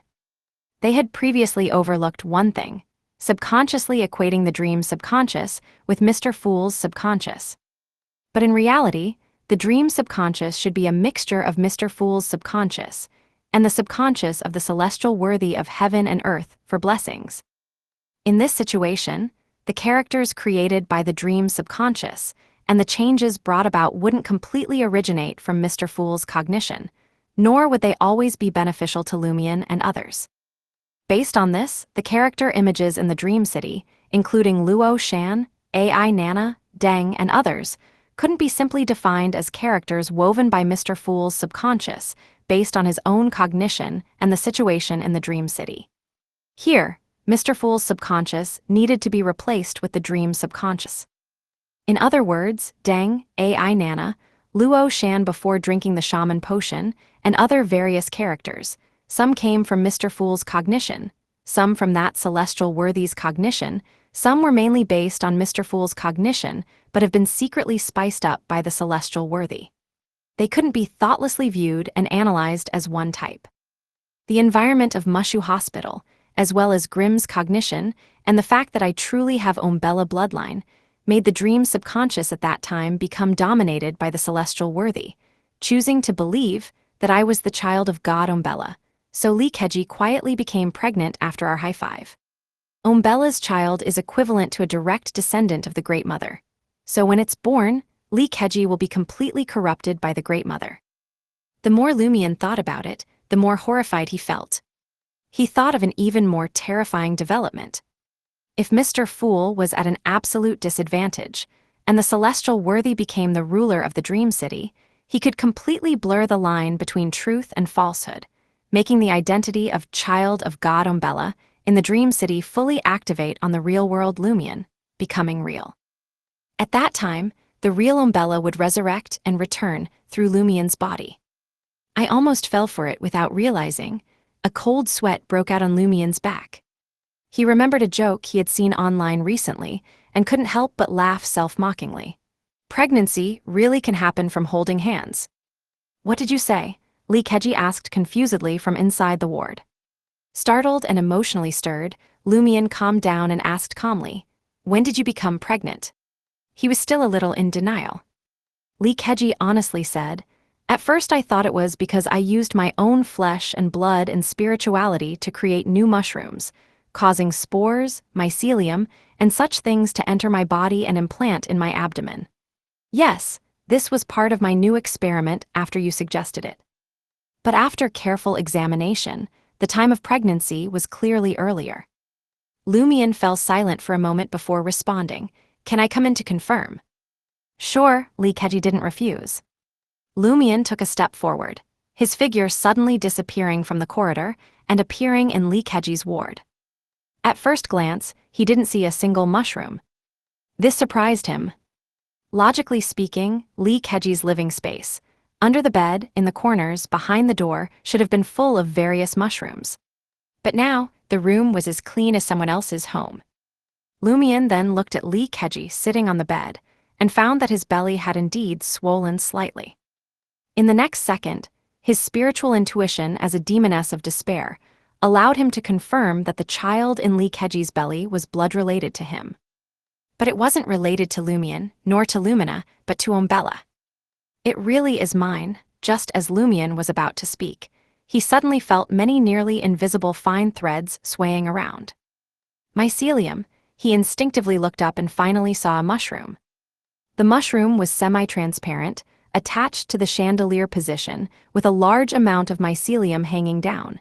At first glance, it looked just like a common jellyfish. "Is this the half-finished product you mentioned?" Lumion probed.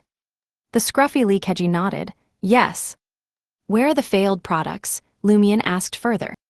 Linkage answered seriously. They were all absorbed by it. As he spoke, he waved his hand, and the jellyfish-like mushroom floated down, brushing against his palm. For some reason, Lumion was reminded of the image of a young brown bear nuzzling its keeper. "What about the mushrooms that were in the room before?" Lumion asked for confirmation. They were also absorbed by it. Linkage's voice carried a hint of expectation. Lumion was silent for a while before saying, "I can help you abort it." But he is indeed my child," Linkage responded hesitantly. He seemed to have gained some maternal instinct. Lumion's lips twitched slightly as he initiated instigation. "No, he's not your child. He's the child of an evil god. Haven't you always wondered why you were arrested? It's because an evil god took a liking to you and had her followers fabricate charges to lock you up in the psychiatric ward. Think about it, you're a man. How could you normally get pregnant? Women can get pregnant, why can't men? Mushrooms can too," Linkage argued with Lumion. Lumion didn't give up and continued. "But can you get pregnant without doing anything, unconsciously?" "Right," Linkage finally felt something was amiss. Lumion quietly exhaled and said, "This pregnancy is the result of the evil god entering your dreams." Lumion felt that if he hadn't fully digested the instigator potion, using instigation to persuade Linkage to abort would be enough to complete the act. Unfortunately, he didn't need to additionally digest the instigator potion. As a member of the assassination operation against Zarathustra, as the person who assassinated Mr. Q, Lumion had already digested the assassin potion. Currently, only the witch needed to be acted upon. He decided that if Linkage chose to abort later, he would try to make the process as mysteriously terrifying and flashy as possible to expel the Great Mother's child in the identity of a witch. If you don't abort the child in your belly, it will absorb your flesh and spirituality, growing rapidly in 2 to 3 weeks. When it's born, you will become a dried corpse, unable to do more mushroom experiments, unable to fulfill your dream, Lumion said in a low voice, describing the possible consequences. Hearing that he wouldn't be able to do more mushroom experiments, Linkage made a decision. "All right, please help me." Before Lumion could respond, he continued on his own. "If the evil god's child hybridizes with mushrooms, it might produce some special changes." Evil god's child? Hybridize? Forget about your mushrooms. Lumion didn't want to be chased by a mushroom calling him mother in the future. At this moment, Linkage's eyes lit up. "Wait until I've thought of a plan, then you can help me abort it. This will take 1 or 2 days." Lumion didn't dare to force Linkage. After all, in Mr. Fool's subconscious cognition, no matter how inconceivable things were, this biology teacher could create them through mushrooms. If he became an enemy and forced an abortion, perhaps something terrifying would happen. "No problem," Lumion responded. He secretly decided that, when the time came, he would make the evil god's descendant in Linkage's belly disappear without a trace, unable to hybridize with mushrooms. Lumion then cautioned, "Don't tell anyone else about the evil god for now, otherwise catastrophe will befall us." "I won't," Linkage shook his head. "I haven't dared to talk to Ms. Jayagia or other colleagues about mushrooms recently. They seem to have become different people." Become different people? Lumion's gaze suddenly froze. Chapter 990, True Commonality. 990 True Commonality. Lumien's initial feeling was that Linkage had noticed the difference between Queen of Stars Katlia and Huang Jiajia, but after careful consideration, he overturned this guess.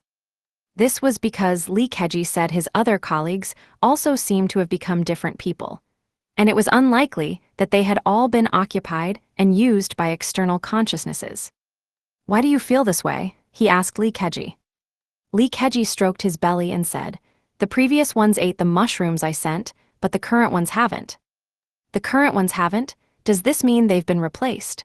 Lumien's thoughts raced as he carefully asked, "What about Bernie Huang? Have you seen her recently, and is she different from before?" "I've seen her, but I don't know if there's been any change.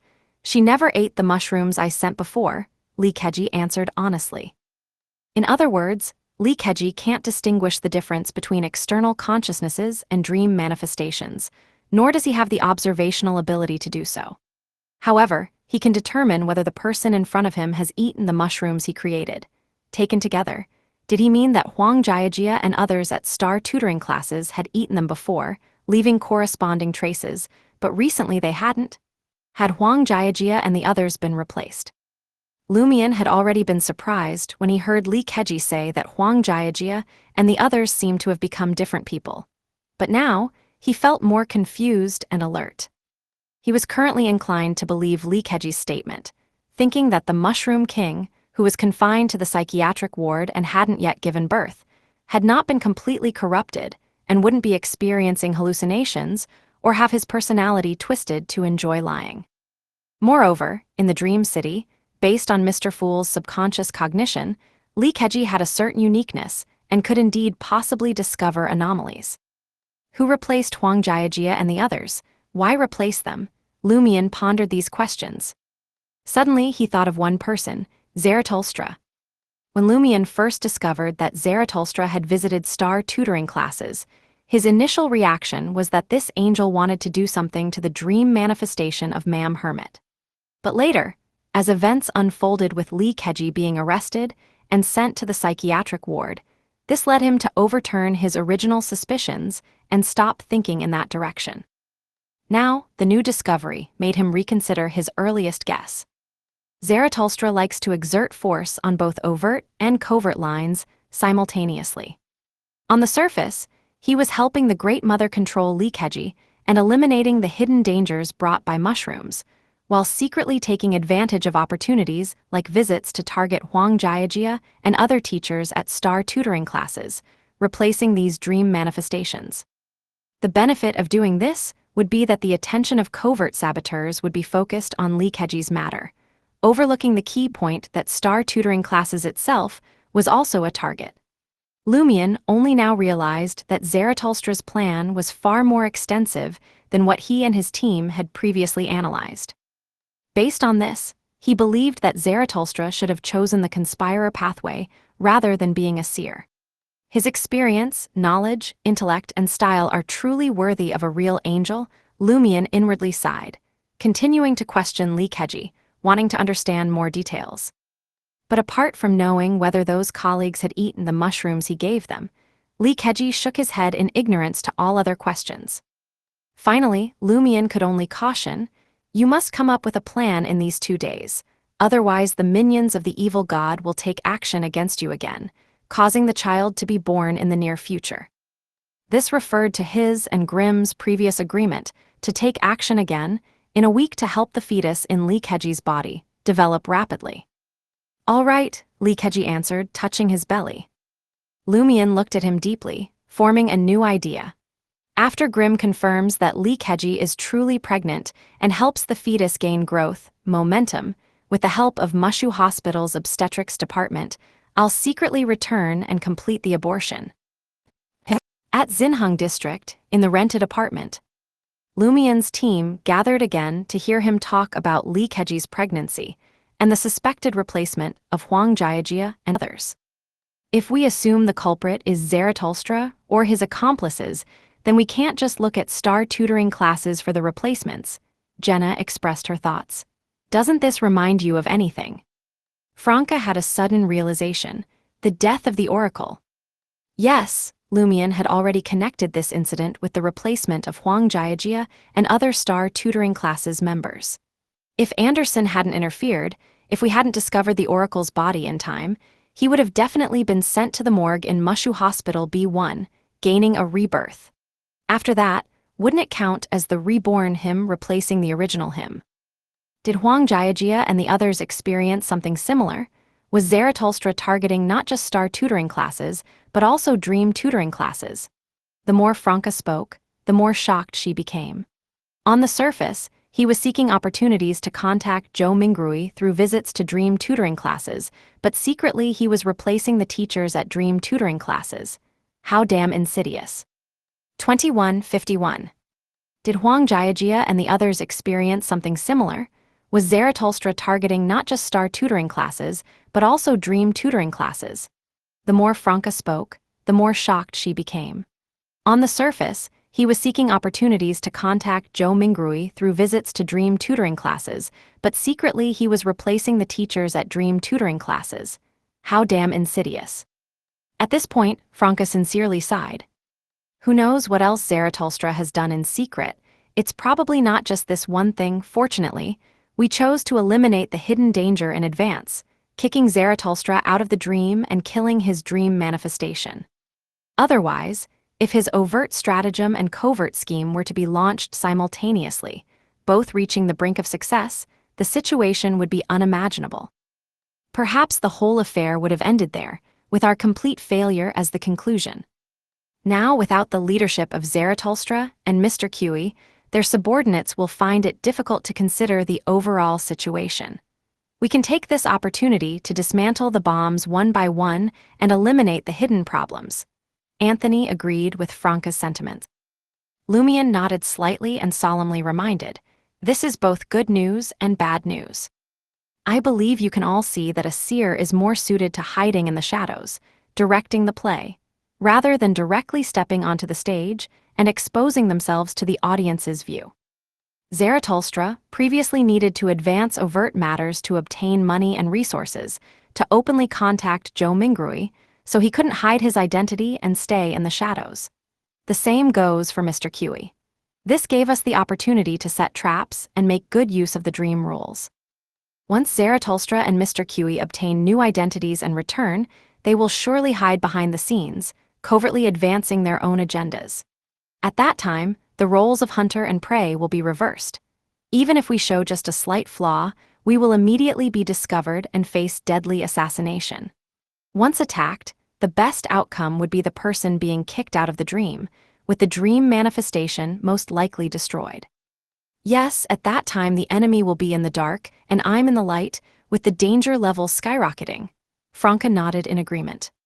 Because of her close relationship with Luo Shan, once Zarathustra returned and focused the investigation on why Zhou Mingrui went to Shujin Hot Pot restaurant that day, she could easily be discovered. That's why she said, I'm in the light. Lumion chuckled in response. Of course, this is also an opportunity. You continue working in the administrative department of Inti's group for now. When Zarathustra returns, see if you can use this to set a trap for him. If not, you can quickly resign, change your identity, and also hide in the shadows. At the same time, we need to make good use of this period before Zarathustra's return. As he spoke, Lumion picked up his phone and sent a WeChat message to a name that leaves a deep impression on you. How have you been lately? Are you enjoying classes? Soon, a name that leaves a deep impression on you replied, do you want to check what time it is now? If you have nothing better to do, I suggest you go out for a run. Lumion calmly replied, do you still feel that the world is fake lately, that there are terrifying fake details in the people around you? After about 10 seconds, Anderson Hood replied, it's even more fake than before. Such as, Lumion pressed. Anderson Hood sent a face with rolling eyes emoji. For example, AI Nana, Iron Skin, Flowery Bow Tie, and other tutoring center teachers all seem more fake now, different from before. As expected, Lumion confirmed his team's speculation. He asked with a face with hand over mouth emoji, what about you, have you become more fake? Anderson Hood sent a dog biting its own tail, I might be next. But I recently saw news about a foreign guest being shot dead. A good hunter should know how to obtain information from public reports. Lumion put down his phone and said to Franca, Jenna, and the others. Most of the teachers at dream tutoring classes have also been replaced. What's the significance of this replacement? To make all dream manifestations dominated by the celestial worthy, thus gaining victory in the consciousness battle? Franca raised a question. Lumion didn't answer, instead using Frost to create a whiteboard and sticking notes on it. Each note had the name of a dream manifestation currently suspected of being replaced, as well as their corresponding real-world person. Lumion stood in front of the whiteboard, studying it intently for a while before asking Franca, Jenna, and Anthony, "See anything in common?" "They are or were all pirates," Jenna tentatively answered. Lumion shook his head. "That's the surface commonality. There's another common point hidden beneath the surface." Saying this, he turned to his companions and said, "These are all characters that have appeared in the Great Adventurer series of novels. In other words, they are all participants and witnesses of J.M. Sparrow's life." Hearing this conclusion, Franca suddenly thought of the movie, The Great Pirate 3, of Jia Yu, who was poached by Zarathustra for playing J.M. Sparrow, and of Anzaya Ocean, the original actor for J.M. Sparrow, who was now in a vegetative state. Is the focus of the contest the identity of J.M. Sparrow? This also fits the prophecy, "The awakening of the world spells the fool's return," Franca muttered to herself. With a nod, Lumion replied, "It seems so for now, which is why these people related to J.M. Sparrow have all been replaced. The Oracle's death was the beginning, not the end." Chapter 991, Proactive Small Talk. After suspecting that Zarathustra had replaced the teachers at Dream tutoring classes and Star tutoring classes to target the image of J.M. Sparrow, who didn't actually exist in the Dream City, Lumion and the others discussed this for quite a while, but still couldn't figure out the significance and purpose of doing so. They decided to write a letter, which Franca and Jenna would take to Star Dream Provisions store tomorrow to mail out, to see what opinions the major arcana card holders would give. As they stood up, preparing to leave the rented apartment in Xinheng District, Franca remembered something and curiously looked at Lumion. "You said earlier that Linkage's pregnancy was because Grimm's cognition, the Umbella bloodline in you, and the celestial worthy's subconscious taking dominance because of Mushu Hospital's environment, equating you with the child of God Umbella in the dream, making your casual comment, 'He's already pregnant,' become reality. So, as the child of God Umbella, can you now use the Beyonder powers of a planter, apothecary, and heretic spellmaster pathways?" Franca's eyes gleamed, feeling this had a bit of a "I guess that went well" flavor to it. Of course this "I" referred to the dream subconscious. As long as the dream subconscious believed it, anything could happen.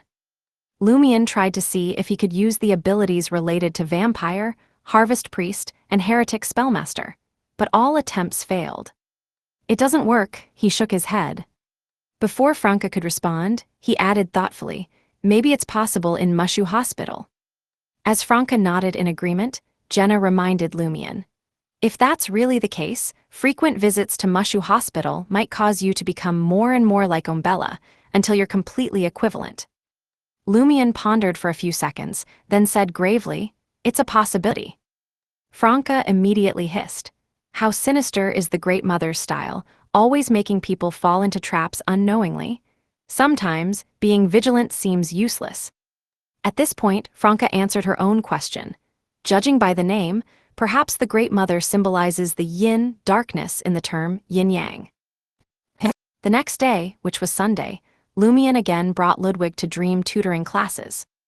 While sending the child into the classroom, he discreetly observed the front desk, every teacher he encountered, and Anderson Hood with his eye of calamity. Except for the latter, the mercury-colored river of fate corresponding to the others all showed a black color representing death at some point in the past.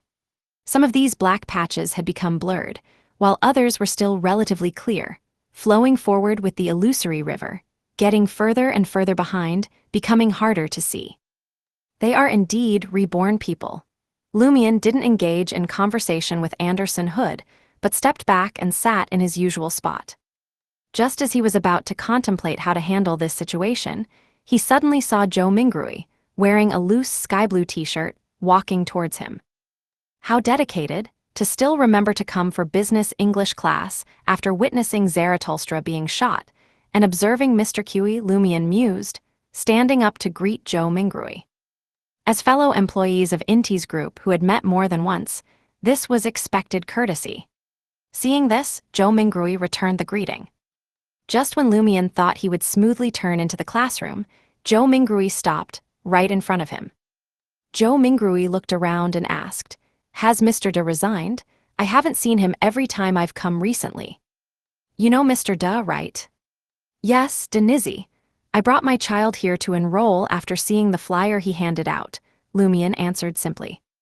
He hadn't expected Joe Mingrui to initiate casual conversation with him, and even ask about the Oracle Danets. Stimulated by the Zarathustra incident, has Joe Mingrui started to more actively explore the hidden anomalies around him, more boldly engaging with us problematic people, and thus discovered that Teacher De from Dream tutoring classes hasn't appeared recently. This is good news. There's also a downside if he keeps investigating like this. Who knows when my team and I might be kicked out of the dream without warning. Just like Mr. Q, Lumion's thoughts raced, forming a rough judgment. Before Joe Mingrui could ask further, he sighed and said, "Mr. De didn't resign, he passed away." "Ah," Joe Mingrui's gaze suddenly froze. His shock and surprise showed on his face. This was also the expected reaction of a normal person hearing such news. "When did this happen? What happened?" Joe Mingrui didn't hide his astonishment. Lumion glanced towards the front desk. "I heard Ms. AI say that he seemed to have encountered a psychopathic killer and was strangled to death. At first, Ms. AI and Mr. Anderson thought he was just missing, and because they didn't have much confidence in Mr. De's ability to survive alone, they quickly reported it to the police. Later, after searching, the police found Mr. De in the underground morgue of Mushu Hospital, in the form of a corpse." Lumion's words were all information that Ms. AI Nana had previously mentioned and could be found online, so he wasn't worried about being kicked out of the dream again because of this. After re-entering the dream, he planned to behave for 2 or 3 days in front of Joe Mingrui. "Killed?" Joe Mingrui's eyes flickered as he fell into deep thought. "Yes, the body was discovered in the underground morgue of Mushu Hospital," Lumion deliberately emphasized. He was trying to guide Joe Mingrui to notice that there might be problems with Mushu Hospital through normal conversation. The killer deliberately sent Mr. De's body to the underground morgue. Joe Mingrui expressed his confusion. Lumion shook his head. It might not have been the killer, it could have been a passerby who discovered the body and sent it there. How is that possible? A passerby who sees a body would call the police directly. Joe Mingrui increasingly felt that there was something fishy about this matter. But why would the killer have to send Mr. De's body to the underground morgue of Mushu Hospital? Did he think it wouldn't be discovered if hidden there? What made him think that? Lumion was responsible for raising questions, emphasizing Mushu Hospital, but not providing answers. For him now, providing answers was too dangerous. Joe Mingrui nodded thoughtfully, then pointed to the business English classroom. "I'm going to class now." "All right," Lumion sat down accordingly. He leaned against the classroom wall, his thoughts gradually spreading. The secret replacement of teachers at Dream tutoring classes and Star tutoring classes is really difficult to resolve. If this were in the real world, I would find an opportunity to blow up the underground part of Mushu Hospital, completely eliminating the hidden danger. But in the Dream City, with the underground part of Mushu Hospital being the psychological trauma of a great existence and an infiltration point for the power of other great existences, I'm afraid even the owner of Star Dream Provisions Store and Stiano's wouldn't dare to venture there easily, even if they weren't restricted. Using the Eye of Calamity to distinguish whether the target is a reborn person, should we kill all those who have been replaced, like Huang Jiajia, AI Nana, and others, to eliminate them? I'm confident I could cover up the traces and not be discovered if I kill one, but killing so many? Do they think the Dream City's police department and Chief Yagates are dead? This would be openly challenging the Dream's main consciousness, and I might be identified the next day. Moreover, with Huang Jiajia and others being related to the identity of Jam and Sparrow. If they all exit the stage of the Dream City, it might bring about unfavorable changes, or cause the subsequent awakening plan to be doomed to failure from the start. Report it, without sufficient clues, it might end up like the previous report about Zarathustra, with no response at all. What clues could make the police investigate deeply and discover the abnormalities? I hope the major arcana card holders can provide good ideas. As Lumian's thoughts became more and more scattered, he caught sight of Zhou Mingrui coming out of the classroom with his phone, walking towards the restroom. Lumian tilted his head, using his hunter ears to eavesdrop on what Zhou Mingrui was saying from a distance. He heard Zhou Mingrui ask in surprise, "Weren't you scheduled to come on Monday? Why has it been postponed to Wednesday?" From the other end of the phone, a female voice faintly reached Lumian's ears. "I thought about it. You have to work during the week and can't take me out, so I might as well just go directly to report it." Zhou Mingrui was silent for a moment, then said, "I have annual leave." "It's fine, you can take me out on the weekend," the female voice on the phone said cheerfully. Zhou Mingrui sighed and said, "All right then, what time is your train on Wednesday?" Hearing this, Lumian roughly understood what was going on. According to the information provided by the major arcana, Zhou Mingrui's sister Zhou Shasha had been admitted to a university in Yangdu and was about to come here to study. Zhou Shasha will arrive in Yangdu next Wednesday. As one of the dream manifestations closest to Zhou Mingrui, what changes will her arrival bring? Lumian raised his right hand to rub his temples, feeling that one wave of events was following another without pause. Star Dream Provision Store. Franca and Jenna, who had taken a taxi, walked into the dimly lit interior of the shop. The former politely asked the shop owner if they could mail a letter, while the latter lingered in the entrance area, both examining the antiques on the shelves and observing the situation outside. After getting the shop owner's permission, Franca turned to the shelf and dropped the letter in her hand into the silver-inlaid black mailbox. As her gaze swept across, she noticed that the pride armor that once belonged to her was standing quietly on the edge of the inner side of the right shelf. The surface of this silver-white full-body armor was somehow stained with patches and spots of dark red blood. Just seeing it gave Franca a feeling of rapidly weakening, as if her serious illness had returned. It's become even more sinister. Franca didn't dare ask the shop owner what had happened to the pride armor and quickly averted her gaze, walking towards the door. At this moment, Jenna raised her hand slightly, discreetly pointing to the diagonal opposite side of the street. There, perched on the branch of a street tree, was a white pigeon. Chapter 992, The Unknowing Questioner. Luo Shan sat in a cafe near the police station, monitoring Franca and Jenna's whereabouts using a white pigeon she had temporarily modified. She had drawn her own mark on the pigeon, as well as a hidden miniature camera. By wearing sunglasses with a receiving device drawn on them, she could obtain the corresponding signal. At the same time, she could use the connection between a painter and a painting to drive the corresponding mark, thereby directing the pigeon. Of course, this had to be maintained within a certain distance. After seeing Franca and Jenna come out of Star Dream Provisions store, Luo Shan quickly had the white pigeon follow them. As she followed, she found that the two targets were approaching the police station area, which was where she was. Luo Shan's heart skipped a beat. Fortunately, her anxiety didn't last too long. Franca and Jenna only came to this street and didn't actually walk to the cafe door.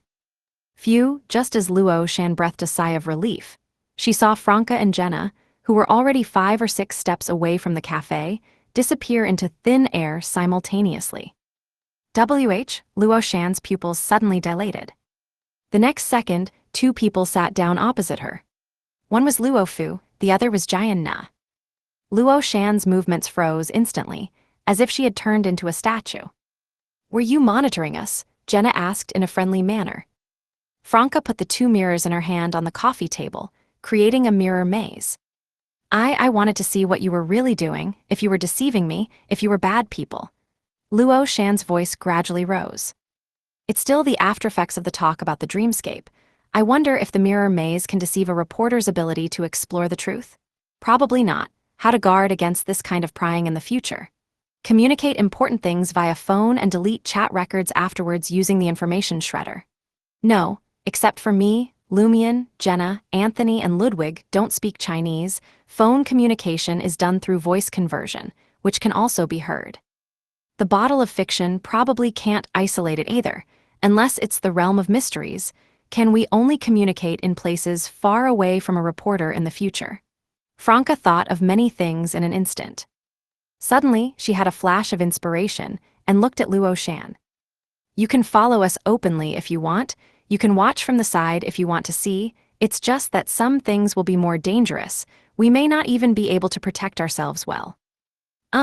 If we're going to face this kind of thing, we'll tell you in advance, and you can weigh whether you want to follow or not. Luo Shan didn't expect Franca and others to be so honest, and was momentarily speechless. Franca took the opportunity to say, "We're going to a place next to confirm whether certain people have become more fake. Do you want to go?" Confirm if they've become more fake? Luo Shan suddenly felt a bit scared, but she didn't want to deceive herself forever and not uncover the answer. After a moment's hesitation, she said, "I'll go." Franca laughed. "It's good that you have the ability to explore the truth. You can intuitively help us confirm, without us having to devise dangerous plans." She didn't know yet if Lumion's Eye of Calamity could discover the problems with Huang Jiajia, AI Nana, and others, so she planned to use a reporter's ability. This way, they might even discover the aspects in which the fake people were fake, and thus obtain key evidence that could be reported to the police. Moreover, Jenna had previously told Franca that since Luo Shan already knew the current world was a dream and was in a state of unwillingness to believe, full of doubt but unable to completely deceive herself, they shouldn't delay, lest she did something stupid because of it, or her mental state became problematic and was exploited by that evil god of the fantasy association. Jenna felt that, having already chosen to be honest and truthful, they should continue this style. On the one hand, stabilize Luo Shan's mental and emotional state through psychological treatment, and on the other hand, let Luo Shan face the truth step by step under their control, confirm the facts, and not let her imagine, try, or do things blindly, which could likely bring greater disaster. In other words, when problems had already appeared and couldn't be avoided, it was better to place them under one's own control and release them with precautions, rather than letting the problems develop on their own. So, for something that could have been done with the mystery-prying glasses, they chose to ask Luo Shan for help. Outside Star tutoring classes, Franca and Jenna brought Luo Shan to a white car that was unlocked and unoccupied. Anthony, who had received a WeChat message from Franca, was already on standby nearby, ready to treat Luo Shan if she had a mental breakdown. Luo Shan didn't expect there would be such a car waiting by the roadside for them to use. Our companion drove it over, to convenience our observations, Franca explained simply. Luo Shan asked in understanding, Lumina who played cards with us. That's how Franca and the others had introduced her. Sort of, Jenna had no intention of letting the spectator onto the stage. After a while, they saw Huang Jiajia walk out of Star tutoring classes. "It's her," Franca quickly informed Luo Shan. Luo Shan raised her right hand through the car window, pinching the sides of her eye sockets. She then saw the target person overlapping with windows, street trees, and cars. She also saw a large number of invisible threads floating out from the target's body, extending towards the sky. These threads were tied to the target's joints and organs. With the pulling of these invisible threads, the target made corresponding movements, walking towards the nearest bus stop. It's just like a puppet on strings. Luo Shan's hair stood on end. When she had explored the truth before, she hadn't seen similar situations with people around.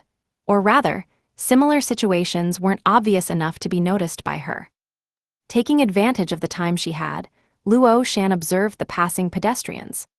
She saw that these pedestrians also had a large number of invisible thin threads floating towards the sky. But these threads were all very loose, without the tension of pulling the human body to make movements. Luo Shan's body suddenly tensed, then slumped, leaning sideways against the backrest of the car's rear seat. She ended her exploration and said as if sleep-talking, "It's indeed more fake." "What are the specific details?" Jenna tried to alleviate the emotional impact on Luo Shan by discussing business. Franca sent a message to Anthony, "Closely monitor the target's state." Luo Shan described in a floating voice the scene she had seen and the comparison between the target and normal people. During this process, Anthony, who was in disguise, pretended to be a middle-aged man smoking by the roadside, drawing closer to Luo Shan and quietly using placate. After Luo Shan finished speaking, she fell completely silent, not saying a word. Jenna and Franca looked at her sympathetically, temporarily not starting a new topic. They were waiting for Anthony's notification. Only when Anthony said it was okay would they speak, and only when Anthony said what aspects to talk about would they construct corresponding language. I want to go to the North City Cemetery," Luo Shan finally spoke. "Okay," Franca immediately agreed. At the same time, she received a message from Anthony, who had turned his back and used voice input. The target's emotional state has stabilized to some extent, but there are still remnants of negativity, pessimism, and despair. Don't talk about anything. Any casual words in the current situation might stimulate the target. Only answer when she asks. Franca forwarded these messages to Jenna, then started the car and drove onto the main road. The car was silent again, with only the faint sound of the engine. After the vehicle reached the North City overpass, Luo Shan, who seemed to have become a clay puppet, muttered to herself, "In reality, in that world outside, is there another me?" "Yes," Jenna answered. She strictly followed the psychiatrist's instructions, only answering Luo Shan's questions without any expansion. Luo Shan fell silent again. Finally, the car arrived at North City Cemetery and stopped in the parking lot. Luo Shan pressed the door handle, paused for a few seconds and said, "I'll go in by myself, you don't need to follow." "Okay," Jenna and Franca responded in unison. Luo Shan opened the car door and put one foot out. At this moment, she half-turned her body and asked with dark eyes, "Are you here to awaken Zhou Mingrui?" "Yes," Jenna didn't hide it. On this topic, she felt it necessary to say a few more words, so she added, "If Zhou Mingrui isn't awakened, everything will be destroyed when the apocalypse comes, including this dream. And the apocalypse is only a few years away." Luo Shan looked at the seat cover in front of her with empty eyes, as if wanting to confirm details. Why did Zhou Mingrui need to sleep? To fight against an evil force, Franca explained concisely. This was consistent with the core of the story she had made up before. Luo Shan maintained her previous posture and asked subconsciously, "Has that evil force been defeated so Zhou Mingrui can be awakened?" Hearing this question, both Franca and Jenna were shocked. They looked at each other, unable to answer Luo Shan's question for a moment. Yes, if the celestial worthy's consciousness has been defeated, Mr. Fool could wake up on his own. If he hadn't been defeated, how would forcibly awakening him be essentially different from the situation before he went to sleep? Or does the act of awakening, itself, symbolize the defeat of the celestial worthy's consciousness? Mr. Fool wakes up while the celestial worthy is still asleep. Will there be a change in the balance of power, with the scales of victory tilting towards Mr. Fool? If this guess is correct, that's fine, but if it's wrong, does it mean our direction isn't right? The major arcana have always focused on awakening, but should we actually weaken the celestial worthy first? We're currently still in the stage of confirming the situation. We're not sure if that evil force has been defeated yet. Franca answered truthfully. Luo Shan bit her lip and didn't ask any more questions. She got out of the car completely and walked into the cemetery's attached flower shop, buying 2 bunches of white chrysanthemums. She walked slowly forward, her figure gradually disappearing among the tombstones. Chapter 993, Important Person. At Xinhang District, in the rented apartment, Franca recounted the results of Luo Shan's observations and the questions she raised, finally saying, "The more I think about it, the more I feel something is amiss." The major arcana clearly mentioned in their materials that Mr. Fool went to sleep to fight against the celestial worthy's consciousness, So why are they solely focused on awakening Mr. Fool instead of helping to weaken the celestial worthy? And we too, with sufficient background information, never considered this direction before. It's as if we've been bewitched, no, as if we've been hit with a spell of stupidity. At this point, Franca suddenly paused. Everyone present instantly thought of one word: fooled. In the unspeakable silence, only Ludwig was completely unaffected, munching on his boiled corn. After serious contemplation, Jenna said, "Perhaps the act of awakening Mr. Fool itself will weaken the celestial worthy and strengthen our advantage." Lumion shook his head. Even if this symbolism holds true, we shouldn't have completely overlooked the direction of weakening the celestial worthy to help Mr. Fool awaken. Does that mean this direction is correct? So the dream fooled everyone to prevent us from thinking in this direction? Franca suddenly became excited. "Not necessarily," Anthony replied. "That celestial worthy is the being at the very top of the swindler pathway. Initially fooling us to prevent us from considering the possibility of weakening him might be to make us believe it's the only correct path after we've made some progress in our later explorations, causing us to rush headlong into it. The enemy's opposition indicates we're doing the right thing, but what if the enemy is deliberately opposing, feigning weakness when actually strong?"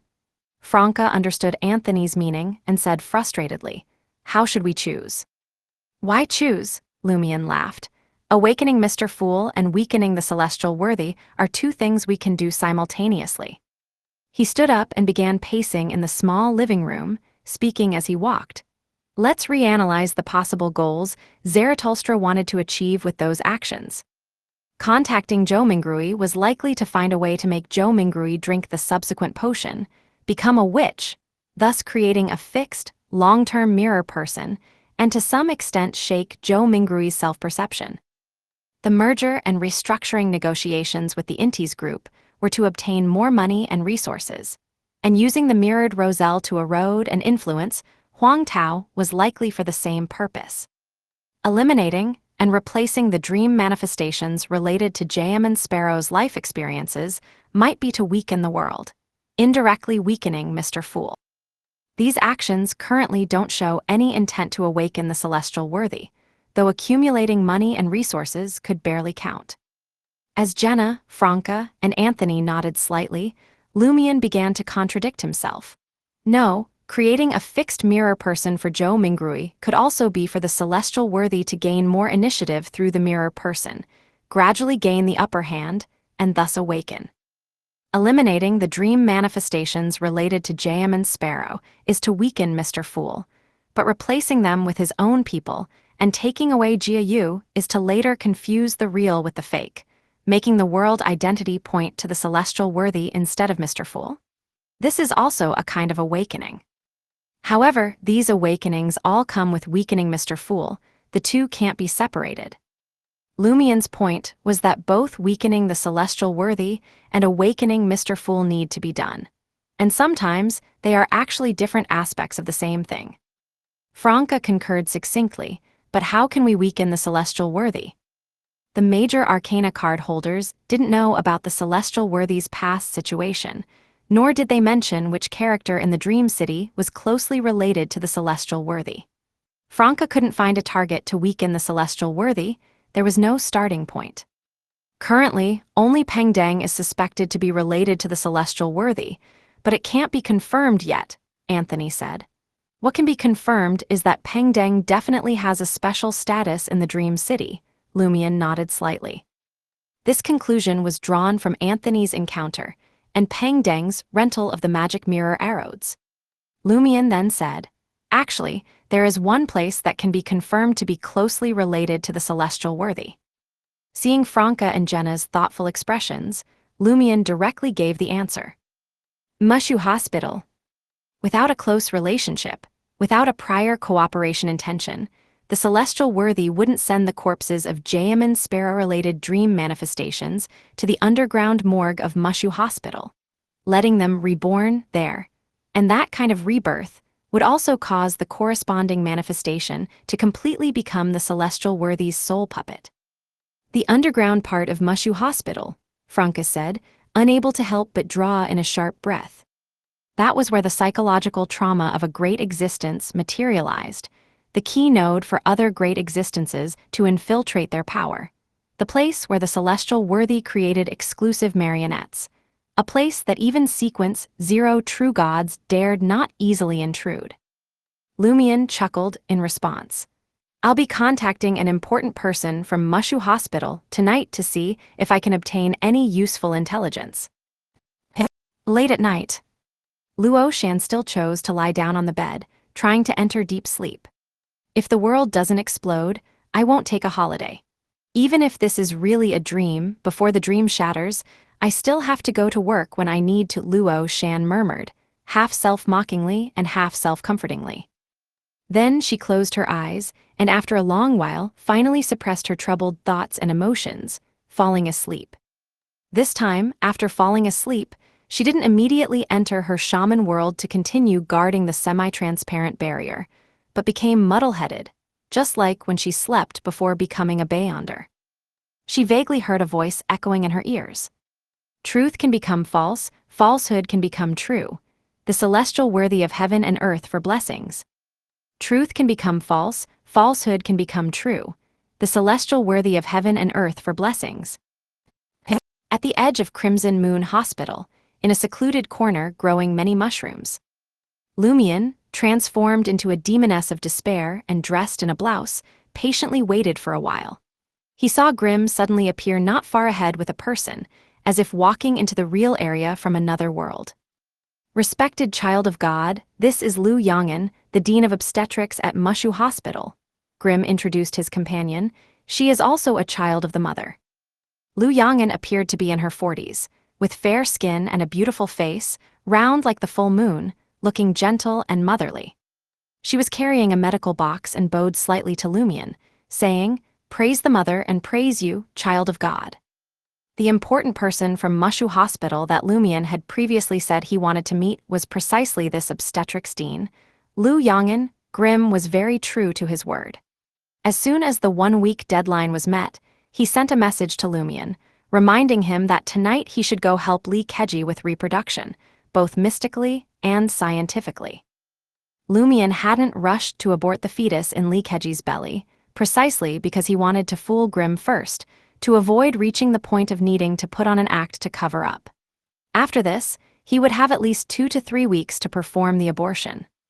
Hearing Lu Yang'an's greeting, Lumion, with his long black hair, nodded slightly and said, "Let's go in and take care of business first." He didn't rush to inquire about the internal affairs of Mushu Hospital from Lu Yang'an. This had to be done slowly, with proper groundwork, thinking through which things the child of God should already know and not need to ask about. "Yes, child of God," Grimm and Lu Yang'an responded in unison, their expressions turning serious. Lumion walked towards them and grabbed their shoulders. Then, he activated the black mark on his right shoulder, using spirit world traversal to appear directly in Linkage's hospital room. Linkage, who had been touching his belly lost in thought, sat up straight, and the jellyfish-like mushroom on the ceiling sank down slightly. Seeing Linkage looking at him with slight surprise, Lumion winked his left eye at him, hinting that there was a reason for this and to play along for now.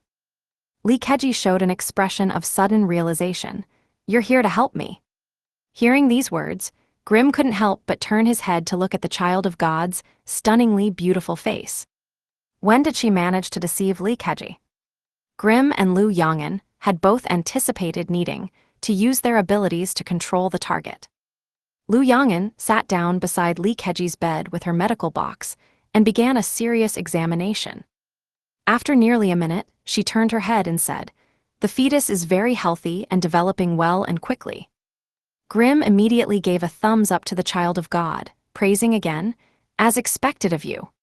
Lumion was already numb to this, nodding slightly, focusing intently on watching Lu Yang'an take out a syringe, draw some kind of drug, and give Linkage an injection in the belly. Then, Lu Yang'an's maternal radiance became even more obvious as she began to virtually caress Linkage's belly with both hands. Lumion saw Linkage's belly begin to swell and enlarge at a visible rate. In just a minute or two, it looked like a 6-month pregnancy. "I can feel her heartbeat." Linkage touched his belly again.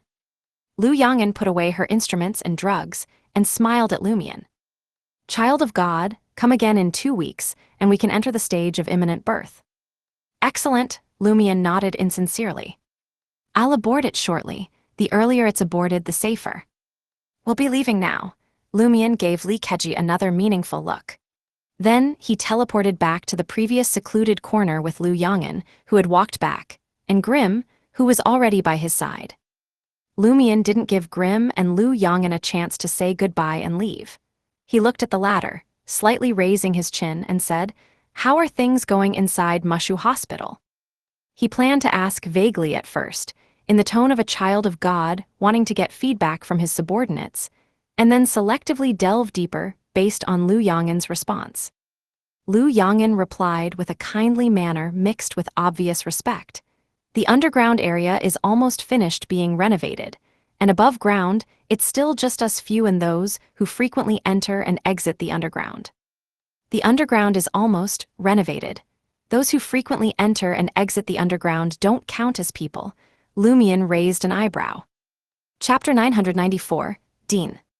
Lumion thought of the Mushu Hospital orderly he had encountered before, and the situations he had observed during his several visits to Mushu Hospital.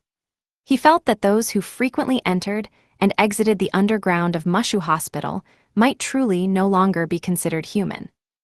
More than this, what concerned him more was that the underground part of Mushu Hospital was nearly renovated. When that happens, what changes would occur? What does this symbolize? Amidst his swirling thoughts, Lumion wished he could go blow up the underground of Mushu Hospital right now and be done with it. Unfortunately, leaving aside whether he had the ability to break into Mushu Hospital's underground and completely destroy it, just the fact that the above-ground part of Mushu Hospital was still relatively normal, with many patients and ordinary medical staff coming and going, prevented him from acting rashly. There was no way to blow up the underground part without affecting the above-ground area. That would turn into a full-blown terrorist attack, causing Lumion to be rejected by the dream's main consciousness to the greatest extent, likely preventing him from entering again afterward. First, think of a way to get Mushu Hospital to stop admitting patients for a few days and transfer away the inpatients. This would be very difficult. Lumion looked at Lu Yong'an and carefully asked, "Are there still corpses waiting for rebirth in the underground morgue?" "Not at the moment. No one has brought corpses needing rebirth over these past couple of days," Lu Yong'an answered truthfully. After Zarathustra and Mr. Q were kicked out of the dream, did the corresponding activities stop? This shows we're doing well. Theoretically, the celestial worthy should have more than just these few subordinates, and should have found a way or medium for subordinates to enter the Dream City where the others kicked out before, like the major arcana and the former lucky coin holders. That's right, there's no reason why the celestial worthy would only recently have subordinates who could enter. No reason why in the past only the celestial worthy could kick people out, and Mr. Fool couldn't. Lumion nodded slightly and changed his question. Who is the current dean of Mushu Hospital? He wasn't afraid of Lu Yong'an becoming suspicious because of this inquiry, as he had previously asked Su Xinyang and secretly asked Grim, and even Grim, a child of the Great Mother, didn't know. You don't know? Lu Yong'an looked at Lumion's face in surprise. She then turned to Grim and asked, "You didn't tell the Child of God?" Grim shook his head. "I don't know either, no one ever told me." Lu Yong'an was stunned for a moment, then showed an expression of understanding. "It's normal that you don't know, but it doesn't matter. The previous dean has left, and not knowing who it is doesn't affect anything. The new dean will arrive in a few days." "Who is the new dean?" Grim asked on Lumion's behalf. Lu Yong'an shook her head. "It's not clear yet, we'll know when they arrive, maybe it will be a surprise." "A surprise? For us, it's probably going to be a shock." Lumion made a sound of acknowledgement and said, "Have you been to the underground areas other than the morgue?" He wasn't trying to pry specific information about Mushu Hospital's underground from Lu Yong'an, but rather intended to judge from her answer whether Beyonders blessed by the Great Mother could infrequently enter the non-morgue areas of the underground. "I've been there, but can't go deep, can't go to B2. Lu Yong'an didn't think there was anything wrong with the Child of God asking this, After all, the underground part of Mushu Hospital didn't belong solely to the Great Mother. Other great existences also exerted influence there. Even children of the Great Mother can't go to B2. What's there? Lumion nodded thoughtfully and asked, are the Mother Tree's followers also doing something? As the child of God of the Great Mother, he had to show a bit less respect for other existences. Yes, but I don't know what. Lu Yong'an took out her phone and said with a smile, Child of God, shall we add each other on WeChat? If I discover any issues in other areas of the underground later, I'll tell you immediately. She really knows how the world works. Lumion let Lu Yong'an scan his WeChat QR code. Her WeChat name was just her real name. Lumion didn't rush to look through Lu Yong'an's moments. He casually said, have you found Zetus? Zetus was supposedly the true name of the abscessed hand, and the remnant consciousness in Umbella's remains had once shouted this name at Lumion. Lumion was trying to probe whether the children of the Great Mother had heard of Zetus. Not yet, Lu Yong'an lowered her head. Mother is very disappointed. Zetus really is closely related to the Great Mother. Lumion stopped there, not asking further. Seeing this, Grimm respectfully asked, Child of God, starting tomorrow you're on the night shift rotation. If you don't want to work it, I can find an excuse to switch you to the morning shift. Night shift is fine. Lumion chose not to switch. This way, he could effectively increase his activity time during the day and evening. Then he glanced at the bright moon high in the sky and said to Grimm and Lu Yong'an, head back. Yes, Child of God. Lu Yong'an and Grimm responded in unison. Lumion didn't see them off, but teleported away first. About a quarter of an hour later, his figure appeared again in the secluded corner, and Grimm and Lu Yong'an were already gone. Only then did Lumion take out his phone and start looking through Lu Yong'an's moments. The moments of this obstetrics dean of Mushu Hospital mostly shared obstetrics and gynecology knowledge, instances of receiving thank you banners, achievements of Mushu Hospital, and updates about her own children. There was nothing that particularly caught Lumion's eye. Because she had set it to only show the most recent month, Lumion could only return to the top of her moments and look at her background settings and personal signature. The background was set to a blurry silhouette holding a baby, and her personal signature was, be a guardian for women and children. All very fitting for her identity and nature. Lumion put away his phone and teleported to Linkage's hospital room. Linkage wasn't surprised by this beautiful woman's return. Looking at her, he hesitantly asked, do we really have to abort it? As the fetus grew, his maternal radiance seemed to have intensified. Lumion chuckled. You must have already felt the frenzied absorption of your flesh and spirit by the child of the evil god, right? Yes, Linkage nodded honestly. Lumion continued. And don't you want to see what innovative qualities might emerge from the crossbreeding of the evil god's offspring and the mushroom? He was now very adept at grasping Linkage's obsessions and weaknesses. This was an instigator. Linkage's eyes immediately lit up. All right, let's begin. Could you at least hesitate a bit to make me feel your maternal radiance is genuine? Lumion grumbled inwardly as he walked to Linkage's bedside, extended his right palm, and said in a moderate tone, it will be quite painful. Bear with it. Okay, Linkage stretched out his arm, letting it hang in the air. The fungal filaments hanging down from the jellyfish-like mushroom quickly floated over, wrapping around Linkage's arm, their tips piercing into it. It has some anesthetic ability, Linkage happily explained to Lumion. Lumion didn't speak, letting his palm ignite with quiet and sinister black flames. He then pressed his right palm against the surface of Linkage's belly, and the Demoness's black flames immediately bored into it. Linkage's highly protruding belly suddenly began to writhe, as if something inside was struggling desperately. Along with this struggle, Linkage's face twisted slightly. Even with the anesthesia, he was experiencing unspeakable pain. Meanwhile, the Demoness's black flames gradually dimmed and thinned. Even as Lumion continued to pour them in, they couldn't truly burn away the vile thing in Linkage's belly. Fortunately, Lumion had never thought from the beginning that the Demoness's black flames could achieve the goal, because one of his objectives was something that the Demoness's black flames, which only burned spirit and life, couldn't accomplish. He used the Demoness's black flames, first mainly to probe. Suddenly, the quiet black flames in Lumien's palm became agitated, as if madness, violence, and destruction were being generated. Flames of destruction. As the flames of destruction poured in, the clothes on Linkage's belly abruptly burst into flames, as did his skin and flesh.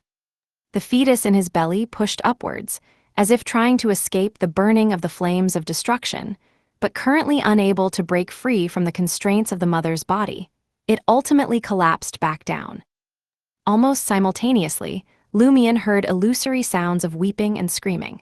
He felt as if a vast green wilderness had appeared around him, where every flower and blade of grass first grew vigorously, full of life, and then was engulfed by sweeping black flames. Ah! Linkage also screamed in agony. The pain of having his abdomen burned through was more than most people could endure. However, Lumien had already used the bottle of fiction to seal off this hospital room, allowing only faint traces of Linkage's voice to seep out. This wasn't something worth paying attention to in the psychiatric ward. Finally, the fetus in Linkage's belly was burned to ashes, and these ashes, affected by the convection winds from the high temperature of the flames, swirled up into the air, flying towards the ceiling and scattering around. Completely eliminated, Lumien stepped back, preparing to take out a healing agent for Linkage to drink. Linkage glanced at his charred abdomen and said with extreme disappointment, enduring the pain, "It's all burned away, there's nothing left. I initially only wanted to burn its life and spirit, leaving the corpse, but as you saw, that didn't work," Lumien explained sincerely. "Ah," Linkage waved his hand, directing the filaments of the jellyfish-like mushroom to move to his abdomen, absorbing the charred parts and promoting flesh regeneration. "Looks like I don't need to provide treatment." Lumien gave a deep look at the jellyfish-like mushroom that had descended. After Linkage's wound had healed and the pain had subsided, Lumien nodded slightly and said, "Rest more these couple of days, then please speed up the pace of your research. My vegetative friend might not be able to wait too long. I can start again tomorrow." Linkage's enthusiasm for experimentation reignited. "Thank you," Lumien politely left the room. Returning to the rented apartment in Xinhang district, he lay down on the bed and fell into a deep sleep. In his hazy state, he heard crying. The crying voice was calling Mommy, Mommy, filled with intense pain, unwillingness, and resentment. Chapter 995, Dream. "Mommy. Mommy." Lumien heard crying calls coming from the surrounding darkness, shrill and pitiful, as if clawing at his heart and soul. Suddenly, black flames that suppressed madness and destruction ignited on Lumien's body. These flames spread to the surroundings, burning away the darkness and everything hidden within it.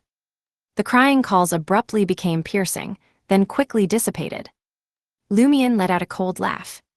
"If you had called me Daddy, I might have felt a bit reluctant and affectionate, but Mommy, who are you trying to fool?" Just as he finished muttering this to himself, the surrounding darkness shattered inch by inch. Lumien then awoke, opening his eyes to see the ceiling with its hanging chandelier, hidden in the deep night. Was I just dreaming? The fetus in Linkage's belly died at the hands of its mother. Its resentment unresolved, it latched onto me, and I thoroughly burned it away. "Your mother is Umbella. What does that have to do with me, Lumien?"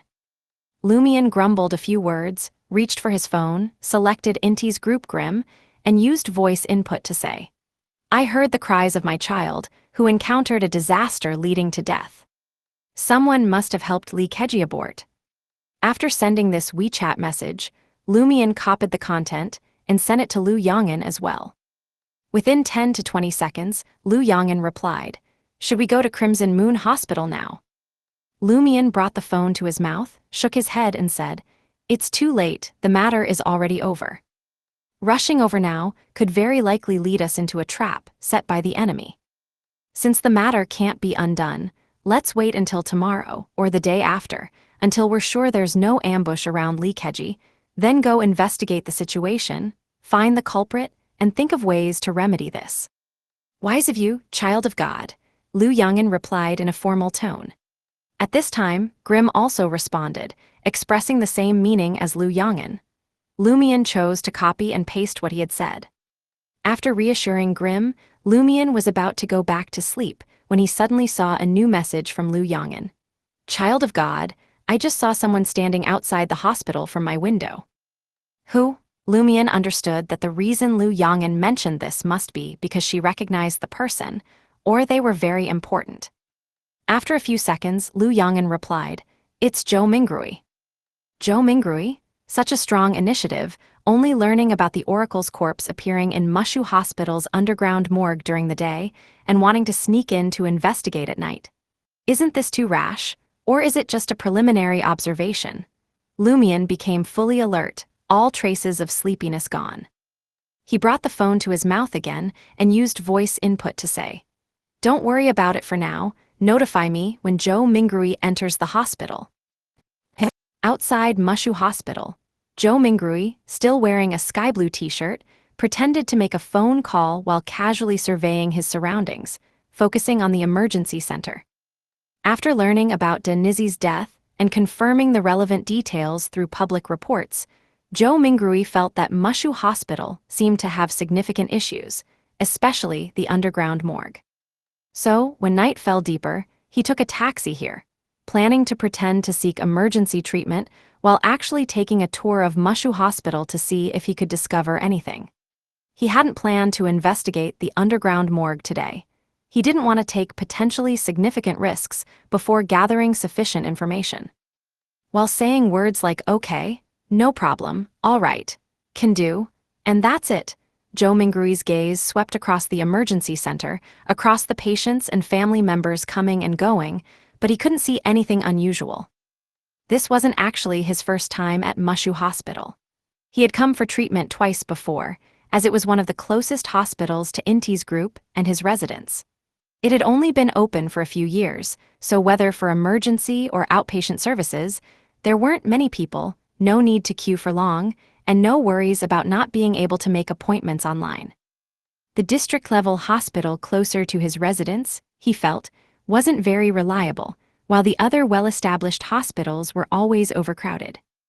The only difference from last time is that Mushu Hospital's reputation is growing, and more people are coming for treatment.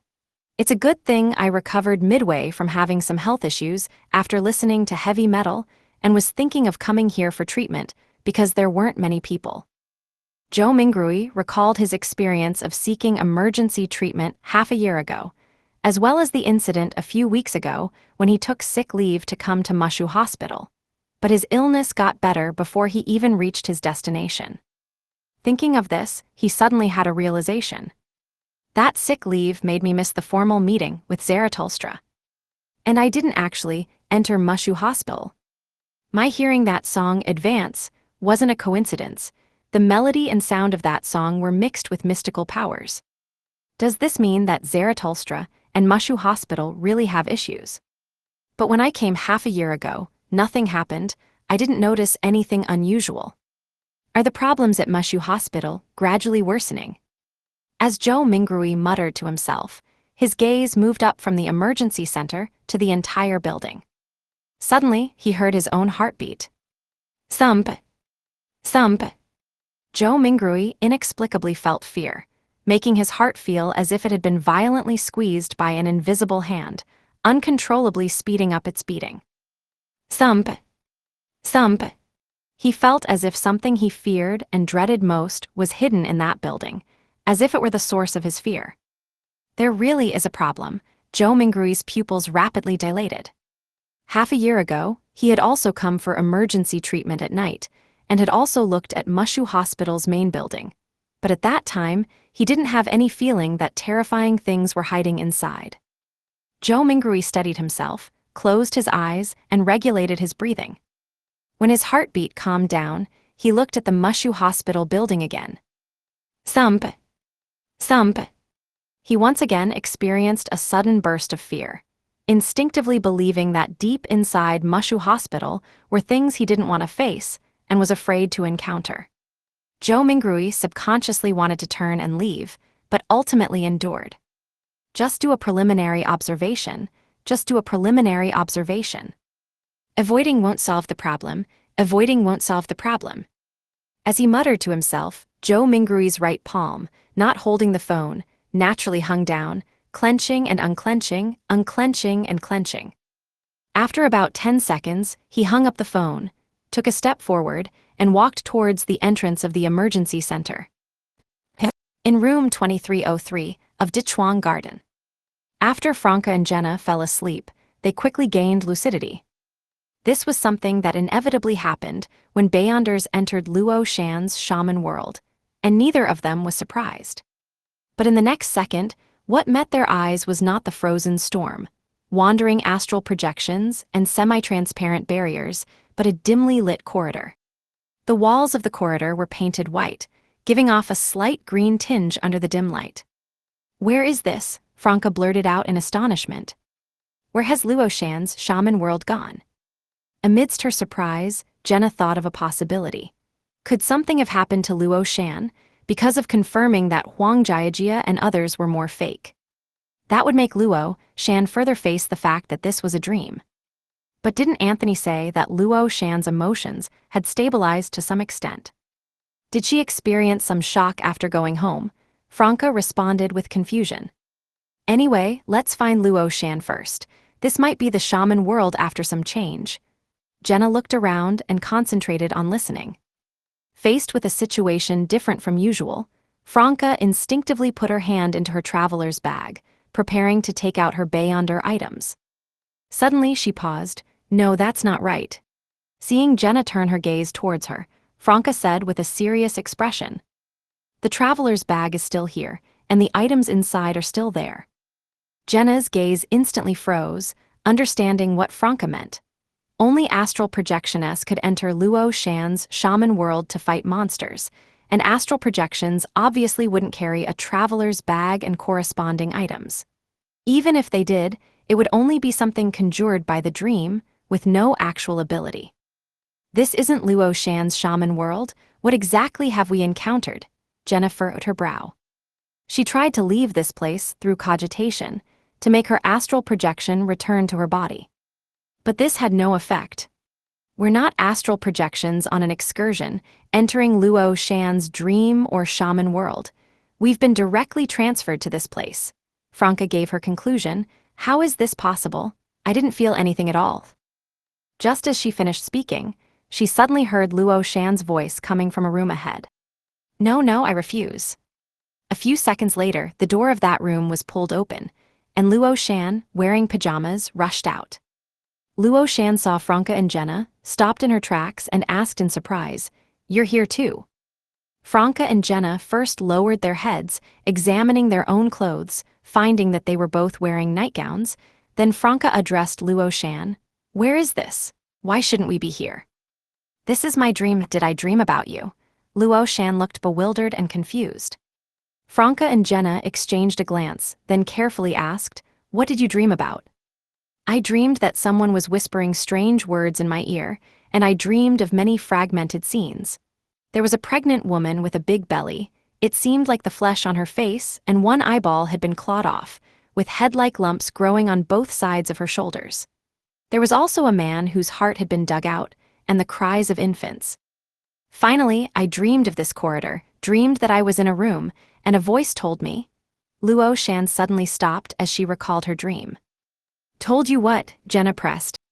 Luo Shan hesitated for a few seconds before saying, "It said it could help me masquerade as the genuine article, replace the me outside, so that even if the dream shatters, I could live on truly." I couldn't accept that. How could I? How could I harm an innocent person?" Hearing Luo Shan's words, Franca and Jenna's pupils dilated simultaneously. The former swallowed hard and asked, "Do you remember the strange words at the beginning of the dream?"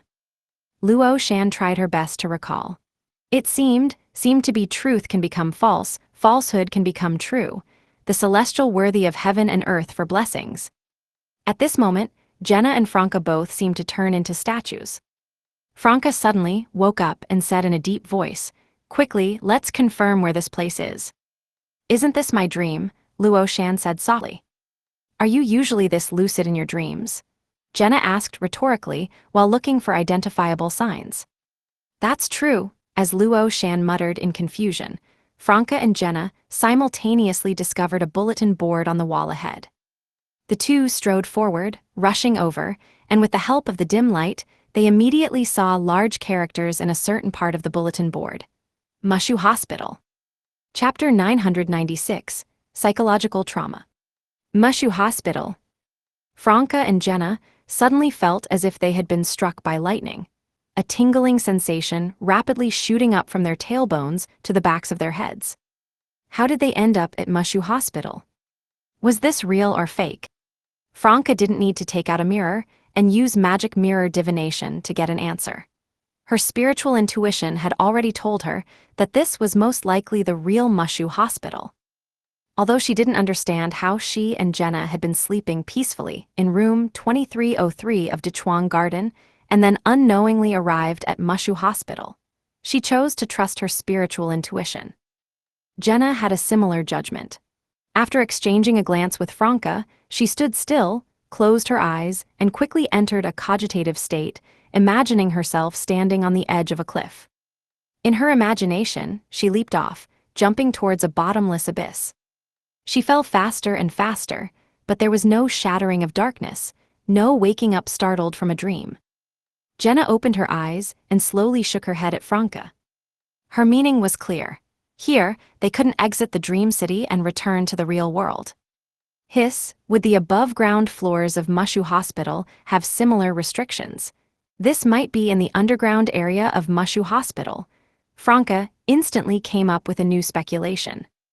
Her already highly tense mental state drew even closer to its limit. What's wrong? Luoshan still looked bewildered. Hearing Luoshan's question, Franca suddenly had a series of thoughts. Just now, Luoshan said this was her dream.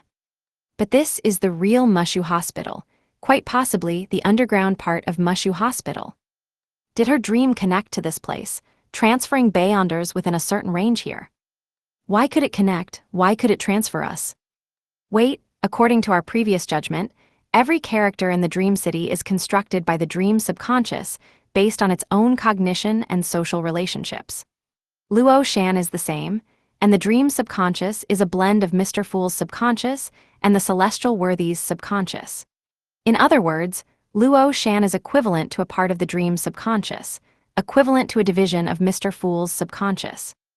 She developed psychological trauma from the shock that the current world is a dream city, which is equivalent to a part of Mr. Fool's divided subconscious developing psychological trauma, while the underground area of Mushu Hospital is where Mr. Fool's psychological traumas converge and manifest.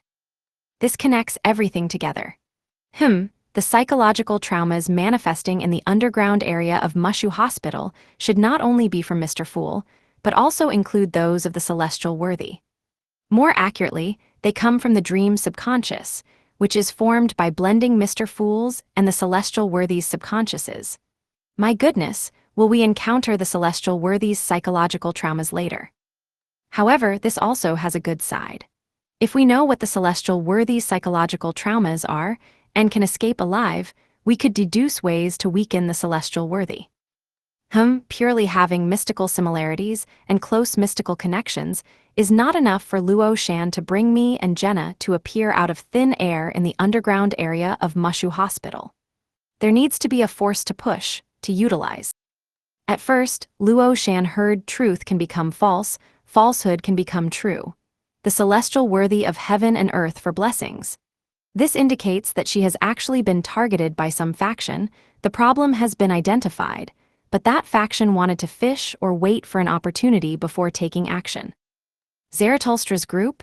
No, if it were them, Zaratulstra would have absolutely guarded against the possibility of Zhou Mingrui being invited to eat at the hot pot restaurant. As thoughts flashed through Franca's mind, she didn't dare waste time on deep thinking and analysis.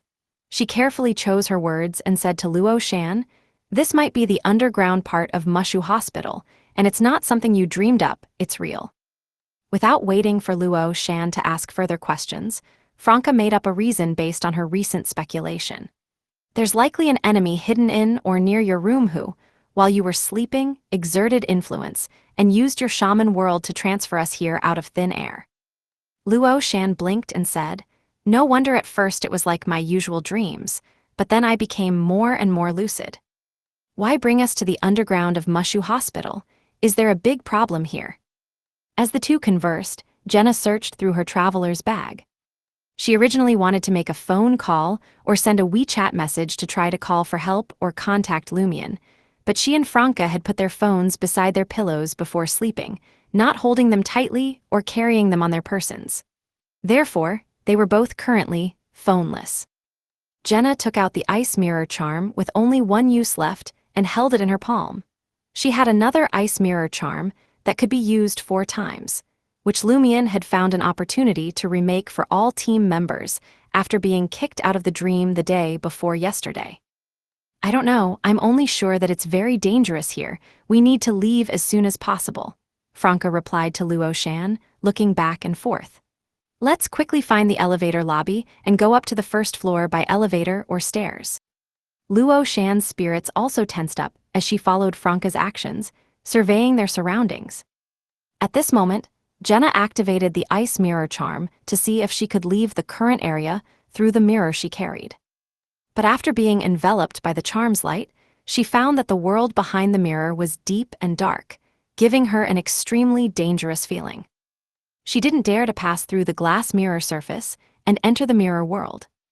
The mirror world is also abnormal, Jenna raised her head and said to Franca. As she spoke, the ice mirror charm in her hand turned into sparkling fragments, quickly scattering and disappearing. That's normal, Franca wasn't particularly surprised by this. In a place like this, maybe we can only leave through normal means and predetermined exits. Let's go find the elevator lobby now.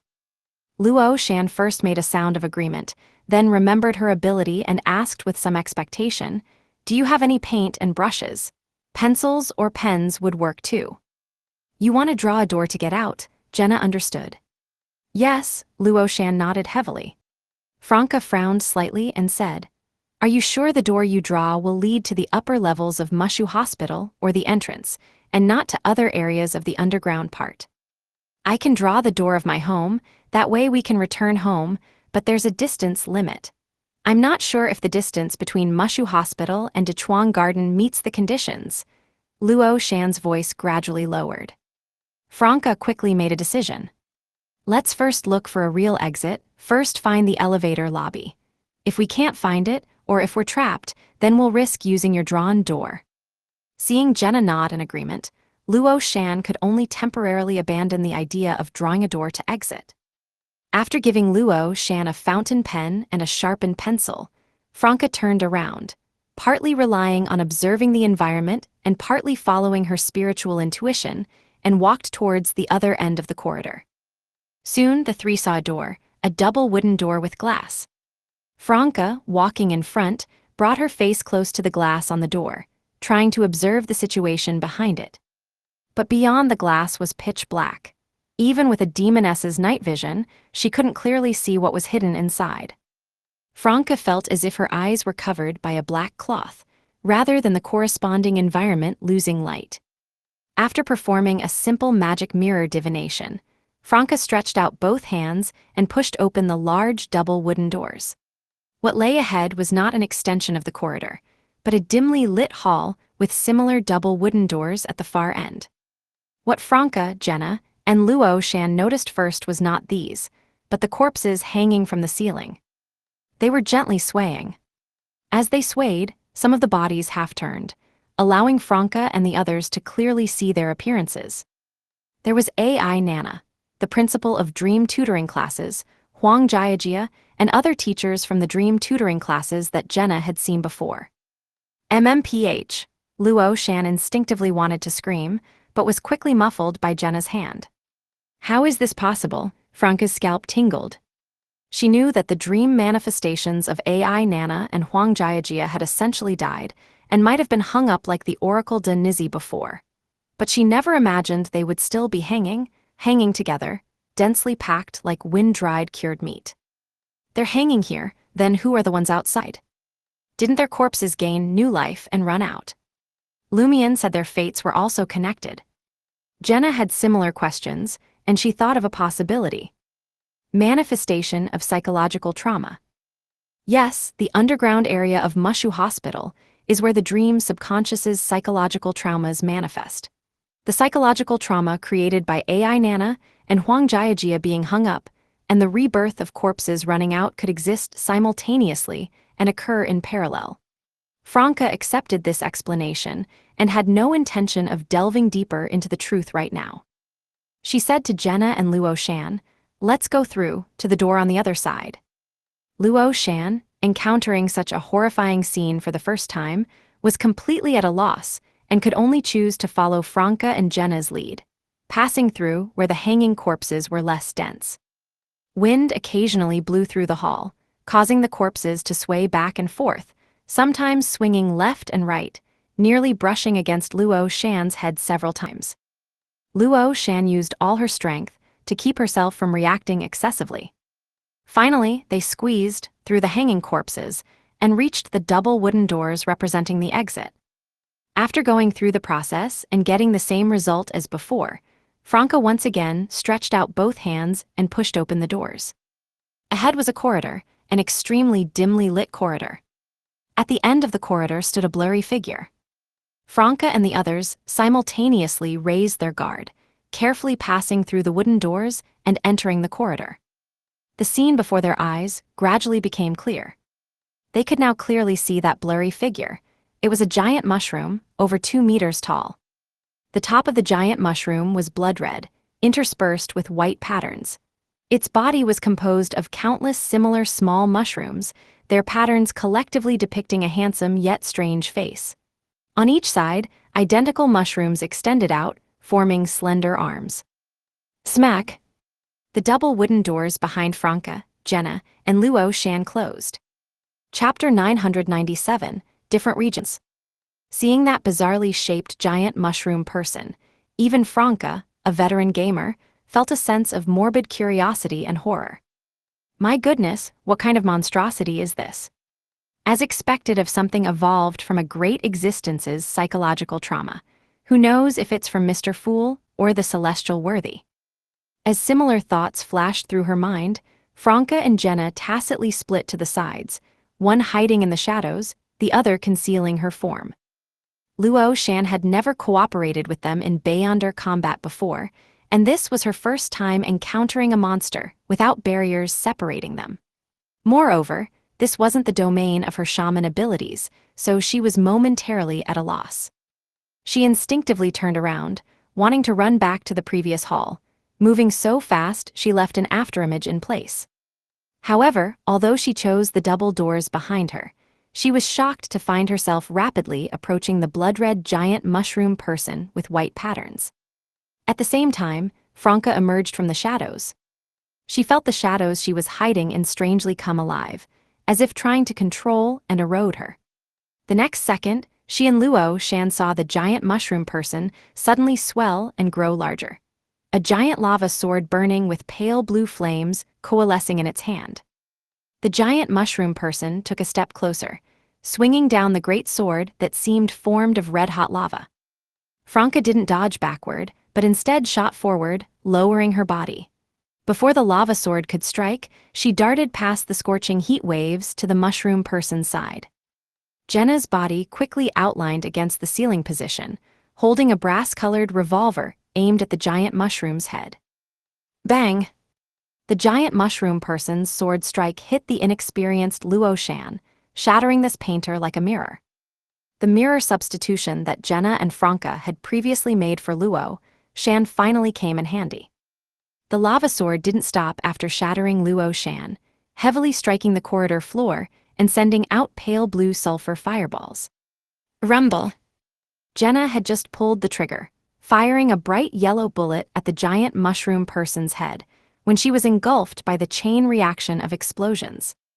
Most of the corridor, including Franca and the giant mushroom person itself, was affected by the explosion created by over a dozen sulfur fireballs. Franca and Jenna's mirror substitutions were passively triggered, their bodies first thinning, then developing cracks, and finally shattering into pieces. When the explosive wind in the narrow environment subsided, the figures of Franca, Jenna, and Luo Shan outlined at the giant mushroom person's original position, at the end of this corridor, next to the other set of double doors. They saw that half of the giant mushroom person's head had collapsed, oozing dark red blood, white mycelium, and tiny spores. They saw its body similarly torn open by the explosion, revealing large wounds filled with both mycelium and flesh. As the flesh writhed and the mycelium grew, the giant mushroom person's wounds rapidly healed. Seeing this, Franca's scalp tingled. She turned around, pushed open the door, and rushed out of this corridor. She felt that fighting in this narrow environment wasn't advantageous for them, while the terrifying mushroom person with its exaggerated self-healing ability and explosive methods was clearly more in its element. So, she had to escape from here, firstly to try to shake off the giant mushroom person, and secondly to find a scene more suitable for demonesses and a painter to fight. Jenna didn't hesitate, closely following Franca. Luo Shan, who thought she would die, was surprised that the mirror substitution actually worked, and having gained experience, chose to imitate Franca and Jenna's actions. The trio quickly passed through the open door, entering a new dimly lit corridor. Behind them, the two halves of the wooden door swayed several times before finally closing completely. Franca moved forward while vigilantly observing whether the giant mushroom person was pursuing them, but found that behind the door was dead silence, with no further movement. Does each type of psychological trauma only operate in a fixed area? Franca slowed her pace, making a guess based on her experience and imagination. Jenna nodded, looking around and said, "Now we need to be alert to the psychological trauma in this area." "What psychological trauma?" Luo Shan looked confused. "Monsters similar to that mushroom person just now," Franca explained simply. Luo Shan's eyes turned slightly, and she blurted out, "Monsters transformed from Zhou Mingrui's psychological trauma." Very smart, Franca pondered for a moment and said, "It also includes the psychological trauma of evil forces." Luo Shan was silent for 2 seconds, about to say something more when she suddenly started coughing. "Cough, cough, cough," she paused and said, "Why do I feel like I've suddenly fallen ill?" "Disease? Can that mushroom person also create mystical pathogens? Jenna and I are both demoness of affliction with some resistance to disease abilities. Brief contact won't infect us, but Luo Shan can't resist showing symptoms. The symptoms appeared very quickly. This isn't at the level of sequence 7. After Zhou Mingrui was stimulated, did the power level of the Dream City change, starting from the underground part of Mushu Hospital, with no corresponding manifestation in the outside world yet? Jenna vaguely understood the reason and took out a bottle of healing agent from her traveler's bag.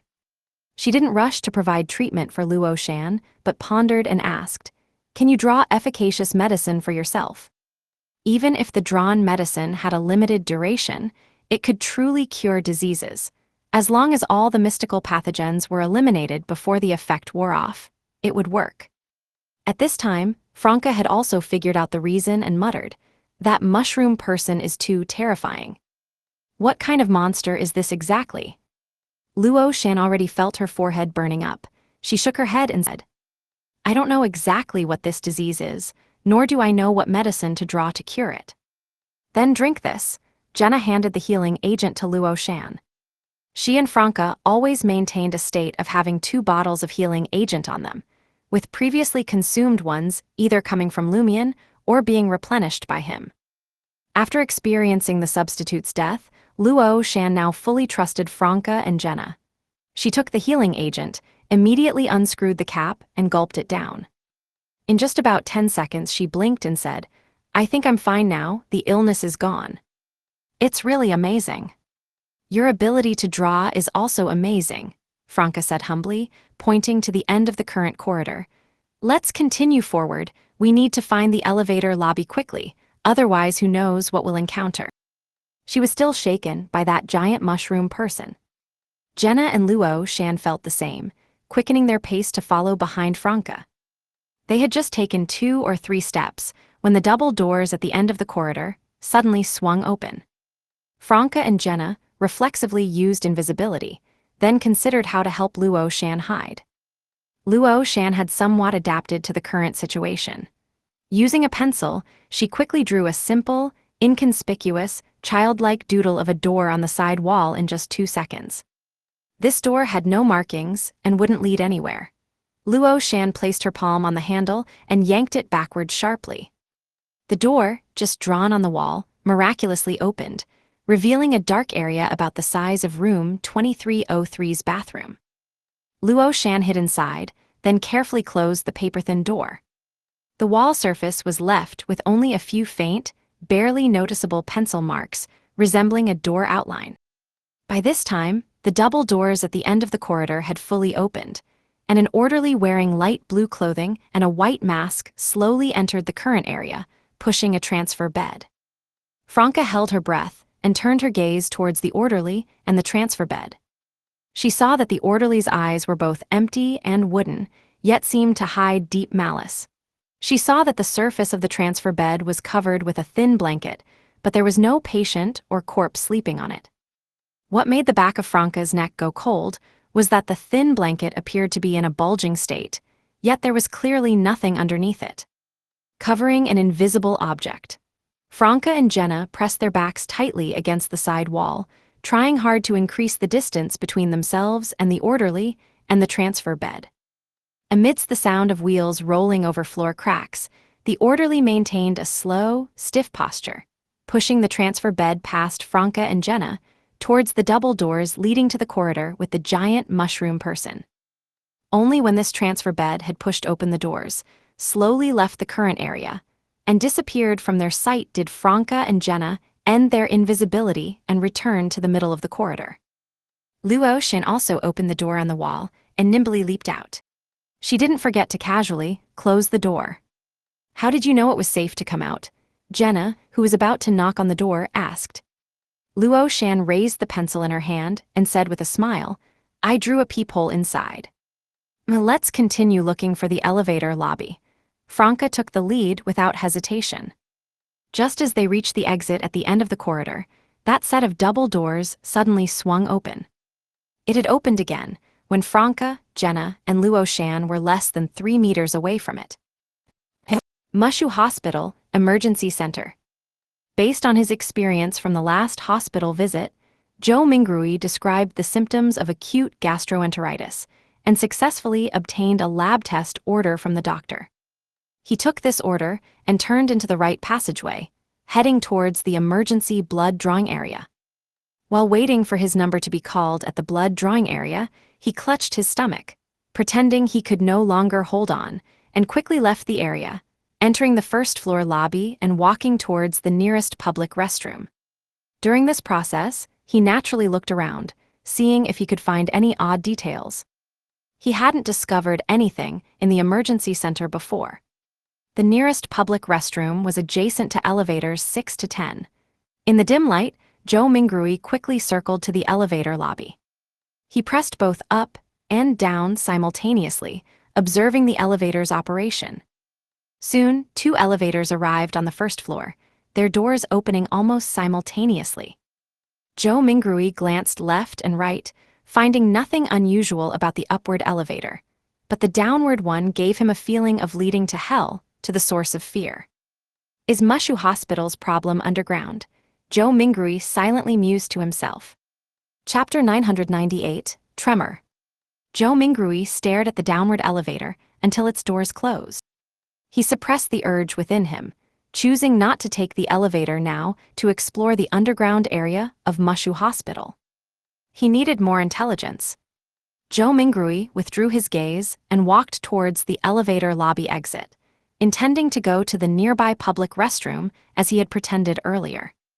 Suddenly, he looked towards a corner to the side, as if something was hidden in the darkness there. Zhou Mingrui stared for a while, but found nothing unusual. He continued walking diagonally forward, turning into the public restroom. After a few seconds, he hid in the shadows, melting into the darkness, and circled back to this area to quietly observe.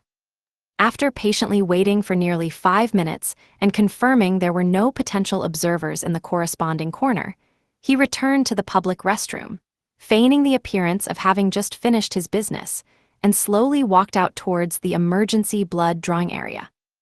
It wasn't until Zhou Mingrui's figure entered the brightly lit area that Lumian's image, with flowing black hair and striking beauty, reflected on the metal elevator doors of the surgery-specific elevator in the lobby.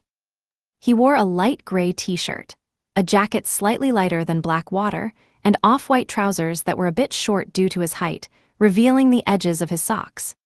Strong spirituality, keen intuition, this doesn't seem like just a Sequence 9 assassin, Lumion sighed softly. Of course, he knew Zhou Mingrui couldn't be merely a Sequence 9 assassin. Earlier, he had hidden in that corner using invisibility. If Zhou Mingrui had made any move towards the hospital's underground area, he would have immediately tried to stop him. Who knew, he was almost discovered by Zhou Mingrui. Fortunately, he wasn't just a hunter and a demoness. With a blink, he transferred his position, hiding completely within the metal mirror surface formed by the elevator doors. Lumion walked out of the elevator, about to stealthily approach the emergency center along the largely unlit lobby, when he suddenly felt a vibration under his feet. It was like a subtle earthquake, or as if a not-too-violent explosion had occurred underground. Lumion stopped, lowered his head, and stared at the stone-tiled floor. Has something changed in the underground area? Lumion pondered to himself. Seeing the wooden doors swing open before them, Franca pulled Luo Shan, her feet sliding, quickly hiding in the shadows cast by the dim light to the side. Then she merged with the shadows, letting Luo Shan press against the wall behind her, using herself as a shadow to provide better cover. Meanwhile, Jenna used invisibility. In the blink of an eye, before the wooden doors were fully open, the three had completed their concealment. This time, it was again an orderly wearing light blue clothing, and a white mask pushing a transfer bed in. But unlike before, there was a patient covered with a thin blanket lying on the transfer bed. The patient was in her 20s, wearing a loose blue and white checkered hospital gown, her golden long hair docilely spread to both sides, her forehead neither wide nor narrow, smooth and beautiful, her eyes a jade green, her demeanor melancholic and serene. The most noticeable thing about her was her abdomen, which was greatly swollen, seeming to be over 7 months pregnant. Pushing a patient, there are no wards or examination rooms in the underground area, Franca pondered inwardly. Of course, she knew that in a place where the dream subconscious's psychological trauma and the mother tree of desire's abyssal symbol merged, rationality was a scarce element. The foreign pregnant woman lying on the transfer bed might well be a psychological trauma of Mr. Fool or that celestial worthy. Luo Shan, shielded behind Franca, only saw the foreign pregnant woman after the transfer bed had passed their hiding spot. Her gaze suddenly froze. That was the woman she had just seen in her dream. Although at that time one of her eyes had been gouged out, hanging near the socket, her face covered with very deep, fleshless wounds, and head-sized bloody tumors growing from both shoulders, Luo Shan still recognized her at a glance. Luo Shan bit her lip, not letting herself make any sound of surprise. Just then, from the highly swollen belly of the pregnant woman on the transfer bed, came the cry of an infant. Waya! Franca instantly bristled. What the hell are you crying for when you're not even born yet? This cry caused the latent fear in Franca, Jenna, and Luo Shan to explode simultaneously, uncontrollably causing them to make extra movements. Franca consequently emerged from the shadows, and Jenna could no longer maintain her invisibility state. In a flash, the orderly with empty and wooden eyes turned to look at Jenna, and the foreign pregnant woman on the transfer bed also sat up, looking towards Franca and Luo Shan. Let's go for it. Franca gritted her teeth and concealed her form. Her idea was to temporarily repel the orderly and the foreign pregnant woman, then seize the opportunity to escape to the next area through the open double doors. Based on their previous experience, the monsters in the current area would not leave their own territory. The next second, the whites of the orderly's eyes became more pronounced, a cold aura emanating from his body as he took a large step towards Jenna. Jenna once again vanished, causing the orderly to grasp at empty air. Immediately after, her figure quickly outlined behind the orderly, thrusting the sharp dagger in her hand towards the orderly's back. Her dagger seemed to strike metal and ironwood, only piercing the clothing, unable to penetrate the skin. Jenna wasn't shocked. She let the quiet, vile Demoness black flame appear on the surface of the dagger, quickly infusing into the orderly's body. With a whoosh, the orderly, feeling increasingly inhuman, burst into Demoness black flames from the inside out. He silently wailed as his spirituality and life began to rapidly fade. On the other side, the first thing Franca did was also use invisibility, while Luo Shan strode forward, darting out over 10 meters in an instant. Franca appeared in front of the transfer bed, a mirror now in her hand, reflecting the image of the foreign pregnant woman. Almost simultaneously, she pressed her palm, covered in quiet black flames, towards the mirror surface. Throughout this process, the foreign pregnant woman's reactions seemed rather slow, just like an ordinary person. She then saw black flames erupting from her belly, hearing the baby's cries becoming more pronounced. She let out a shrill and agonized scream, her figure instantly disappearing from the transfer bed. But when she reappeared in Franca's planned escape direction, the evil black flames were still burning on her body, growing stronger. Plop, plop, plop. The foreign pregnant woman's flesh seemed to melt away, falling to the ground piece by piece. Feeling her aura rapidly dissipating, seeing the orderly collapse to the ground motionless, Franca actually felt a sense of unreal bewilderment. Is it resolved just like that? Was that giant mushroom person from earlier actually an exception? And the monsters in Mushu Hospital's underground area are also suppressed at sequence 7. No, I shouldn't think like that. Raising a flag is bad. Before Franca could correct her thoughts, she saw the foreign pregnant woman fall, her abdomen tearing inch by inch, as if something was trying to burrow out. At the same time, the pieces of flesh that had fallen to the ground from the foreign pregnant woman also underwent abnormal changes. Some merged with the floor tiles, transforming into womb-like shapes, giving birth to square-shaped infants with eyebrows and eyes. Some touched the transfer bed, causing the bluish mechanical bed surface to suddenly bulge, sprouting one after another small beds with human heads and wheels for limbs. Some splattered onto the ceiling, causing the energy-saving lights to suddenly brighten, producing dozens of children with human bodies and light bulb heads. Franca and Jenna instinctively retreated 7 or 8 steps towards the direction of the mushroom person, seeming to have been stunned. Is this the psychological trauma of a great existence? As expected of a great existence's psychological trauma. Don't come over here. I don't want to give birth. In her terror, Franca drew out the iron-black Inevitable gun.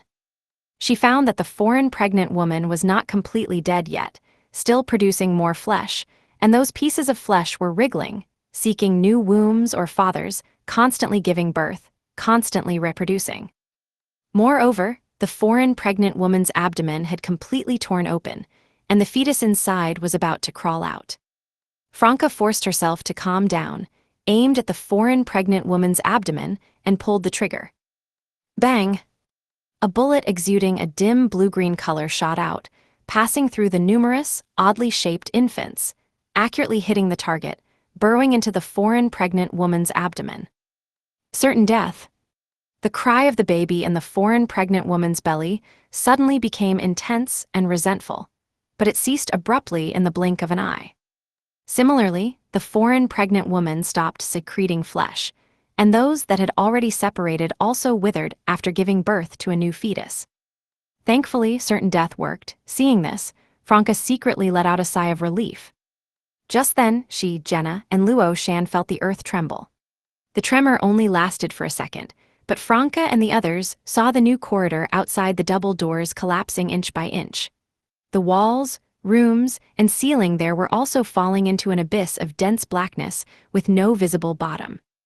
This collapse slowly spread towards the current area. Franca and Jenna sensed something, one looking up towards the ceiling, the other turning to look at the area where the giant mushroom person was, blocked by the wooden doors. Franca discovered that the ceiling above them was also falling, but instead of crashing down on them, it was falling directly into the seemingly bottomless dense darkness. Jenna saw that the area where the giant mushroom person was also began to collapse, the collapse spreading towards where they were staying. Does killing that foreign pregnant woman trigger a change in the underground area? No, this might be the true appearance of Mushu Hospital's underground area now.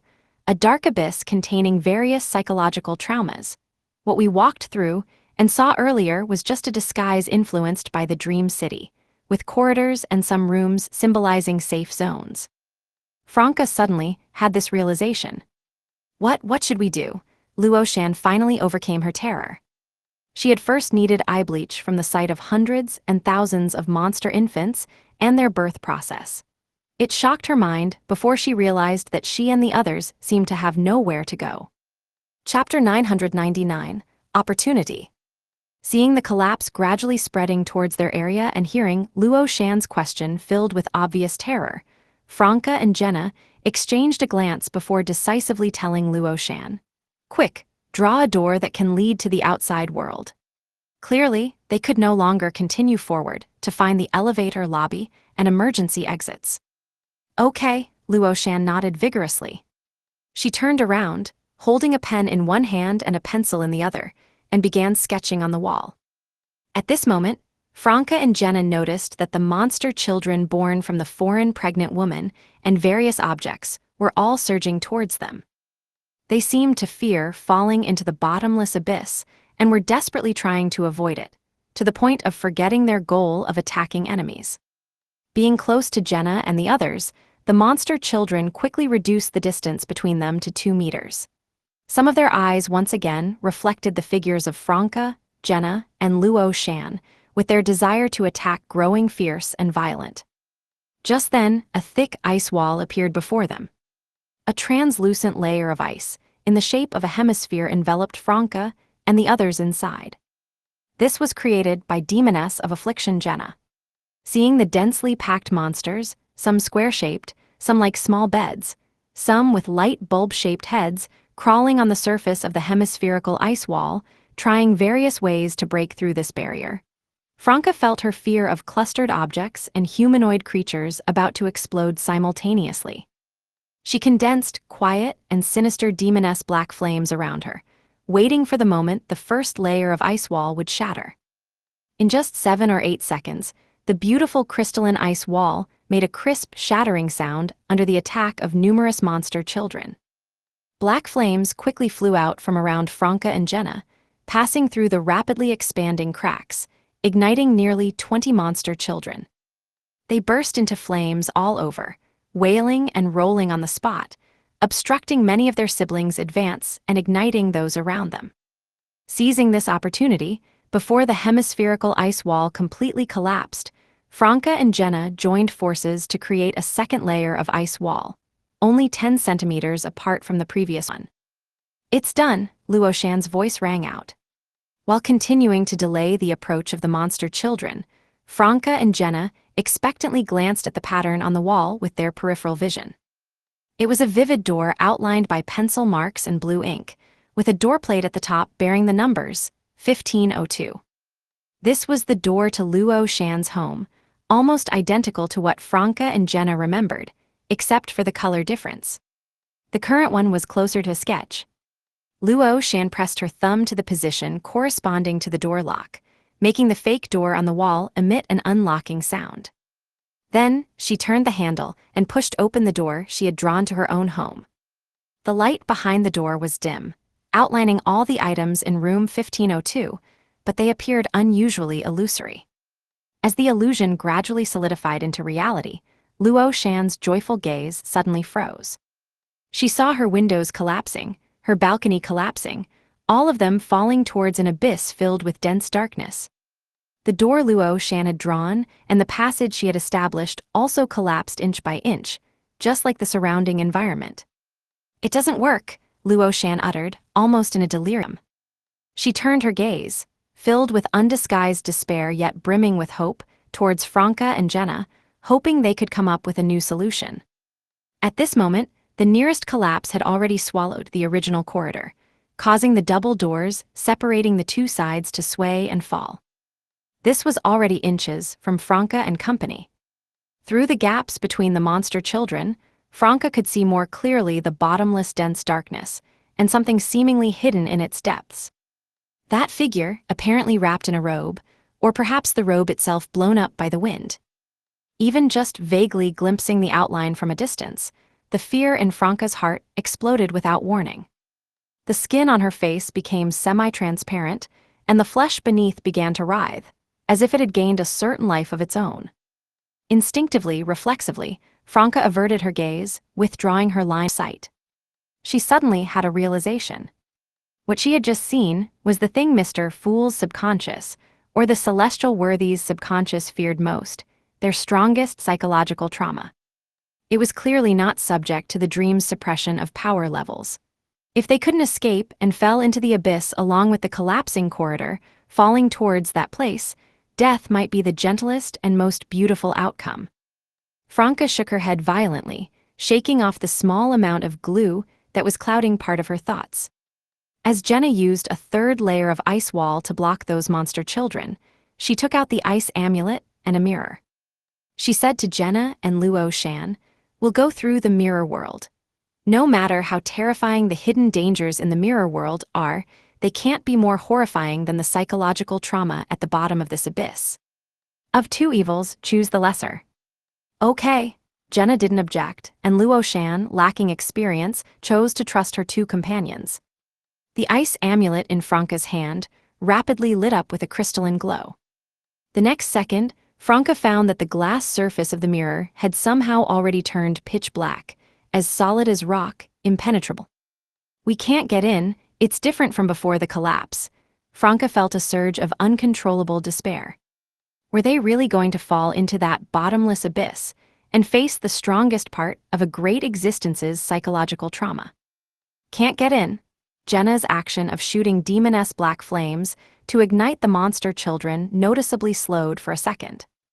Luo Shan was suddenly dumbfounded, her mouth half open as she said, "Is there really no way at all?" Hearing these words, Jenna gritted her teeth and created another hemispherical ice wall. The surface of the ice wall was quickly covered with various monster children, densely packed, now less than a meter away from Franca and the others. The collapse of the corridor had also reached this area. Franca's thoughts raced, her eyes flickering twice as she said, "I still have a way." As she spoke, she took out the black eyeball left behind by the reanimated corpse Panatia and other supplementary ingredients from her traveler's bag. "I'll advance to Demoness of Despair now. It's perfect timing.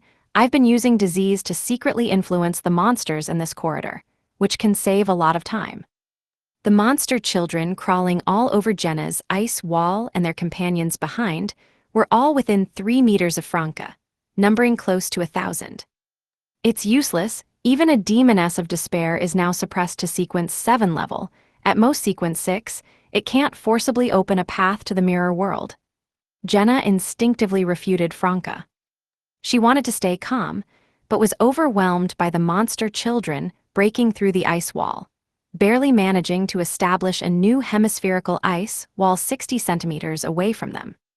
Franca, while using the black eyeball condensed from the reanimated corpse's Beyonder characteristics to create more virulent viruses, drank a bottle of healing agent and reminded Jenna. "Quickly drink a bottle too, Luo Shan already had one earlier." Then, Franca explained rapidly, "The important thing is not me advancing to Demoness of Despair, but that every Demoness advancement draws the attention of the primordial Demoness. I need her attention." Seeing Jenna drink the healing agent, Franca helped maintain the defense line and asked in return, "Does Mr. Fool know about the primordial Demoness?" "Definitely," Jenna answered without hesitation. Mr. Fool's avatar had dealings with the Demoness sect many times. He must be aware of the existence of the primordial Demoness. Franca glanced at the corridor that had already collapsed to the transfer bed and said to Jenna and Luo Shan, "Let's move towards the center. Buy more time." The collapse progress on both sides of the corridor was about the same, but Franca and the others were clearly closer to one side. Without waiting for Jenna and Luo Shan to respond, Franca suddenly withdrew the force maintaining the ice wall and ran at her fastest speed towards the middle section of the corridor, about 10 to 20 meters away. Luo Shan ran even faster. After the three had determined their positions, Jenna once again condensed an ice wall to block the pursuing monster children, while Franca continued to spread mystical pathogens around. She explained quickly. Since Mr. Fool knows about the primordial demoness, there must be a manifestation corresponding to the primordial demoness in this dream. We just haven't discovered it yet, and true gods can directly enter the dream city. When I advance here, my real self will also advance. Based on our experience, no matter what state the primordial demoness is in, whether the situation is good or bad, she will turn her gaze towards this. As a true god, she won't have difficulty discovering that my consciousness is in a real dream, and will likely project herself in, using her inherent dream manifestation to truly observe me advancing in the underground area of Mushu Hospital. She certainly won't risk descending here, nor does she have the feelings or motivation to save me, but as the ruler of the mirror world, her mere gaze will likely open a channel between the mirror world and this area, and possibly cause the hidden dangers in the mirror world to temporarily disperse. This can't be guaranteed, Jenna blurted out, her tone anxious and confused. This place was a product of the fusion of a great existence's psychological trauma and the mother tree of desire's abyssal symbol, and more great existences had projected some power into it. Even if they were all suppressed to mid-low sequences, could the primordial demoness in a poor state break the blockade on the mirror world with just her gaze? There's no such thing as a 100% successful plan, but not trying guarantees failure. Franca quickly responded. Jenna fell silent, biting her lip before saying with a trembling voice, "This will prevent you from leaving the dream, and if the dream ends soon, you will die because of it." Franca, waiting for the mystical pathogens to take effect, was silent for a moment before saying through gritted teeth, "We'll deal with future problems in the future. If we don't survive now, there won't be a future." But Jenna's voice suddenly choked. Her mind tried to grasp something, but couldn't hold on to anything. Franca interrupted her, her expression complex as she mocked her own past naivety and love for fantasy. After killing the reanimated corpse, obtaining the Beyonder characteristics and supplementary ingredients, knowing that all ritual requirements in the Dream City would be lowered to Sequence 7 level, I was thinking, is this giving me an opportunity? When everyone is in a desperate situation, with no other options, to stand up like a hero, consume the potion, break through in the face of danger, forcibly advance, reverse the outcome, save everyone, save the world. At this point, Franca's expression suddenly settled. She calmly looked at Jenna, revealing a bright smile. Now, the opportunity has presented itself. Chapter 1000, Gaze. Jenna looked at the smile on Franca's face and listened to her calm words tinged with self-mockery. She suddenly felt a lump in her throat. Her gaze swept over the monster children about to break through the newest ice wall, over the collapse that had already swallowed the transfer bed and the orderly. She bit her lip hard and said, "Okay." The rest of her words got stuck in her throat, as if ice had melted into hot water. She could only tell herself that future problems would be solved in the future, and that they would surely find a solution. Franca estimated the time and began preparing the despair potion, using the black eyeball from the reanimated corpse and the corresponding supplementary materials. Jenna allowed the wet feeling to spread from the corner of her eye to the edge of her face, while focusing on blocking the approach of the monster children. She no longer created her own disease, leaving these oddly shaped targets all to Franca. After the monster children were born, she had also been quietly spreading mystical pathogens. Luo Shan, who was bewildered and inexplicably terrified by the conversation between the two, also reined in her thoughts and began adding various patterns to Jenna's ice wall to enhance its defense. In the burst of light, the monster children were unable to break through the ice wall in the shortest time and advance further. Behind them, the floor tiles of the corridor, the walls on both sides, and the ceiling above kept collapsing. The bottomless dark abyss was getting closer and closer to them. After a while, some of the monster children began to cough violently, coughing so hard that they slid down from the surface of the ice wall. Others became rigid and could no longer move smoothly.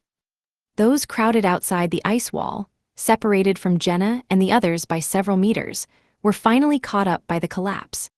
They surged forward like a tide, but couldn't get past the bodies of their siblings. They began to fall towards the dense darkness, hiding unknown terrors. Strong feelings of despair emanated from them, rapidly spreading to their companions, clinging to the ice wall surface as their conditions worsened. Now, Franca raised the bottle, bringing the deep purple potion bubbling with rosy bubbles to her lips. She drank it without hesitation. The potion had no taste, or perhaps Franca could no longer distinguish its taste. She only felt her spirit and thoughts rapidly falling into a lightless, enclosed darkness, plummeting towards an unknown depth. Something seemed to be calling her there. Trier, inside a luxurious villa. Franca, sleeping on the bed, still had her eyes tightly shut, but her hair eerily began to float, gradually growing longer, darker, and thicker. Madame Judgment, standing guard in the villa's living room, instantly sensed something and blinked into Franca's room. Looking at the transformed Franca, Madame Judgment didn't rush to act. Instead, she took out a charm made of gray-white dragon scales, activated it, and made it ethereal. There's been a change in the dream. Two of Cups was forced to advance to Demoness of Despair within the dream. Madame Judgment's words combined with the ethereal charm, quickly becoming transparent and merging into the night sky. At this moment, Madame Judgment felt a certain gaze, a gaze from the traveler's bag, from an unknown place, a gaze upon Franca. Dream City, Mushu Hospital B2. Franca's consciousness and spirit floated and fell within the enclosed darkness. She felt countless invisible threads of intense despair extending from the outside world, following their mystical connections to grasp her body. At the same time, she saw two brilliant starry lights. Those were the people she cared about, and who cared about her, the anchors that let her know who she was. The groggy Franca gradually regained clarity, vaguely sensing a gaze full of resentment, hatred, and expectation watching her from somewhere in the deep darkness. Suddenly, her traveler's bag outside the spiritual world began to vibrate, a vibration she could clearly perceive. It was the primordial Demoness figurine, carved from white bone, that was noticeably trembling. At the same time, Franca discovered an indescribable gaze from above directed at her, penetrating through layers of mirror worlds. Her hair instantly turned completely black, floating in the air like tentacles, with their tips swelling into spheres, as if about to open into numerous eyes.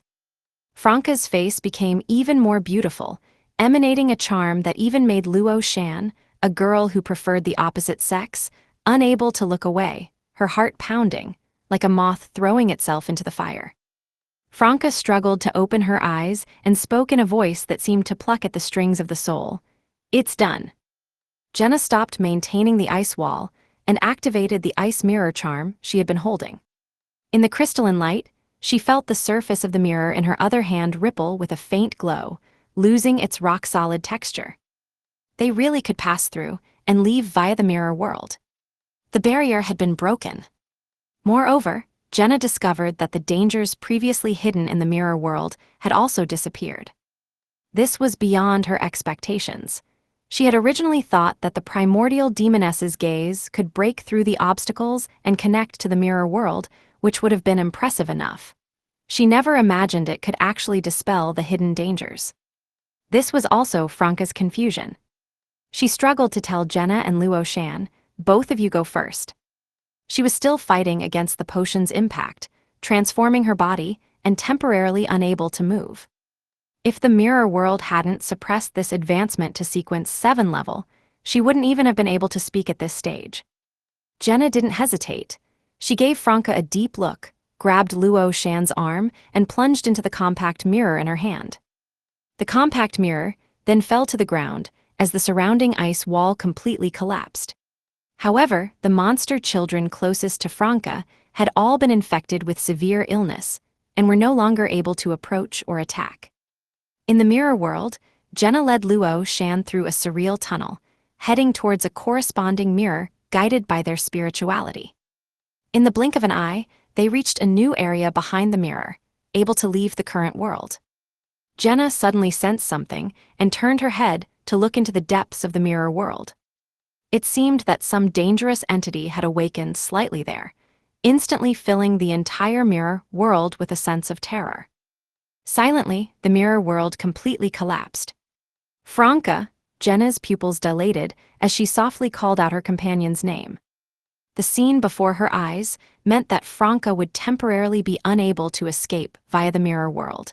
And by the time the mirror world recovered, the primordial Demoness's gaze would likely have ended, and the force isolating the inside from the outside would reappear. Blood trickled from Jenna's lips as she endured the pain invading her mind. Before the terrifying collapse of the mirror world could rapidly spread to them, she pulled Luo Shan and emerged from the mirror surface. She knew that blindly returning would only lead to them getting lost in the spatio-temporal turbulence deep in the mirror world, which would be of no help in rescuing Franca. She planned to go to the first floor of Mushu Hospital and take the elevator back to the underground area.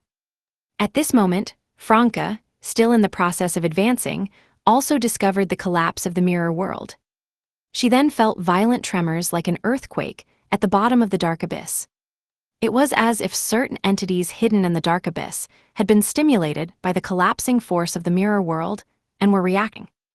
With these tremors, the corridor beneath Franca's feet that had not yet been affected by the collapse suddenly gave way, carrying her and hundreds of monster children into the bottomless dark abyss. Damn it, Franca hadn't expected this development.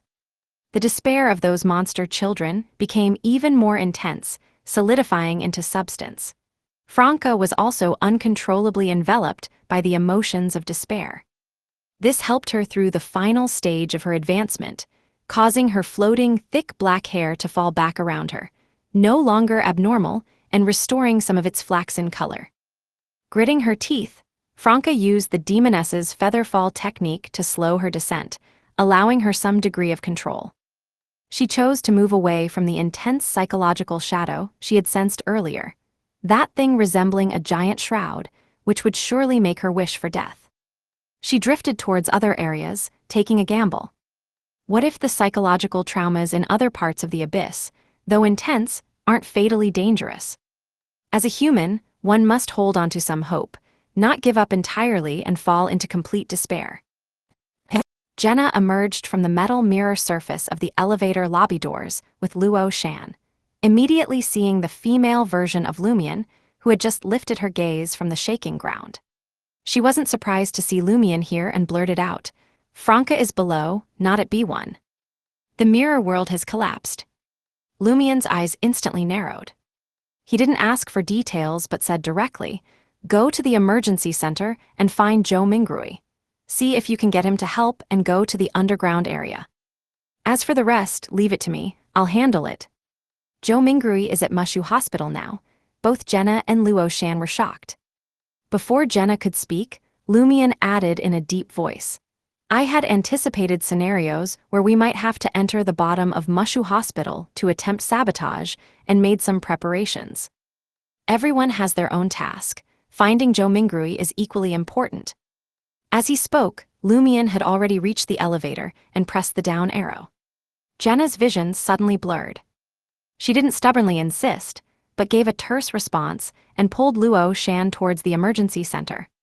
She knew they couldn't put all their eggs in one basket. She knew she couldn't be selfish now. She knew that without godhood, even if she went to the bottom of Mushu Hospital, she probably couldn't be of much help and might even burden Lumion and Franca. She wished she didn't know these things. At this moment, she felt her own weakness due to the intense pain, and because of her weakness, she felt even more pain, giving rise to an extreme desire and motivation to change this situation. Her affliction potion was fully digested. Lumion entered the elevator and pressed the B2 button. As the elevator began to descend, Lumion looked at his stunningly beautiful reflection in the metal mirror surface with a grim expression.